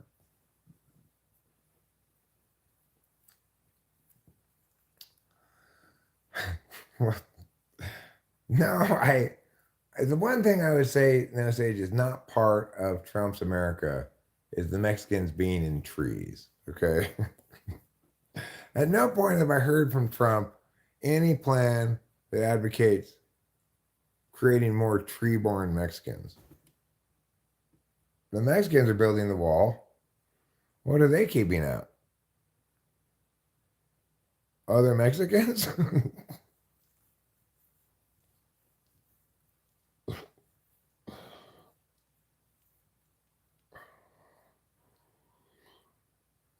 Mexicans building a wall is like Asians getting rear-ended. They must have backed into you. But pretty hilarious joke, huh? Oh, are the Mexicans the one who built Hitler's base on the moon? What about Hitler's base in Antarctica? Have you heard about this? Dixon Myaz has heard about it. You know why? Because people who have a dick in their ass are the most frequent recipients of stories about Antarctica. It's well known. It's well established in the scientific literature. I guess it's too soon to make a joke about boats and swimming and slavery and African Americans. No, I think it's fine. So there were these African Americans who were on a slave boat back in the day, and the boat crashed into some rocks. And the white people on the boat were like, "Swim for it, African Americans." And they said, "We can't. We're chained to the boat." And then they all died. The end. I guess it wasn't so much a joke as a sad historical reality. But you know, Dix and my ass, do you know Anita? Anita Dick and me? I think she and you would get along just fine.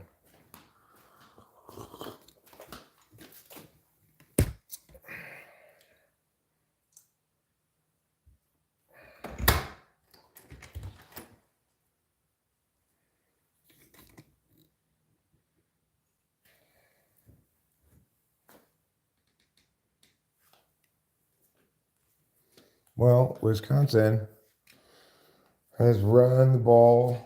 They've got a short second down now. They've got a minute and 38 seconds left, so certainly they've got plenty of time to go down and kick a game-tying field goal because they're only down by 3 points.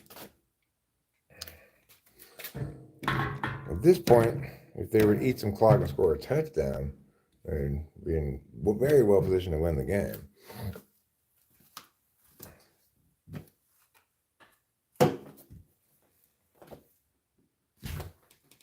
Which would be, I think it's fair to say, a pretty shocking upset if Wisconsin were to beat Oregon.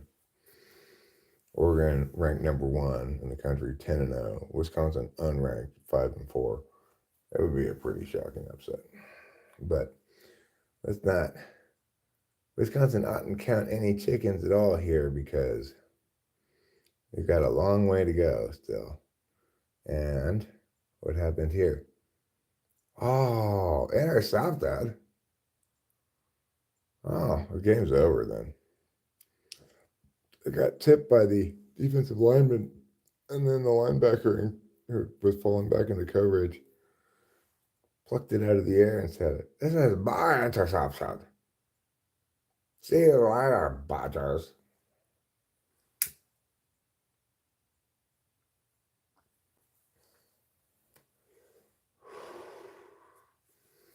I like the Family Guy joke where they keep bugging the captain till he says, "I will turn this boat around."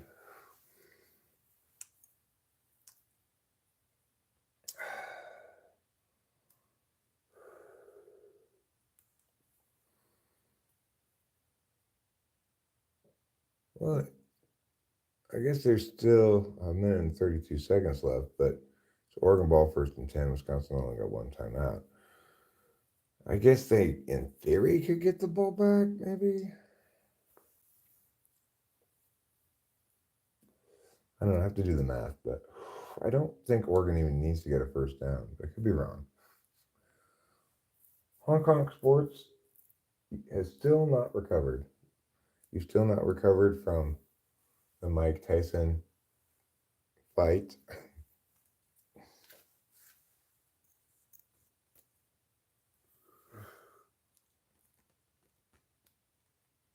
Juno Gallenauer? Who is Juno Gallenauer? I've never heard of him.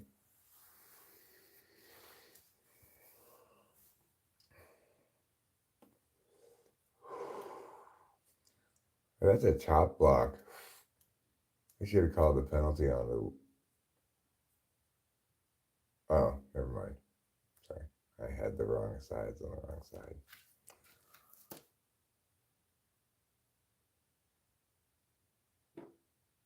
Juno Gallenauer? Okay. Well, it's a good attempt. I'm pleased to see you making the attempt, I said. That in and of itself is worth something. It's an important medium for artists to be working in, the dirty sounding name medium.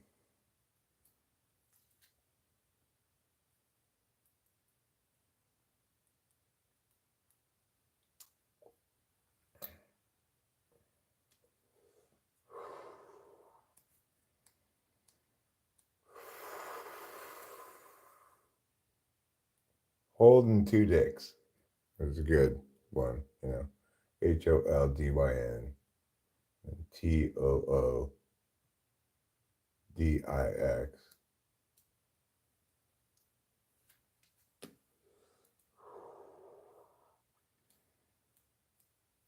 Okay, now there are 39 seconds left. Oregon, 41 seconds left. Oregon has used its second timeout. It is 3rd and 18. They're just going to take a knee and then the clock should run out. And that should be done.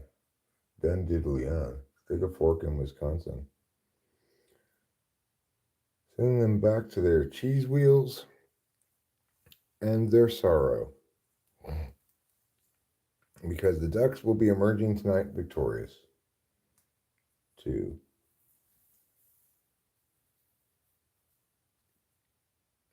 progress their record to 11-0, remain undefeated.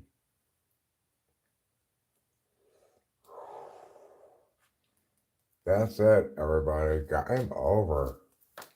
Game over, man.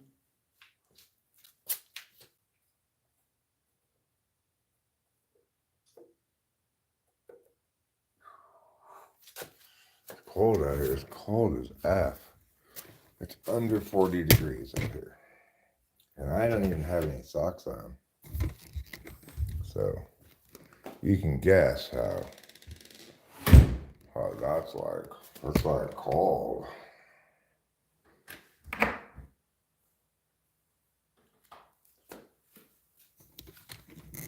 No, it's cold as F, I said.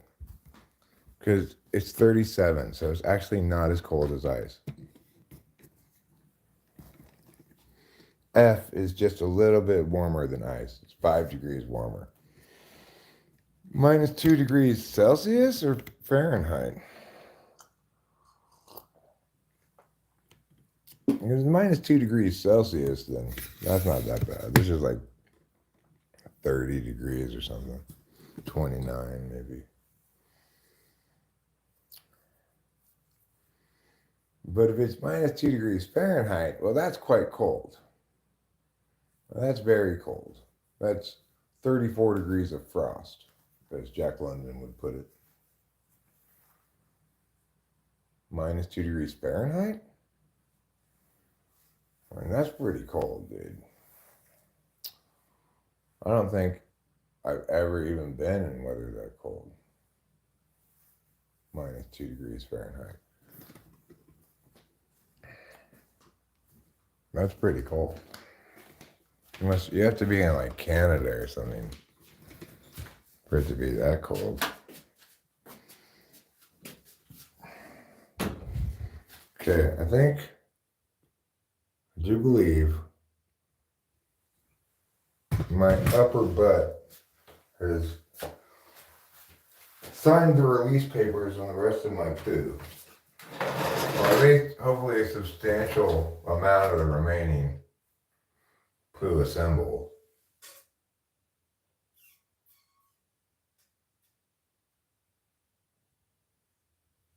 Of course, you know what they say. Never count your poops before they're hatched.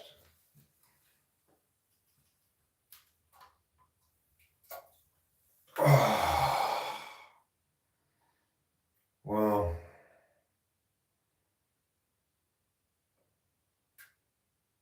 that's good progress.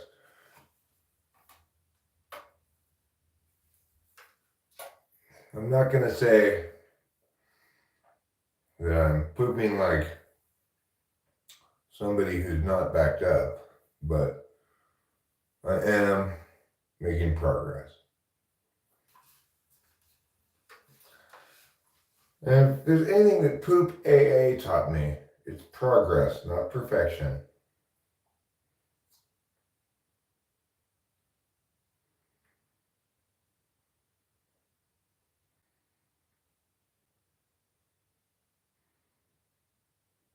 As I've gotten older, I've begun retaining my poop.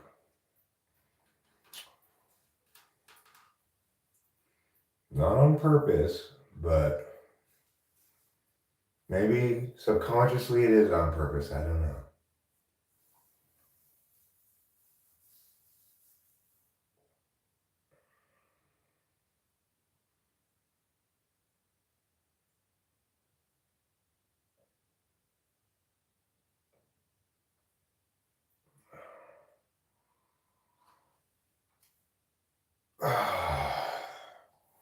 A poop-free butt is a wonderful dream that everyone should be able to attain.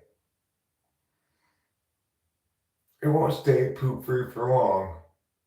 If you eat new food, you're just going to make new poop. But if you can attain a fully empty butt for half a day or so, a couple hours even, that's a real win. That's the kind of win that goes down in the history books. Right alongside walking on the moon and the Gutenberg Bible.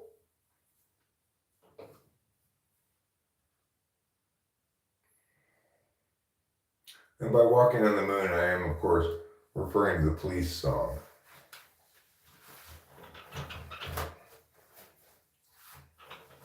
Obviously, the moon landing was fake.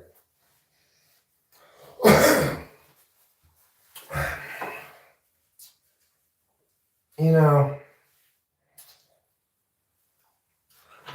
thinking the moon landing is fake is not even in the same ballpark of craziness as thinking that the world is flat. It's conceivable that,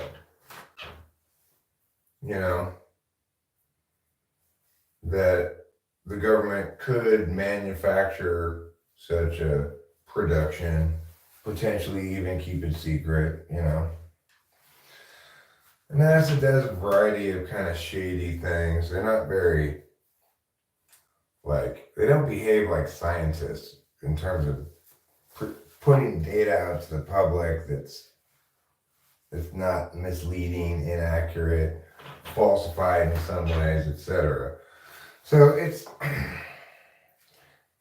it's not inconceivable that such a thing could happen, and potentially some people can get away with that fakery. On the other hand, it's inconceivable that in no actual universe that's ever been could any reasonable person consider even the vague possibility that the earth is flat.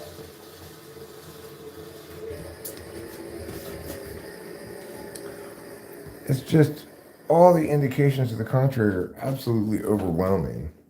And the approximate sphericalness of the earth is embedded in so many explanations for so many things. ranging from the seasons to the length of the year to the organization of the solar system, you know.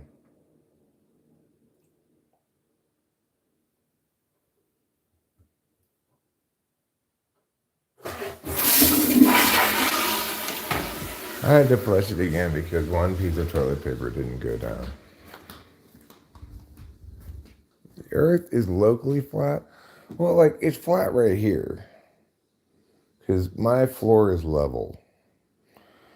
But just outside of the inside of the house, it's bumpy. It goes up and down. It's crazy. I don't know how anybody would ever think it's flat. Obviously, they never had to walk up my driveway to get the mail if they think it's flat. All right, now let's put on the Georgia-Tennessee game and close out this day of football. Oh, there's BYU Kansas as well.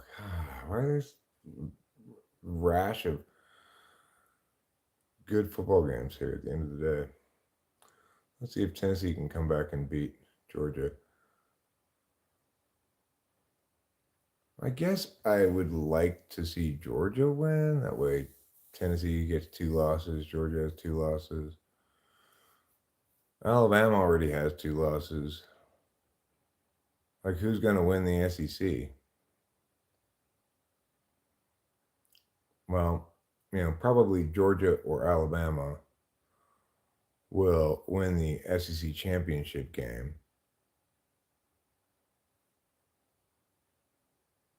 You know.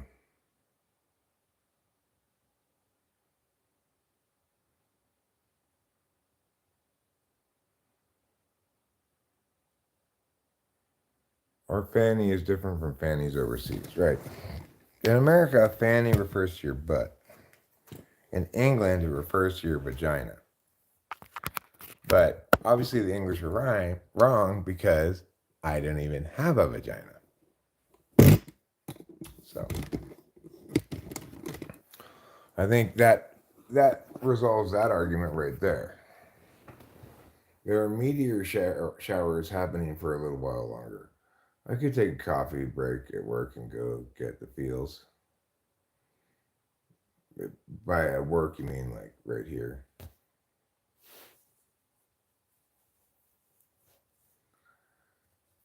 In Britain, it's nice.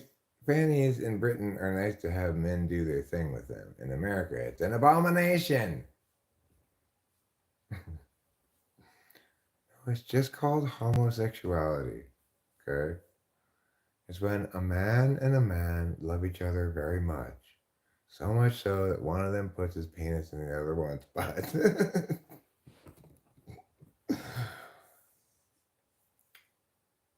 I don't even want to put my penis in Rachel's butt.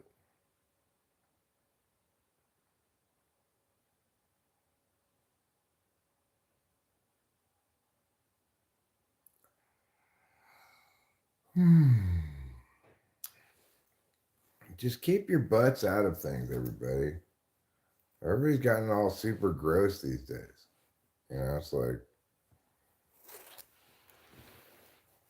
just be more hygienic about intercourse. It's already even in its most hygienic and orderly execution, it's already inherently gross. You just like for a stretch of time don't realize how gross it is until after you come and everything. You're like, okay, now I remember. This is inherently gross. And it couldn't be any less grosser than with Rachel. She's as gross free as is conceivable. She's like picture perfect from a magazine. But it's still like there's spit involved. Spit's just kind of inherently gross. There are other bodily fluids involved that are also It's kind of inherently gross. You just, like I said, you just don't realize it until after you're done.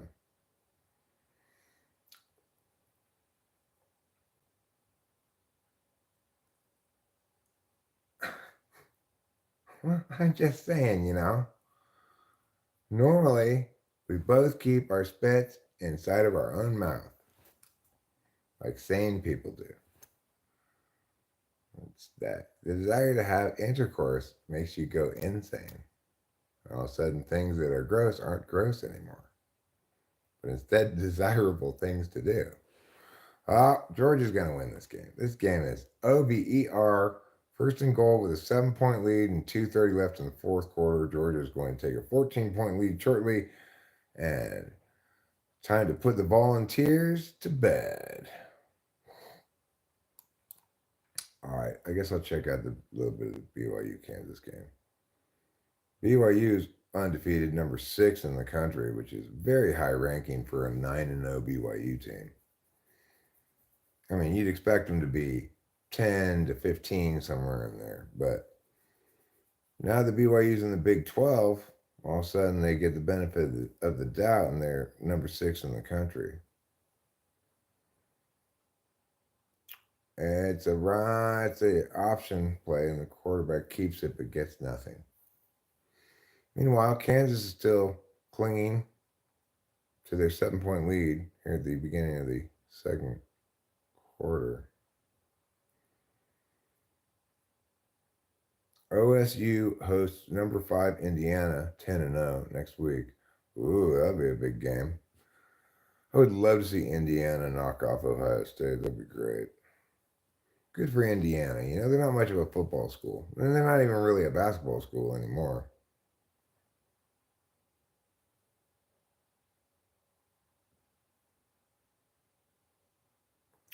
Now BYU throws the ball. Oh, overthrows the receiver. No flag, no flag. But somebody looks like he got his foot stepped on or something. Retzliff. Mr. Retzliff. Oh, he got hit from both sides by pass rushers. Maybe got the wind knocked out of him or something. I don't know. I asked if you're high because you're unusually so analytical and you're so dreamlike this evening. No, I just haven't slept. I didn't sleep at all last night, and I took a little bit of Adderall this morning, but not enough to really keep me awake. So I've just been kind of floating through the day. Intending to go to bed on the earlier side tonight and figuring I'll try to get a mighty night's sleep tonight. Hope for the best.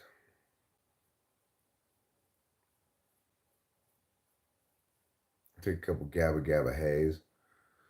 I might even do something crazy like go freezing night jogging around the short loop before coming in, taking a shower, and going to bed. That might make me feel extra like, now not I'm not experiencing any tension or whatever. I just go right to sleep. Freezing night jogging is so great, to be honest. It sounds pretty good. Sounds pretty satisfying. I could put on my running shoes and some fake socks so my feet aren't cold. And then as I run around the block, I will warm up, do the exertion. I could probably even, if I got running fast enough, quick enough, I could probably even forego the jacket. However, I would probably need to change my pants. My current pants are sweatpants. And obviously, if I were to wear these sweatpants and go jogging, they would just fall right down because of my high hip syndrome. What kind of analysis are we discussing? Well, I've been analyzing all sorts of different things, such as what would be the best approach for me to go to bed tonight? Should I try to get some, you know, late-ish evening exercise in before coming back, take a shower, go to bed? I didn't sleep last night, so I'm quite tired. I'll accept that insult because we're both caught by it. Well, I don't normally go outside in the cold, but you know, I feel a little like tore up from being too sedentary all day. Like a little exercise would probably clear my head, make me feel better. Am I a tea drinker? I'm really a coffee drinker more than a tea drinker. If I drink tea, I drink iced tea,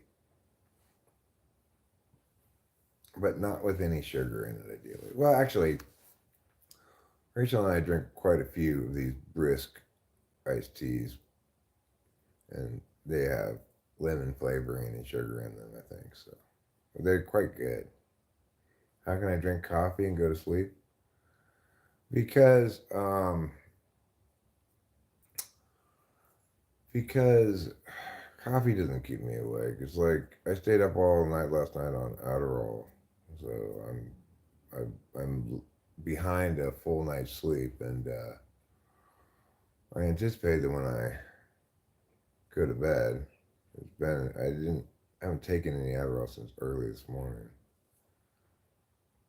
so hopefully, fingers crossed, when I go to bed, I'll be able to just crash out, sleep all night. Yeah, I know sleep debt. Well, I mean, coffee doesn't affect me anyway. Coffee's not really. I mean, coffee's I guess a stimulant of some kind, but it's nothing like an amphetamine. Once you are accustomed to being energized by amphetamines, you realize coffee doesn't do shit. All five losses by Cal this season have been by one score or fewer, 8 points or fewer. Yeah, Cal's had a season where they've been close to good, just like USC. So USC has an even more remarkable stat. SC has had the lead in every game in the fourth quarter this year and has lost half of them.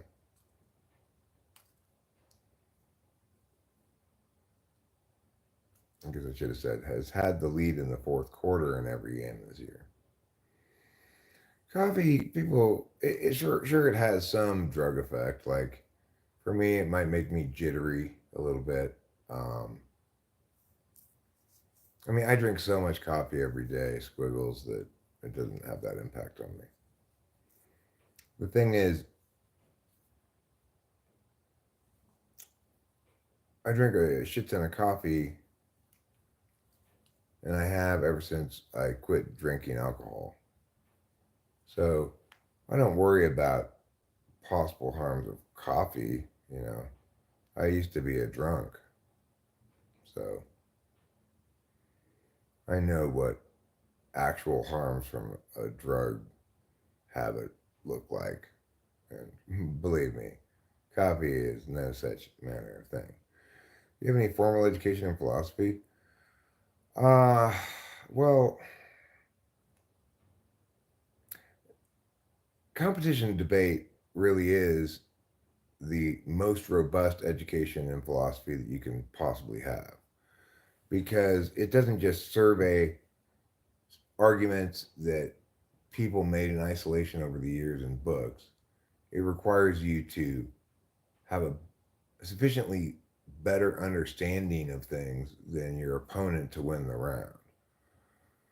So I both competed in debate as a debater in high school, and then I coached debate, competition flow debate for many years, and that included policy debate, Lincoln Douglas, public forum. Lincoln Douglas is the one that most links to the philosophy stuff, but it comes up in all three formats. I have a vague idea of where I want it to go, but if something better seems to be emerging, I go with that because it's like I'm reading it as I'm writing it.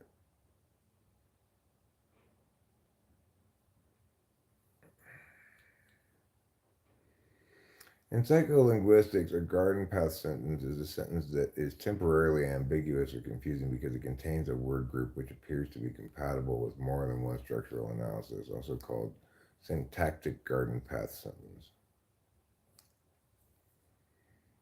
It would be something like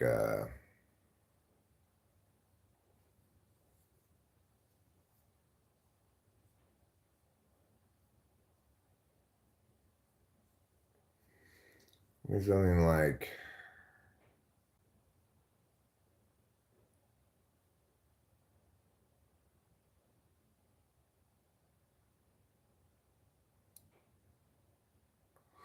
if you had a sentence that said like, at the beginning of March, we practiced walking around without any instruments, then it would be clear that March is like a shorthand term for marching band rather than the month. Do you have any information about medical drugs and do you think it's good to treat psychiatric problems? Absolutely, I think it's good. The thing is, because mental health problems are, they're not as concrete or as visceral as some kind of physical disability, people sometimes have this idea that you don't really need those psychiatric drugs. They've just they've just pathologized, you know, being a unique individual such that you feel like you have to take these drugs to fit in with the it's not you that's crazy, it's the world. Bullshit. I'm married to a woman who has bipolar mania. I've watched her go off her meds and experience a full blown psychotic break. I know full well just how vividly real her mental health problem is when she's not medicated, right? But she's when now that she's on the right medication, it's like it's in full remission. She's perfectly sane. Without those drugs, she'd be wildly insane. It's the difference between her living a good, reasonable life and her being unable to function as a member of society, locked up in an institution for her whole life. That's the difference.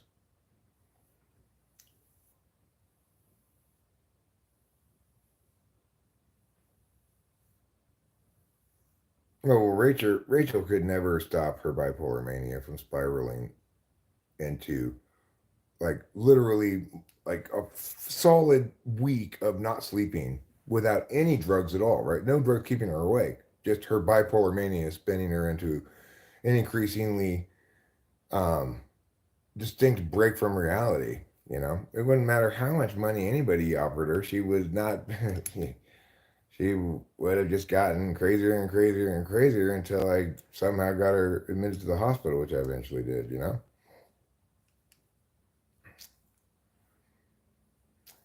You feel like the drugs you've been given are making you numb and not feeling much, but on the other hand, without them, I'm very anxious and stressed. Well, sometimes you might go through a period of time that's temporary where you need that kind of medication, or sometimes you might, you know, might need to switch medication. You might need to medicate the problem, but might need to be on a different kind of medication. And some kinds of problems, you might be better served to not deal with medication at all. For example, I often think that I could probably make a I could make concerted progress on my ADHD, my I guess depression or PTSD or whatever you want to call it that I'm taking Wellbutrin for if I just, got solid cardiovascular exercise every day. But, I don't like to exercise that much.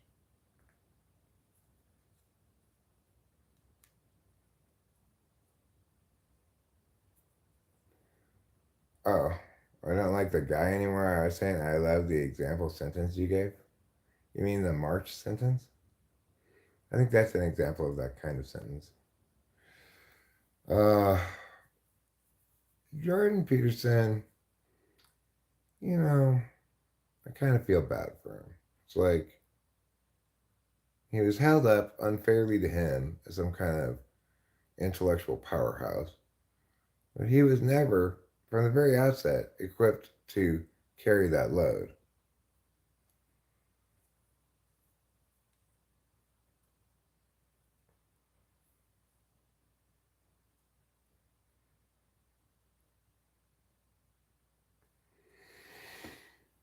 So the thing is, oh, that I didn't think you were talking about me message.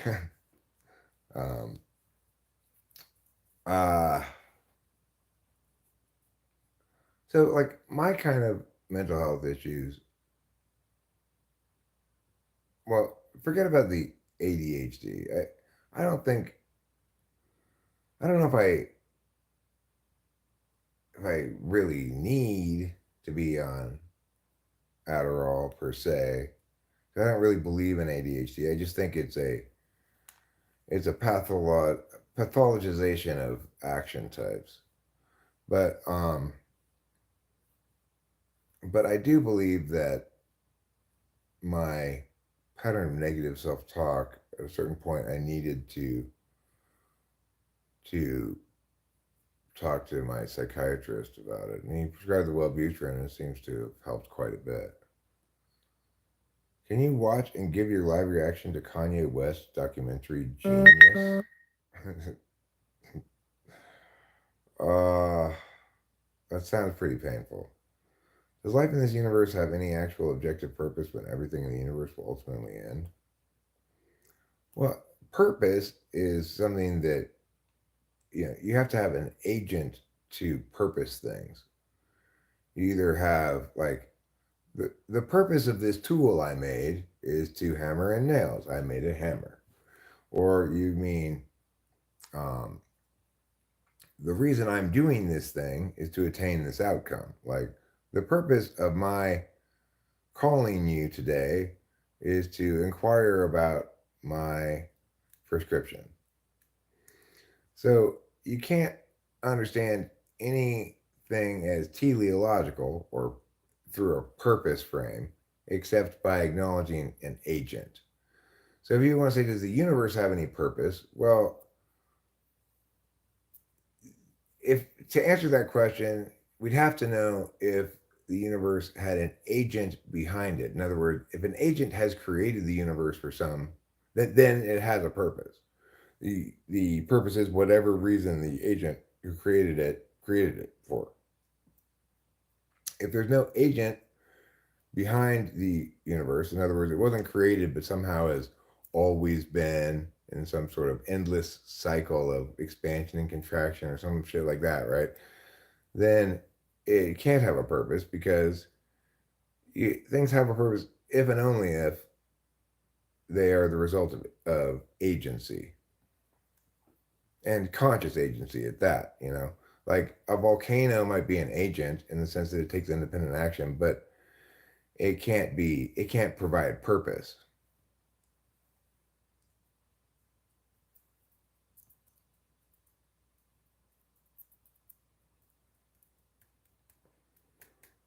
Well, you don't need to say an objective purpose. Understanding the universe as purposed can only be attained in a frame of reference in which the universe was created by some agency with intent.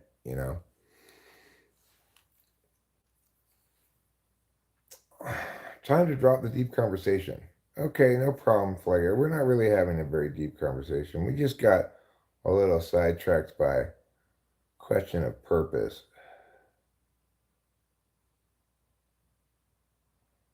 I can't believe I got banned from commenting on videos so stupid. Who banned you? It wasn't me. I didn't ban you on commenting on videos. What's my opinion on Kanye West? I think he has bipolar mania, and I also think that he's done some horrible shit, and that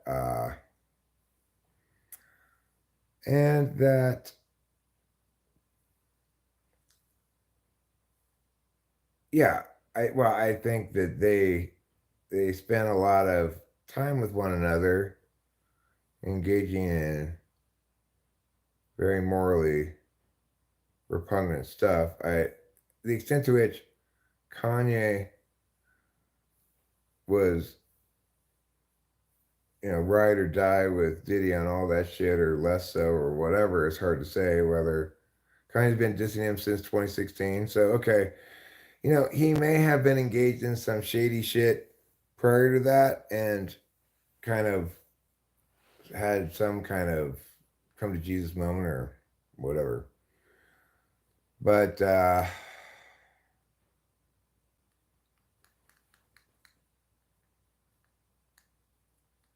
no more parties in LA is an attack against Diddy.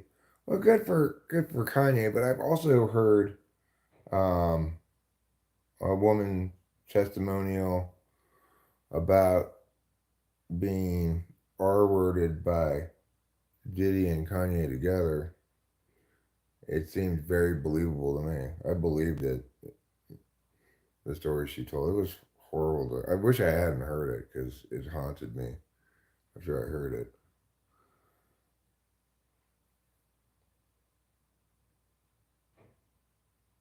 But that really turned me on Kanye. Prior to which, I thought Kanye was just, he had some mental illness stuff going on, and he did do some kind of genius shit back in the day. He just, and I think, I also don't think it's inconceivable that, like, he's got some sort of weird situation with some handlers. Like, the it seems very odd that, well, I don't know.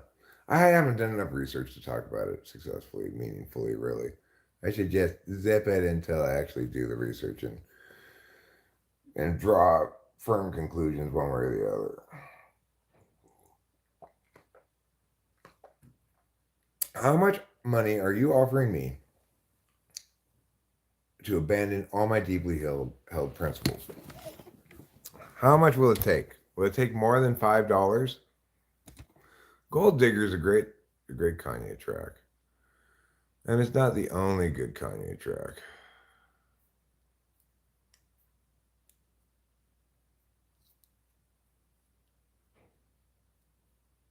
There are multiple. I also really like his work on American Boy by Estelle.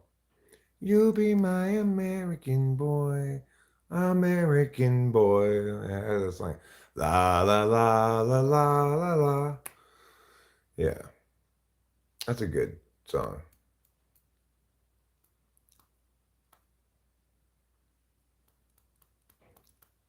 But if in fact he got up to some nasty, wicked shit back in the day, but you know, realized like, oh my God, this is evil, and you know, turned his perspective around on the issue and has been fighting against it ever since, then I'm willing to cut him a little bit of slack, maybe. But if I was his victim, I wouldn't be willing to.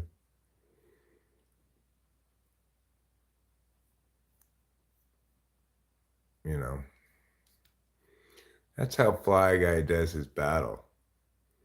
He defeats you with math, just like 3 times 3, 9.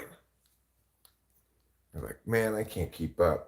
It's been too long since I practiced my times tables. Well, BYU is up by 3 points. They'll likely just pull away in this game. I think I can call it a day of football probably at this point. Let me just go check the ESPN scoreboard and see who all won, who all lost.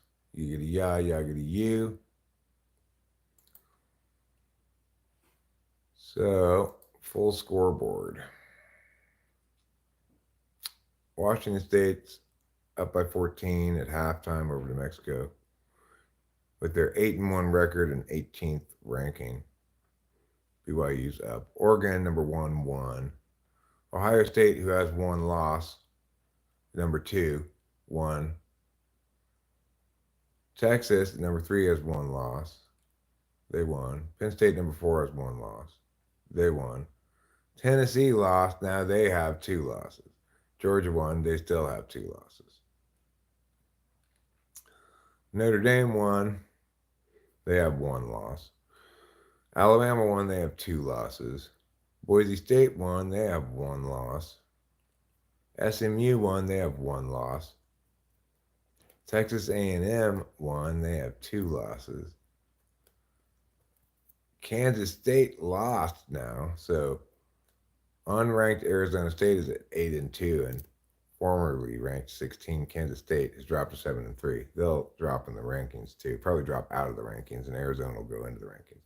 Number 17 Colorado won, pushing them to 8-2. And then a bit of a shocker here is Stanford upset number 19 Louisville, dropping them to 6-4.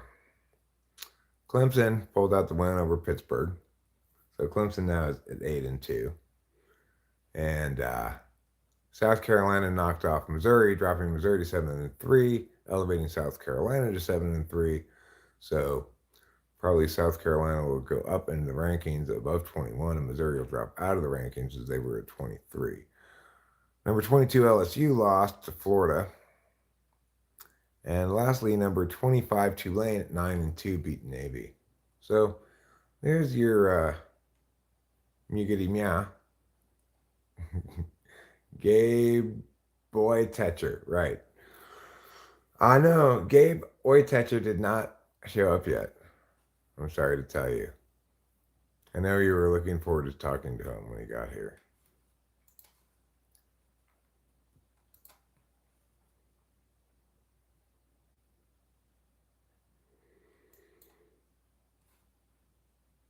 You know, I really think the Oytetcher family should have thought a little longer before naming their kid Gabe. It just seems kind of like, you know, it's one of those things where that one lady, that comedian lady, she named her kid Jean Attell, whatever her last, Schumer, I think it is. And then she realized Jean Attell is like genital, so she renamed him. You think his name is Boytetcher? No, I think it's Oytetcher, because his first name is Gabe. Just like, you know, Mr. Is Everywhere, his first name is Mike.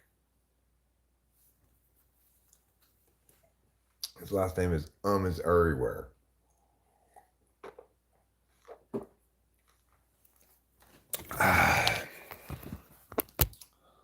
Okay. I don't know the hype for Yeezys. I like functional footwear. I like New Balance 990s if I want a premium sneaker. Guessing you meant to say sneaker, not speaker. Unless Yeezy's shoes come with audio gear embedded in them. All right, I think what I'm going to do, I'm going to get some socks. I'm going to get some socks, and I'm going to get a hat.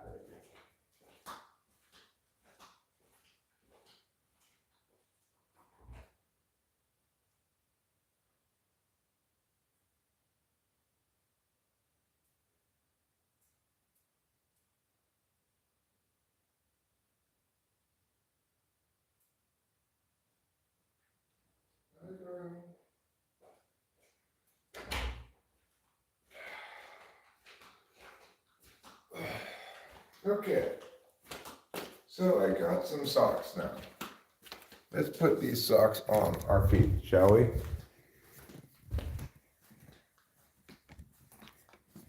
You got shoes at Walmart for $15. DD says, who's down to party? Depends what kind of party it is, I guess. Is there going to be a piñata?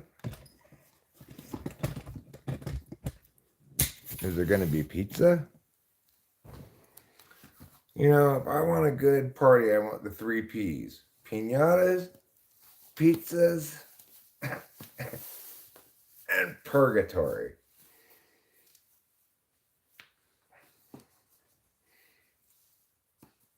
Oh, just 3 Mexicans?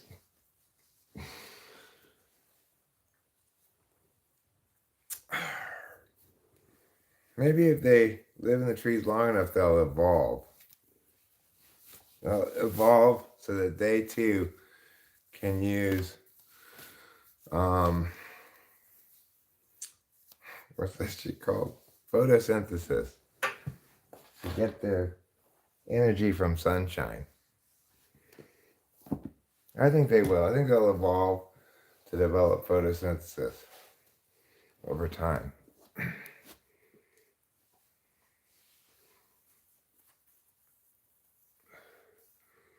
Once you hit about $200, you can find footwear that will last you decently. Well, I mostly just wear flip-flops. So I don't wear my shoes that often. Yeah, they might grow prehensile tails, except they won't be prehensile anymore. Oh no, they'll be posthensile, right? Because look, monkeys have prehensile tails, then people don't have tails, and then post people have posthensile tails. If you were to throw a party with any 3 people alive, who would you invite? Don't make Rachel one of the 3. Okay, well, who seems like they'd be fun at a party? Martin Short, maybe? He seems like he'd be fun at a party. Who's someone who seems like they do a lot of drugs? We're going to want a good connect, you know?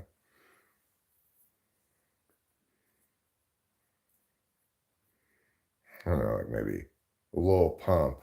A little pump will show up with plenty of drugs, I'm sure.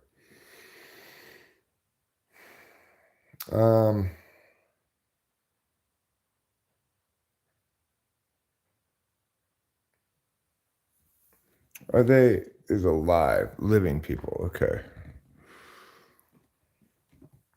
I could see myself selecting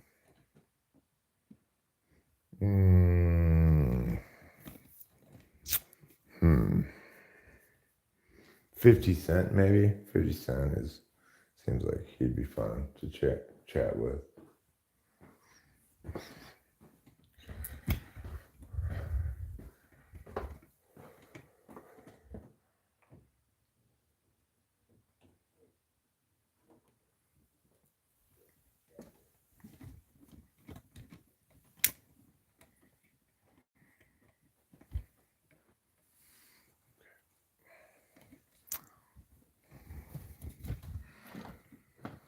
So, I don't want all dudes there though, so I'm gonna get rid of Lil Pump and I'm gonna replace him with a chick.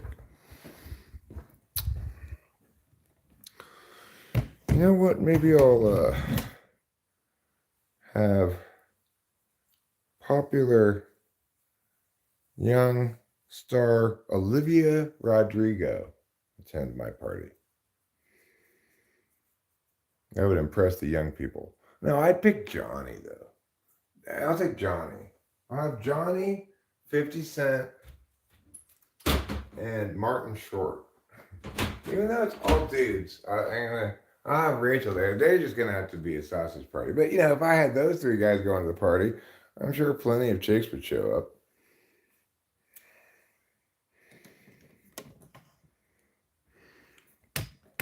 I mean, he seems like a happy guy to me. He seems to be like thrilled with his financial success and with his victory over Diddy and their long, drawn out war.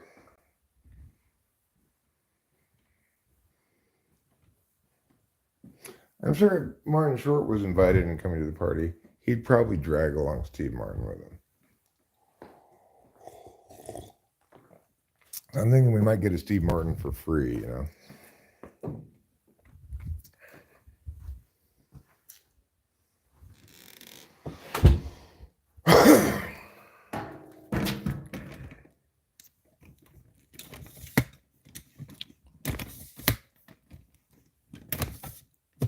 Or I could have like the worst party in history and invite Kamala Harris, Joe Biden, and Donald Trump.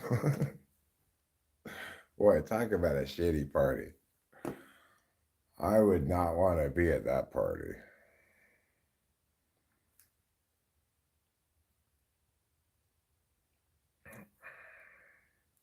Maybe we could fit Hillary Clinton in there too.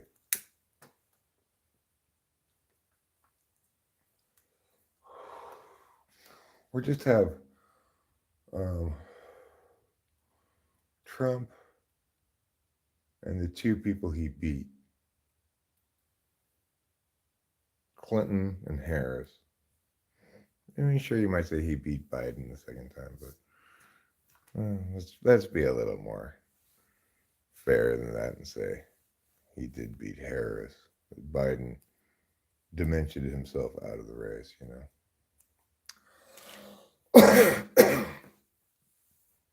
I guess it would be kind of a fun party to see Hillary and Kamala try to like henpeck Trump and watch him just go like, "You've got to be stupid to think that." Blah, blah. He'd be tweeting from the party. Kamala Harris is at it again. Does she even come from America with a name like Kamala? The sort of thing you picture Trump saying, you know.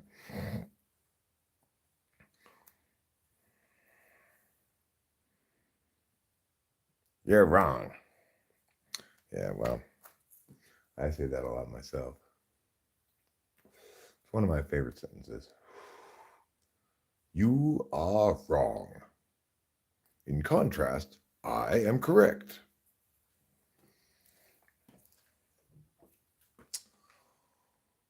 I need to correctly settle in to go into bed after this. I just smoked a cigarette. I'm going to go inside. I'm going to pull some bowls to help kind of ease my mind into a state of easiness. I'm going to end this stream. I'm just going to maybe watch a cartoon or something. Take a couple gabapentin, take a couple Benadryl.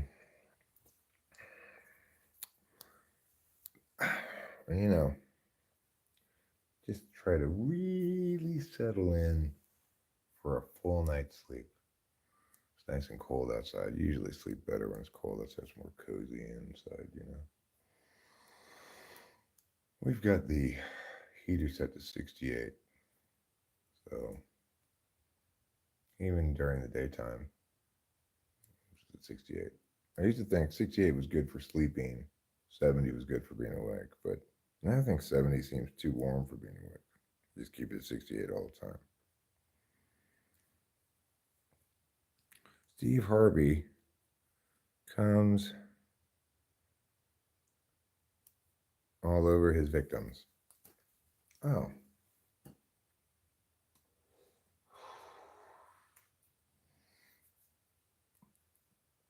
I couldn't read it. You would just have to wait till I go back inside.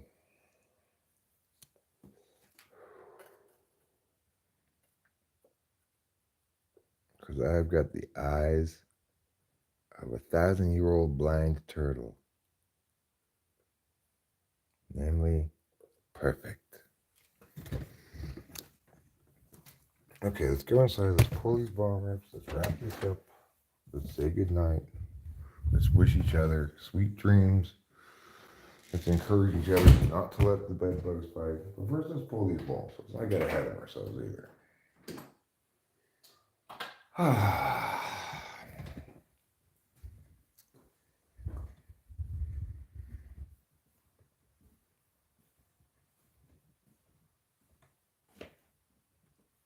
Drew Carey might be fun at parties. Yeah.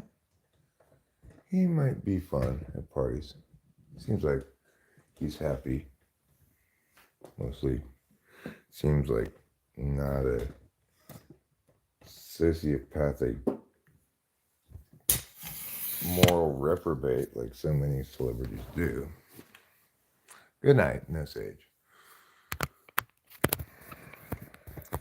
So, to prepare for my own good nights, I need to pull multiple bong rips.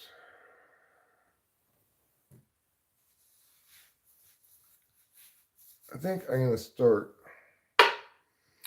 with a rip or two of the Super Skunk.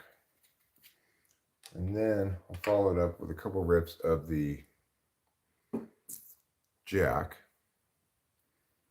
And maybe even close out the flight with a bong rip or two of the Northern Lights. No sage might be fun at parties. I'm not sure.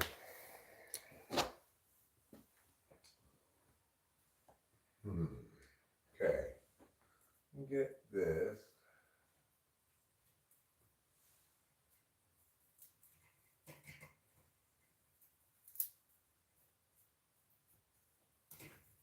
Right.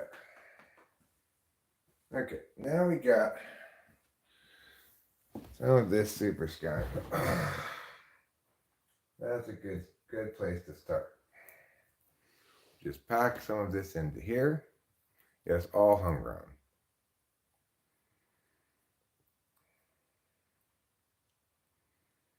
Richard Dawson. Richard Dawson was much better than that Harvey guy, Steve Harvey. Here, says Stephen Morton. Stephen Morton, I appreciate both of your heres. The question is, and this is a question I've Googled before, is it H-E-R-E-H-E-R-E or is it H-E-A-R-H-E-A-R? I don't remember the answer. And I do recall having Googled it before.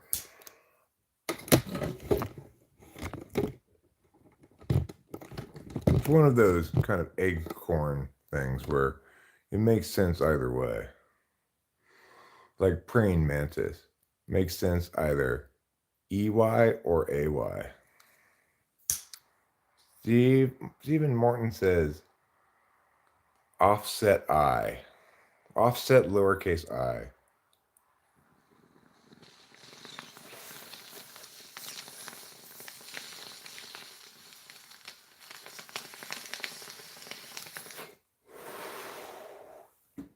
Yeah, but it could also be seen as here is where we're hearing the truth, right? Like this, that, people say that like that. Here, now, the truth is being spoken. Well, the point is, it also looks like it's praying, right? So you could imagine it being either way. Just like an acorn. That's the origin of the term acorn, is because some people thought that acorn is an acorn because it looks like an egg. I guess crossed with a corn.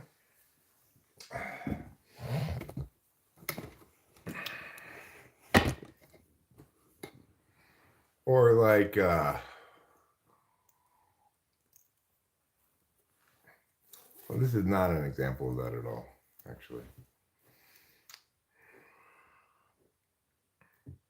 What I was gonna say is about how unaware versus unawares. One time,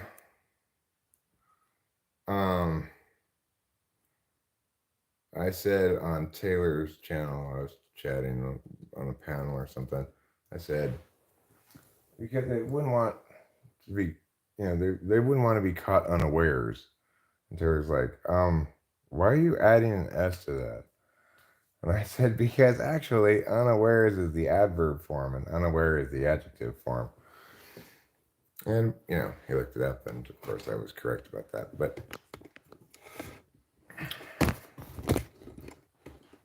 that has nothing to do with acorns. Nevertheless, it's an example of something that people think is wrong, but it's not wrong. Yeah, you shouldn't say he caught me unaware because,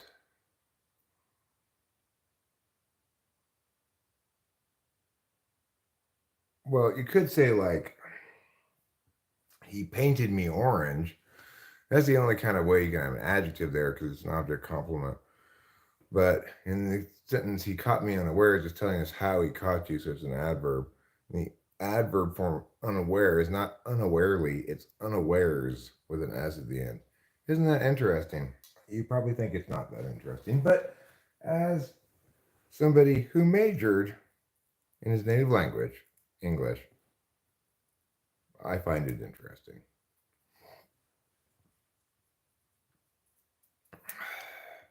Sometimes even pathos. That's right. Sometimes I even care about you. Or wait. Is Eros the caring or is Pathos the caring? I forget which one is which. Eros is like romantic love, isn't it? Ethos, right? Is what you mean? Logos, ethos, pathos? I think so. Hi, Ananova. 5. Don't mean to mistake you for regular Ananova, unnumbered. Ethos is street cred. Pathos is emotions. Okay, cool. So ethos is FE and pathos is FI. And logos is TI. My channel is logos. My street cred is ethos. I do have emotions. I just don't think that they're they have any place in any conversation, really. It's like unless happy emotions. I like laughing. Laughing's a good emotion. But Sean says this channel has a hidden gem in the wreckage that is YouTube Live. Oh my gosh, Sean, that is so sweet of you. So I'm gonna just say it right now. I don't normally say this because I'm too snobby to say this. But if you felt like it, you could and you wanted to like the video. Apparently, if you're on your phone, you just have to double tap the screen and it'll like it. So somebody said. And ENTP is a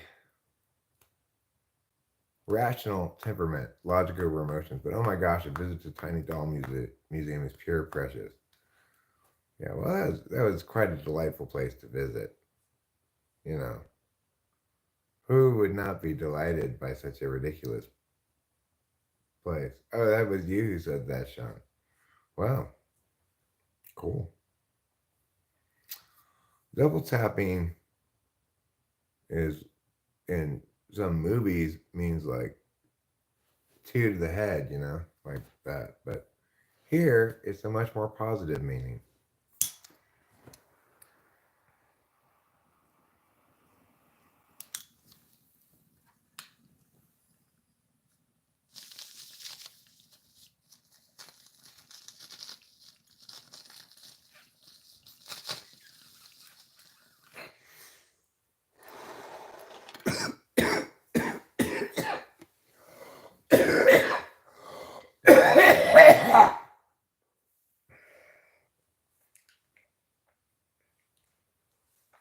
Oh, oh, oh, oh, oh, oh, oh, oh, oh, oh.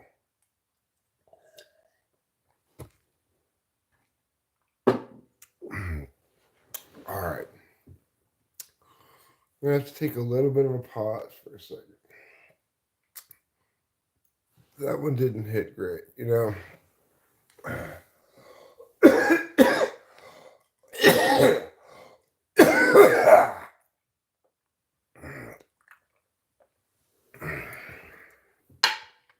It's never a good idea to pack too much of a bar rib, too big of a bar rib.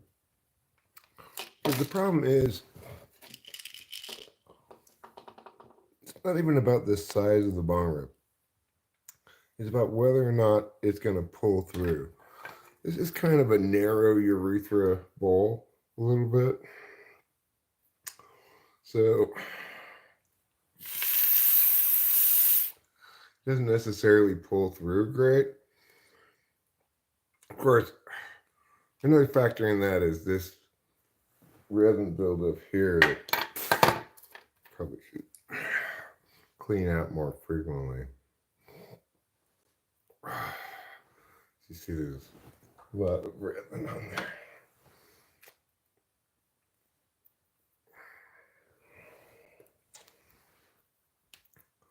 Of course, if you get tired of all this manual labor solvency, then you could just kind of soak it in rubbing alcohol, and rinse it off, and stuff mostly will come off.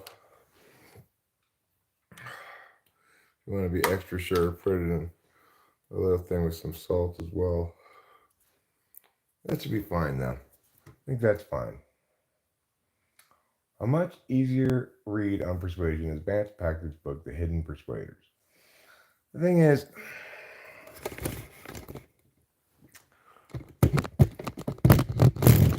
I obviously, as a debate coach, hate the idea of persuasion. It's like there should be no distinction between persuasion and correctness. If I win the flow, it shouldn't matter who spoke more or whatever, you know. If I win the argument flow, then that's all there is to it. But, you know, regular people want to hear like pretty words like, nah. Well, I've had it up to here, regular people, up to here.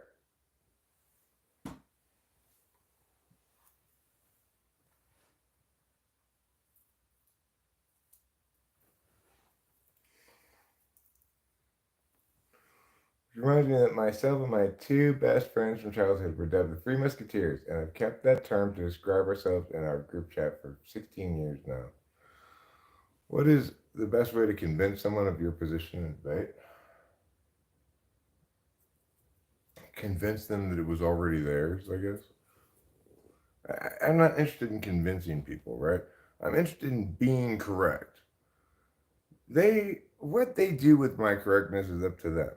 If they're smart or want to be correct or something, they'll simply replace their wrongness with my correctness, as I would do if they were correct and I were wrong. But you know, even if they just walk away and go, okay, I'm going to be wrong in a different way next time because being wrong in this way this time, it got slapped down too thoroughly, you know. So it's like to convince somebody, right? It's like, what exactly does that play out as? Does it play out as to attain the agreement of the other person? Does it play out as to get the other person to go along with a course of action? Does it play out as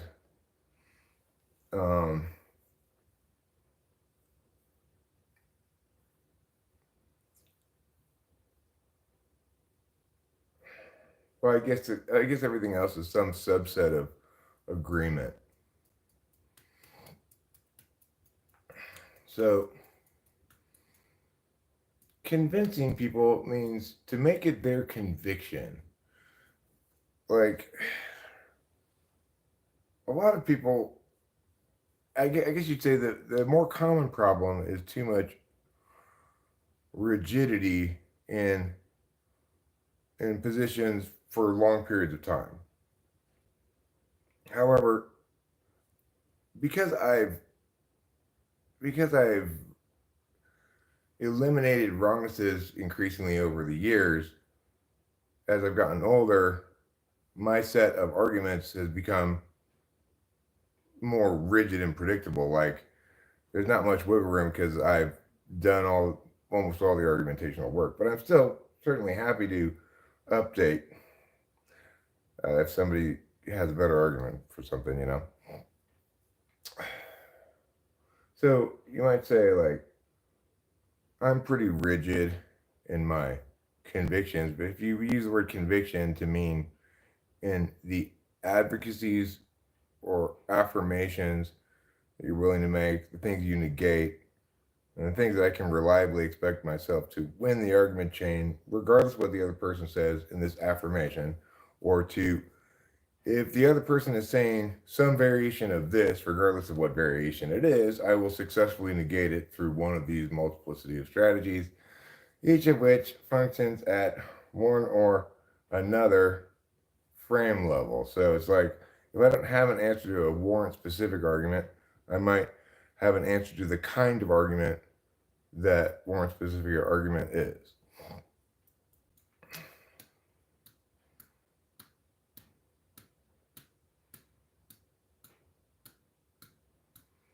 It seems to me convincing people means to make your position their conviction.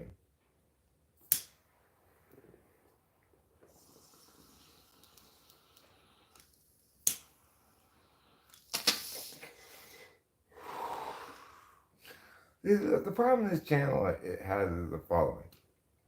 By and large, very few people want to hear a know-it-all explain what he thinks is correct about pretty much everything, who obviously believes himself to be correct and exclusively so about pretty much everything that people talk about online that I know about anyway. Like, obviously I don't talk about cars or various other things that I don't know about. Or if I do talk about them, it's from the perspective of, I don't know about this. Why don't you tell me about it? But, that's why there's the limited appeal of the channel is there's a limited market of consumers, very small market of consumers of stuff that the primary thing advertising it, if not the only thing advertising it, is that it is correct. Now, these live streams have more going for them than me being correct and argumentative. There's plenty of streams or stretches of streams anyway where I'm just joking around and having fun, or maybe Rachel streaming, or So one could imagine that such stretches of content would be potentially, at least, appealing to a slightly broader audience than sanctimonious, often smug, and with hints of resentment, pedantry. That nobody wants a bowl of that. Who can blame? I don't blame them for not wanting any of that.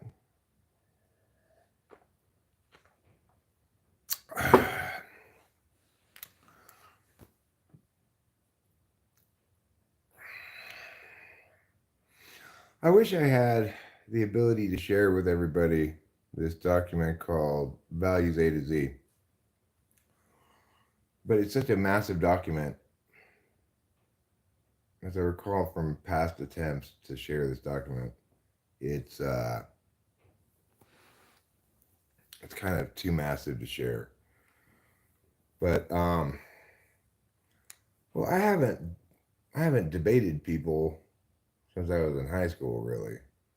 I was a debate coach for a lot of years. So I made debate cases all the time. I did topic breakdowns for the students. I said, so you run these arguments. If they run this, you run this. If they're running this, you run this. If they're running something else, it's either going to be one of this, or one of this. It was it was like that kind of shit, right?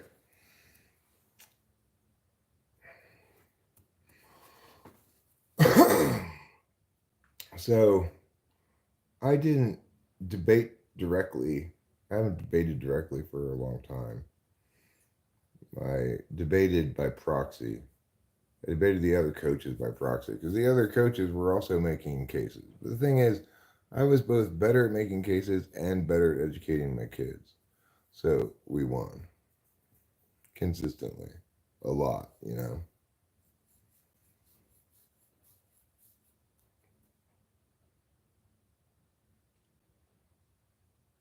There were a lot of really, really powerfully positive, like, moments of like, yes, Fuck yeah, yes. And I haven't talked to him for, I don't know, maybe a couple months. I talked to him earlier this fall, September probably. I talked to Chloe in October at some point about her logic homework.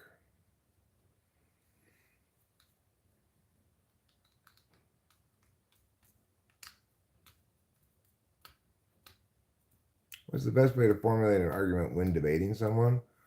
Well, the best thing to do when debating someone, Jason Kerr, is remember two things before all else.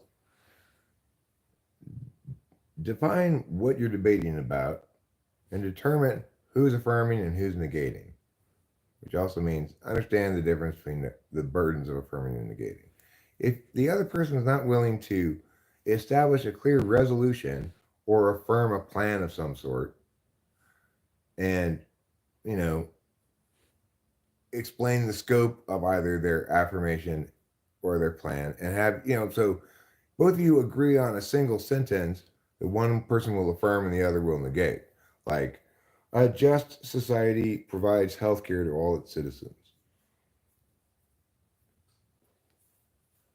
That would be like a Lincoln Douglas topic.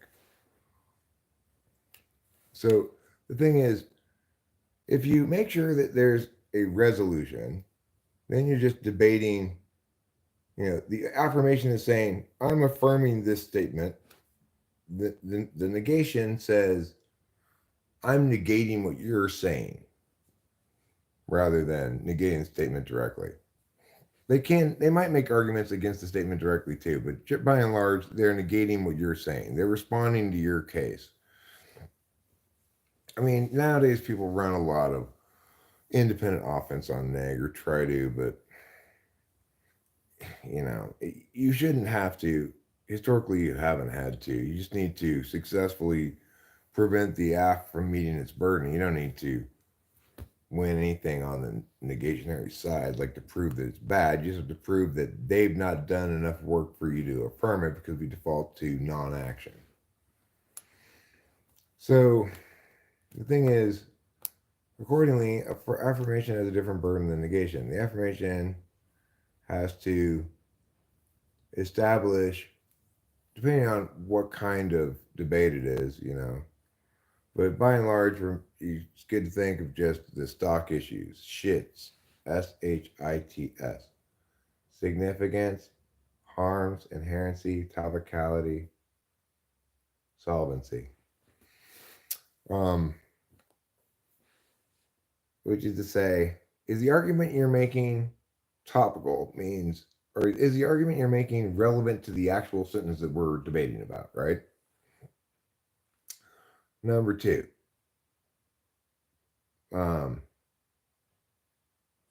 inherency. This is sort of the order of questions here. Inherency says, is this problem going to solve itself if we do nothing? And it asks, does it address an actual barrier to solvency that exists in the status quo? So things need to have inherency if you're going to run some kind of a plan, but you don't need inherency if you're just affirming a resolution. Regardless, arguments need to be topical. And then we'll move on to solvency. So if you have a plan, your plan should actually solve a problem. If you are affirming a resolution like a just society ought to provide healthcare to all its citizens, then you should establish that if we were to affirm this statement that and behave accordingly, that it would solve some problems in the status quo. That's where you're going to get impacts from, right? So, and if it's a plan, you need to articulate how the plan solves some specific existing problem in the status quo that you're also going to have to define. Then you need to talk about harms, and harms exist both as the problem untreated in the status quo continuing on versus your plan, or they also exist as if you do your plan, the disadvantages that are incurred in, in order to attain the advantages. So, like the costs of it, the amount of money I've spent, and other kinds of negative impacts that you have to accept in order to attain the results you want. And then we need to talk about significance. Significance is that your plan not just solve a little bit, it doesn't have to solve it completely, but it has to solve it significantly. If it just does a teeny little solvency, then we shouldn't take action on this plan. We should wait until somebody comes up with a better plan that attains more solvency of the same amount of effort. Um, so those are what are called the stock issues. And if you're affirming, you need to successfully defend each of those things.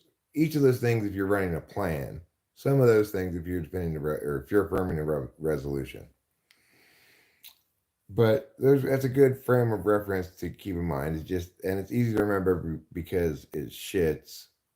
And you just got to remember significance and solvency are the two S's. Harms, inherency, topicality.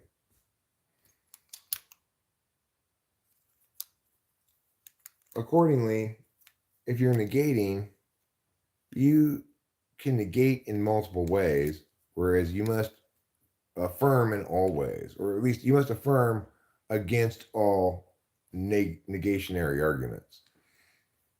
You have to affirm successfully, which means successfully responding to each of your opponent's rebuttals and rebuilding your case after their rebuttals, and then basically winning the argument chain, depending on the format. So the neg could win by saying, prefer my framework. He doesn't validate on my framework. My framework comes before his in terms of order of questions. Or my framework is preferable to his for some other reason. Like you'll sometimes see people run frameworks like compare worlds, where they say, all right, so what we want to do is imagine the world of the status quo and imagine the world of the affirmation and evaluate those two, compare them against one another, and determine which world is better. That's typically a framework that's done for philosophical questions like justice ought to include preemptive violence in instances of repeated domestic abuse. um,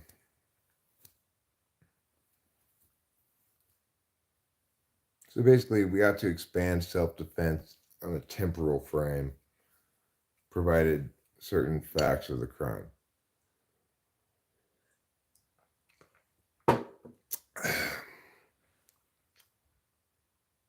Somebody might do compare worlds and say, let's imagine the world in which this is considered morally permissible. It's presumed in these kind of philosophy debates that the law will follow the correctness of the philosophy, right? It's just kind of a conceit under which people argue. Anyway, so I guess that's about. I guess I have either lost track a little bit of where I was going, but basically finished too. What I was going to say about it. That's a lot of an answer for the question. But I guess the answer is suggesting that before you formulate an argument, do all of that stuff.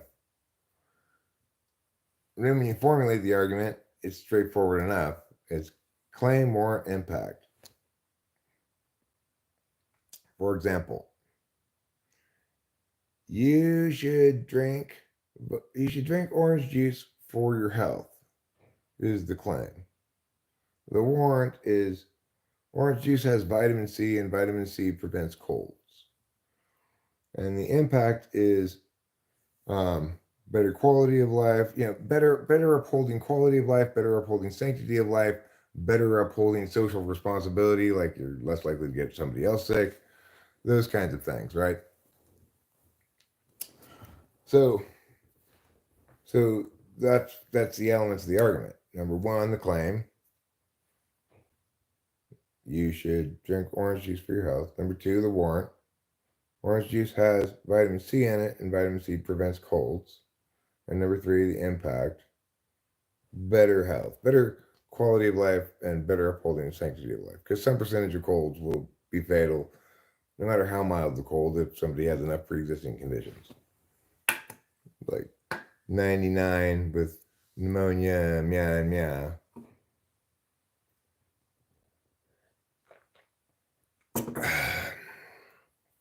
Or maybe that nobody is. I love explaining debate stuff. It's an area where people don't push back at me.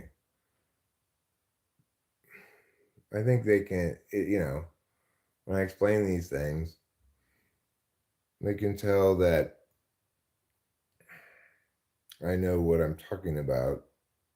But it's also the case that they know they can Google it, as Winston's mom sometimes will Google these things. And in fact, that's what there's not any disagreement about what comprises a counter plan among the debate community. And what there might be some disagreement on the margins about how it ought to be run or something. Like people will say you shouldn't be able to run more than one conditional counter plan. And some people will say you shouldn't be able to run any conditional counter plans. Pretty much, you shouldn't be able to run more than one conditional counter plan because it's it's violating severance on the neg. Like AF has severance. AF can't run part of a plan and then say, you know what? Never mind that plan I just ran. I'm now starting a new plan. There's the debate community, yeah. It comprises coaches and it's almost all the meaningful debate community is at the high school level and the middle school level. It's not really in college. Once people get into college, people just, except for a few schools, there aren't people who are seriously committed to debate as a sport like there are at the high school level. The amount of competition at the high school level is incredibly fierce, whereas at the college level, you've got many fewer competitors. So, so yeah, within the debate community, coaches know each other. Debaters know each other. Debaters date each other. They go to debate camp, and at debate camp, that's one place where your like dating capital links directly to your debating skill. If you're more of a kick-ass debater, girl or boy, you got your pick of the litter.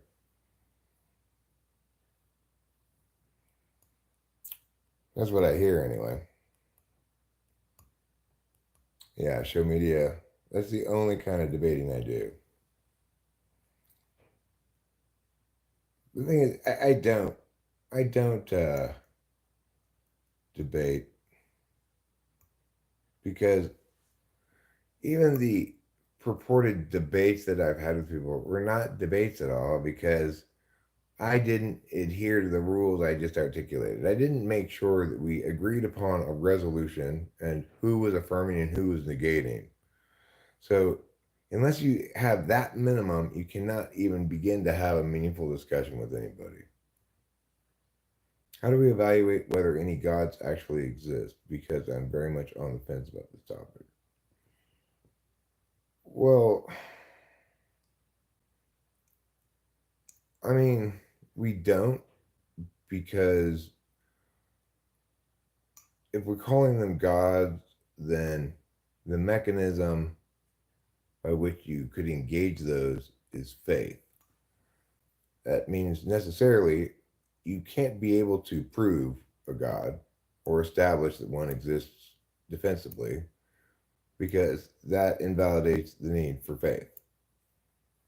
So it's definitionally inconsistent to have a God that you can establish exists argumentationally. One could try to reach out to one. Could try to reach out to one could try to reach out to one what?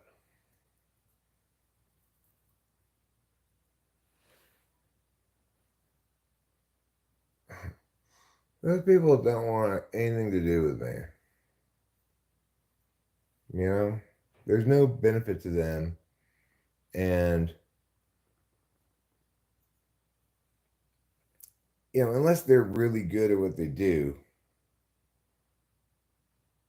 if it's structured such that both people have equal access to the discursive space, they're either going to agree with me or I'm going to win.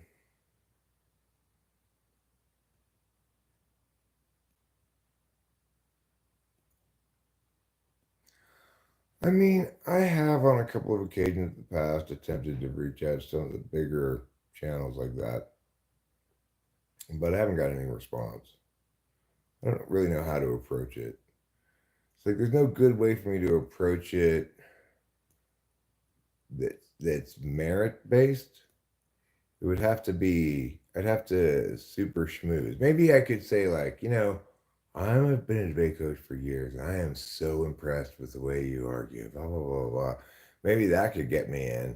That tends to be more effective, probably, than explaining why they ought to engage me on merit.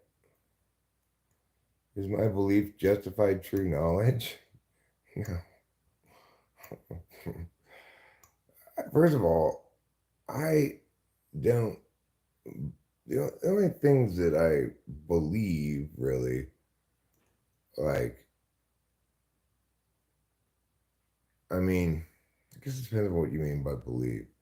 You could say that I believe in the power of disinterested argumentational parsing to determine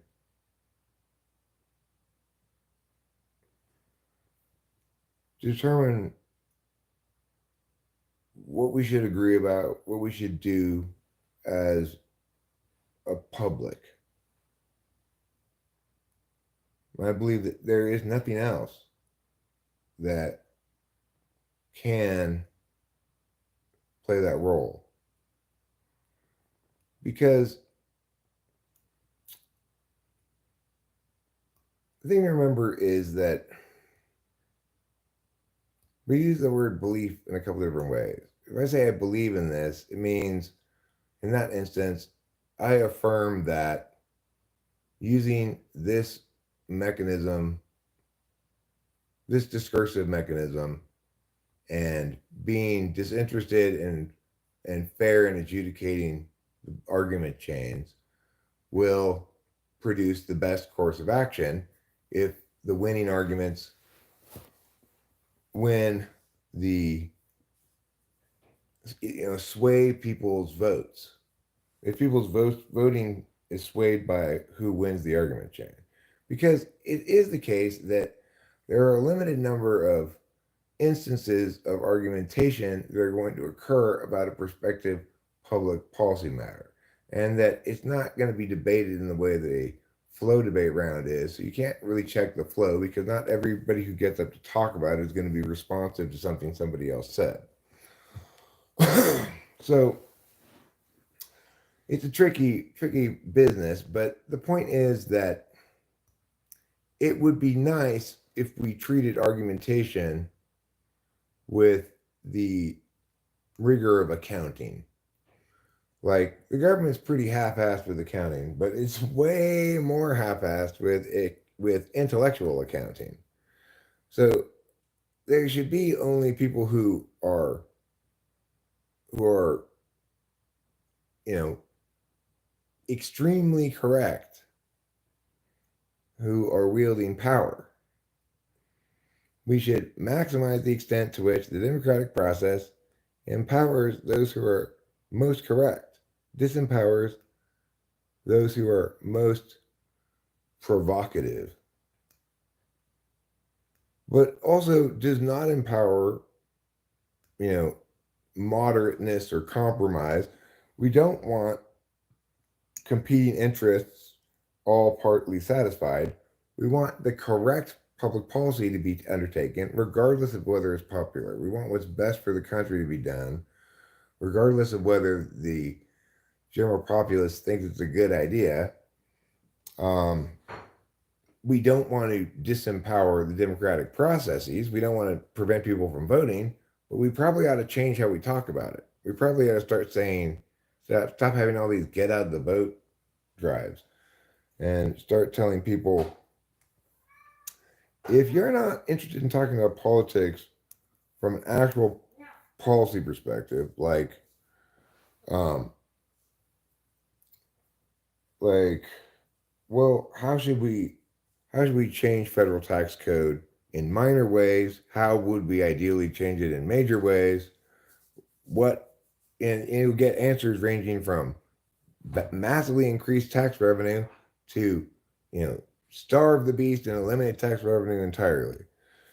Um, what's the correct answer? Well, the correct answer is it's a trick question. The first thing we ought to do with tax policy, we wanted to deal with it as a systemic problem, which it is, would be to attain the same amount of tax revenue via a consumption tax, which would be a form of flat tax, which would be vastly more actually progressive than so-called progressive taxation, which is actually regressive. um, and uh, and so in that instance, we have to recognize that okay, it's kind of a trick question. But in other instances, if you ask a specific question like, well, if we were going to do a minor tax change, what should we do? So we're not going to eliminate income tax and all these complicated bullshit in favor of a single consumption tax. That's too revolutionary. We can't accomplish that. Okay, well, fine. But what do we want to do in terms of tax policy? Do we want to cut the capital gains tax or increase the capital gains tax? Um, well, if people are honest in arguing the all the strongest arguments from both sides, the answer is definitely cut or eliminate the capital gains tax because of the actual impact on how investment dollars work within the economy. And you know, people like day traders and stuff, there'd be plenty of people who could probably make some extra money, not to support themselves, but a little extra money on the side, um, doing day trading and stuff, if they weren't paying taxes on all their gains, but um, if losses exceed gains, getting no compensation for their losses, right?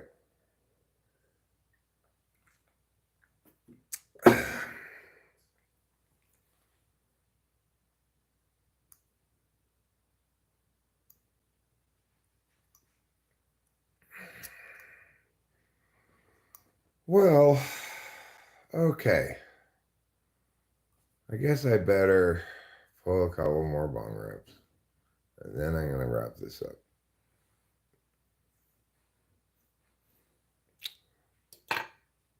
You got an old soldier talking battle strategy stuff. I can really carry on when I start talking about debate. To me, it's just like completely,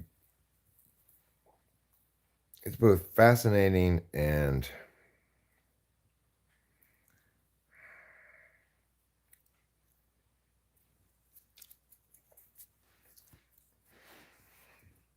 it can be, understanding this stuff makes lots of engagements with lots of people Very frustrating.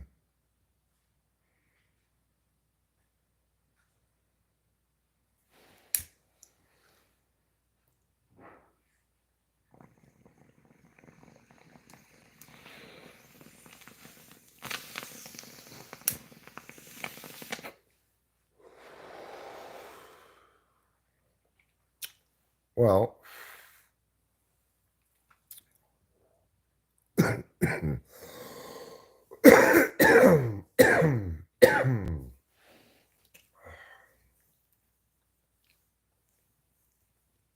or every expression of democracy is a somewhat restrained expression of it, or vastly restrained, depending on the level of government we're talking about.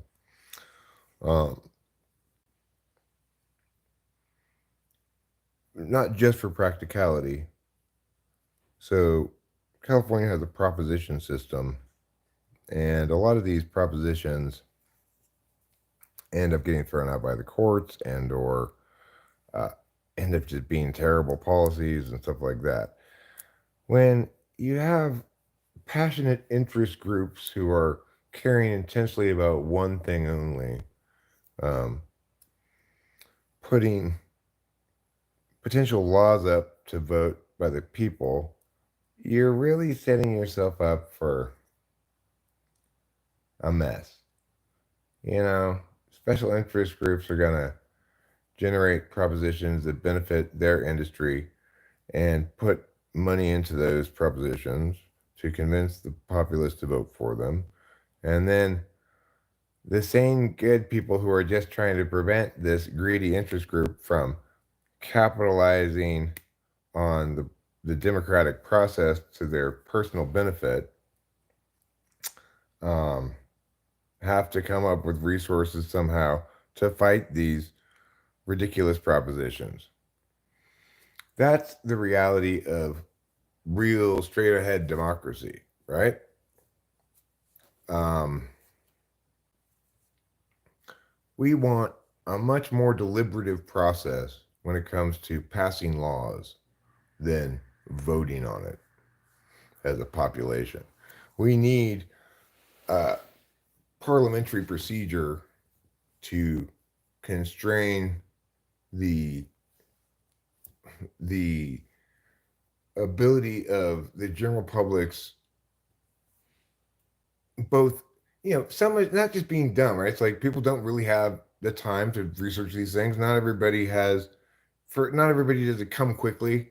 So it might take them a while to process all this information, and that's perfectly fine. There's nothing wrong with that. But that's why we want to kind of keep some distance from the voting public and what laws get passed.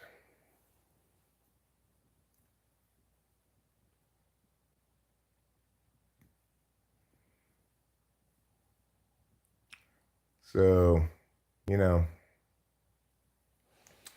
keep those things separate, kind of. If someone forced you to choose a song from your playlist of original songs, and the song must be the most philosophical song of yours, you think and feel is the most philosophical in its lyrics, imagery, and meaning? Well, funny is, I was reading that the first song that came to mind was Agave Weatherman, but then at the end, I concluded no matter of mood. So philosophical in sort of like a dry intellectual way, that makes more sense for Agave Weatherman. Philosophical and like a sign and looking out the window and feeling the depth of existence, kind of philosophical. It's more like matter of mood. So it depends on how you mean philosophical.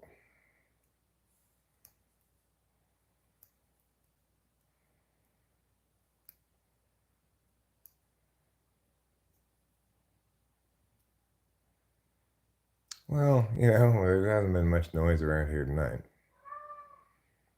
I'd say there hasn't been much sound at all. Yeah, I wouldn't mind trying to play a slow version of it or something. Sounds kind of nice. Strumming the guitar a little bit sounds kind of nice in general. Not for a long time. I might not even plug it in because Rachel's asleep. Just kind of play quietly. Okay, I'll let you outside in a second, Trouble.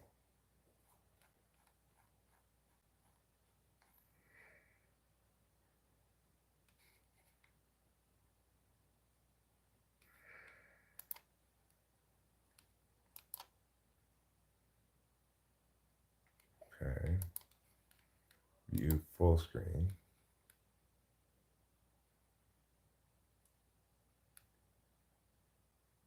All right. Okay, Trouble. God. Why do you gotta be such a pain in the butt? It's so cold outside. Do you really want to go out there? You're the king of Jay. Guess the cold doesn't bother you. Alright. Let's play a little song or two. It'd be a good way to wrap it up. Oh, it's funny how I get so resistant to going to bed. I'm like a little kid. It's like, I don't want to go to bed even though I'm super tired and I should go to bed. Because I'm a big baby. It's true.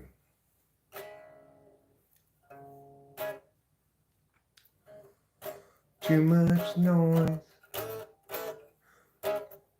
Too much noise in the dead stream. Not enough to disrupt everybody's dreams. And frustrations mean mistakes are made until it seems everybody's just throwing shade. I won't be another casualty of other people's well-intentioned rules. I used to think that some tomorrow there'd be time for yesterday. It's not the sort of thing that one can borrow. No one willing to lend a day. Your uncertainty's implicit, just like an unexpected visit from a bunch of men all dressed in blue suits. I won't be another casualty of other people's well-intentioned rules. I used to think that some tomorrow there'd be time for yesterday. Well, I didn't play it great, but it was fine enough, I guess. Fine enough for shitty. Which is as high as I am anymore. I'm just joking. I haven't given up on being sort of shitty. It's a step up from shitty. Alright. I know what song I want to play. I was thinking about how I wanted to play it earlier. That song is hard to play. I cannot figure out an easy way to play it.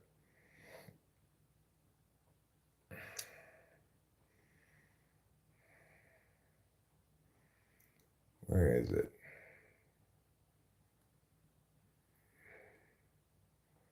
There it is.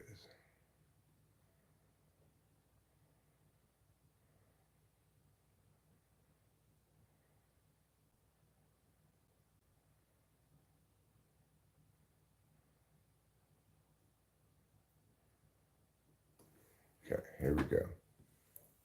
Maybe I'll give this just a teeny little bit of light. Shh, don't tell Rachel.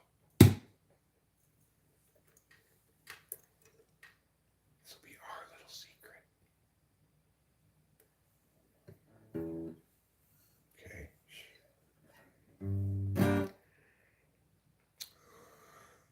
Was 100,000 million years ago. Time ran slow, nobody yet to show. Place the slabs below, let them go, they will start to grow. More years ensue and tears gnashing through. A hole of slabs coming to view. Unchangingly true, eternally new.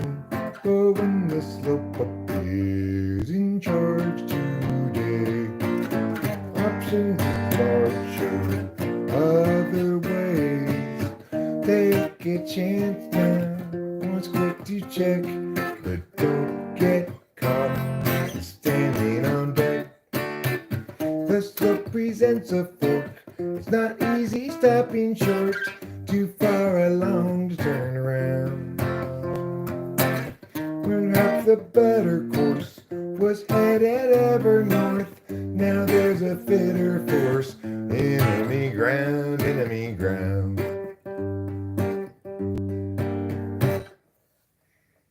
I like that song a lot. It's among my very best, yes, my very best instances of songwriting.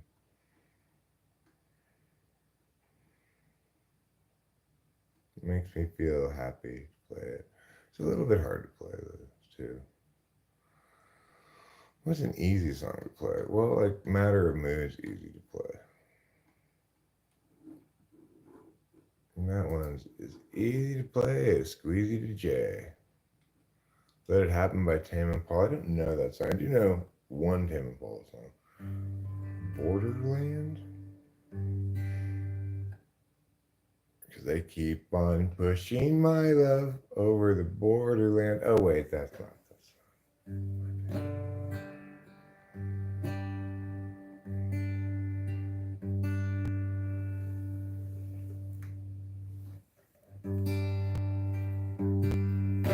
Okay, that's better. When I was younger, it seemed that everything gleamed. I don't know what happened to me, but I've lost that sense of urgency, and I don't think that I'll ever see it again. If you follow my lead, you'll discover I'm loster than you, and you'll wanna know the way to get back at you, wherever it was you thought you knew. And tomorrow will be just like today. I'll be lost in two.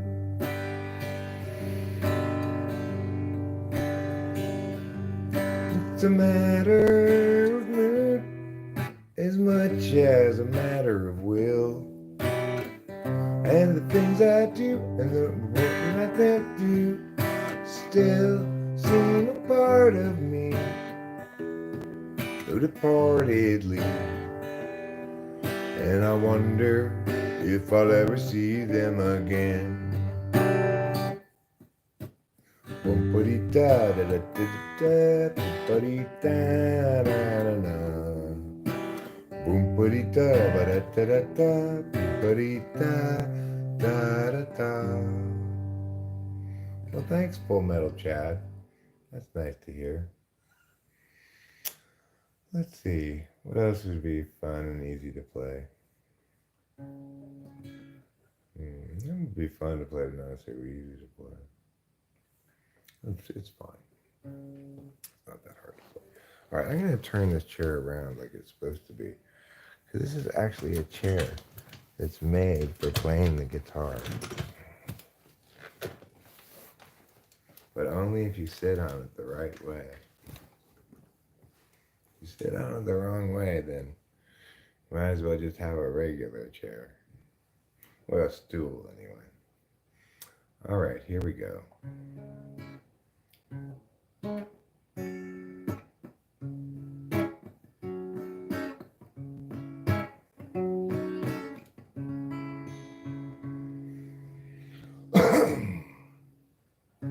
It's the second night when you start to feel strange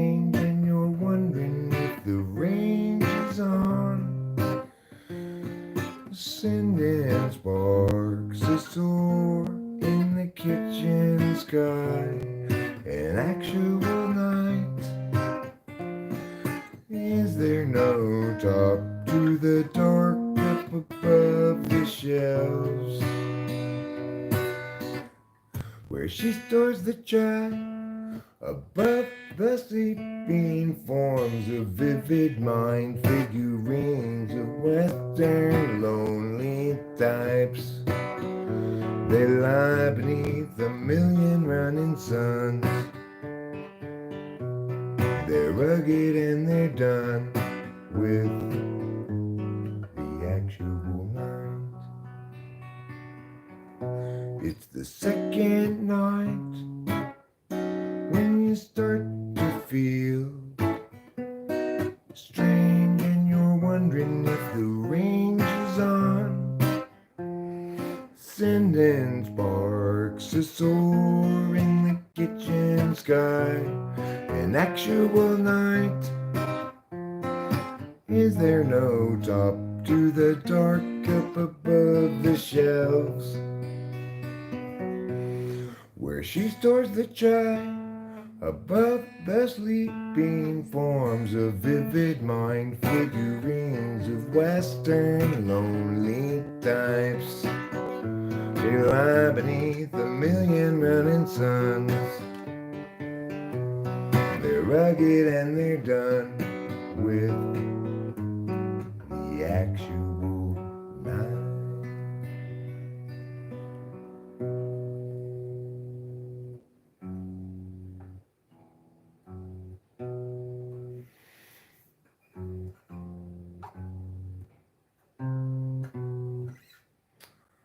Well, that was that. I made that out of notes. Music notes, that is.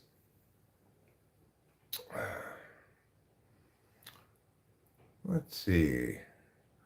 Thanks, Full Metal Chad.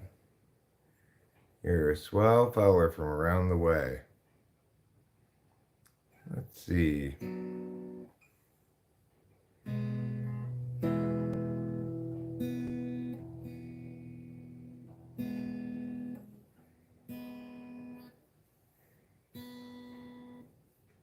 Let's see about this out of tune string. That's what I thought, Mr. B string.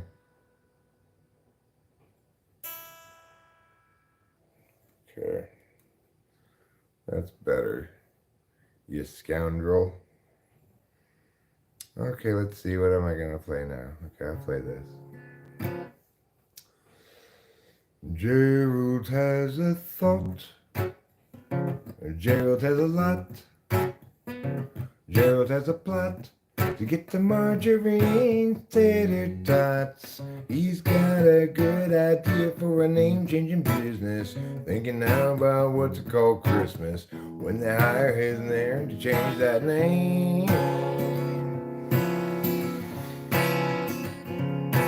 Gerald always left to be chance enough to return to the work left rough. He'd get back to it eventually. Eventually the problems piled up, and his plans would interrupt all the work that started off so hopefully. Now his man is back on his business, thinking of changing fact list to list. So how all the people will shout his name. And Gerald knows he understands ever more clearly now. He won't provide explanation regarding the why or the how. He'll see you and know you from inside your heart. Exciting, delighting, Gerald played his part. But Gerald still knew there's too much to do, and he had dropped time in the underview. Too much to be but, so where now and what? Too much time spent nitpicking the skew. Oh, if you now Gerald has a thought. Gerald has a lot. Gerald has a plot to get the margarine's tasty spots. He's got a good idea for a name-changing business. Thinking now about what to call Christmas when they hire his firm to change that name. Now Gerald has a thought.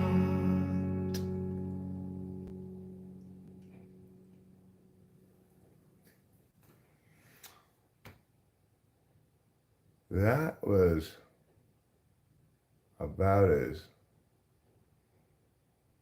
well as I really about as well as I've ever played that song. I think I've felt like pretty much perfect.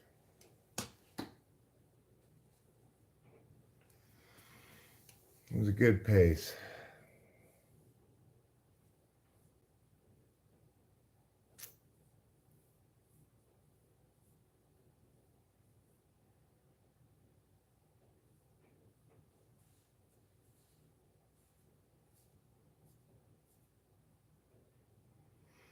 Yeah, I don't claim to be any kind of chops guy on the guitar. I'm just a rhythm guitarist who's played with his fingers for a long time. I've got, a couple of actual picking songs. Like sometimes I play Second Night as an actual picking song. Today I played it more as like a plucking song. If you know what I mean. Thanks. I get a lot of that about this jacket. I appreciate it. I like it too. I think it looks nice with this shirt, especially this blue shirt here. Somebody called me Disney Dad today. I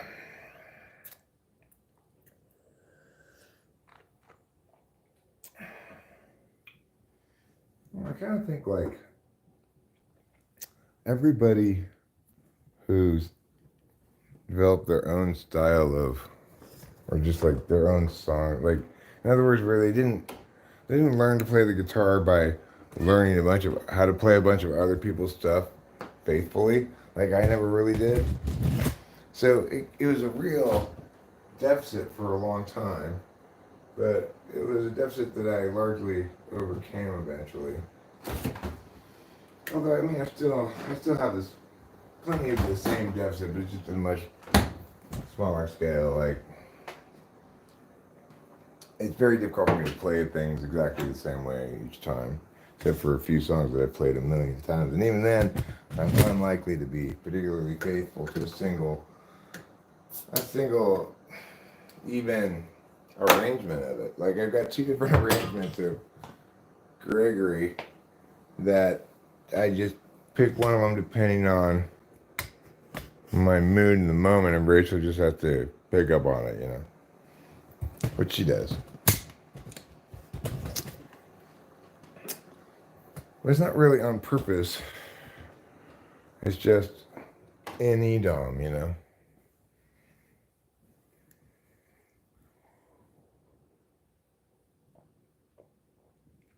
So the thing is, even though I'm not a particularly chopsy guitarist or anything, I think probably people would have difficulty playing my stuff as I play it. Because it's such a mixture of plucking, picking, strumming with your fingers in particular ways that maybe, are habits peculiar to me. I don't really know, since I didn't really learn except by from fake books and stuff, like see the chord progression and play it and sing along with that kind of stuff. As opposed to, say, listening to the recording of it and trying to make it sound like the recording. It seems very laborious to me. Do I even have any lighter? guess I don't. Well, what's gonna happen? What do you think's gonna happen? I'll tell you what's gonna happen. I'm gonna have to go back in the house and get a ladder. Now, how do you feel?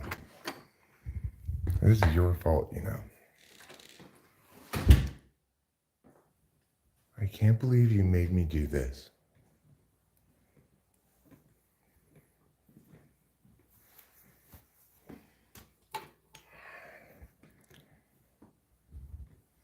I hate it when you make me mistreat you. It's like, stop annoying me. Then I wouldn't have to mistreat you.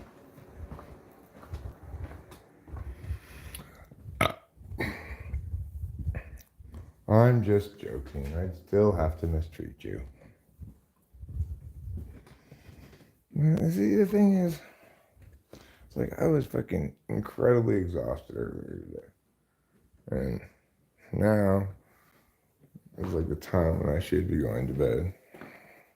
It's like, okay, I stayed up till plenty late. I could go to bed now and have a great sleep. I'm going to be even more tired than I was earlier because it's later.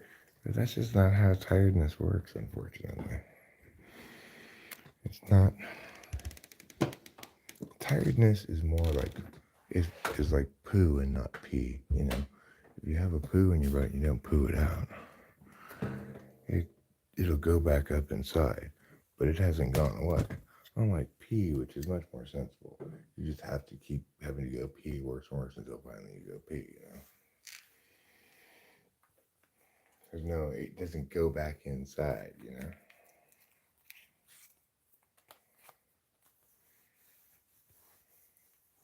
I gotta get some glasses too. I cannot seem to make it outside the house with everything I need.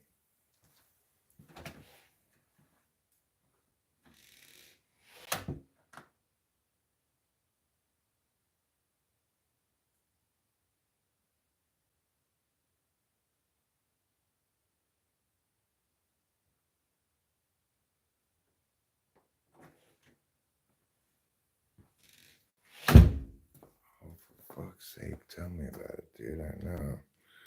Some nights it's like I have to get up every hour and a half or 2 hours. It's horrible. Other nights I can go longer, but we'll try not to reabsorb it, Fly Guy. I don't care if you can, it doesn't mean you should.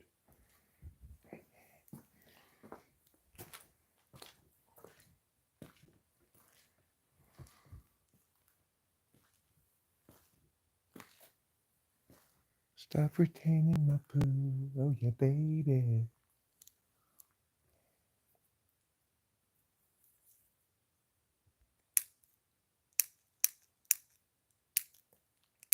I'm on fire.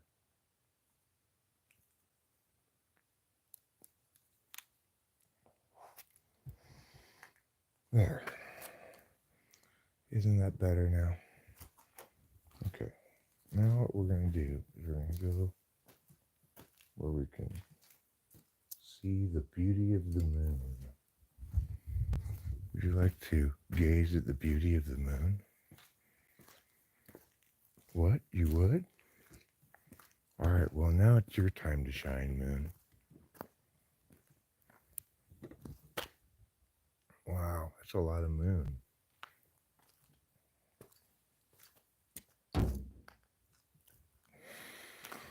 I guess it's fair to say it's a lot more moon than you bargained for. Yeah. I don't think any of you were bargaining for this much moon. You know what, Mr. Phone? Getting pretty sick and tired of your nonsense. There's the moon for you. It's all the moon you could ever want and more. How much more? Nobody even knows how much more.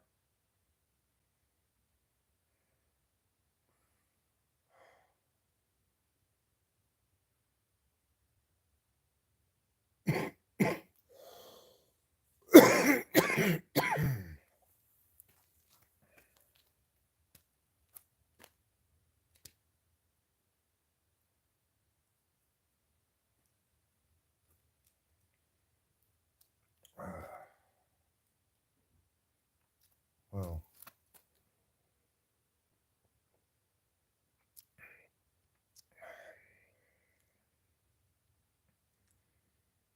I could go night jogging.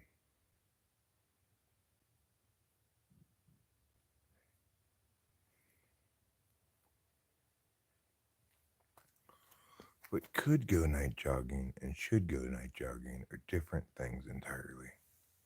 Harrison Ford made those movies. No, it was actually George Lucas. Ford plays the character Han Solo. He's an actress. It's not an effect, it's just me looking at the moon at regular magnification.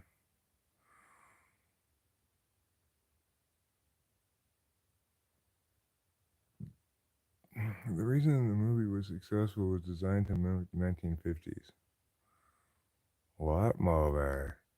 Star Wars?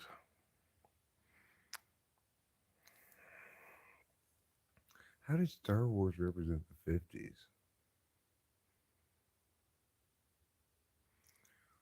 Look, George Lucas made Harrison Ford.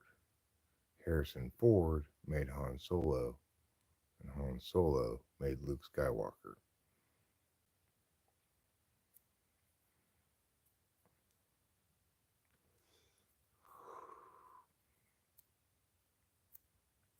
And Luke Skywalker just made his family sad and dead. Aunt and uncle, your deaths weren't in vain. Your deaths inspired Luke by freeing him from the responsibility he felt to care for you in your old age. Thank you for conveniently dying.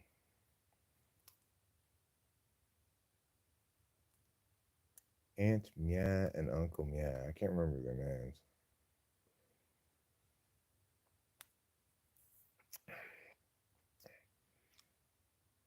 Because what am I? Lord of the Name Memories? No.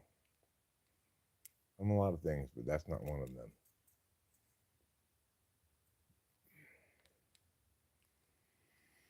them. Lordy, Lordy, Lord. We having us a cold, chilly evening tonight.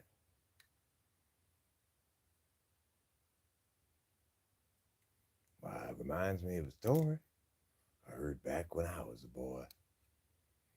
Round about the bayou, down by the swamp, nearby the river, where the hemp brush grows, and the whistlethorn stick in your skin like briars into a biscuit. Well, it was round about 6 o'clock when old Peter Jenkins come ambling down the lane, clutching his wooden cane, stepping and a stomping, walking and a walking.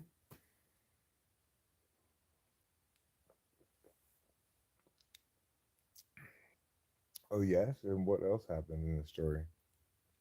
A bunch of other pointless nonsense. You know, there was a flipping and a flapping. Then there was a clapping and a clipping.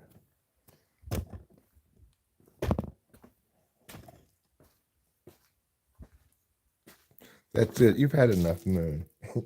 You guys are getting drunk on moonlight.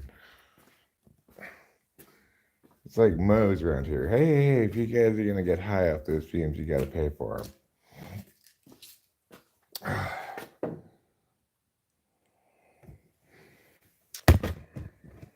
You be a flipping and a flapping.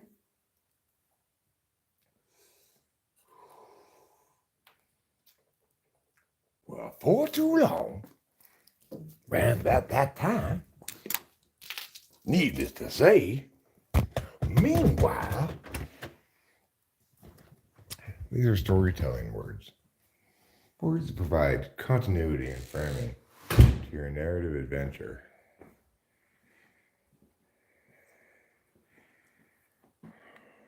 It's dark because it's nighttime. In case you hadn't heard, Anthony, the sun goes down. It doesn't stay up in the sky 24 hours a day, okay? We're not like in Alaska in the summer or whatever.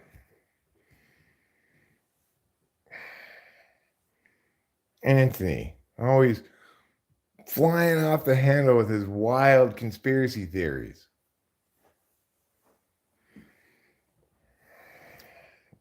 So dark, evening all. You don't even know whether it's dark. You're inside a well-lit room, looking at your monitor, spying on everybody. But listen, you can't spy on the dark from the light. Something I learned in spy school. You're supposed to stand in the dark, and the other person is supposed to be in the light. That way they can't see you. Oh, me too, Anthony. I'm also sitting in the dark on my phone.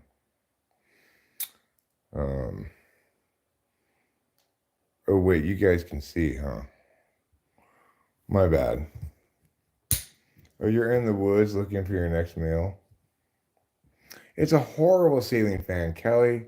Don't even remind me how horrible it is. These horrible people who own the house before us replaced the sensible, good light fixtures the house had in many places with these horrible fucking ceiling fans. Like, this is what the good, naturally occurring light fixture in the foyer looks like, right? It's a nice ceiling fan, it hangs down, it looks nice, right? And this is what the light fixture in the dining room looks like, right? It's not like super fancy or modern or up to date, contemporary or something, but it's consistent with the home. And now look at this. In the kitchen, even they did this shit. In the kitchen, even. Oh, let's put this stupid ass fucking huge ceiling fan right here with a remote control so it can never work. Like, this one might have been originals of the house. This is like the sort of sensible light fixture they'd have. That one's not a great fixture, but it could be originals of the house. But these people come with it. Let's put this other totally different fan design. It's fucking stupid looking in the living room. Because we just can't get enough fucking fans around here. There's a big fucking fan in the bedroom, too. It's ridiculous. Like, we have central air conditioning, which has a fan on it. What do you need all these fucking fans for? It was never 70s or 80s. This house was built in 2001, I think. Because that's the only thing I hate about it. I do hate these fans, but it's the only thing about the house I dislike at all. Everything else I think is perfect.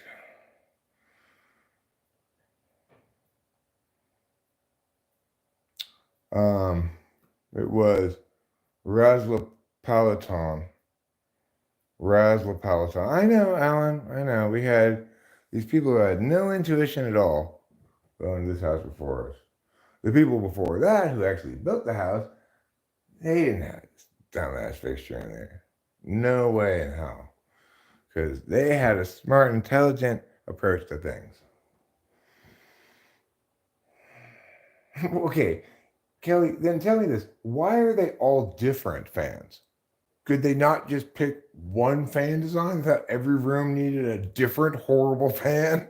Like, I'll agree, maybe this is the most horrible of them. Well, let's look upstairs because we've got horrible fans in the upstairs rooms too to look at. This is Eric's house of horrible fans. I should put a sign on the front of it that says that. Eric and Rachel's house of horrible fans. Because the fans are so horrible. Okay? Now, in this room, we've got fan design number 3. This one is a little more sensible, I guess, a little less just like the one downstairs in the living room is like from some old Western bordello or something. The one in the kitchen is like, again, kind of ornate old westy kind of thing, and this one tries to be a little bit more like Panama. But pick a fucking motif for God's sakes, you idiots. Then there's a fan in here. Well, this one is like the fan downstairs, so equally horrible. I guess it's still not the same as the fan downstairs, but it's kind of similar, so they kind of stuck with the theme with that fan. And then it's the most horrible fan of them all. You mind, like, I, I'm not sure how many of these fans work, but I could not confidently tell you that any of them will work properly in all of its capacities. And I know at least one of them doesn't work at all. So, of course, it might be a. Okay, so this one's like the one and the other in what we call the blue room. So this one matches that room over there. The day room matches the one. I guess this is their idea of symmetry. The day room matches the one in the living room, and the one in the kitchen doesn't match either of them. It might match the one in the master bedroom. Yes, they put one in there too. Sorry, Capillo, I didn't mean to bother you. This is Capillo's room.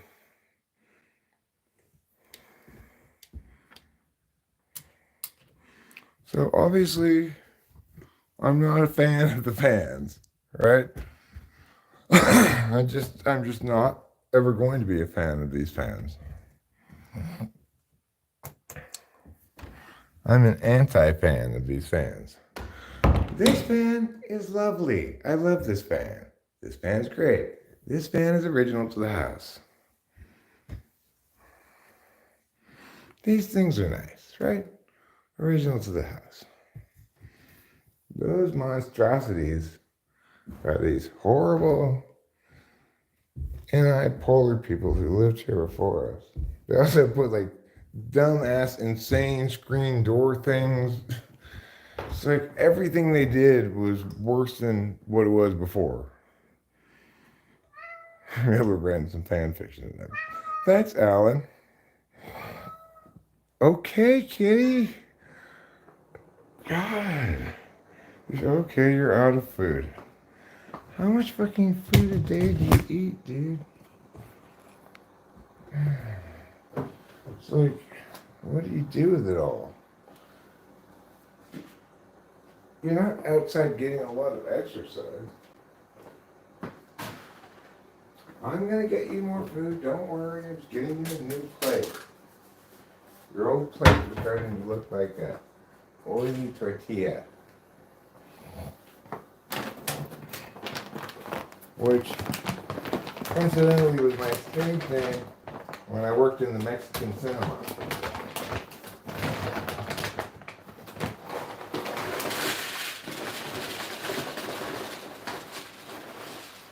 I never told you about that trouble? Yeah. I was the pen-up starlet of old Mexico. Operating. Well, the lights on this kitchen fan work. They are bright. Like this is at half brightness too. Like there's a lot of lights in the kitchen. I can't fault their addition of a couple of plug-in lights either. That was one thing that they did that I'm happy with. But most of the things, as you see, why do I have all this shit down there? Because I had to take it out from the bottom of the sink because we have a leak in this thing. We need to call a plumber on Monday.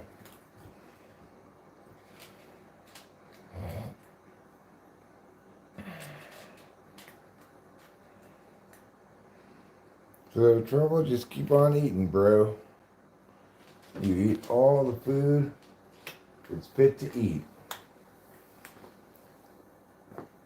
Because I'm going to give you a thorough eat watching right now, and then you're going to have to go without being watched eating for instead of some hours. In the meantime, I'll give you a thorough watching. Oh, yes. Look at you eat. You are so good at eating. And I'm so attentive while watching you. I'm protecting you from predators as you eat. Stay away, predators. This is Trouble's food. You can't have any of it. I'm protecting him. You can see it pleases my cat as well because he gets this curly cute tail when he's happy. That's what the YouTube said about cat tail language. And random YouTube channel is, I think, the most reliable source that one can cite. After all, look at the correctness record of this random YouTube channel. It's very, very good. Not all time, maybe. I was wrong about cognitive functions for a while at the beginning, but I've been right about them for quite a while now. So my positions on them haven't changed for a while. Oh, look at this messy mess of stuff. How I want to put you back under the sink. But until the plumber comes and plumbs, we're going to just have to leave you there.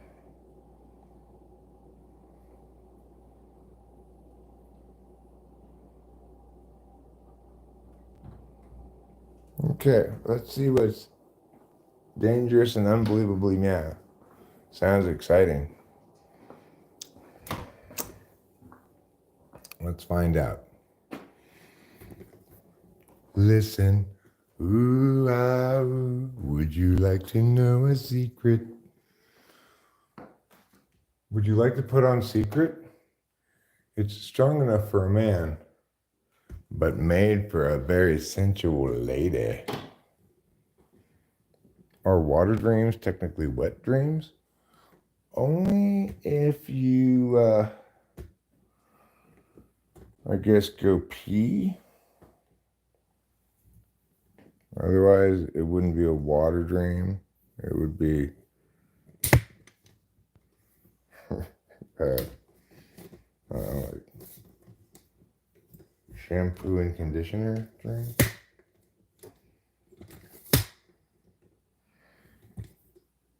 Wet dreams are when a succubus visits me. Well, I've got a no succubus visitation policy, so they don't visit me.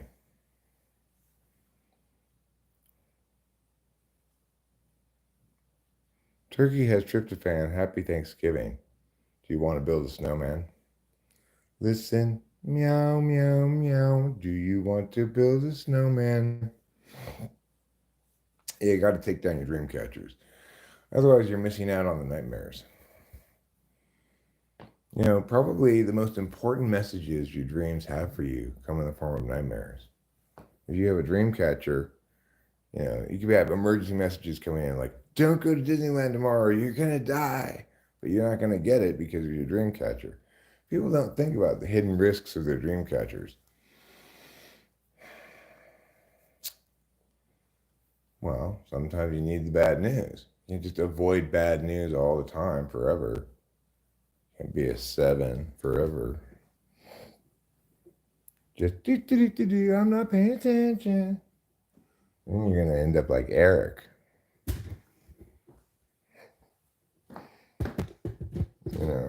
Freaking out because the mailbox is probably too full for the mailman woman to put more mail in it, and I'm afraid I'm not gonna get there before the mailman woman gets the mailbox, and then she might scowl at me, or even worse, say something like, hey, get your mail out of your mailbox. And I'd be like, oh, I'm so sorry, mailman woman. You already have made me your bitch with my muddy whatever that I can't seem to fucking fix because I'm retarded. So I've given up even fighting against you. You've lost When the mailman woman has made you her bitch.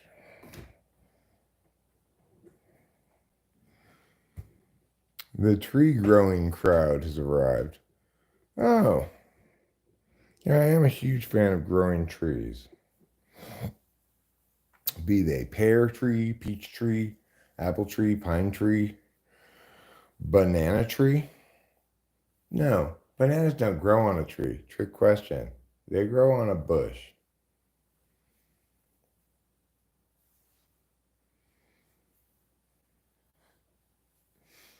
What is based, Chad? No, based does not mean grounded in reality. It means like super cool, you know? Like very cool. Bananas are an herb?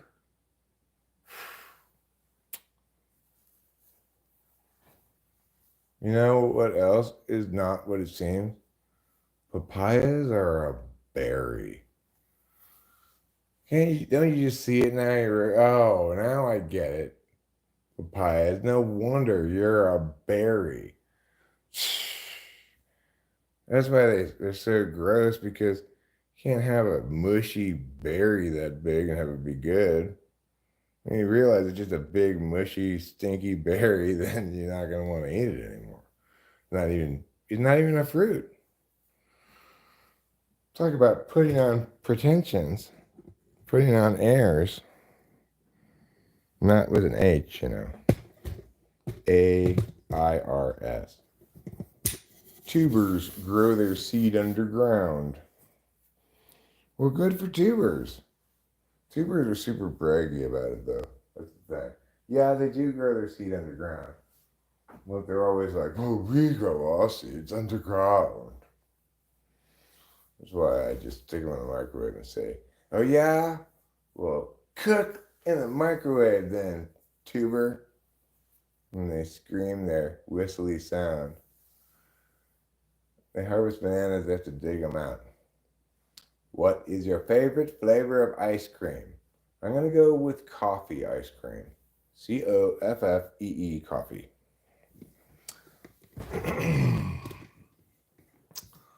And what is your favorite flavor of ice cream?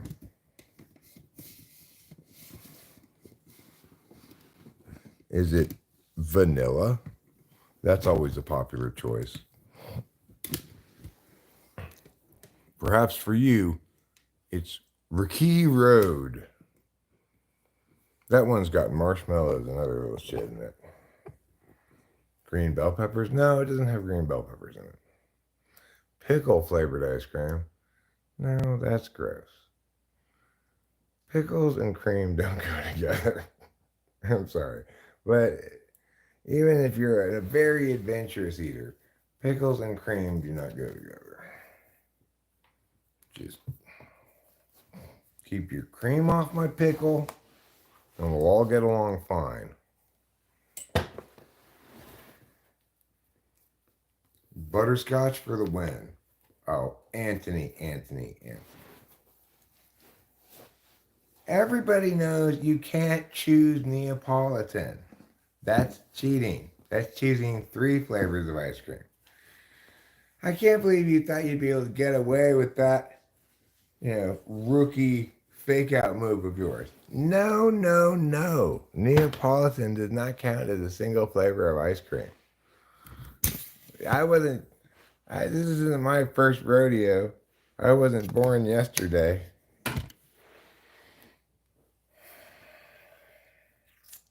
Isn't gefilte fish a pickled fish in a cream sauce?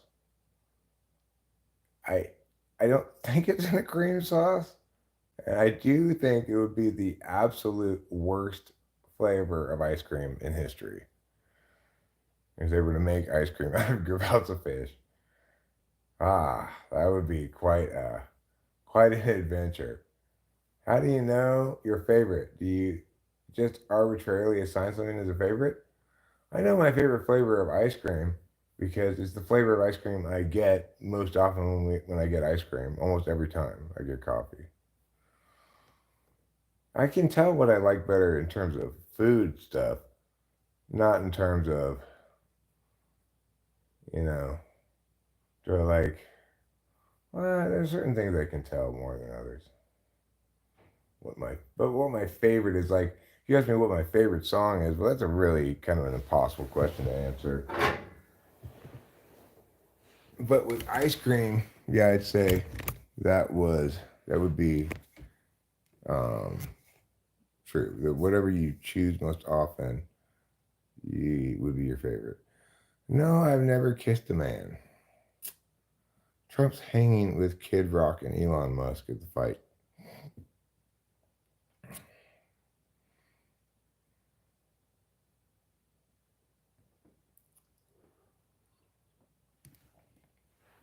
Well, that's not true. I kissed my dad when I was a little kid.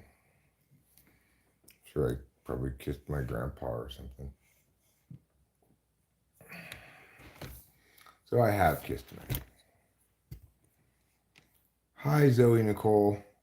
What's going on? How's life in Zoe Nicole's world? How is the adventure called Zoe Nicole proceeding for you tonight?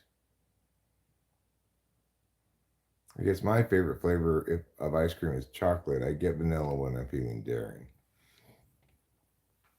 Sometimes I'll get French vanilla. Be like, you know what? I don't even need a real flavor.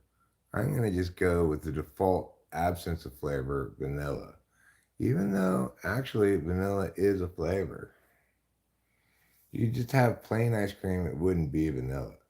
But people tend to think, or at least I tended to think when I was a kid, that plain ice cream was vanilla ice cream. Like that was the default starting point of all ice creams. But I was wrong about that.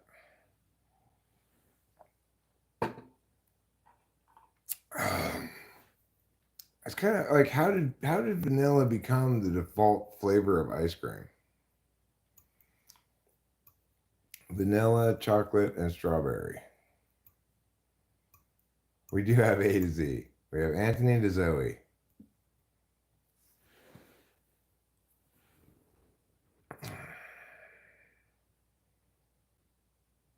Oh, well, it's nice to be seen on a live, Zoe.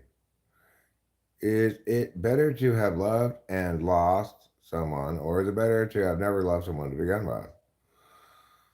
Oh gosh. Well, obviously, if you could avoid loving and losing, and then successfully love and not lose, and be the right person, if you could somehow know that I'll meet the right person when I'm this age, and I'll just get with her at the soonest possible age acceptable age gap. Like, so if I could know in advance that Rachel was a person for me and approximately when I would encounter her, then I would just I'm sure I probably wouldn't remain a virgin all the way till I met up with Rachel when she was 30 years old, but um well, obviously I still have to have my child. So I'm gonna have to impregnate woman number one. So I wouldn't want to undo that. But then, after that I could just kinda twiddle my thumbs and say, no thanks, I'm just waiting around for my wife to like I'm 25 years old. No thanks, I'm just waiting around for my wife to get to be 30 years old. And they're like, well, how old is she now? Oh, she's she's 11. I had to think about it. I had to do the math. But don't worry, I'm waiting until she's 30. You're gonna wait 29 years for an 11-year-old to turn 30? Yeah, I'm not gonna meet her until she turns 30. Actually, and that'll be pushing it. I don't think I'll even meet her by 30. I think it'll have to be like 31 or 32 at the earliest so I could meet her around the channel.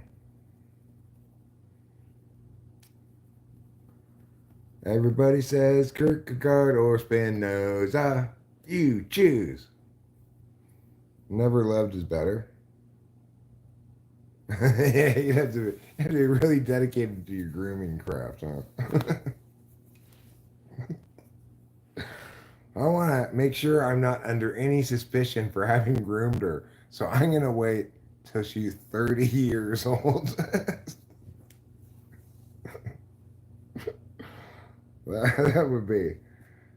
At that point, you'd have to say you're not really being a groomer, just being really responsible. Zoe's birthday, she's turning 22. Well, congratulations, Zoe. You're 22 now. You'll never be it again. So step outside and say, welcome me in year 22. Let's be free till year 23. Woo! And then say, spring break!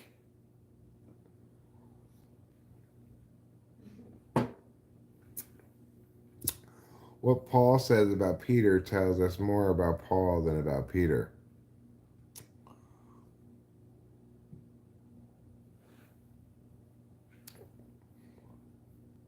But it mostly tells us about Peter's flatulence, because what Paul says about Peter is that he passes a lot of gas.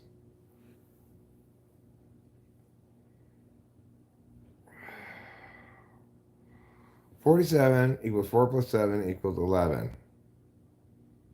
That's wonderful math. Except I have to tell you, 47 does not equal 4 plus 7. What about Mary? What about Mary? Talking about Mary, Queen of Scots? Peter and Paul's secret lover? Well, they were carrying on about parsley, I believe, sage, perhaps some rosemary, and additionally, thyme. With a Y. Oh, yeah. Yeah. Are you kidding me? Dixon's over here hanging out partying with me for his birthday. We should give you a shout out. Mr. Myaz, aka first name Dixon, can you give a shout out to Hired Lunacy? And can you tell Anita Dick and me to get over here as well? To give Hired Lunacy a shout out? As well as Mike, last name is everywhere. Thanks. They're on their way, Hired Lunacy, to give you the shout outs. Because that's what we do around here. We shout out and we whisper in.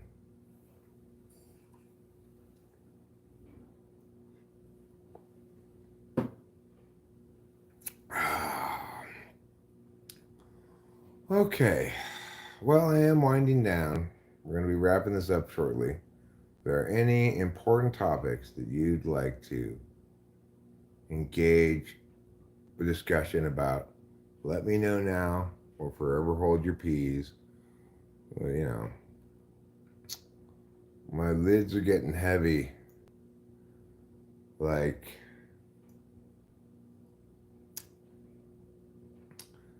the mood at a funeral.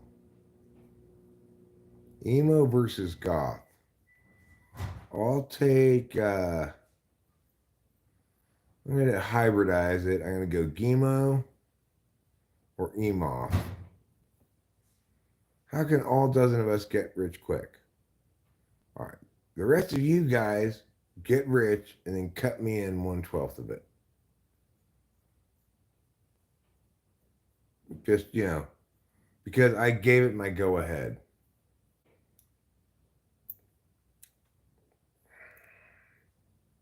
It's fair. It was important that it be affirmed by me. Otherwise, none of you could go ahead with anything, obviously. Nifts. Hi, Danny Custer. I did. I didn't, well, actually, not really so much. I was watching the Oregon game until it ended, and then I switched over to the Georgia Tennessee game. I caught the end of it, saw that Tennessee didn't have what it took tonight to brave the gauntlet of the mighty SEC, which two lost SEC teams are going to make it into the college football playoff. I wonder. That spoiled Easter cunts. That's what SEC stands for. Spoiled Easter cunts. Think they're entitled to get into the playoff no matter how many losses their champion has. Well, you know what, SEC? Oh, they did? BYU lost? Oh, I was rooting for them too. You know, for it to be their time to shine. I think, it's conceivable, depending on what happens the last few games of the season. Like, I think SC could easily beat Notre Dame. You could see Washington State sneak into the CFP from Pac 12. What's left of it, the Pac 2, If Washington State ends the year with one loss, granted their strength of schedule is not going to be matching up with a lot of the other power conferences because they basically played a Mountain West schedule this year. One was called the WAC. It's no longer called the WAC. A group of flamingos is called a flamboyance. That's interesting. New Mexico beat WSU tonight? Oh my God, really? I assumed Washington State won that game. Shit. Well, there goes Wazoo. There goes BYU. Arizona State won against forget.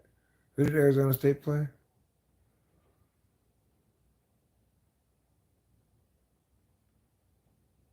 Yeah, the Alabama Crimson Tide, of course, won against Mercer like 52-3 or something today.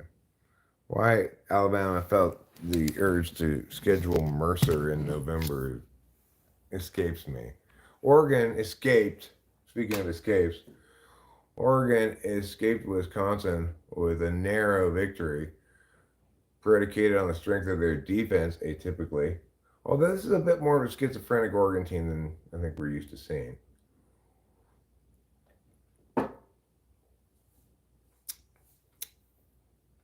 Um, Everybody else has got at least one loss. Yeah. Well, at least I know where to find it when it does escape, Fly Guy, on the Oregon Trail. Anthony blames prescription meds. Okay, that's fine. Alabama's got two losses. Georgia's got two losses. Tennessee's got two losses.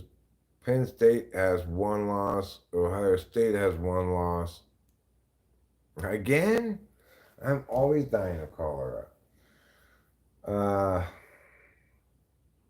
I was disappointed that Clemson knocked off Pitt at the end of that game. I was obviously rooting for Pitt.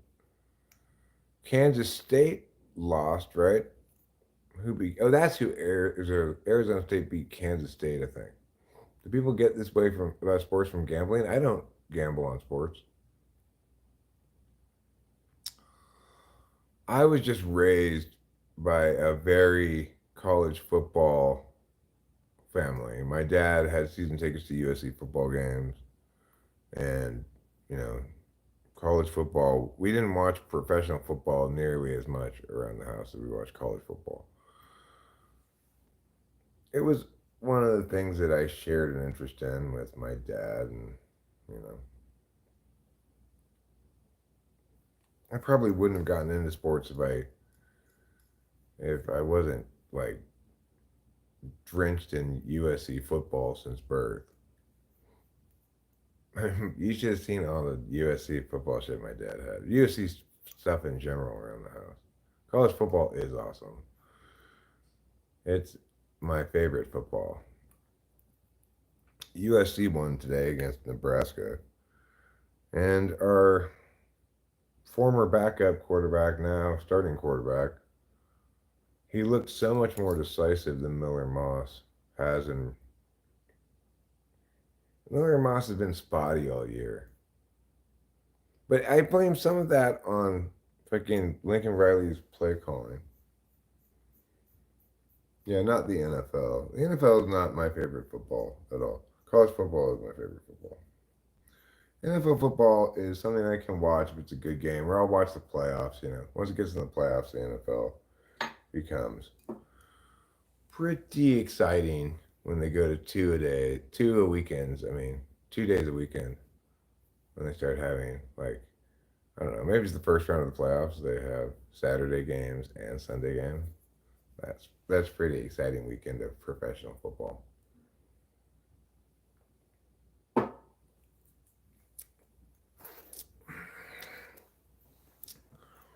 But some of my, but just because something's not my favorite sport doesn't mean that certain events aren't huge for me. Like college basketball, I'm not nearly as into as college football or yeah. But I love March Madness, like pretty much more than pretty much any sporting event. It's like I guess. Well, I mean, obviously, I'll enjoy the college football playoff more, but it would be awesome if capybaras could play football. They could just ride all the other players on the way to the end zone. No, we don't have cricket. Nobody likes cricket, Fly Guy. I still have a hard time getting my head around why people are so intense with sports. I'm not intense with it. I like it. I like watching sports.